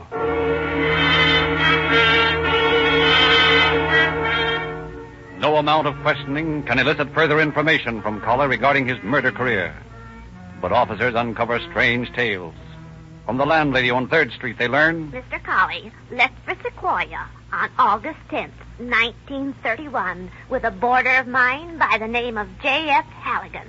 Mr. Halligan never returned.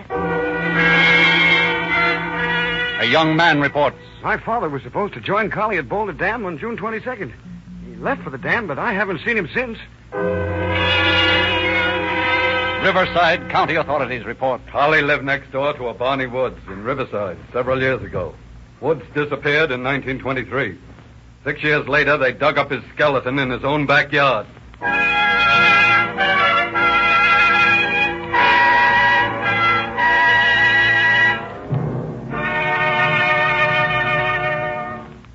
But nothing more was proven, nor did it have to be proven. Collie was tried for the killing of Slater and found guilty of first-degree murder and sentenced to hang. In condemned row, Collie went insane and was removed to the state hospital at Mendocino, where he quickly regained his sanity. Upon his return to San Quentin to be hanged, Governor Rolfe commuted his sentence to life imprisonment. Thank you, Captain Allen. Ladies and gentlemen, these true crime stories are just as interesting to read as to hear. So we invite you to call at any Rio Grande station for a free copy of the Calling All Cars News, which contains these dramatic stories, illustrated descriptions of forthcoming broadcasts, and latest movie and radio news. We offer the news free, and we also offer 14 free gifts for boys and girls at service stations where Rio Grande cracked gasoline is sold. Sooner or later, we know you'll try Rio Grande cracked in your car, and we know that once you have experienced the thrill of police car performance in your own car, you'll never be content with any other gasoline. We also hope to win you over to Sinclair Motor Oils, which are featured by all Rio Grande stations because they are motor oils we can guarantee. We know that you can't break the lubrication seal of Sinclair Motor Oil no matter how fast you travel or how hot your engine gets. We know that other oils do break down under the strain of today's fast driving, allowing metal to scrape against metal and run up repair bills for you. Because the users of Rio Grande cracked gasoline want greater speed and power, we urge them all to protect their engines with Sinclair Motor Oils so they can enjoy greater speed with safety.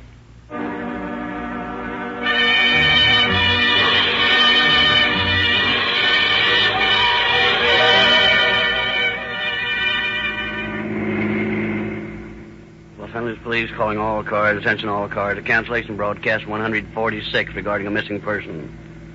The subject has been found, murdered. That's all. Rosenquist.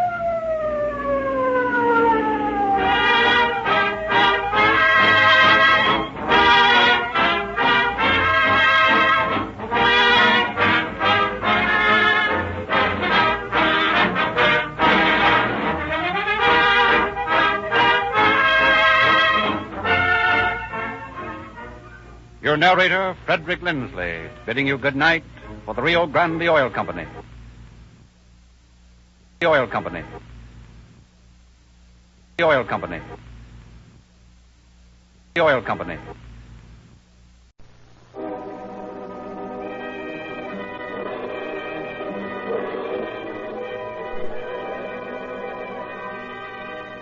Calling all cars. The copyrighted program created by the Rio Grande Oil Company.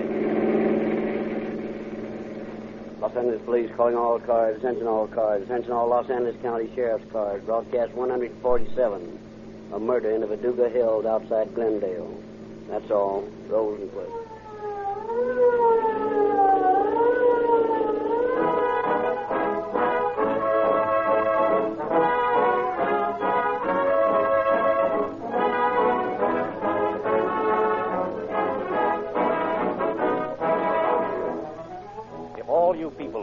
Calling all cars would suddenly decide to try Rio Grande cracked gasoline, every Rio Grande service station tank would be dry in a few hours.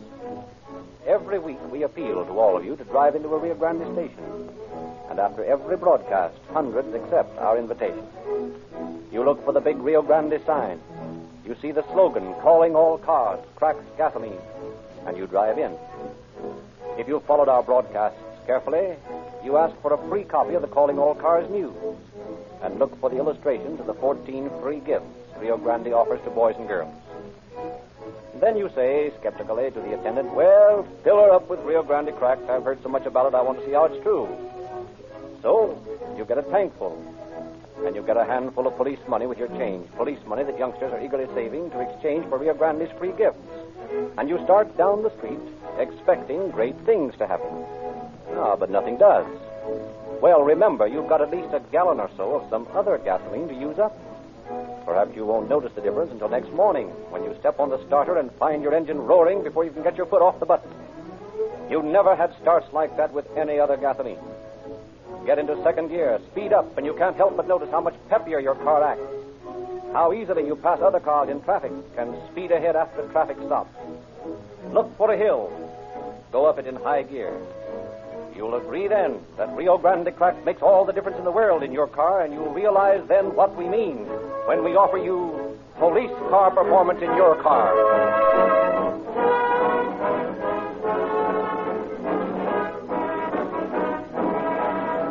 And now it is our pleasure to present Sheriff Eugene Biscaluse of Los Angeles County. Sheriff Biscaluse. Good evening, friends. If an individual contemplating a crime, no matter for what motive, greed or revenge or whatever, could know what is common knowledge to every law enforcement officer, we would have no crime problem. The lawbreaker in his ego thinks he can pit his intelligence against the combined criminal experience of a host of officers. Such a man hasn't enough intelligence. If he had, he wouldn't try to get away with it. Even the most daring gambler would hesitate to play against the odds which confront the lawbreaker. It is my hope, and I am sure the hope of other participating officers, that this radio broadcast has in some measure, during the nearly 3 years it has been on the air, served to convince the public of the futility of crime. You can't continue to get away with it.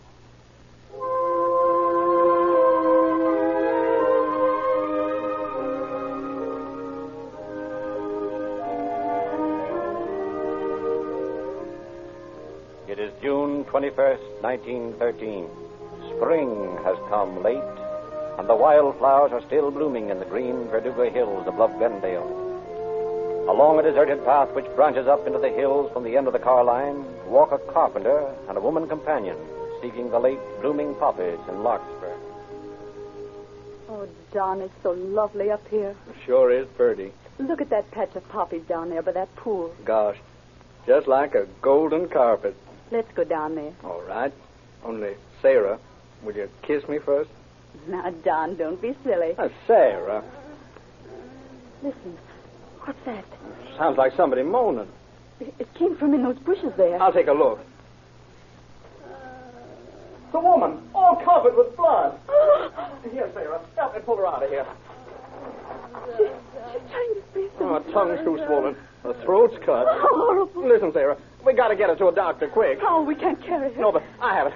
I'll get down the trail to the nearest phone. You stay here with her. What will I do? I'm frightened. Now, don't go to pieces. Get her some water. See if she'll drink. Oh, John, don't leave me. I've got to. You take care of her. I'll be back just as soon as I can.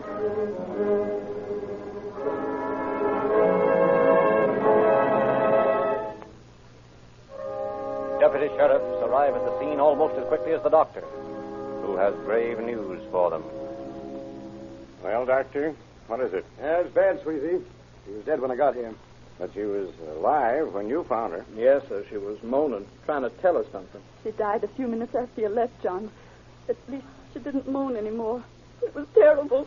Worse even than a moaning. Oh. Perhaps you don't take the young lady out of this. That is, if you're through questioning us, Sweezy. Sure, go ahead. Take her home. She's all upset. Thank you. Come along, Sarah. Now, what have you found, Doctor? Well, her skull has been fractured by a blunt object. Her throat's been cut. Either injury could have caused death. Another strange thing, her hair smells of beer. Smells of beer, huh? Well, here's the answer to this one. Look, Sweezy, the broken half of a beer bottle and some bloody stained bits. Looks as though he broke the bottle over her head and then cut her throat with a jagged end. Nice fellow. Yeah. Anything else, Moody? Well, a man's footprints lead from the place where the body was found to that pool down there. Toe prints are dug in there as though he'd stooped to wash his hands. Then the tracks disappear in the brush. That fellow who found the body said something about meeting a man as he came up the trail, didn't he? Yeah. Described him as middle-aged, stockily built, and in a hurry. Mm-hmm. Well, you boys spread around the neighborhood at the foot of the trail and see if you can find anybody down there who saw this man. And, Doctor, you better get the body into the morgue so we can go over the clothes for identification.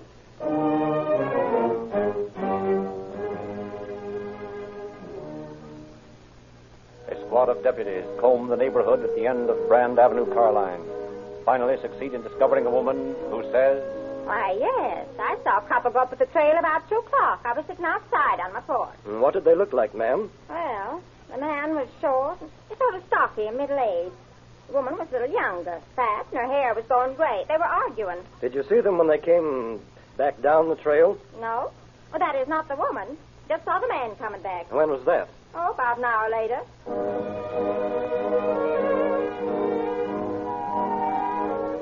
Armed with this meager information, Deputy Moody reports to Deputy Sweezy at headquarters. Not much to go on, that's a fact, but it will help. What did you discover?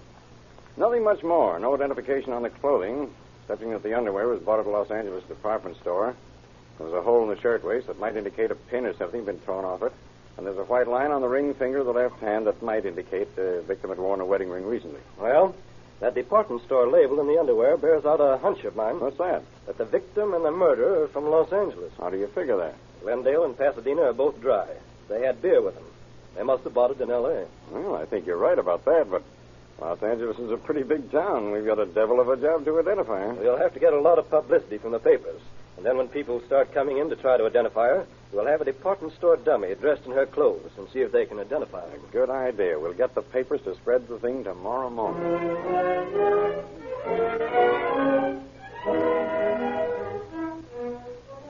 For 3 days, a throng of people flock through the morgue, view the mysterious body, investigate the ghoulish display of the model dressed in the dead woman's clothes, are unable to identify her.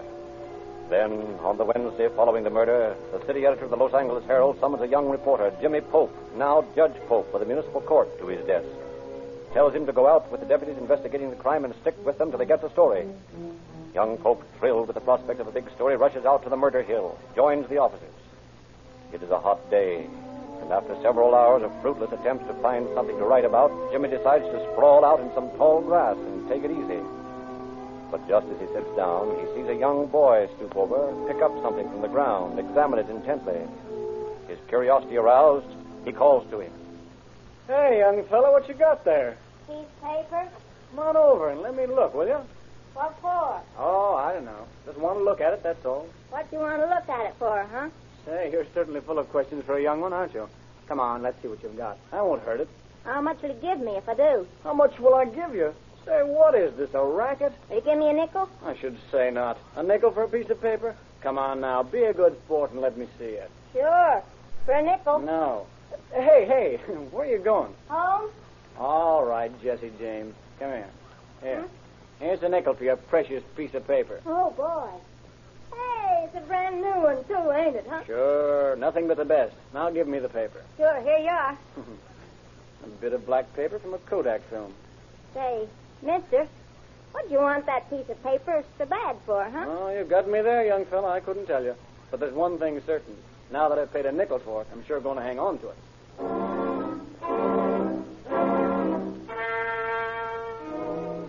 During the rest of the long afternoon, young Pope occupies himself with one thing and another. Picks up some scraps of white paper from under a bush, sticks them in his pocket for luck, and at last, just at sundown, the deputy sheriffs give him a ride back to town. Weary from the long day, he finds sleep impossible when he arrives home. So to keep his mind occupied, he mulls over the black Kodak paper, examines the scraps of white paper minutely. And the next morning, he presents himself to the city editor with no story, but a meager lead to one. What'd you get out there yesterday, Jim? Well, I don't know if it's worth anything, boss, but here it is. A piece of black paper off a roll of film and some scraps of white paper. I fitted the scraps together and pasted them on a piece of cardboard last night, and here's the result. Seems to be a receipt. Received of Mr. Larson, $50 deposit. Signed S. Hickson. Have you followed up on this, Hickson? Yes, sir. I've checked with the city directory. There's an S. Hickson that runs a saloon at 112 East 1st Street. Better go right down there and see what he knows about this. And I'll send Fitzgerald over to the morgue to ask everyone who views that body whether they know a Mr. or Mrs. Larson. While Fitzgerald races off to the morgue on the city editor's hunch, Jim Pope heads for the saloon on 1st Street. Good morning, sir. Good morning. What do you have? Are you Mr. Hickson, the proprietor? Yes? I've got a receipt here I found. I wonder if you could tell me who this Mr. Larson is. I don't know. You signed this receipt, didn't you? Nope.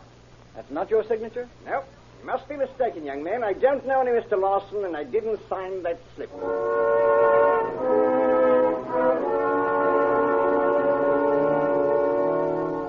While Pope, crushed, reports his failure to the editor, Fitzgerald and the deputy sheriffs interview nearly 40 people who call at the morgue to view the body of the murder victim. Finally, a woman who stands looking at the clothed dummy in the outer office volunteers the first important bit of information. Some of those clothes look familiar. You happen to know a Mrs. Larson? Yes. What makes you ask? It might have a bearing on this case. Do you know where Mrs. Larson is now? Why, she went to San Francisco on Sunday. On Sunday? Yes, she left suddenly. Will you step in here, please? Pull the sheet off this one, will you, Steve? Okay. Recognize that body, ma'am? Yes, that's Mrs. Larson. Sure. Yes, of course. I'm positive it's her. Okay, Steve, thanks. Come this way, ma'am. Now, sit down right here, will you, please? I want to ask you some questions. All right. What could have happened to her? Who did it? That's what I want to know. That's just what we're trying to find out, ma'am. Now, what's your name? Mrs. Mary Garschweiler, Address? 1129 South Olive Street. And how long have you known Mrs. Larson? For years. Where did she live? Over on West Pico. Number 12, 2 3/4. Did she live alone? No. She lives with her husband and her daughter. I see. Well, thanks, Mrs. Garschweiler. We'll get in touch with you when we need you.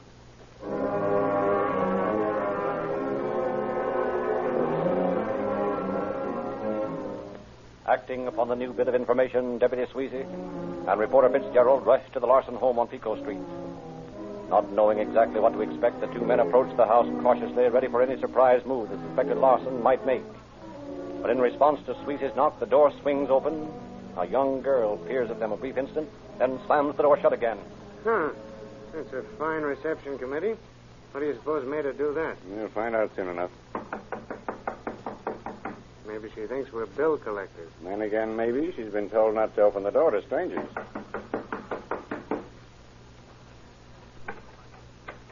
What do you want? Are you Miss Larson? Yes.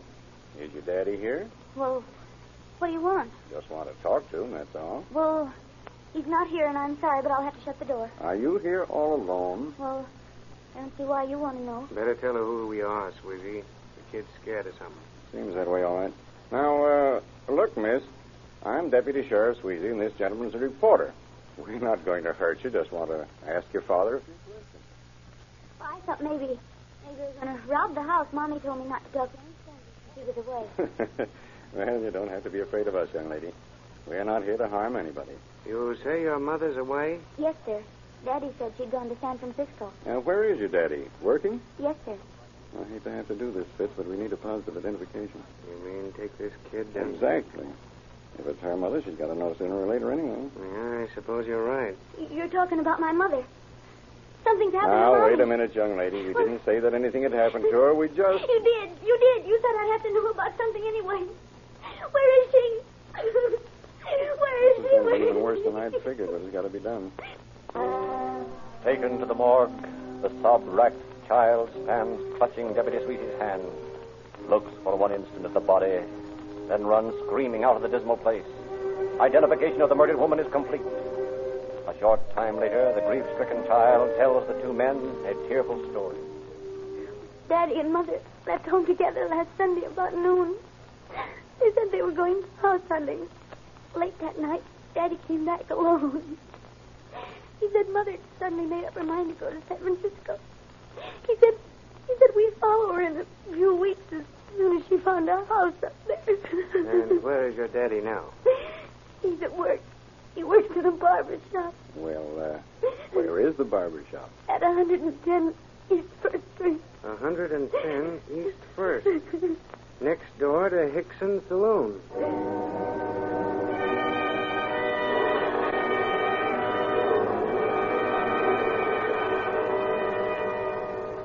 Having completed their investigation and gotten a scoop onto the press, reporters Fitzgerald and Pope accompanied Deputy Sweezy to the barber shop on First Street.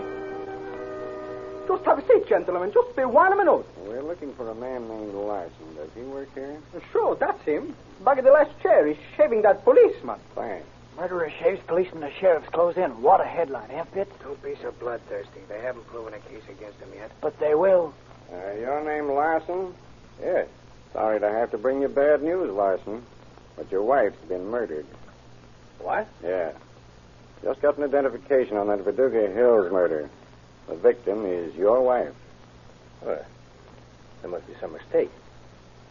My wife's in San Francisco. I put her on the 1 o'clock train myself. Well, there must be some mistake. There's no mistake. Your daughter's already identified the body. You better come along with us to headquarters. We want to ask you some questions. While Barber Larson is slipping out of his white coat, reporter Pope ducks into the saloon next door and tells bartender Hickson the developments. Now, what I want to know is, what's the big idea of the runaround? Larson is a barber next door, and it stands to reason you know him. And that receipt I showed you is signed by him. Chances are he's guilty of the murder of his wife and will be hung for it. Now, why hold out on me? Well, I tell you, son, it's my business. I make it a policy never to know too much about the other fellow's affair. And never to talk about what I do know. Well, that's a very worthy policy, but when you're handling murder, it pays to tell all you know. I haven't got anything to hide. I signed that receipt all right.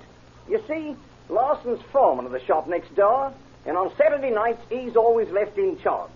He brings the cash in here when he closes up to keep in my safe over Sunday, and I give him a receipt for it. Then on Monday, he returns the receipt and I give him the money, which he deposits in the bank. One night he was in a hurry. He didn't wait for the receipt. I made it out anyway, and I put it with the money. He found it when he took the cash to the bank on Monday, and he intended to give it back to me, but he forgot about it. Later he told me he destroyed it. So what do you think? Did he kill his wife? I don't know.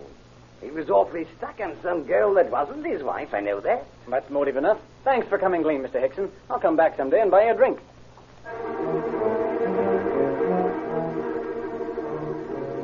Hope joins the officers in the barber shop. and tells them for the first time about the receipt and the story he has just learned from Hickson about the other woman. The officers immediately begin to search Larson's locker.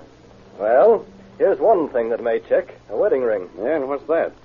It's one of those, what do you call it, watches? Chatelaine. Yeah, that's it, chatelaine. It kind of pins to his shirtwaist. He must have ripped that off her. Remember, the doctor said the shirtwaist looked as though a pin had been torn out? Yeah. I'll bet this is what she was wearing. Yeah, and look here. A picture of a girl in a nurse's uniform. With her name written across the bottom. Lulu Maud Carpenter. Not bad looking, is she, sweetie? Hey, wait a minute. What's up? Look, this roll of film here. Well, what about it? If I'm not mistaken, it fits this roll of black paper I got from the kid on the hill. My boy, you ought to be a detective. Why, I'm ashamed enough of myself as it is, being a newspaper man.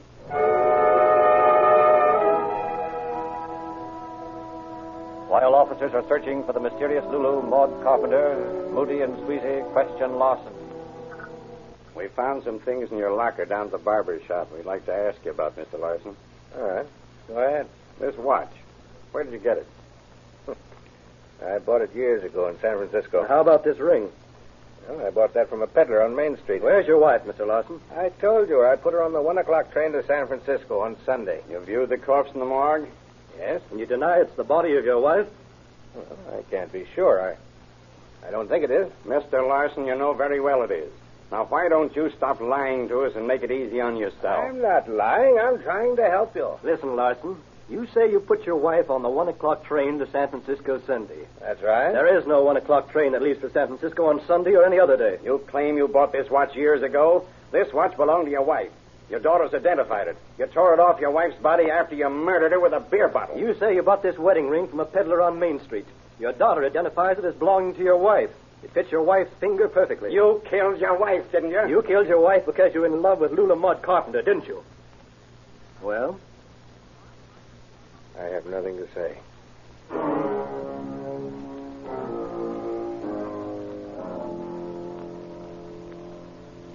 In the face of Larson's bland refusal to talk, the investigation grinds on. Little bit by little bit, the evidence piles against Larson. A conductor on the Glendale line of the Pacific Electric says, Yes, I saw this man on Sunday. He got on my car about 1 o'clock down at 6th and Main and rode to the end of the line. He carried a bundle that might have contained bottles of beer. And from a bartender across the street, from the barber shop on First Street. Yes, I know Larson. I sold him 2 bottles of beer on Saturday night.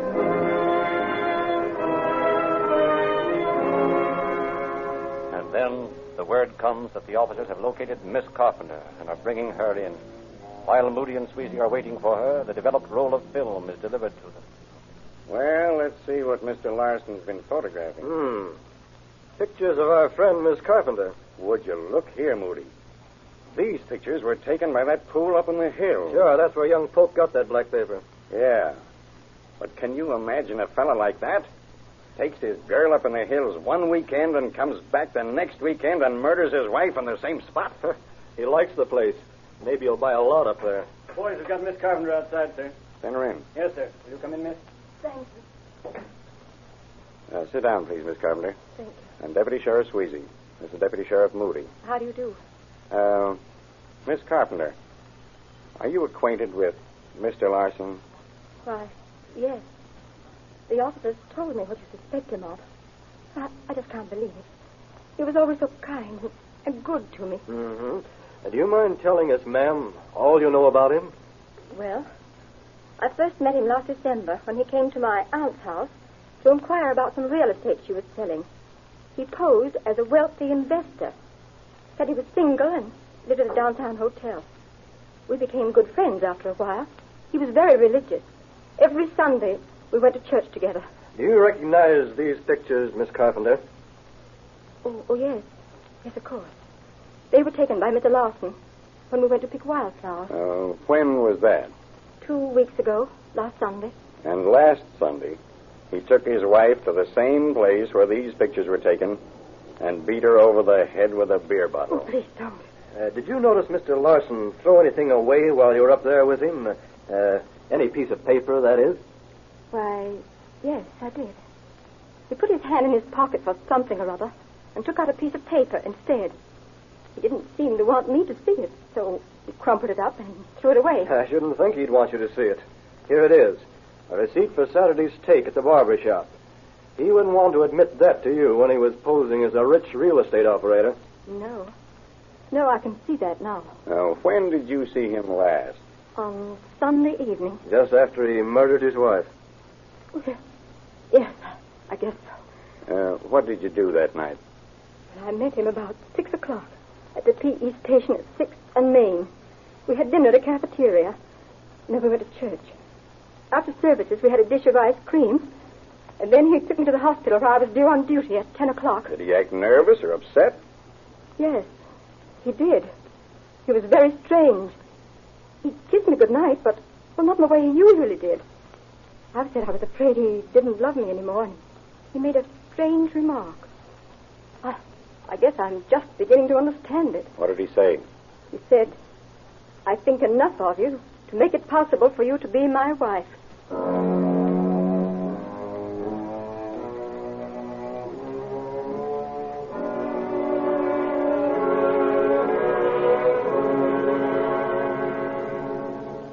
This damning statement, the evidence assembled by the officers and the two newspaper reporters, need only a second and even more damning statement to convict Larson of the murder of his wife.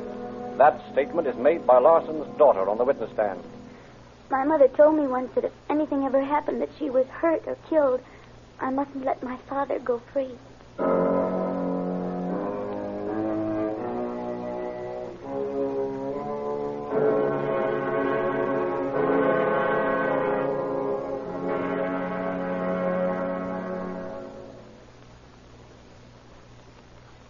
Larson could bring no defense to sway a jury away from the evidence of his guilt, furnished by Deputy Sheriffs Moody and Sweezy and reporters Jimmy Pope and Fitzgerald.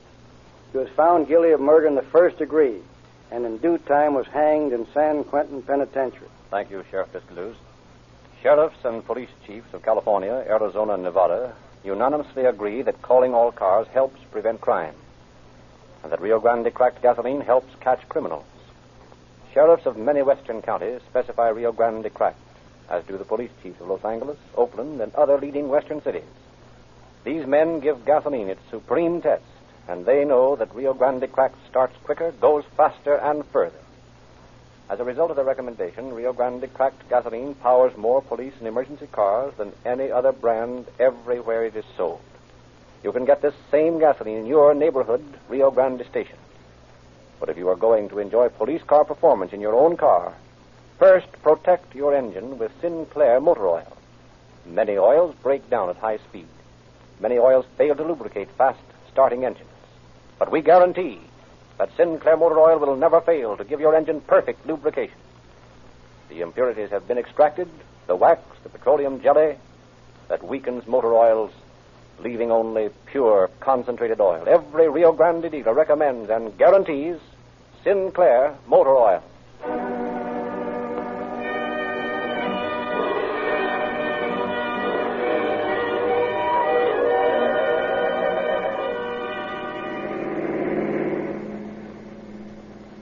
Calling all cars, attention all cars, attention all Los Angeles County Sheriff's cars. A cancellation broadcast 147 regarding a murder.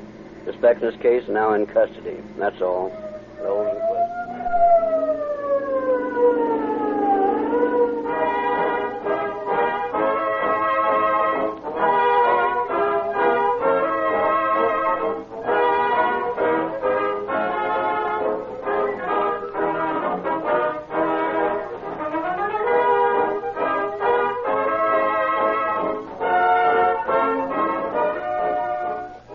Your narrator, Frederick Lindsley, bidding you good night for the Rio Grande Oil Company.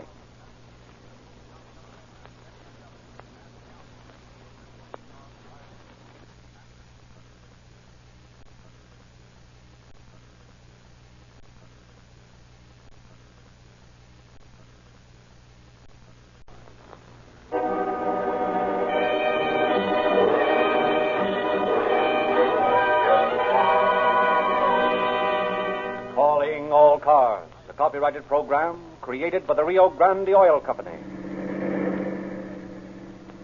Los Angeles Police calling all cars. Attention all cars. Broadcast 148. A woman found murdered in her office in the Dillman building. Be on the lookout for suspicious Negroes. That's all. Rosenquist.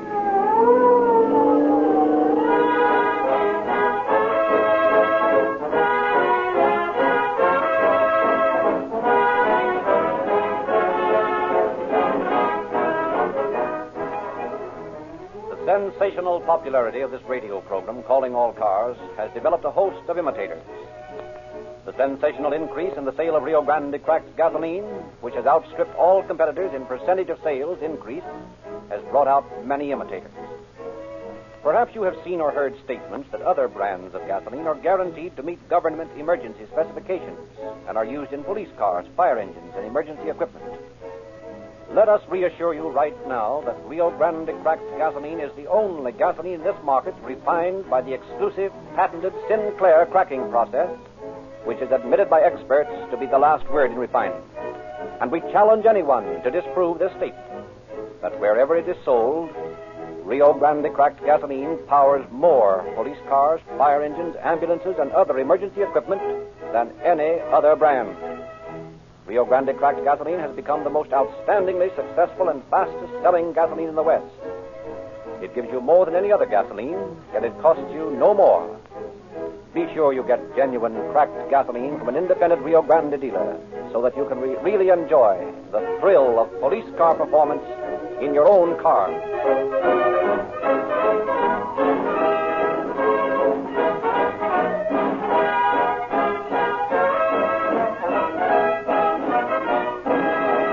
Now it is our pleasure to present Chief James E. Davis of the Los Angeles Police Department. Chief Davis. Good evening, friends. Tonight's case shows the necessity for careful social control of the activities of maladjusted individuals. The murder, about which you will hear in a few moments, could undoubtedly have been avoided had an intelligent social system detected the already dangerous elements in the murderer's personality and sought to correct them, either through psychic, therapeutics, or incarceration in an institution. The problem of law breaking is not merely the simple matter of police controlling the crime when it occurs. It also involves sane methods for discovering criminal potentialities in individuals before those potentialities surge into actual criminal activity.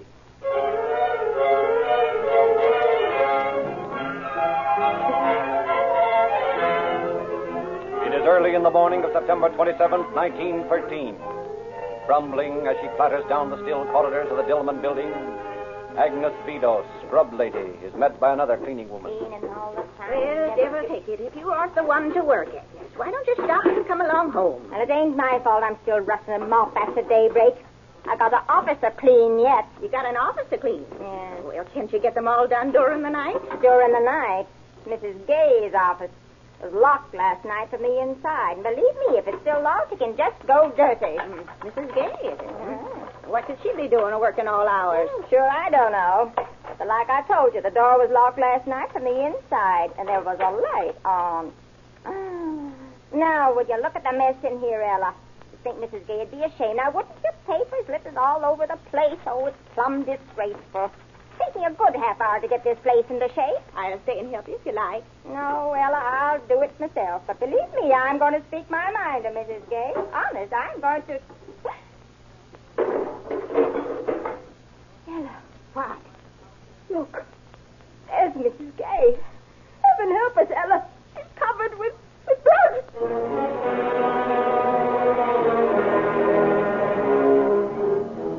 Furthermore, Mrs. Gay is dead. The hysterical scrub woman summons the police, and Detectives Holmes, Ingraham, McIntyre, and King answer the call. Having questioned Agnes Vidos, they proceed to make an inspection of the crime scene. Blood everywhere, even on the ceiling. Here's what did the job. A length of gas pipe wrapped in manila paper. Well, apparently she was smacked down as she sat at her desk. Yeah. Then she was dragged across the room to that window. The blood smears on the floor prove that. And apparently the killer tried to throw her body out the window, but couldn't quite manage it. No wonder. She was a pretty heavy woman. I wonder what he was after. And whatever it was, he sure wrecked the place. These drawers here torn open, Purse opened. Not very careful about hiding his identity. Left bloody fingerprints all over. Well, the thing to do first of all is reconstruct the background of this woman. Find out all we can about her, and maybe from that we can discover a clue.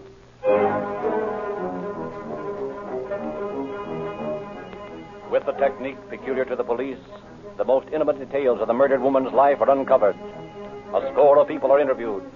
The results are revealing. Mrs. Gay was in the best of health and spirits. I am sure she had no enemies.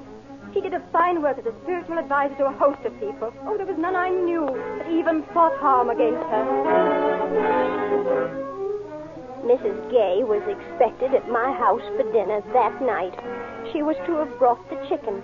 That accounts for the dressed chicken you found in her office. But she telephoned at 4:30 that afternoon and said she would be unable to come. I divorced Rebecca Gay 20 years ago. I haven't seen her. I have not seen her since, and I never wanted to. Of course, I had nothing to do with this. I am Mrs. Gay's landlady. I waited for her to come home until 11 o'clock that night. Then I went to bed. But I heard the phone ring in her apartment several times during the night. Well, there was a bunch of religious fanatics who were out to get Mrs. Gay because she did so much good. They murdered her. I have an office across the hall from Mrs. Gay's. I saw a big Negro with a large bundle under his arm enter her office that afternoon. He walked with a springy step and had funny, bulging eyes. I had an appointment with Mrs. Gay that afternoon. She told me a big colored man was waiting to see her. When I left, I saw this big Negro sitting in the reception room. That's the only clue we got, boys. Now, I want you to go out and look for a big Negro with lithe steps and the dilated eyes of a narcotic. I ain't no good, that's all. I ain't no good. You let me be, white man. I know what I was doing. I'm not going to do it in my own way. I ain't no good, I tell you. Well, this is Central Detectives. Hey, you better come out here to 3rd and Main quick. What's up? There's a crazy Negro down here trying to beat his head against a telephone pole.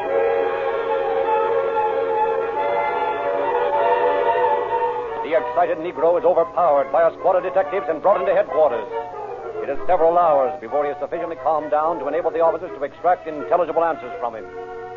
Now, what's your name? Robert Askew. Yeah, where do you live? Well, I lived in a rooming house out at Gladys Avenue. What number? It seems like it's number 440. Now, what was the idea of raising the devil down there at the corner of 3rd and Main? I don't know, boss. I don't remember nothing about it. Use narcotics?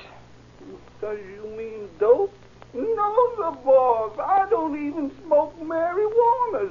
Do you know Mrs. Rebecca Gay? No, sir. I never done hear of her. I used to know a Mr. Gay once, though. A Mr. Gay? Who? Mr. John Gay. I worked for him once in San Diego. Is that home? Yeah, that's the husband of the woman. When did you work for him? Oh, I guess must have been about 3 or 4 years ago. Where were you on the night of September 27th? September 27th? I don't know, boss. I ain't much good at remembering dates. You better know. September 27th was a week ago tomorrow. Oh, was that a Friday night? Yes. Oh, then I guess I was over in Maybell's house. I always go over there on a Friday night. Why did you kill Mrs. Gay? Huh? What's that, boss? Why did you murder Mrs. Gay? I don't know what you're all talking about, boss. I ain't murdered no one. No, sir. I don't do things like Better that. confess, Askew.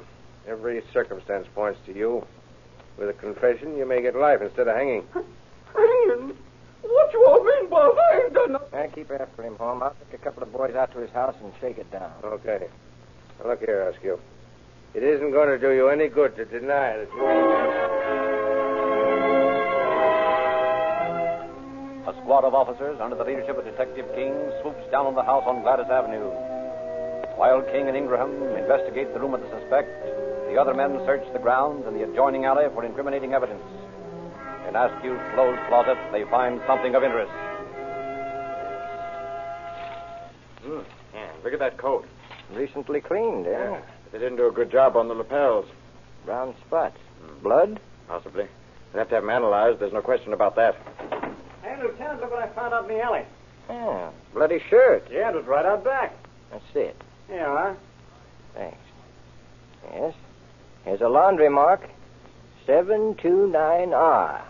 Anything in those bureau drawers, Ingram? I'll see. Yeah, here's some collars, ties. Hey, any laundry marks on those collars? Yeah. Yeah, 729R. Good. This is Askew's shirt, then. He'll have a hard time explaining this.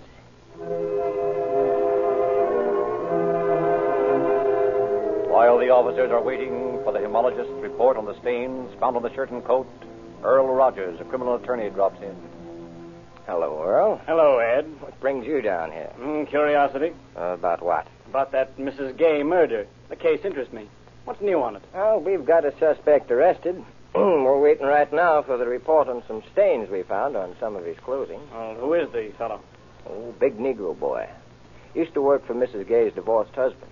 No question about him being guilty. Just a matter of piling up enough evidence, and unless I miss my guess, here's the evidence now. Well, Doctor? Well, unquestionably, the spots on his shirt and coat were made by human blood. Fine. That settles it. Mind if I look at this coat a minute, Ed? No, go ahead. Thanks a lot, Doctor, for your quick reply on this thing. That boy's as good as convicted right now. Yeah, not at all. Glad to be able to help you. Say, Ed, just because these stains are human blood isn't enough to convict a man. It'll be enough for us. Not if I was defending him. I'd get him off. Say, Earl, are you trying to tell me my business? Not exactly, but here's something I think you overlooked, and you might need it. Oh, what is it? A gray hair under the lapel of this coat. Yeah? Let me see it. Well, there's no doubt about it now. Oh, yes, there is. Maybe the hair was left there by a gray cat. You better have Dr. Ethel Leonard, that woman bacteriologist, compared with the hair from the dead woman's scalp before you jump at any conclusions.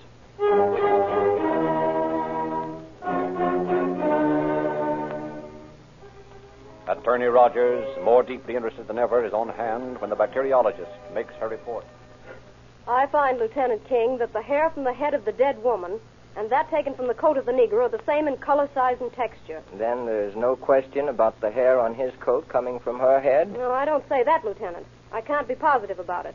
All I can say is that they are similar in color, size, and texture. Well, that'll be enough to send him up. I wouldn't be too sure about that, Ed. I could beat it. Yeah? Well, he can't. And you can't beat it for him. Because I'm going to get a confession from him right now. Mind if I come along? No, come ahead. But none of this soliciting of business. I promise just to sit and listen.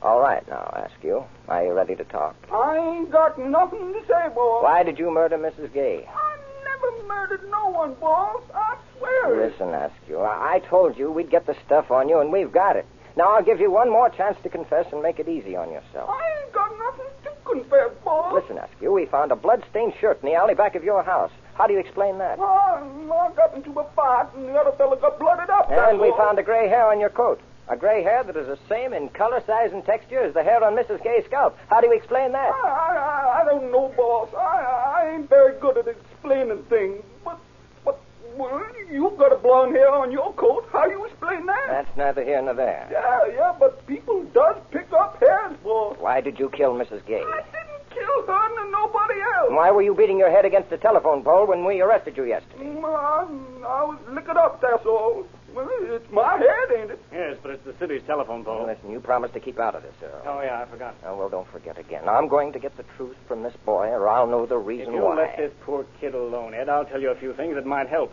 What do you mean?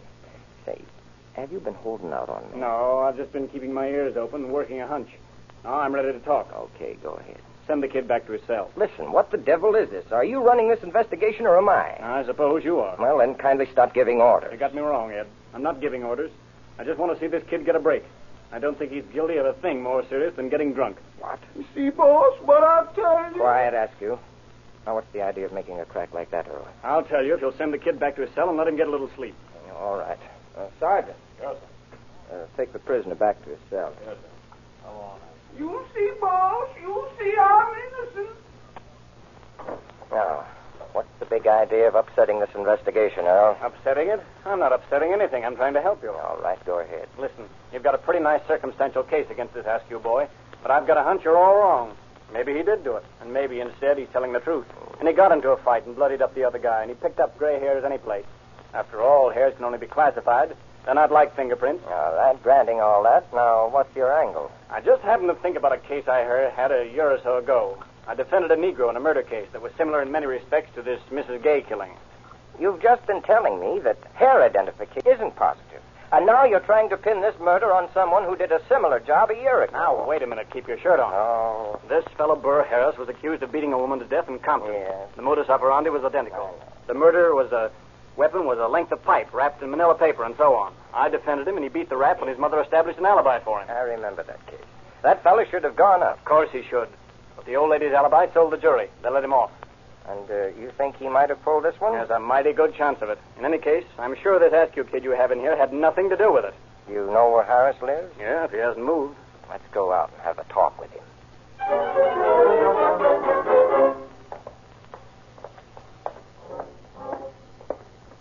Well, this is the place, all right, but whether he still lives here is another matter. Somebody's here, that's a cinch. What you all want? Oh, remember me, Mrs. Harris? Oh, you all's a lawyer fella. That's right. What you all want now? Bud done paid y'all. Oh, I'm not worried about that. I want to talk to Burr. Is he in? No, he ain't in. Who's this fella with you? He looks like a policeman. Well, to tell the truth, Mrs. Harris, he is. This is Lieutenant King. I'm glad to know you, ma'am. Well, I ain't glad to know you. My boy ain't done nothing. He ain't even in Los Angeles. He ain't been here since the 27th of September. 27th of September, that checks. Where did he go on the 27th of September, Mrs. Harris? He done went to San Diego. What did he do the 26th of September, Mrs. Harris? What for I got to tell you? You see, Lieutenant King here suspects your son of something, Why, and I want him to hear from your lips how wrong he is. Suspecting of what? Oh, just a trivial little matter, nothing important. Now, if you'll just answer the officer's questions, Mrs. Harris. What did your son do on the 26th of September, ma'am? That is the day before he went away. Well, he was home all morning. Then he went out about noon, and he come back about 9 o'clock in the night. And then he packs up the next morning and goes away without saying a word. And when he gets to San Diego, he sends me a telegram. That's where he is. Where's he staying? At a San Feliz hotel, last I heard. But he ain't done nothing. He's innocent. He's innocent of anything, that boy of mine. He's a good boy. Yes, Mrs. Harris, I'm sure he is.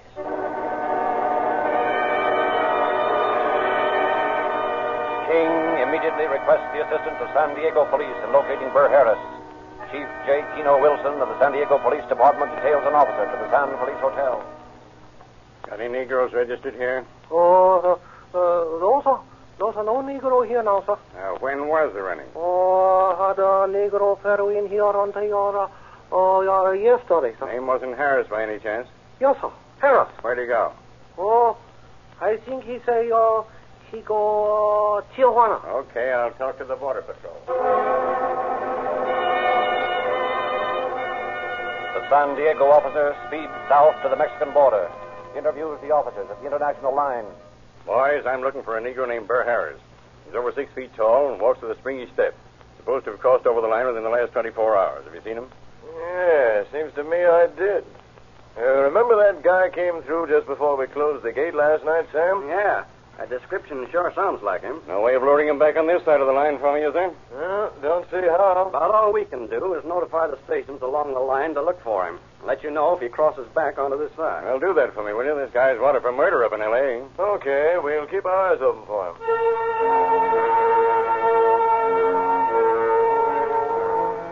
Several days go by, and then on October 6th, Chief Wilson receives a tip from the Border Patrol that Harris has crossed back into the United States and is headed for San Diego.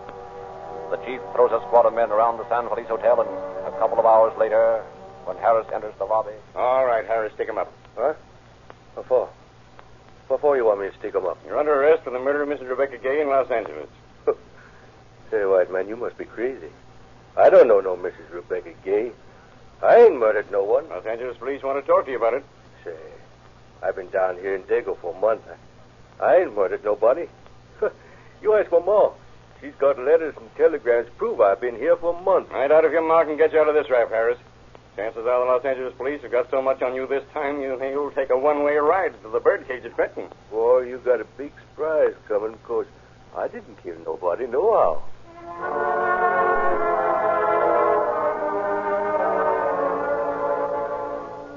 Coolly defiant, Burr Harris is locked in a cell in the San Diego jail. But as the hours of night advance, Burr Harris, like a trapped jungle animal, paces the narrow confines of the steel-barred room.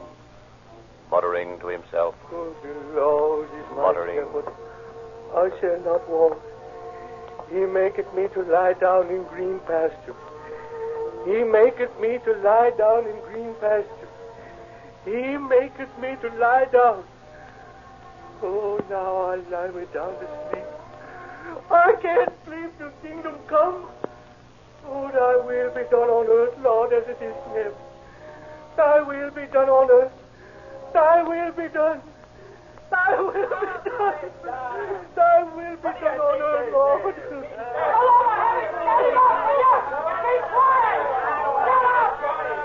What's the big idea? They want me to send the hose in there. Now, be quiet. These other men want to sleep. Oh, Mr. Taylor. Oh, Mr. I seen ghosts. I just seen green ghosts with purple robes coming through that window, and I was scared, sir. I was just powerful scared, Mr. Taylor. There's nothing to be scared of. We don't keep ghosts in this jail. The same, so I is scared. I was afraid to spend the night in this cell alone, sir. Oh, won't you just come and sit by me, please, Mr. Taylor? Just let me talk to you. The ghosts, they're scared of your gun. They won't bother me none then. Oh, you come and talk to me, please, sir.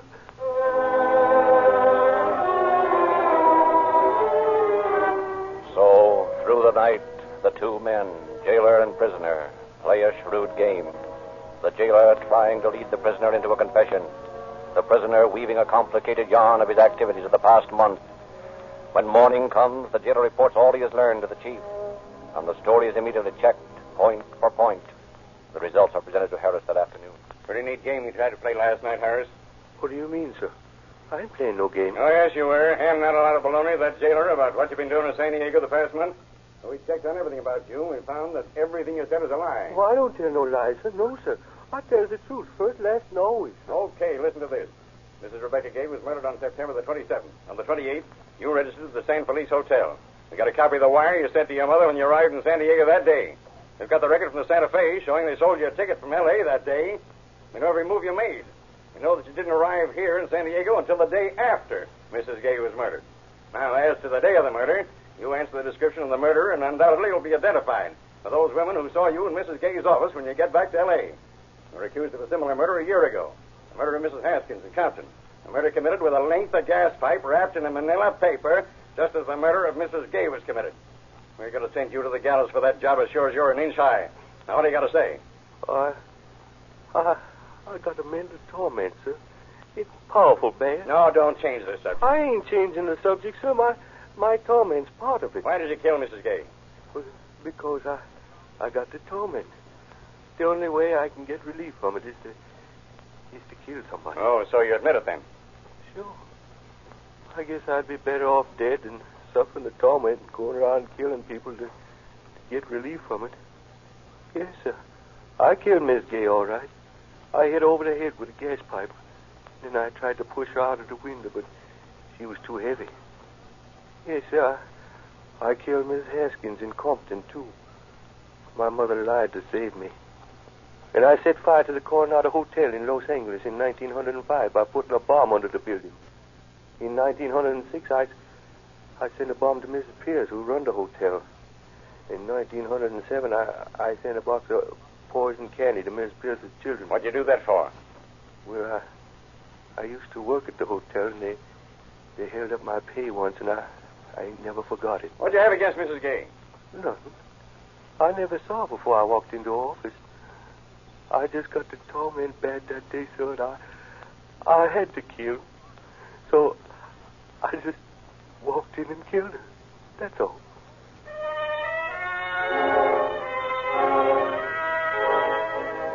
Harris was charged with murder. But on this second trial, Earl Rogers did not defend him. He did, however, utter an opinion on the strange, brooding Negro killer. Whatever it is worth, it is at least interesting to note that every one of Harris's crimes were committed in the month of September. He fired the hotel in September 1905. He sent the bomb in September 1906. He sent the poison candy in September 1907, and he murdered Mrs. Haskins in September 1911. And he murdered Mrs. Gay in September 1913. His degeneracy takes the form of sending him back 3,000 or 4,000 years. When undergoing a spell, he's a jungle man again. The instincts of the caveman control him then. He walks the thoroughfares of civilized communities with his mind thousands of years back in the jungles.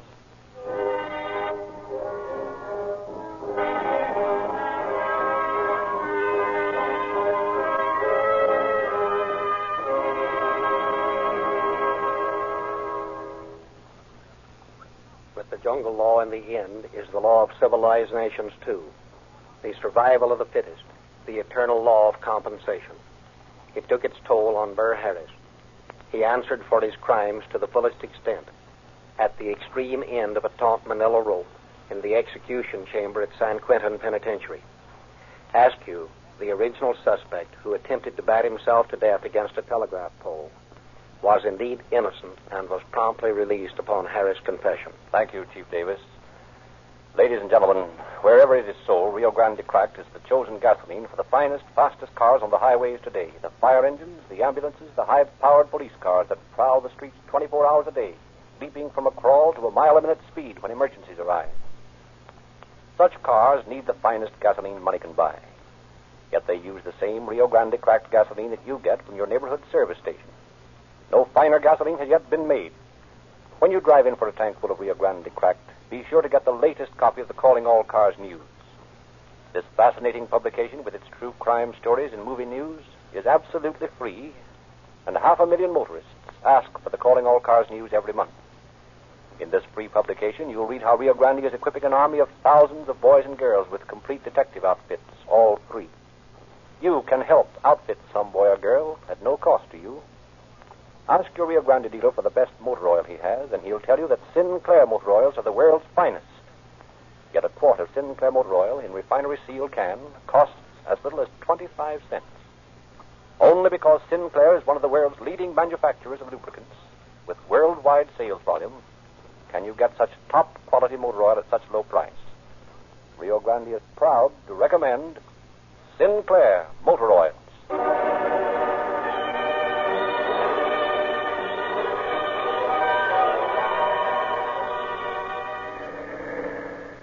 Los Angeles Police calling all cars. Attention all cars. Cancellation broadcast 148 regarding a murder. Suspect in this case is now in custody. That's all. Rolls and quitting.